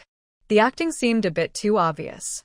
It was easier for the two of them to stay in the same hospital room to take care of each other. Mingyu and the others didn't bother moving around. They just stayed in the hospital. Mingyu slept with her mother. Huo Wenfeng grew up and couldn't squeeze onto the same bed, so he slept on the side bed. Not long after lying down, it was morning. The hospital room was very quiet. After Tongning and the others woke up, washed their faces, and rinsed their mouths, they went to the cafeteria for breakfast. When they returned, they saw the 2 adults and 2 children still sleeping. They didn't wake them up, letting them sleep a bit longer. By 9 o'clock, Shen Yuechuan woke up. Li Mingjun also woke up shortly after. Once there was some movement in the room, Mingyu and Huo Wenfeng woke up. Tongning told them to eat steamed buns and drink soy milk while staying in the hospital with Shen Yuechuan and the others. They still needed someone to take care of them, and they had to stay in the hospital for a few more days until their wounds healed enough to leave. Mingyu was worried about Chocolate at home. At noon, Tongning took Chocolate back. Chocolate was barking loudly at home, excited to see them. Chocolate also knew where to go to the bathroom. It made a mess everywhere when it couldn't hold it. While Tongning was cleaning, Mingyu quietly fed Chocolate some food. After eating some cookies and treats, Chocolate wagged its tail happily. Tongning also brought back porridge for Chocolate. Chocolate ate until it was half full, drank half of the porridge, and left the rest for later when it was hungry again. Last night, the other sister-in-law heard some noise and came to ask what was happening. She learned that Shen Yuechuan and the others had been injured on a mission, and she looked worried. At first, it didn't seem serious, and I quietly felt relieved. I also asked if they had made any progress in their work. Tang Ning wasn't sure, but as long as the task was done, that was good. If they could achieve something even better. At home, I made some food and sent it to the hospital. I prepare red date, egg, and brown sugar water to help with blood replenishment. Both of them drank a large cup. Mingyu and her friends ate fried noodles with eggs and Chinese sausage.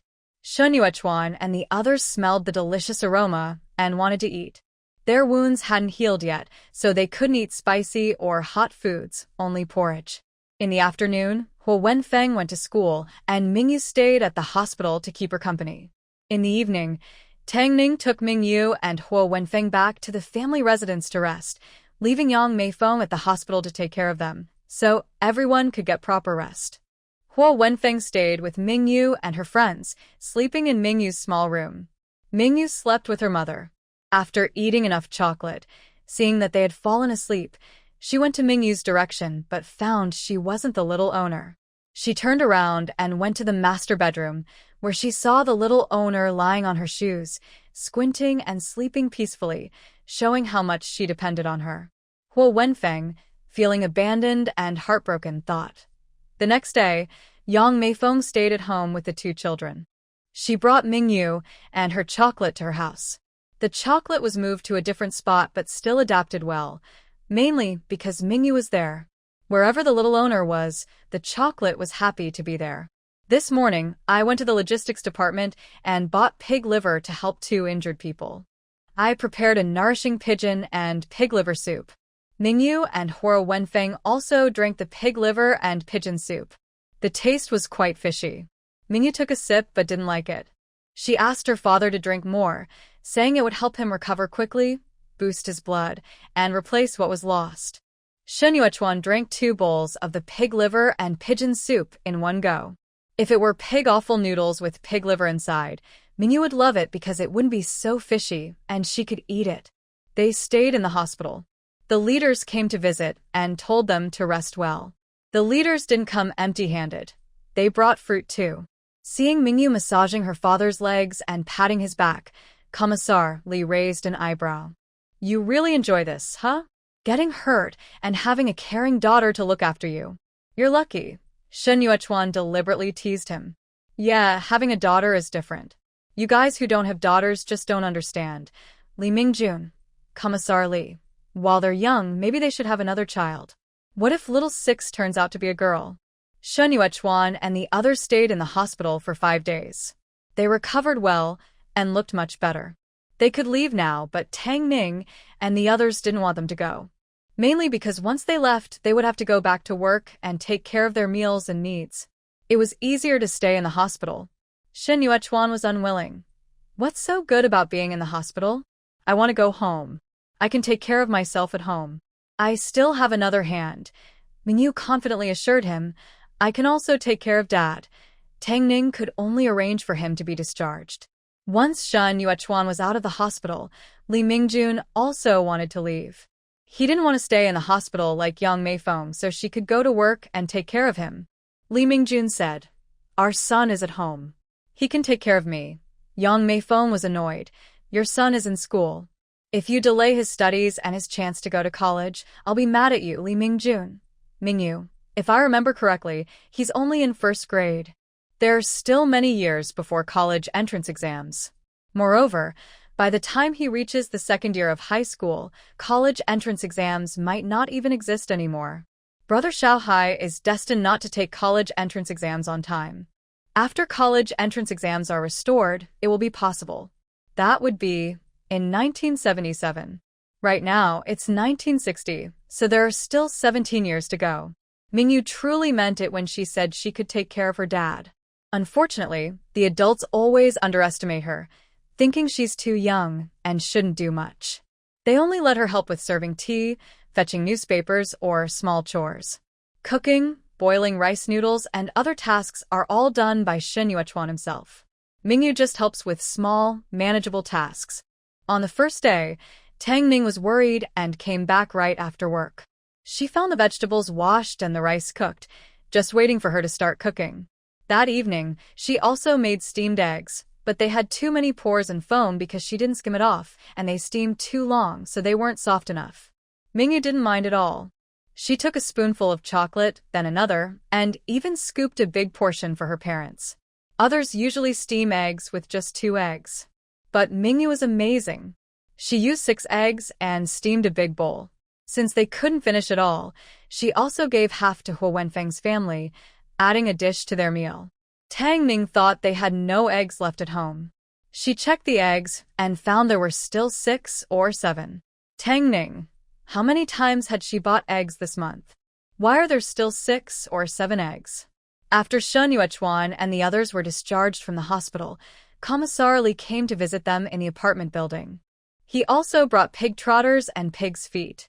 One had a leg injury, the other a hand injury. To help recover, eating pig trotters and pig's feet is the best. Mingyu's family had pig's feet. Shen Yuechuan injured his hand. His hand. At the hospital, Shen Yuechuan asked Mingyu, How do you want to cook it? Mingyu liked braised dishes, stewed trotters, roasted pig's feet, and marinated ones too. But she couldn't say she wanted to eat them. At her age, she probably didn't know there were so many ways to cook pig's feet. Mingyu gave the decision to Shen Yuechuan. Dad can do whatever he wants with it. I will enjoy the good fortune with Dad.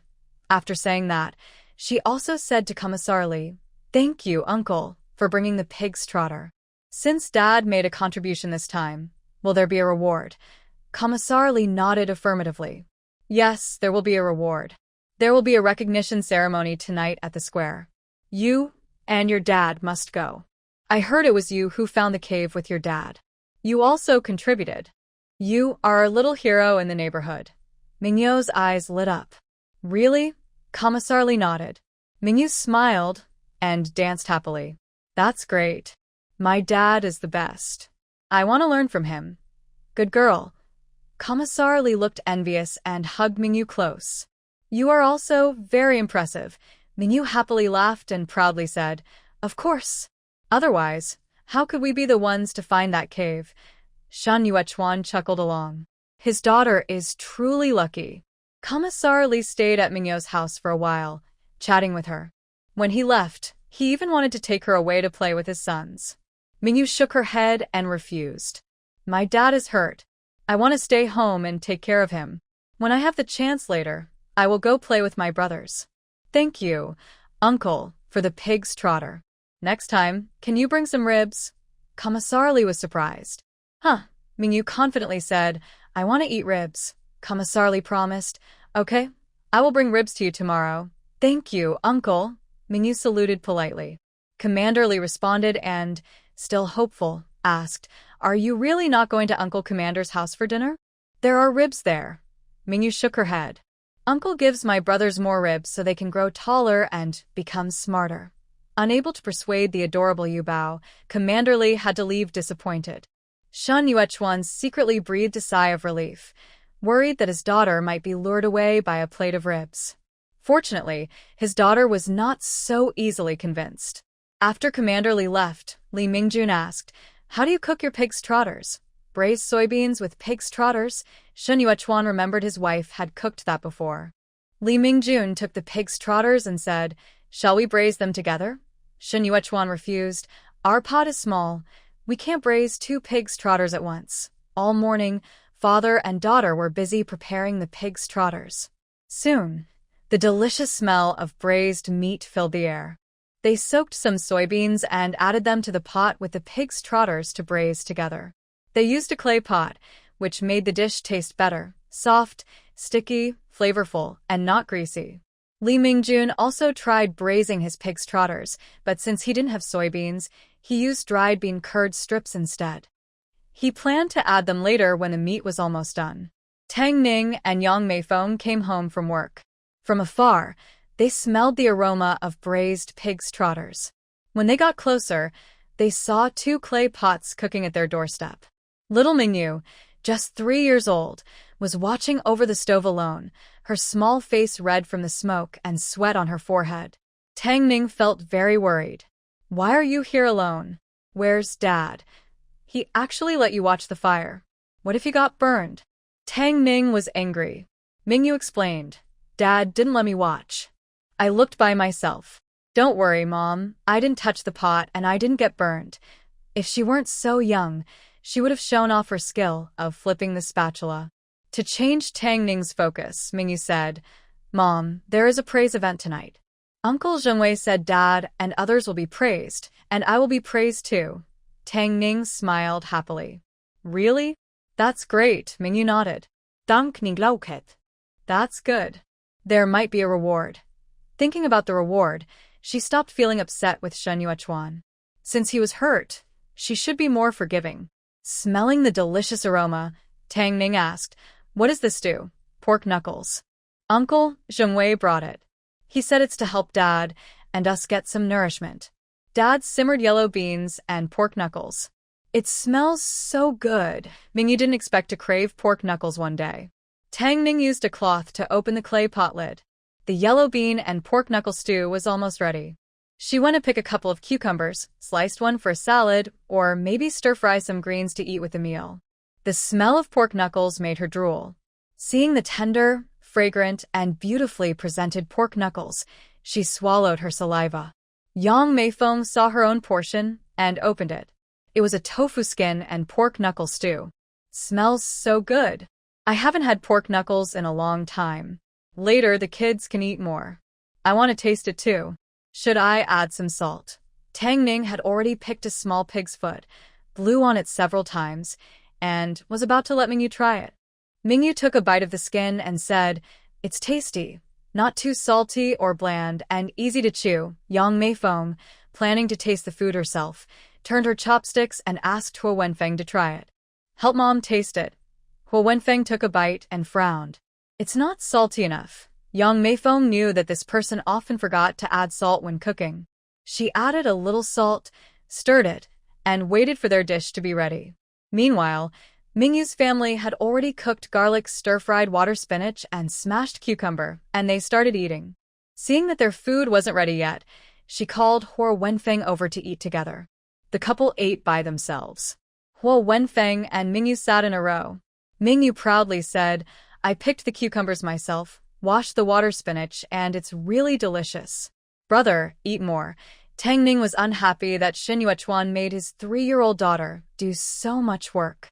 Shen Yuechuan, eating with one hand, said, "Wife, if you keep doing this, I won't dare to eat." "I don't want to either. I only have one hand, and Xiuyu wants to help because she's obedient. How can I refuse?" Mingyu scooped a piece of pig's foot onto Tang Ning's plate. "Mom, don't blame Dad. It was my idea." "It has nothing to do with Dad. I only asked him 4 or 5 times and he didn't want to move. That's why I went to pick vegetables and cucumbers. I almost got bitten by bugs, but Dad was still obedient." Shen Yuechuan immediately grabbed his bowl and chopsticks and ran away quickly. "Shen Yuechuan, are you pretending to be sick at home?" Tang Ning's shoe sole almost hit the back of his head. Shen Yuechuan said, You Bao, weren't like this before. Are you tricking us?" Mingyu gave a piece of fatty meat to Huo Wenfeng. "Eat more. When they hit us, they say it's love. We do our own thing." As soon as she said that, Tang Ning blushed deeply. "What are you talking about?" "I and your dad are not like that," Mingyu chuckled. "Yes, my mom doesn't care about my dad at all. She only cares about me." "I know. Mom loves me the most." Tang Ning nodded confidently. A look from him made Shen Yuechuan go back to eat, so he wouldn't embarrass himself outside. Shen Yuechuan was afraid of getting hit, so he went next door to eat braised pig's trotters with dried tofu. Mingyu ate some fatty meat, spat it out, and mixed it with rice for chocolate. Chocolate was still small. After licking the pig's paw bones twice, he didn't want them anymore, because they had little meat. But the fatty meat mixed with rice made Chocolate very happy. After eating, Chocolate lay at Mingyu's feet, waiting to be fed. He nudged Mingyu with his head, looking cute and adorable, truly the most lovable puppy. During dinner, the broadcast announced that there would be a commendation ceremony tonight. Everyone was told to arrive at the family courtyard square at 7 o'clock after dinner to participate. Actually, no one needed the broadcast. Everyone already knew. In the afternoon, when Commissar Li was setting up the ceremony stage, everyone found out. Many people were jealous, knowing that this commendation ceremony would definitely include Shen Yuechuan and Li Mingjun. Recently, the two went on a mission together and got injured at the same time. It is said they made significant contributions, caught many enemies, and disrupted activities that harmed the country's interests. These two young men are not only squad leaders but also achieved great success. They are likely to be promoted further in the future. There are many squad leaders, but only a few can rise to higher positions. Because they have made many achievements, they now have more rivals. On the surface, everyone still congratulates them. That evening, Mingyu and the others continued eating soybeans with braised pork. Li, the political officer, brought a pork hock weighing about 3 or 4 jin, enough for 2 days. Eating it all in one meal would be too extravagant. That night, they also had stir-fried loofah gourd to help with digestion. After eating and drinking enough, Mingyu urged Shen Yuechuan to go out. Shen Yuechuan was changing into a clean, nice shirt that Mingyu bought in Gangcheng. He hadn't had the chance to wear it before, but now he could. If you didn't look carefully, you wouldn't notice it was bought in Gangcheng. The collar is very stiff, and it looks especially good on him.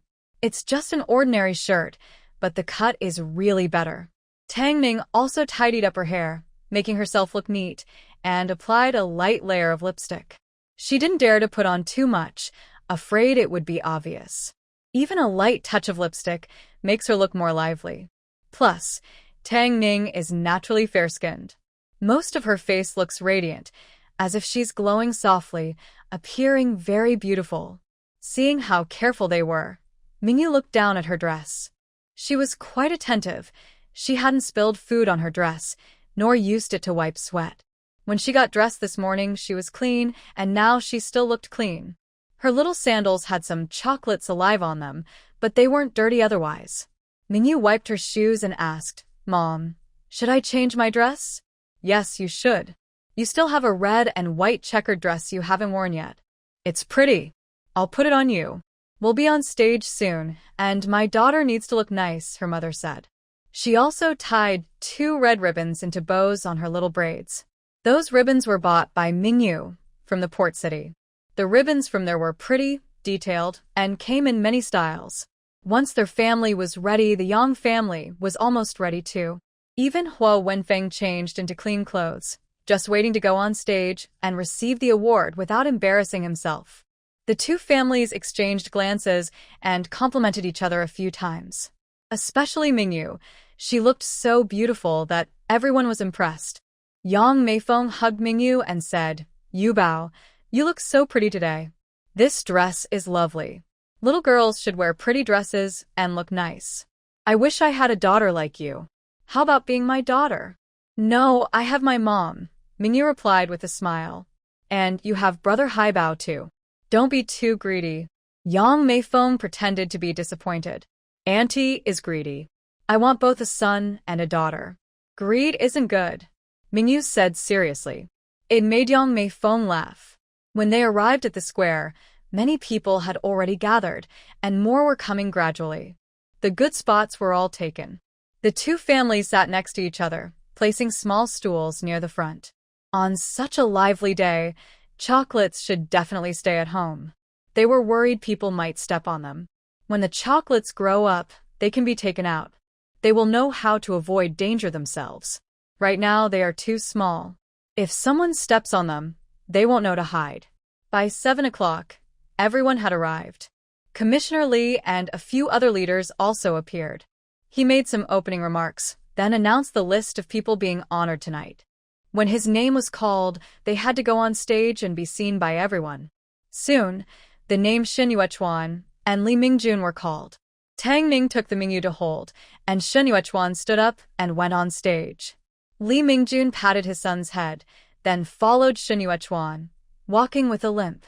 His leg was still not fully healed, so walking was a bit unsteady, showing his injury was still there. When they went on stage, Commissioner Li talked about their brave deeds and how they found enemy agents. He explained everything clearly, making other team leaders feel jealous. Who would have thought climbing a mountain could be a way to make a difference? If I knew there were enemy hideouts in that mountain, I would have gone to climb it too. I don't know if this reward was smart, but I'm definitely jealous. Everyone else felt the same. Looking at Li Mingjun standing on the stage, with his arm in a sling and his leg injured, some people realized that this recognition was not easy. Both squad leaders were hurt, showing how dangerous the situation was at that time. Even if they had made meritorious deeds, they earned them with their blood and flesh.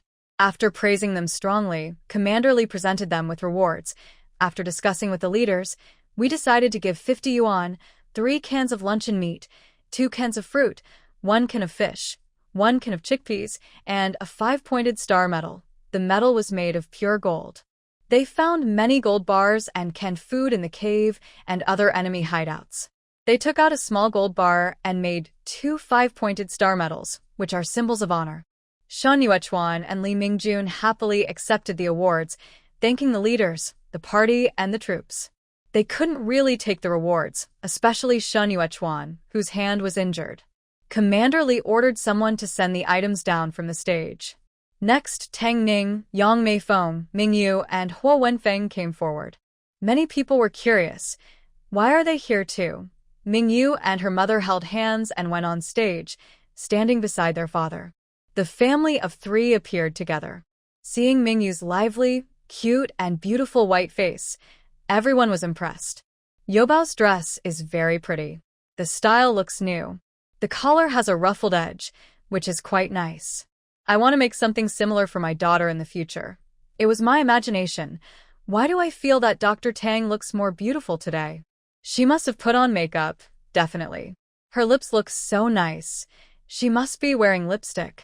Su Xiaomei rolled her eyes in disdain, not wanting to see their family shine on stage. She decided to leave with the children, preferring to avoid the scene. Commander Li said, "This time, we successfully identified the enemy agents. First, I want to praise our young successor, Comrade Shin Mingyu. She will receive a porcelain cup as a reward, 2 cans of luncheon meat, 2 cans of fruit, and a box of fruit-flavored candies. If there had been more fruit candies, she would have rewarded 2 boxes. After all, children love sweets. Her own children do too.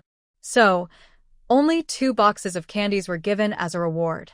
There were more luncheon meat cans because they knew there was a shortage of meat here. They prepared plenty of luncheon meat and smoked fish cans." Mingyu happily said, "Thank you, Commissar Uncle, thank you, leaders. I like meat." The others found her straightforward words amusing, and Commander Li wished he could give her an extra can of meat. Huo Wenfeng received the same reward as Mingyu, a can of luncheon meat, fruit candies, and a can of fruit. Tang Ning and Yang Meifeng also received a porcelain cup, 2 cans of luncheon meat, 2 cans of fruit, and a can of chickpeas, but no candies. With so many cans of luncheon meat, the women watching from below were all envious. You should know that their monthly allowance for meat isn't enough to satisfy their cravings. Many people are planning to go after the award ceremony to exchange their lunch meat cans to satisfy their hunger. Lunch meat is still meat. Mingyu and her friends received a lot of rewards and immediately took them home. Mainly because there were so many, it was hard to carry them all without taking them home. Mingyu and Huo Wenfeng have storage space, so hiding things in front of everyone isn't a problem. Even if they hide quietly, their storage space might be exposed. After all, with so many cans, they can't just disappear into thin air. For now, the 2 who don't want to reveal their storage space have to rely on themselves. Chocolate heard the noise and excitedly pushed the door open. As soon as the door opened, it happily ran out, wagging its tail, spinning around, rolling on the ground, and flipping onto its belly, waiting for them to pet it. Everyone was charmed by how cute it was. Mingyu petted Chocolate's belly and said, "Good dog, get up. I brought you something tasty, lunch meat. We'll have lunch meat fried rice later. It will be delicious. Mom will make lunch meat fried rice for you tomorrow morning." Luckily, we have some leftover rice today. Tang Ning happily agreed. Mingyu happily hugged her mom and praised her. "Mom is the best mom ever. I love the fried rice you make." Tang Ning happily patted Mingyu's little head and put away the canned food. She said, "If you want to eat, tell your parents. You can't open it by yourself because the lid is sharp and could hurt your hand. Do you understand?" Mingyu nodded obediently. After they finished tidying up, they continued to watch the award ceremony. Not long after, the ceremony ended. They took their chairs and prepared to go home. Many sisters-in-law came over to chat. "The kids are craving meat. Your family has so many canned luncheon meats. Can you share some with me? How do you want to exchange?" Tang Ning knew these women liked to take advantage. She had lent others meat coupons before and never got them back. She asked, "Next month?" And the eggs too. Her family's chickens laid eggs, but she never returned any to others. In the neighborhood, her family was famous for being shameless. Sister-in-law Song said, "How about 2 eggs? 2 chickens are about the same." Our canned luncheon meat was a reward, and 2 eggs aren't enough, Tang Ning said confidently. Sister-in-law Song was surprised. 2 chickens? Why don't you go and get them yourself? With those chickens, I could eat your luncheon meat. You don't have to trade, Tang Ning said. She had no intention of giving away her canned meat. She just wanted her to give up easily. As soon as she mentioned 2 chickens, the other sisters-in-law who wanted to trade miscellaneous items for the canned meat quickly gave up, not wanting to cause trouble. Tang Ning was happy to enjoy her peace. Not only Mingyu's family was being watched, but also Huo Wenfeng's family.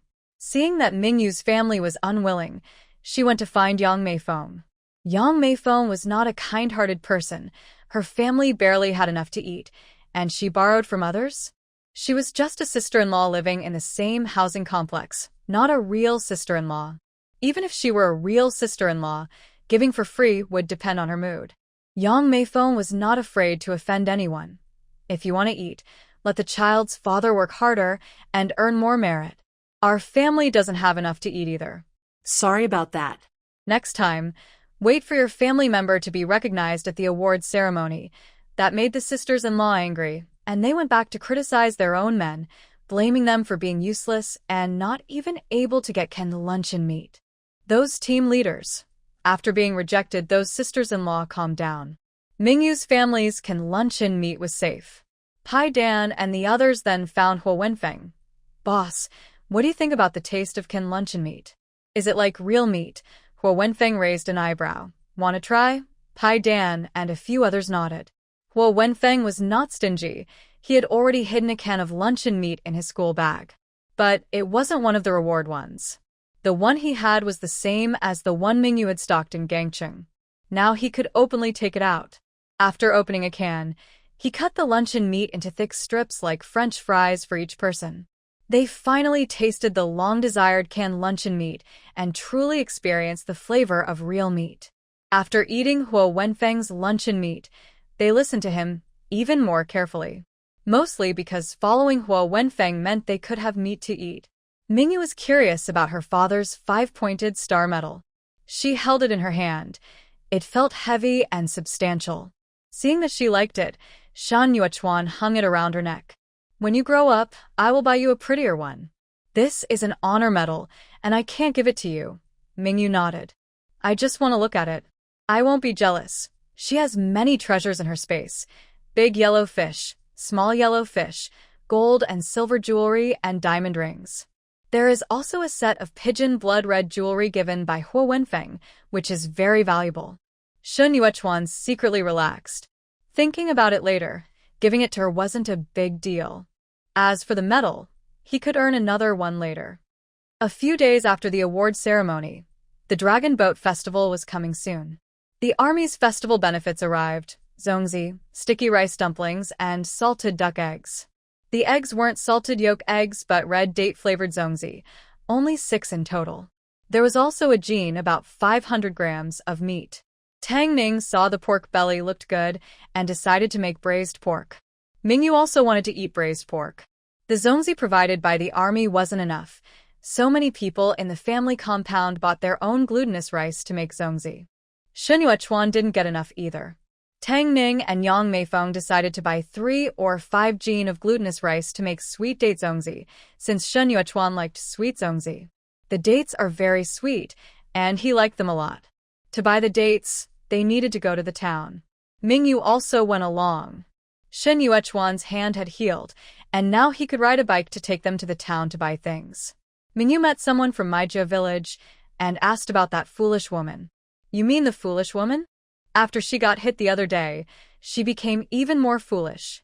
Now there are 2 fools in the village and it's quite lively, a villager said with a smile. Mingyu didn't expect it to turn out like this.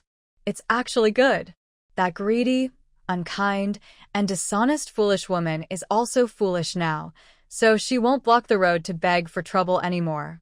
Before, there was only one fool begging for trouble. Now the mother and son are both doing it. The villagers also try to get food from passers-by. If they don't give anything, they won't let people pass. It makes us so angry. We even had her husband tie them up, so they wouldn't cause trouble outside. The villagers are fed up with them. Mingyu, this really shows that some habits are hard to change. Anyway, being tied up is fine as long as they don't harm others. She bought some honey dates and glutinous rice. Yang Meifeng didn't come along, so Tang Ning helped carry them back. Mingyu asked Tang Ning to buy seafood from the fishermen of manhwa village, flower crabs and pipi shrimp. The seafood was quite fresh and large, some given as gifts. They carried a big bag of it. Tang Ning felt a bit embarrassed to take advantage. knowing how hard it is for them to go out to sea. So he put the honey dates and glutinous rice into his fishing basket and left with Mingyu. The fisherman couldn't be found, so he took the rice and honey dates back home. This year, they are lucky enough to enjoy honey dates and zongzi. If it were just them, they probably wouldn't buy these treats. After the fisherman left, Tang Ning and Mingyu went to the supply and marketing cooperative to buy more honey dates and glutinous rice. Today, many people came to buy glutinous rice. If you went late, there was none left. They went out shopping, and Yang Meifeng, along with Huo Wenfeng, was at home picking zongzi leaves. She knew a place that had zongzi leaves, but it was a bit far. By the time Mingyu and the others bought the rice and returned, Yang Meifeng and her son still hadn't come back. Tang Ning first soaked the glutinous rice, using burnt rice straw, ash to soak it. They liked to eat alkaline rice dumplings, which are made with water filtered through rice straw ash, giving the rice a slight yellow color.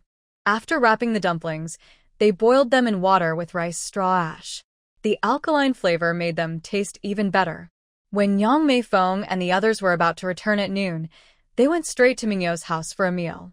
Today, they ate porridge, 2 bowls per person, served with cold cucumber salad, garlic water spinach, steamed mantis shrimp, flower crabs, and stir-fried chives with squid. They finished the seafood early, because it can spoil quickly. After that, Tang Ning and the others returned to the family courtyard with a basket. They met a good-natured sister-in-law and gave her some seafood to take home. It was a simple gesture, no money exchanged, just a friendly gift. Since they live near the sea, seafood isn't cheap. And without meat, seafood can be a bit bland. Many people are worried about ventilation and don't like or dare to eat it. If Tang Ning gave Kan luncheon meat, they would definitely be very grateful. Although Mingyu couldn't make zongzi, she was very expressive with her feelings. Looking at the wrapped zongzi, she praised enthusiastically, "Mom, you're so amazing. How did you learn to make these?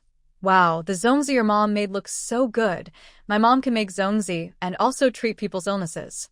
How can I have such an amazing mom? Mom, I am so happy to be your daughter." Mingyu cupped her face, looking proud, satisfied, and full of admiration and joy. Tang Ning was so pleased she almost stuck out her tongue and almost forgot how to make zongzi. Yang Meifeng almost turned green with envy. "I want a daughter like that too." "Xiaoyu, do you have a sister?" Mingyu shook her head. "I don't have a sister. I have a very talented older brother." "Brother Xiaohai, come quickly and let Mom see," Yang Meifeng. Huo Wenfeng came over with a glass of water. "Mom, do you want some water?" Yang Meifeng, warmed by the water, nodded heavily. "Yes, my son is also very good. I am content with having a son." Mingyu, feeling like her mom wanted a son, said, "Mom, don't be jealous. I am even better behaved." Tang Ning was charmed by Mingyu's bossy and adorable face-petting gesture, smiling and nodding. "I am very happy to have you. I don't envy having a son. Having you is enough." Tang Ning also made small zongzi for Mingyu, cute and delicate, one bite at a time. The smaller ones are the hardest to make. To make Mingyu happy, Tang Ning made about 10 small zongzi, like little lantern peppers strung together. Mingyu was so delighted. "Thank you, Mom, for the birthday gift." "I really like it." "Birthday gift?" Tang Ning asked curiously. Mingyu nodded. "After the Dragon Boat Festival, it will be my birthday. I have eaten cake before." "Exactly what day is it?" Tang Ning thought she was too young to remember. Mingyu revealed her real birthday, May 8th. Additionally, in the story, the character's birthday is also May 8th, the day the minor character was born. Mingyu knew she couldn't have been randomly transported into this story. She even suspected that her real-life online haters had written this historical novel. They used her as a model. How annoying. As for whether she truly uncovered the truth, no one knew. Tang Ning immediately said, "On your birthday, I will make you something delicious." "Thank you, Mom." Mingyu hugged Tang Ning and acted cute. "You're so kind. I feel so happy to be your daughter." Tang Ning thought to herself, having such a lovely daughter made her very happy, proud, and content. That night, Tang Ning and Shen Yuechuan talked about Mingyu's birthday. Shen Yuechuan said, "This is the first time Mingyu will celebrate her birthday with us, even though she's only 3. We should celebrate well. Tomorrow, I will ask her what she wants to eat, and I will cook it for her. We can also take her to see a movie, since there's a new one out recently. Tang Ning had no objections. Going to the movies means going to the city, which is a bit far. Taking her to the city for a walk is fine too. Shen Yuechuan just wanted to give his daughter the best. Tang Ning agreed. But tomorrow is the 5th day of the Dragon Boat Festival, which is after her birthday. That night, they cooked several hours worth of zongzi, sticky rice dumplings, and kept them warm in the pot. Early the next morning, they enjoyed the warm zongzi, no longer too hot to eat. The dates are very tasty. The salted duck eggs are also good. Mingyu ate half a date and 2 bites of the salted duck eggs, but couldn't finish the rest. Today, the family compound is lively, either eating zongzi or meat. The meat given out by the army during the Dragon Boat Festival is a lot, and people are reluctant to eat it all at once. They kept it for today, preserved with salt, and it's still good. Mingyu's family already made braised pork with theirs. Shen Yuechuan went to order ribs, bought 2 pieces, and Tang Ning plans to make sweet and sour ribs because Mingyu wants to eat them. In the morning, when they hung mugwort, the gatekeeper came to find them. He said someone from my village had arrived and brought some seafood, specifically for Tang Ning. Mother and daughter exchanged a look, knowing it must be Grandma Mai. They were here to bring festival gifts. Mingyu reminded her mother, Mom, it's not easy for them to come all this way. I love seafood, but maybe they can try some luncheon meat for lunch? Tang Ning thought it over and took out 2 cans of luncheon meat, along with 6 zongzi, 3 with dates, and 3 with salted egg yolk. Since it's a festival, they should celebrate properly. Sure enough, they saw 2 elderly people standing near the family compound. Grandma Mai looked a bit darker from the sun. The other old man looked like the one who had been lying down earlier. He seemed to have gained some weight and looked healthier now. They greeted each other, and Grandma Mai explained the purpose of their visit. The old man just came back from the sea this morning. We brought some seafood for you. Since it's the Dragon Boat Festival, you should also enjoy the aroma. Thank you very much. You are too kind. We will accept the seafood. Please don't go back empty-handed. Take the zongzi to eat on the way. These 2 are can luncheon meat. Open them carefully. Inside is pork in a can. Be careful not to hurt your hand. Take them home and try the taste. Andy Mai had never seen can luncheon meat before and felt a bit shy to accept it. Mingyu quickly put it into her arms. Grandma, keep it. If you don't take it, I won't feel good about eating the seafood you brought. Auntie Mai had no choice but to accept. Old Mr. Mai said, Why are you still so polite? Tang Ning waved her hand. The seafood you brought is the best. We didn't buy fish, shrimp, or crabs today, so we can eat more. Thank you so much. The 2 families talked outside the door for a while. Tang Ning invited them to come in for some water, but they were in a hurry to leave, so they didn't go to the family courtyard. The family courtyard looked grand and clean, with tall buildings. They felt a bit embarrassed to go inside, worried the smell of fish might make it less fresh. After watching the elderly couple leave on their old bicycle, Tang Ning tried to lift the fish basket but nearly hurt her back.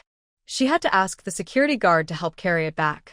She also gave him 2 different flavors of zongzi and told him to enjoy them during his shift. The security guard felt a bit shy.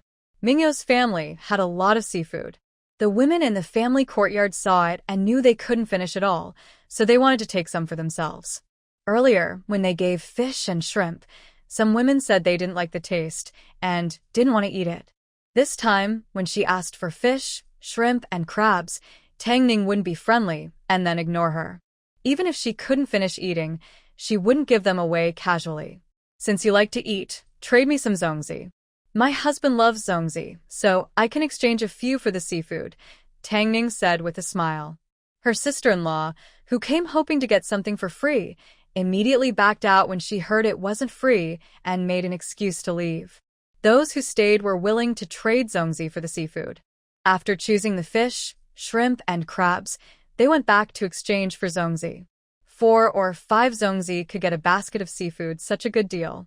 Tang Ning also picked some big fish, shrimp, and crabs and asked Ho Wenfeng to send Mingyu to deliver them to Li Jingwei's wife, to add a meal for their family. She remembered Li Jingwei liked crabs, so it was a nice gesture. Yang Meifeng's family also took a big bowl of seafood, enough for 2 big meals. Tang Ning also selected some pippy shrimp that Mingyu loved. She didn't know why Mingyu liked them so much, but she liked them crispy and fried, not steamed.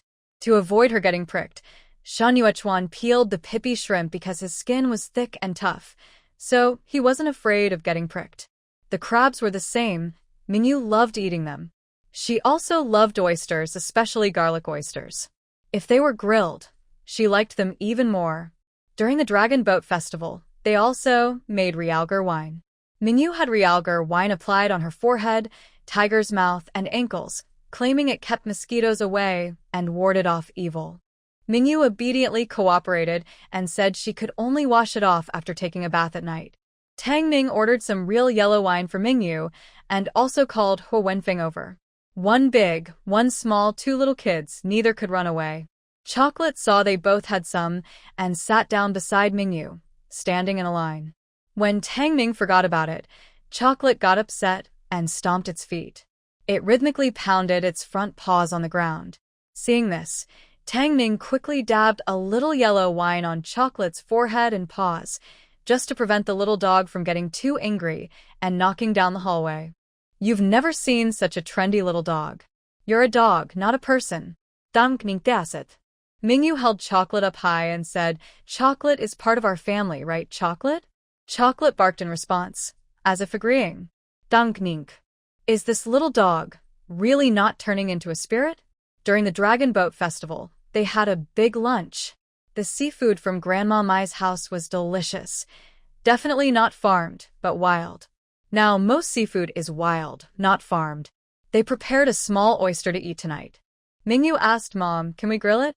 Tang Ning asked, want to eat it grilled? Mingyu nodded. Tang Ning immediately said, okay, I'll grill the oysters for you tonight. We still have some charcoal at home, so your dad can light it up and grill the oysters. Grilled oysters, grilled fish, grilled shrimp, grilled abalone, grilled squid, and also grilled eggplant, grilled green beans, grilled potato slices, and grilled chives. Mingyu knowingly asked, Mom, can we also roast and eat these? Tang Ning had never tried it before, but seeing Mingyu's bright eyes and eager look, she decided to give it a try for her daughter. Tonight, we'll all try roasting and eating. If it's good, we'll keep doing it. Great. Mom, you're so kind. You're the best mom in the world, Mingyu cheerfully praised. Tang Ning felt happy from the compliment. Since they were going to roast anyway, she thought it would be nice to invite He Wenfeng's family to join. While Mingyu was napping, Tang Ning told Yang Meifeng about the plan to have barbecue tonight. Yang Meifeng knew Mingyu wanted to eat this way, nodded happily, and everyone got ready to enjoy the meal together. They prepared oysters in advance, cleaning them thoroughly, and also the fish, making sure to clean the insides. The seafood was cleaned up by Shen Yuechuan and Li Mingjun. Tang Ning took care of the vegetables, just a quick wash. Mingyu mentioned that they could use bamboo skewers to avoid burning their hands. Li Mingjun spent the afternoon cutting many bamboo skewers for skewering chives, green beans, and potato slices. As for the eggplant, Mingyu wanted to cut it into slices after waking up. She asked, can't we roast the whole eggplant? I want to try eating it whole. Tang Ning washed 2 eggplants and decided not to cut them, just roast them whole. Since they might not understand all the details, Mingyu kept giving small suggestions. She seemed to have sudden ideas, but actually, she was drawing from her experience eating roadside barbecues in the city. Both families spent a busy half-afternoon on the open ground downstairs. By 6 o'clock, the charcoal fire was finally lit. Many sisters-in-law were curious about what they were doing. Tang Ning didn't hide anything and smiled, saying, nothing special. We happen to have some oysters at home, so I thought I'd grill them. Usually we steam them, but today I want to try a different taste. They also picked some corn. Tang Ning brought back the corn she had picked. They planned to boil it, but Mingyu suggested that they could grill the corn and eggplants together with the skins on, which should taste very good. Since the corn and eggplants were homegrown, Tang Ning thought if we waste them, it's a pity, so they decided to grill them as Mingyu suggested. Other sisters-in-law thought they were being too boring.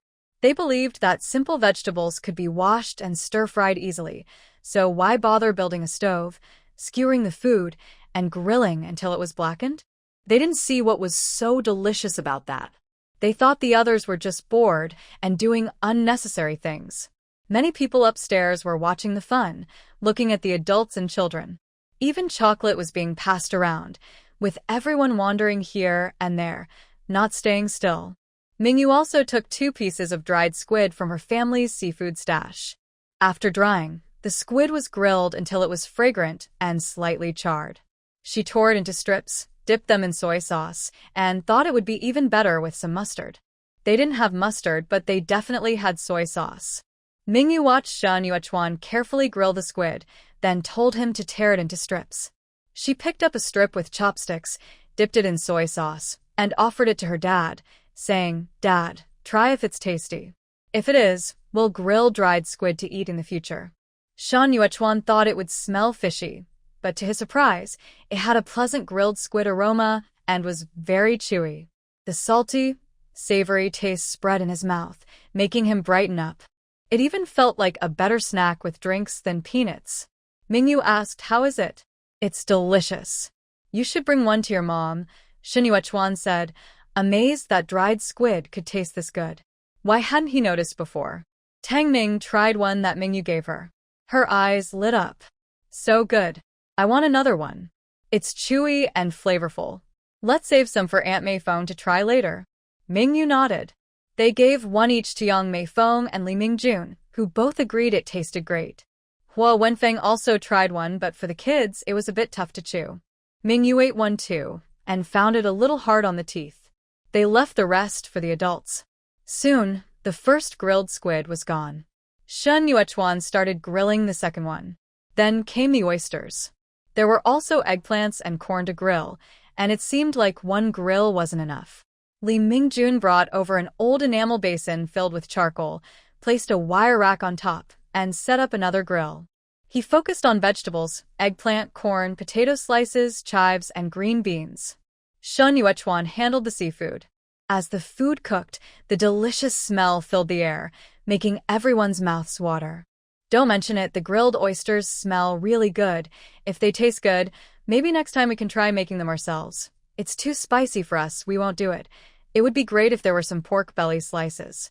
Unfortunately, meat is scarce now. Mingyu feels shy to take out the pork even if she has some stored. The pork was bought from a supermarket in Gangcheng. They have a fresh meat section, and Mingyu bought quite a bit, including some nice 3-layer pork belly. After the oysters are grilled, Shen Yuechuan uses bamboo tongs to bring them over to them. The small dining table can be used now. Looking at the big, juicy grilled oysters topped with garlic sauce made by Tang Ning, Mingyu added a little mineral water to the garlic sauce, making it even tastier. Once cooked, the aroma is very tempting. Worried she might burn herself, Tang Ning blew on the oysters several times to cool them down before placing them in small bowls. After another blow, Mingyu was allowed to eat. Biting into the juicy, flavorful oyster with the garlic sauce that's fragrant but not spicy, it's incredibly delicious. Mingyu's eyes sparkle. So tasty. Daddy is so great. The oysters are fragrant. Mommy's cooking is wonderful, and the garlic sauce is delicious. I love it. I want to eat 3 more grilled oysters. Mingyu's excitement is at its peak. Hua Wenfeng thinks, oysters are just oysters. How can they be that delicious? After trying the first one, he realizes that grilled oysters are indeed different from steamed ones. Yang Meifeng eagerly took a bite, almost burning her mouth. She quickly spat it out. The oyster was very large. The surface was not hot, but the inside was very hot and almost burned her lips, making them blister. Tang Ning carefully ate a large oyster. Surprisingly, it was very tasty. The grilled flavor was a bit drier and more fragrant than steaming. Regret it now. If I knew grilled oysters were so good, I wouldn't have left only 20. I should have kept them all. The other sisters-in-law upstairs watched them enjoy the oysters and couldn't help but swallow hard. One asked, "Are grilled oysters really that delicious?" Someone else scoffed, "It's just an oyster flavor." There was plenty of food prepared for the evening. After finishing the oysters, Mingyu and the others started eating grilled chives, green beans, and potato slices, which cooked quickly. They also grilled shrimp and squid.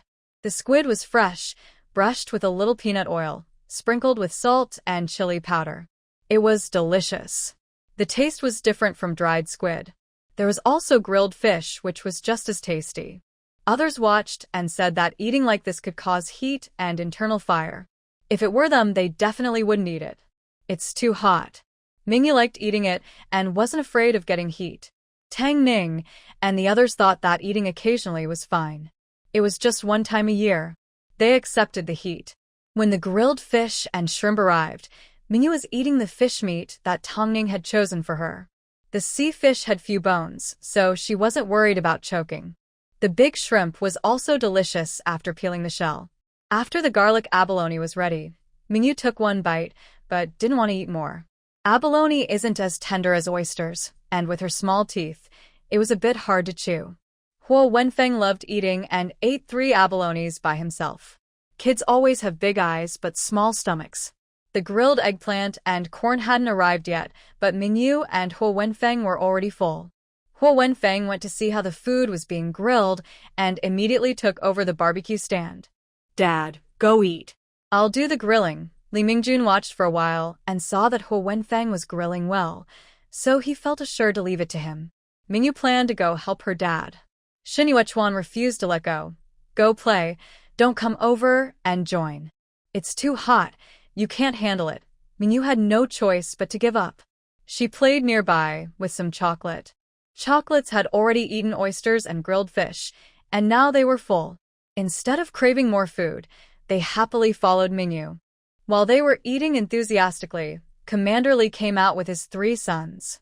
Smelling the barbecue, he curiously came over to see what was happening and saw Mingyu and her friends eating and drinking. "What are you doing here?" "Having a barbecue." "Come quickly, Commander. My dad's grilled squid is really tasty," Mingyu cheerfully called out. Shen Yuechuan smiled and invited, "Commissar, don't mind if I try my cooking. Since there's nothing to do for the holiday, I made some barbecue. Be careful and stay safe," said Commissar Li, who was already full. But when he smelled the aroma, he almost couldn't resist. Mingyu didn't need to be asked. She handed over a skewer of grilled shrimp, saying, "Brothers, try this. It's really tasty." There was plenty of food prepared, so no one would go hungry. Tang Ning and Yang Meifeng encouraged everyone, and Commissar Li, along with his 3 sons, sat around a small table to eat. There were also abalone and oysters. The dried grilled squid was ready and brought out. Commissar Li took a bite, and his eyes lit up. "This tastes better than soup." Tang Ning finished eating and moved aside, so Shen Yuechuan could join Commissar Li for a drink. Shen Yuechuan also took a break. Mingyu helped her mother, even though it seemed like she was causing trouble. Actually, the sauce she made was even tastier. It was a bit stronger in flavor. When served, Commissar Li kept nodding in approval. Garlic eggplant was better than stir-fried or cold dishes. There was also grilled corn. All 3 of them each held half a piece of grilled corn and ate happily. "Who would have thought you could grill corn? It's even better than boiled eggs," said Commissar Li. "You guys are really good at this." The other families smiled shyly. Seeing the gathering, some other leaders thought for a moment and brought some ingredients from home. "Since you're enjoying yourselves so much, we'll join in too." Someone also brought over a bowl of peanuts. Some people brought rice wine to the gathering. For a while, the 2 families' barbecue stalls turned into a men's get-together. They ate and drank, and some got a bit tipsy. One man took off his jacket and ate skewers shirtless. Tang Ning and the others almost got burned while grilling. Finally, they stopped when the sauce ran out. Her sister-in-law also wanted to eat, but when she saw there was no more sauce, she complained, "Why did you only prepare a little? Be more generous and prepare more next time. You're so generous. Why don't you prepare more yourself?" Tang Ning said, not holding back. Mingyu, speaking softly, retorted, "It's fair to take some advantage." Embarrassed, her sister-in-law walked away. The men kept eating and drinking, not knowing when it would end. Tang Ning took Mingyu and chocolate home, boiled water for her to wash. Mingyu smelled like barbecue and wanted a bath. Chocolate sat at the door, guarding. When Mingyu finished her bath, Chocolate was also taken in for a wash. All night, Tang Ning dried everyone's hair and the dog's fur. She washed herself and then went to sleep with her daughter. Downstairs, a group of men didn't leave until after 10 p.m. The charcoal was extinguished, and the rest of the cleanup was done by Shin Yuechuan and Li Mingjun. Since they organized the gathering, they had to clean up. When Li Zhengwei left, he said, "Next time, invite me to the barbecue. I'll bring some pork belly. It should taste good when grilled." "Okay." Shin Yuechuan nodded with a smile. It seems this year they probably won't have a barbecue. Indeed, it is tiring. It also consumes a lot of ingredients. But grilled dried squid is really delicious. I grilled 7 or 8 pieces and still couldn't get enough. In the future, I can buy more dried squid and grill it myself. On the second day of the Dragon Boat Festival, I went to work and trained as usual. The 2 days went by quickly. On the 8th day of May, it was Mingyu's birthday. Huo Wenfeng asked if Mingyu needed to go to school. He prepared a birthday gift for her. Mingyu didn't have to go to school and could sleep in. Before going to school, Huo Wenfeng placed the gift next to Mingyu's small pillow. He found it in his space, knowing Mingyu would like it. Mingyu woke up at 9 o'clock. Her father trained in the morning, and only in the afternoon did he have time to take them to the city to watch a movie, eat delicious food, and celebrate her birthday. When Mingyu saw the small gift box next to her pillow, she curiously opened it. Inside was a pair of gold bracelets. They had 4 characters written on them: peace and joy. There were also 2 pendants shaped like lotus flowers and seed pods, similar to those in the story of the 2 worlds. The gold bracelets were adjustable and made of solid gold. They were a pair of children's gold bracelets, heavy and substantial. Based on the gold price before she entered the story, they might be worth 3 or 4,000 yuan. There was also a small note inside the box. It was a drawing of a small cake by Huo Wenfeng. He knew Mingyu couldn't read yet, so he drew a small cake to wish her a happy birthday. Mingyu tried on the gold bracelet. It was a little loose. It's okay. She can wear it when she's 7 or 8 years old. The main thing is, she loves the weight of it. Mingyu proudly showed Tongning, "Mom, this is a birthday gift from brother Xiaohai. Is it gold?" Tongning widened her eyes. "That's so expensive. We can't accept it." Mingyu was unhappy. "I like this bracelet." "It's pretty," Tongning said. "It's too expensive. I haven't bought you a gift yet. It's your birthday, and we haven't given you anything." Mingyu thought for a moment and regretted showing off. She should have just quietly accepted it. "I'll wait until brother finishes school, then I'll give it back to him." "Just kidding. Mingyu likes flashy gold jewelry." Tongning didn't know Mingyu's little thoughts. She definitely didn't realize that a 3-year-old could be so greedy. Tongning cooked longevity noodles for Mingyu. She cracked 2 eggs. Mingyu had already eaten. She couldn't eat both eggs, so she gave one to Chocolate. Chocolate looked at the egg in her bowl, happily spun around, and rubbed her head as a thank you. The poached egg was delicious, cooked just right. Mingyu only took 2 bites, and Chocolate finished her egg. Mingyu couldn't finish her noodles, so she poured all the leftovers to Chocolate. Chocolate gobbled it up, even licking the soup clean. By the time Shen Yuechuan finished his work, it was already noon. Mingyu had a late breakfast and wasn't hungry at all. Tang Ning ate a rice dumpling, so she wasn't hungry now. The family of 3 rode their bikes to the city. They rode for about an hour and finally arrived. It was a little past 1 o'clock. Mingyu was hungry, so they ate at a state-run restaurant in the city. They had roasted chicken with crispy skin and tender meat. Mingyu held the chicken leg and took bites. She also packed the chicken bones to give to Chocolate later. They went out to play but didn't bring Chocolate, which was inconvenient and tiring. It was better to let Chocolate sleep at home. Besides the roasted chicken, they also ordered fermented bean pork ribs and garlic green vegetables. 3 dishes for 3 people were enough. After eating, they went to a nearby cinema to watch a movie. They also bought some snacks like crispy rice and chicken biscuits at a grocery store for Mingyu. Mingyu looked very sleepy while watching the movie and soon fell asleep. Shen Yuechuan held Mingyu in his arms, letting her sleep peacefully. The couple watched the movie happily. When it finished, Mingyu was woken up. She asked, "Where are we going next?" Shen Yuechuan said, "Let's go to the department store and see if there's anything to buy for you." Mingyu liked the idea. The department store was the only one in the city. Today, many people were shopping there. Mingyu looked around but decided not to buy anything because it was too expensive. Plus, she had her space. Today was her birthday, and her parents insisted she buy a gift. Mingyu thought for a moment and decided she wanted a watch. Giving a watch as a birthday gift was quite special. Mingyu didn't mind. This is not because they don't have it at home, only a watch. She finds it inconvenient to check the time. Now that they have a clock at home, it's easier for her to see the time. Mingyu asked for it, and Shen Yuechuan definitely wouldn't refuse. Mingyu chose a round clock herself, which wasn't cheap and required an industrial ticket. Fortunately, they had some tickets saved up, and today they knew they would visit the department store, so they brought them along. After buying the clock, they also bought some candies and small cookies to snack on when they felt hungry. Passing by a pastry shop, Mingyu saw some small cakes inside and looked at them a bit longer.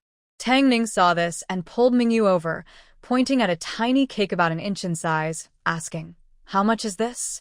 Mingyu held her mother's hand, watching with big eyes.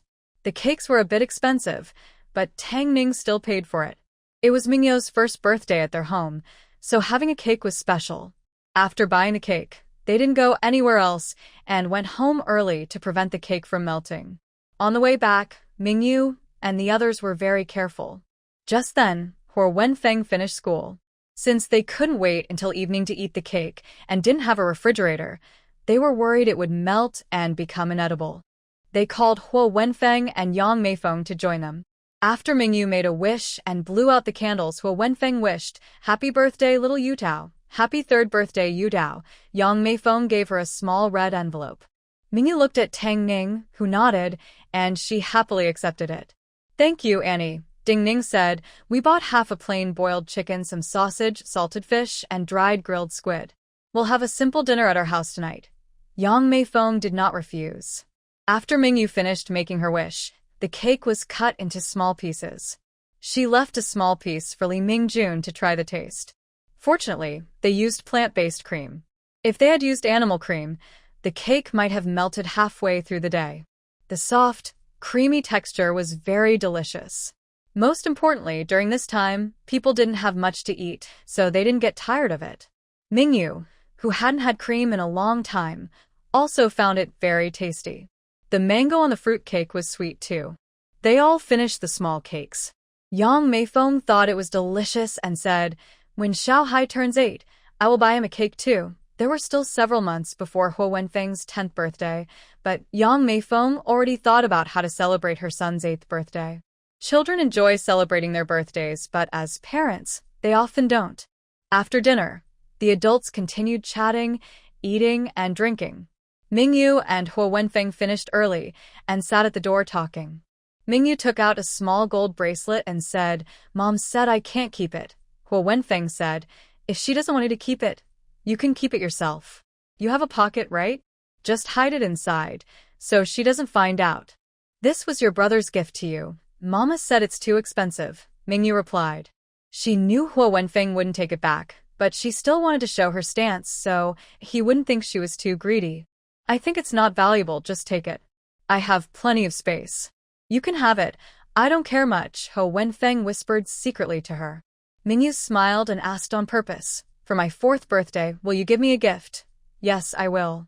I give you a gift every year for your birthday," Huo Wenfeng said generously. Mingyu's eyes curved happily as she made a plan. "Don't worry, brother. I'll give you a gift on your birthday too. Your birthday is October 13th, right? I remember. I will definitely give you a unique birthday present." Huo Wenfeng, who hadn't had his birthday yet, already looked forward to the gift she would give. He curiously asked, "What are you planning to give?" "You'll find out then. It's a secret for now." Mingyu hid a gold bracelet in her space. "If my mom asks you, just say I gave you the bracelet." "I didn't want it." Huo Wenfeng nodded.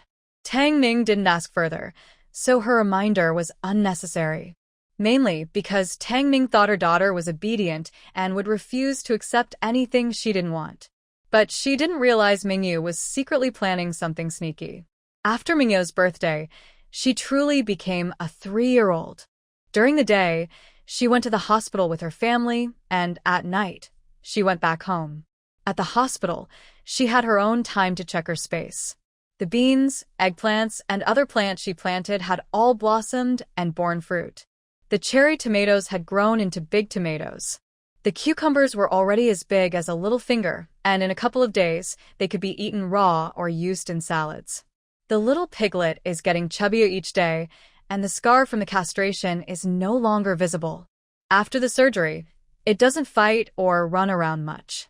It just eats and drinks every day, growing steadily. The chickens, ducks, and geese they keep at home have also grown quite a bit. Mingyu collected many snails in the space, and after crushing them, she fed them to the birds. They loved it, chirping and quacking happily, changing their expressions each day. Small fish and shrimp are also given to the chickens, ducks, and geese. She also let the little goose outside, and the grass in the yard was eaten up. Chocolate, with its soft little ears, has started to stand up occasionally. Every day, Mingyu takes care of it, feeding it well, letting it sleep, and it's getting chubby. Mingyu enjoys training Chocolate. Now, Chocolate can pee in designated spots. It also poops in the right place. When it does, Mingyu rewards it with treats.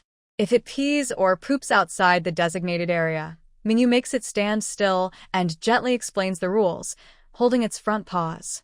Chocolate also likes to tilt its head cutely, stick out its tongue, and move its ears. When its ears stand up, it means Mingyu is scolding it for chewing on her dad's shoes again. Chocolate's teeth are itchy now, and it loves to bite things. For some reason, it is especially fond of Shen Yuechuan's smelly socks and shoes. When Mingyu scolds it, it looks innocent. When Mingyu taps her head, its ears suddenly stand up. It also tilts its head left and right, and its standing ears follow, moving to the left and then to the right. The small gestures are incredibly adorable.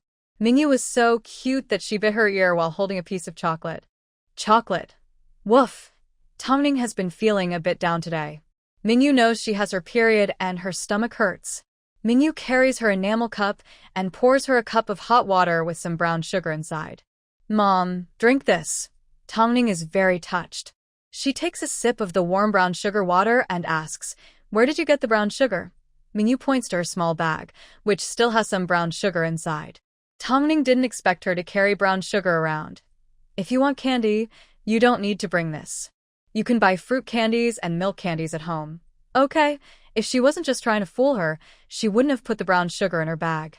At noon, since she didn't want to go home to cook, Tongning took Mingyu to eat at the hospital cafeteria. The food there is just okay, but she still gave Mingyu a spoonful of steamed egg and ate something light herself. Mingyu scooped her 2 spoonfuls of steamed egg, and mother and daughter shared it. Seeing how caring Mingyu is, Tongning felt warm inside. "Tonight, I will make sausage clay pot rice for you." "Thank you, Mom." Mingyu naturally wanted to eat it. She didn't expect that since she started reading the book, she has become so fond of meat. Not eating meat for a day makes her feel uncomfortable all over. The evening's clay pot rice was fragrant. After pouring soy sauce on it and mixing, it tasted even better. Mingyu couldn't finish her clay pot rice, so she ate it with Huo Wenfeng. The crispy rice crust was very tasty. When the adults weren't paying attention, they also ate some roasted goose meat jerky from the space, 2 pieces each. The bones and jerky were quickly cleaned up by Chocolate. Both people and the dog secretly ate the meat. On Sunday, many people went to the beach to play. Tongning couldn't go easily, so she just watched from the shore. Mingyu and Shen Yuechuan went into the sea to play in the water. Huo Wenfeng also went. Now he was no longer afraid of water. With Mingyu watching him, he wouldn't run around wildly. Being close to the beach was good. In summer, many people would be there every day. Mingyu could only go when Shen Yuechuan had time. Usually, she was very closely supervised and wasn't allowed to leave sight. After Tongning used sanitary pads, she realized how useful they were. Yang Meifeng also thought they were very good. Luckily, they had kept several packs. One day, while Tongning was changing in the bathroom, Li Jingwei's wife was there. She noticed her pants got dirty and, seeing her period was early this month, she asked Tongning for help since she saw only her there. Tongning thought for a moment, then went to get a pair of underwear and a pack of sanitary pads. She said, "Sister-in-law, if you don't mind, try this."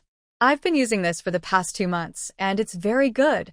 Li Jingwei's wife had heard about them before, but never had the chance to try. She was surprised that Tongning was so generous. She said she felt a bit shy, but quickly took the items. Tang Ning carefully applied the adhesive, and she could just change into it directly. Surprisingly, this special pad that sticks to the pants is not easy to move or leak. She checked the back, which was made of plastic, so it wouldn't seep through. Li Jingwei's wife looked at a package that hadn't been used yet and asked, "What is this?" "Yu Bao and the others caught it at sea earlier," Tang Ning replied, definitely not wanting to reveal too much. Li Jingwei's wife smiled and said politely, "Thanks. I'll try it and see if it works. If it does, I'll look for it at the department store. If they have it, I'll use this from now on so I won't worry about staining my clothes." Tang Ning nodded, thinking it really was less likely to stain clothes. Summer in the city is very hot. Mingyu woke up several times at night because of the heat. She couldn't sleep, so she took out some ice cream from her space to eat. It was too hot. She accidentally ate too much and upset her stomach. The next day, Mingyu had diarrhea 3 or 4 times, almost dehydrating her. Feeling unwell, Tang Ning asked a colleague who specializes in internal medicine to check on her. The doctor said she had a stomach chill and heat in her heart, which caused her stomach upset. When asked what she ate, Mingyu said, "I drank cold water." The doctor explained that caused her stomach to get upset. "Take some medicine for diarrhea and watch your diet." Mingyu was forced to eat light food, avoiding meat, eating porridge and green vegetables. Once her diarrhea stopped, she developed many rashes on her neck and forehead. Tang Ning felt sad for Mingyu, unable to even use floral water to cool down. It was hot outside, so the couple took turns fanning Mingyu. Late at night, Mingyu woke up from the heat, sweating all over, with an itchy neck. "Go ask if we can borrow some industrial tickets to buy a fan for Yu Bao. If this keeps up, how will she survive the summer? Just look at her face, nose, forehead, and neck. She's covered in heat rash. It's heartbreaking." Tang Ning asked Shen Yuechuan to find a solution. When Comrade Li's wife heard about it, she brought some industrial tickets for Mingyu and said, "My sister is a manager at the department store. I heard they just received a batch of fans. If you want to buy one, go check tomorrow. I'll call her later and ask her to hold one for us." "Thank you, sister-in-law. I'll buy it myself." Tang Ning didn't expect that the person who would help was actually Li's wife. It seemed that the kindness from the previous package of sanitary pads was still here.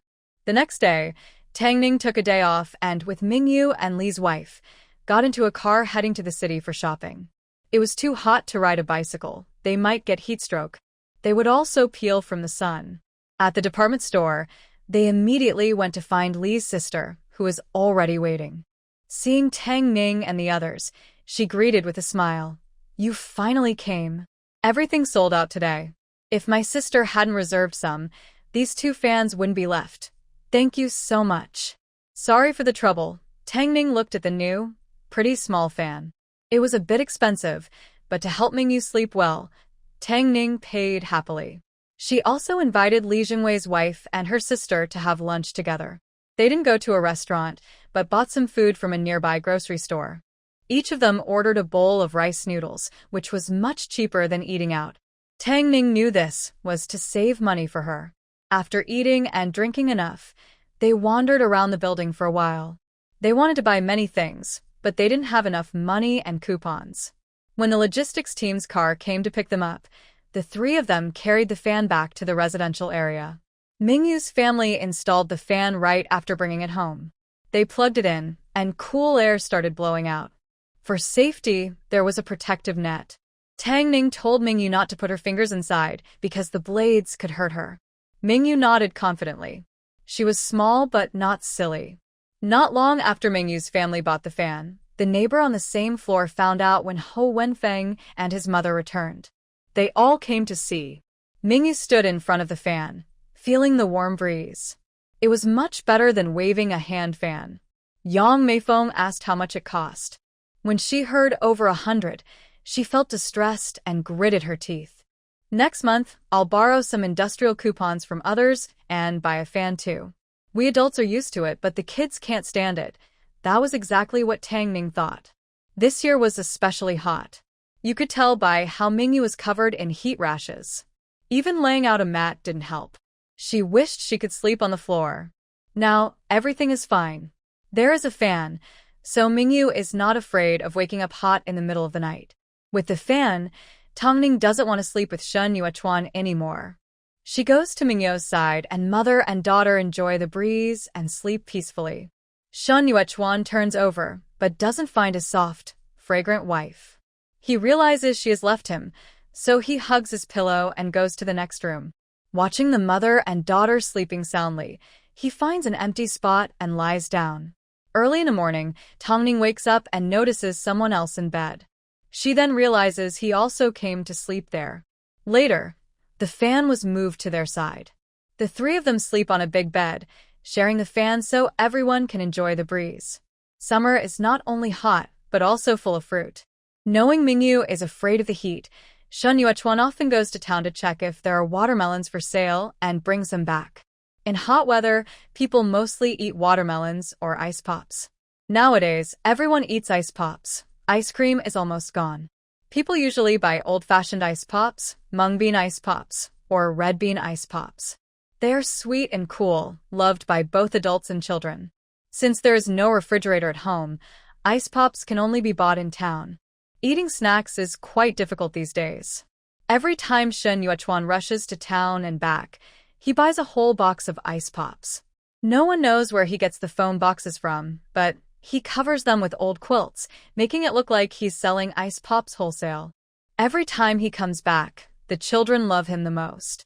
With this box, I no longer worry about the watermelon going bad after buying it. The foam box was helped by Li Jingwei's sister-in-law. Li Jingwei's wife asked Shen Yuechuan to use it, with only one request. If he goes to the town, bring back some popsicles for her family's kids. The ones they brought before had melted and weren't tasty anymore. Now, with this foam-insulated box, when he buys popsicles, they stay cold and don't melt into water. Shen Yuechuan takes 1 or 2 or even more, starting a small buying service. He brings popsicles for the people in the residential area. Every time he goes, he can bring back about 30 or 50 sticks. Mingyu likes eating watermelon. After cutting it into pieces, he puts it in a metal lunchbox, which stays a little cool, making it very tasty. Shen Yuechuan doesn't go every day. He is training and needs rest at noon. Before, Shen Yuechuan often brought things for Huo Wenfeng, and later Yang Meifeng also paid him to buy for her. Besides watermelon, he also bought lychees and longans. This year, there are plenty of lychees and longans. Mingyu and others eat so many lychees they start to feel sick. They don't dare to eat too many to avoid getting heatstroke. But there are so many lychees. At the entrance of the residential area, there are a few lychee trees, and some are picked before they're ripe. When the lychees ripen, everyone doesn't want to eat them anymore. Mingyu feeds the leftover lychees to the pigs. The pigs don't like to eat the ones with skins, so Mingyu peels them for them. In the hot weather, Tang Ning likes to cook mung bean porridge to drink. A big pot in the morning can last until evening. Mingyu gets tired of eating pomelo after 2 meals. She prefers egg fried rice, fried noodles, and plain rice. Tongning makes her food according to her taste. Anyway, mung bean water is a must, and she insists Mingyu drinks a bowl of it every day. During breaks, Tongning also makes her turtle jelly or grass jelly. She knows a certain herb can be used to make cold jelly. When Yang Meifeng takes a break, she and Mingyu and Huo Wenfeng go out to pick a lot of herbs from the wild. After making the jelly, they add a bit of mint syrup. Even without chilling, it tastes good, cool, and smooth. It feels like the grass jelly she eats in the city. But her mom makes green grass jelly. The grass jelly Tongning makes is black. The turtle shell jelly Tongning makes is also black. It uses turtle shells, which are a bit costly. After one batch, they run out of materials. Tongning also made some cold jelly and gave some to Li Jingwei's wife. When she arrived at Li Jingwei's house, she found out they have a refrigerator. Tongning's eyes lit up. Wow, a fridge. With this, I can chill watermelon and jelly to make them taste even better. Li Jingwei's wife smiled and said, "It was just delivered last week. Next time you want something cold, bring the watermelon and jelly here to chill. It's just sitting there anyway." Tongning just listened and knew she was being polite. Besides, their family now has 3 grown-up sons who are quite capable of earning their own food. Mingyu looked at the cold noodles sent over. Commander Li's 3 sons each had a big bowl and finished them quickly. The youngest brother was still taking a nap and hadn't even smelled the food before it was gone. With her small amount of watermelon, if it was sent over, it would probably be gone before it even froze. So, she decided to keep it for herself. On the way back, Mingyu said, if only Xiaohai and I could buy a refrigerator in Gangcheng. They say it's from the sea, so no one can really complain. Tang Ning nodded in agreement and looked at Commander Li's refrigerator. She also wanted one. After returning home, Tang Ning told Yang Meifeng about Commander Li's refrigerator. Yang Meifeng also felt envious. If we had a refrigerator, we could store leftover vegetables and they wouldn't spoil the next day. Leftover porridge and even meat, too. Tang Ning nodded. With a refrigerator, we could buy more ice pops and keep them in the freezer. They say it can freeze things well and keep them fresh. You can leave things inside for 2 or 3 days without spoiling, then reheat and eat. Refrigerators are really great. I wonder how much Commander Li's refrigerator costs, Yang Meifeng asked curiously.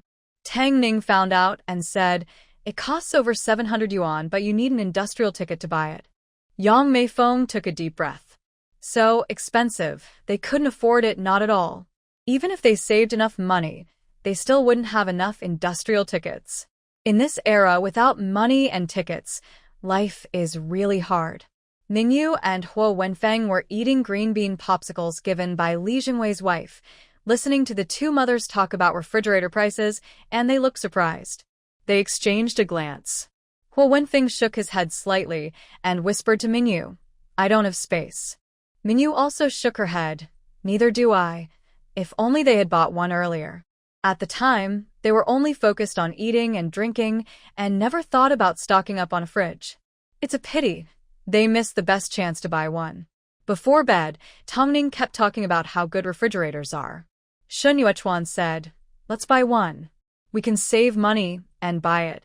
I'll talk to others and ask them to keep the industrial coupons for me so we can buy a fridge. Tongning was happy. Great. Let's buy a fridge. We can also make our own popsicles. Shun Yuechuan proudly said, my wife is amazing. She can do everything. Once we buy the fridge, we'll make popsicles ourselves, eat one, then toss one. Thinking about the wastefulness of eating one and throwing one away, Tongning said, Comrade Shin, your thinking isn't right. How can you waste food? Shun Yuechuan immediately apologized. My wife, I was wrong. I shouldn't waste food. I admit my mistake. I reflect on it. As he spoke and laughed, it sounded like he was about to make a careless mistake, so Mingyu deliberately turned over and asked, what do you mean, eat one and toss one? Seeing that he hadn't fully woken up, Shun Yuechuan quickly quieted down. Ding Ning also gave him a cold shoulder and said indifferently, your dad wastes things. Now that we have a refrigerator, he eats a popsicle and throws away the stick. I also want to eat a popsicle and throw away the stick. Mingyu deliberately stoked Shun Yuechuan's jealousy. Shun Yuechuan, who was spoiled by his wife, was pinched several times and deliberately made a strange noise, making Mingyu laugh happily. The family of 3 stayed up late, laughing more and feeling more energetic. Yang Meifeng hadn't slept yet. When she heard the pig-like squeals from next door, she nudged Li Mingjun and asked, what are they doing next door? Why are they laughing so happily? Probably nothing bad. Just sleep. We have training tomorrow. Li Mingjun, exhausted, turned over and continued sleeping. Yang Meifeng heard Mingyu's laughter and couldn't help but smile. She thought about asking her family tomorrow what made them laugh so happily late at night. During summer vacation, Huo Wenfeng didn't have to go to school. Li Mingjun and Yang Meifeng, like everyone else, were busy. Huo Wenfeng was doing okay. He was 4 years older than Mingyu, and over the years, he often went to the hospital. It was convenient for care. Now Mingyu was also around. Huo Wenfeng said, Mom and Dad, I'm a big kid now. I don't want to go to the hospital. I'll stay at home and play. I promise not to go to the beach or leave the residential area. Yang Meifeng agreed. When she was busy at the hospital, she had no time to supervise the children. Okay, stay at home and rest. Don't run around or go to the beach alone, Yang Meifeng warned. When Mingyu went out in the morning and saw that Huo Wenfeng was staying home, she asked, "Brother, why aren't you going to the hospital? I can stay home by myself. I promised my mom I wouldn't run around." Huo Wenfeng had worked hard to get this chance. Mingyu looked at Tang Ning with hopeful eyes, silently saying that she also wanted to stay home and enjoy some freedom. She was really bored and wanted to spend time in her little space, checking on the pigs, fishing, picking some vegetables, or playing with chocolate. Tang Ning thought Mingyu was too young to stay home alone. Even with Huo Wenfeng there, she still didn't feel safe, so she simply carried her daughter away. In her mother's arms, Mingyu sighed. "Mom, when will I grow up? Then I can take care of myself and not make you and Dad worry. You both work so hard every day, and when you come home, I could even cook for you. Wouldn't that be nice?" Her mother smiled gently. "I actually hope you grow up slowly, so you can stay with us a little longer." Mingyu was speechless. "Fine, that's okay too." Yang Meifeng said she would make a sweet soup today and told Mingyu and Tang Ning to come home at noon to have a bowl and get some nourishment. Mingyu thought it would be something like taro balls with sago, pandan sweet soup, or mango coconut dessert. She looked forward to it all morning. But when they got home at noon, Yang Meifeng brought out bowls of green bean and seaweed soup. Mingyu stared in surprise. "Mom, am I seeing this right? Is that seaweed, not jelly? It's kelp." "This is a green bean and kelp sweet soup that helps clear heat." Tang Ning looked at Mingyu, who was surprised, and asked, "Have you never had it before? Is this sweet soup?" Mingyu's mouth twitched. "Can I eat it? It's very tasty." "Try some." Tang Ning scooped a spoonful and offered it to Mingyu. Mingyu reluctantly took a sip. It was sticky, with the taste of green beans and kelp.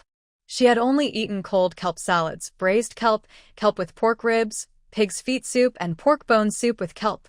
She had never tried green bean and kelp sweet soup. The flavor was just too much for her to accept. She took a small sip and then politely refused more. She went back to her bed to take a nap and soothe her hurt feelings. While Tang Ning and Yang Meifeng were talking, Mingyu went to her space. She took out the milk tea she packed from Gangcheng and took a big sip to satisfy her craving. She even thought about making her own taro balls. Oh well, the kelp and green bean sweet soup really opened her eyes. Yang Meifeng asked, "Does Yu Bao like to drink it?" Tang Ning shook her head. "Probably never had it before. She doesn't know how good kelp and green bean sweet soup is." "Forget it, she's not lucky. I'll drink it myself. Many people find it hard to get used to. When I harvest the cassava in winter, I'll make cassava sweet soup for Yu Bao. She'll definitely like it. Anyway, Huo Wenfeng really likes it. Over the past few years, she grew cassava mainly to make it for Huo Wenfeng to eat. He loves cassava sweet soup." Huo Wenfeng heard that Yu didn't like the kelp and green bean sweet soup, so he went to talk to her. Mingyu was in her space and heard noises outside, so she immediately ran out. Huo Wenfeng knocked on the door and asked, "Yu Bao, are you asleep?" Mingyu got up, wiped her mouth, and said, "Not yet." "Little brother, hi, come in." Huo Wenfeng closed the door slightly and asked, "I heard you don't like seaweed sugar water." Mingyu nodded and replied, "I'm not used to it. Here, ginger milk pudding. It's very tasty." Huo Wenfeng hesitated to drink it himself and only took it out to cheer Yu Bao up. "Thank you, little brother, hi. Do you want some?" Mingyu still politely offered. Huo Wenfeng waved his hand and said, "I already drank a big bowl of seaweed and mung bean sweet water." He couldn't refuse, especially since Yang Meifeng specially cooked it, claiming it helps clear heat. If he didn't drink, it might make her feel disappointed. Although he didn't like drinking it either. "Then I won't be polite." Mingyu enjoyed the ginger milk pudding, which was still warm and had a texture like soft tofu, with a hint of ginger flavor. It was topped with a little osmanthus syrup, sweet and delicious. Now, that's real sweet water. That's seaweed and mung bean sweet water, with its strange texture. Neither like vegetables nor porridge, Mingyu simply couldn't accept it. Before Tang Ning returned, Mingyu finished the ginger milk pudding and made sure to wipe her mouth clean. Huo Wenfeng collected the empty bowl and looked around, but didn't see the chocolate. He asked, "Where's the chocolate?" "Probably went downstairs to pee. He's grown a lot, and can go downstairs by himself now, so he doesn't pee everywhere at home. Yeah, right. It was Mingyu who took out the chocolate from the storage space, which is why she said that. Huo Wenfeng didn't doubt her. When Tongning returned, she told him she was going for a nap next door. Tongning asked, "What did your little brother say to you?" He didn't say much, just praised his mom's seaweed and mung bean sweet soup. He drank a big bowl. He really likes it. Every time his mom makes it, he drinks quite a lot. Only you don't like it, Tongning said, tapping Mingyu's forehead. Auntie Feng said that when winter comes and the cassava is harvested, she'll make you some cassava sweet soup. Mingyu had tried cassava sweet soup before. She saw many recommendations for it online and really wanted to try. She went to a local chain dessert shop, and it was really good. The tapioca pearls they used were made from cassava starch. There were also taro balls and other treats. All of these are made from cassava starch. This made Mingyu look forward to winter's cassava sweet soup. Mingyu went to work with Tongning for a few days. Seeing that Huo Wenfeng took good care of her every day, Tongning thought since Mingyu was just sleeping at the hospital, it would be better for Huo Wenfeng to help take care of her. After all, they would come back at noon to eat together and watch the child. It was only for about 8 hours in the morning and afternoon. Huo Wenfeng had no objections and was happy to take care of Mingyu. Mingyu was also willing to stay with Huo Wenfeng. After seeing her parents off, Mingyu went back to take a short nap. Huo Wenfeng took chocolate for a walk around the block. By midday, Huo Wenfeng took Mingyu to the vegetable garden. Their two families' vegetables were so much that they couldn't finish them all, and many were already old. Mingyu looked at the leftover green beans, eggplants, corn, and tomatoes and said, "There are so many vegetables. They're getting old. It would be great if we could sell some." Huo Wenfeng replied, "Everyone grows vegetables, and many dry them for later. They can't finish theirs either, so no one will buy mine. Plus, we can't do shady deals. If we're caught, we'll get in trouble. That's true. Our place is too strict. Over there, they could sell freely," Mingyu said, then suddenly thought of something and looked at Huo Wenfeng. Huo Wenfeng also looked at Mingyu. The two, one young and one old, stared at each other with bold glints in their eyes. "But I promised my parents I wouldn't go to the other side for now." Huo Wenfeng hesitated. Mingyu didn't insist. She couldn't go alone, right? It's not impossible. But thinking of Shun Yuechuan and Tang Ning, who are kind to her, Mingyu was afraid. Afraid of getting into trouble. Although Gangcheng is good, she was worried about them here, so Mingyu didn't want to take risks. They picked some cucumbers and tomatoes to go home. At noon, Tang Ning made scrambled eggs with tomatoes, 2 eggs and 2 tomatoes, enough for mother and daughter. Yang Meifeng made sliced cucumbers and steamed some sausage. The family sausage was almost gone. Yang Meifeng thought that if they couldn't buy more in the future, she was a bit reluctant to eat it all, so she gave it all to Huo Wenfeng. Huo Wenfeng said, "There are too many vegetables at home to eat, and they are getting old. If we can't finish them, forget it. Sigh, eating only greens and eggplants every day is boring. If I had a meat voucher, I would buy some pork belly to make braised pork, or some pork ribs with black bean sauce, or even roast pork." Thinking about these meats, Yang Meifeng couldn't help but swallow saliva. Huo Wenfeng still had some meat in his space, but it was hard to take out. If he took it out, it might reveal the secret of their space. Huo Wenfeng didn't want to reveal it for now. After eating and drinking enough, the two moms stayed with them for a nap. Around 2 p.m., they rode their bikes to the hospital to continue working. Huo Wenfeng woke up when his mother got up. He looked next door. Mingyu was still sleeping. Chocolate was at the door, wagging its tail and looking at Huo Wenfeng in a friendly way. Huo Wenfeng patted the dog's head, sat with Chocolate on his lap. When Mingyu woke up around 4 o'clock, Huo Wenfeng had already picked all the green beans, eggplants, tomatoes, and other vegetables from their space. He didn't forget the loofah, bitter melon, pumpkin, or winter melon. Seeing Mingyu, Huo Wenfeng asked, "In a few days, we'll go to the other side." "Are you going, Mingyu?" "I plan to stock up more vegetables these days. When we go there to sell vegetables, the money from selling can be used to buy other things, especially meat," Huo Wenfeng said. He still had money in his space, but it was different from what he earned or received. Mingyu clenched her teeth and hesitated for 3 seconds before saying, "I'll go too." Huo Wenfeng was waiting for Mingyu to say that. Let's earn some money and split it. Okay, I want to save money to buy a refrigerator for my mom. Mingyu had already decided what she wanted to buy. Mingyu knew that the money from selling vegetables wouldn't be enough. She just needed an excuse. Huo Wenfeng agreed. I also want to buy a refrigerator for my mom and a fan too. The two, sharing the same goal, looked at each other and smiled. In the following days, they especially enjoyed going to the vegetable garden, where they harvested a lot of chives. Other sisters-in-law saw them wandering in the garden and casually asked, "Do you want to eat the okra from our place?" Yes, Mingyu knew that okra sold well in Gangcheng. They were willing to eat this healthy food. Mingyu didn't like it because it was sticky and slimy, and she didn't like the texture.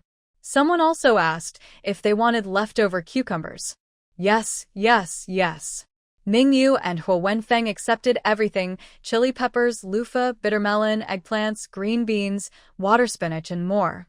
One sister-in-law gave a little, another sent some, and soon their storage was full.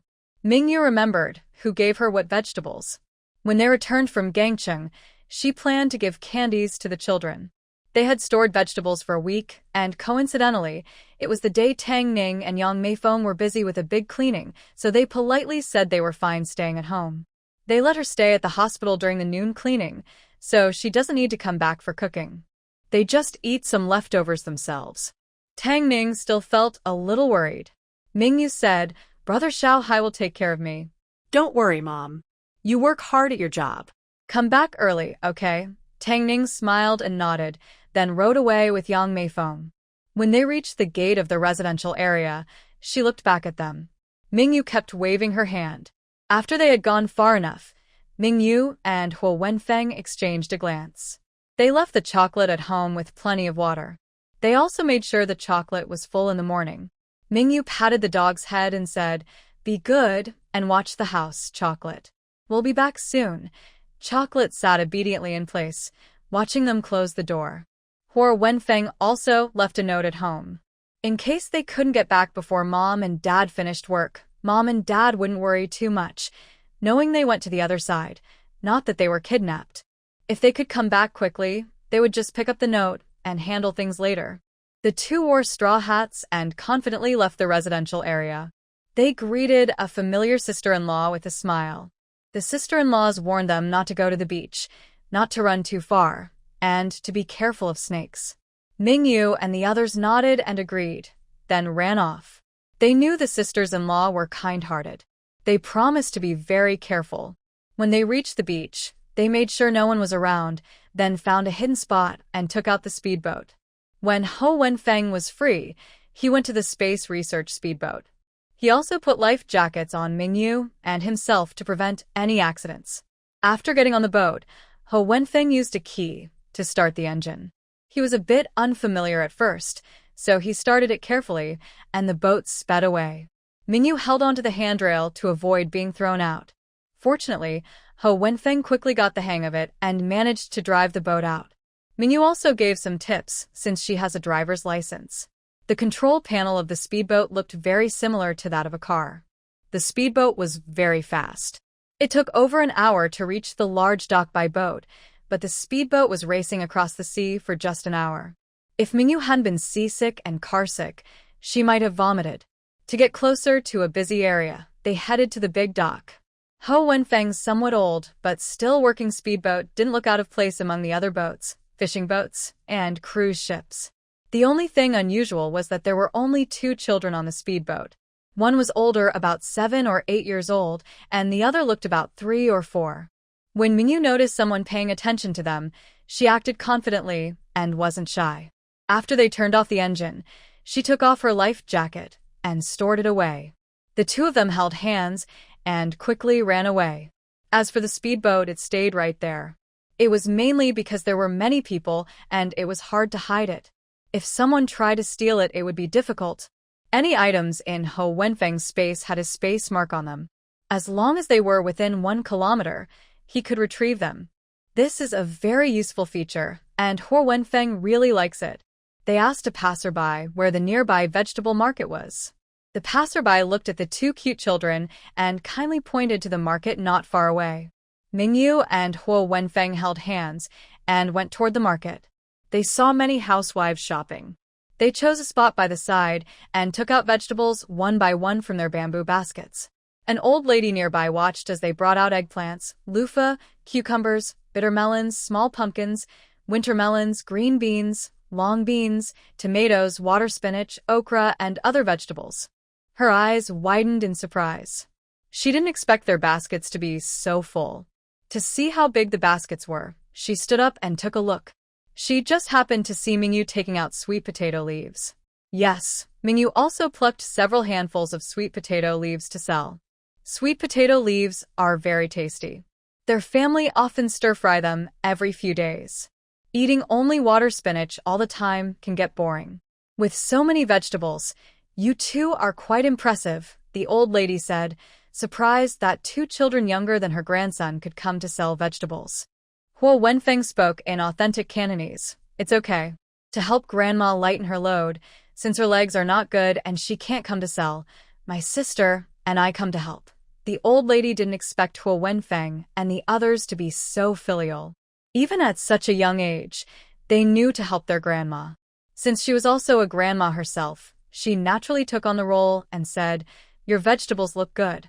If you leave them here, they'll sell quickly.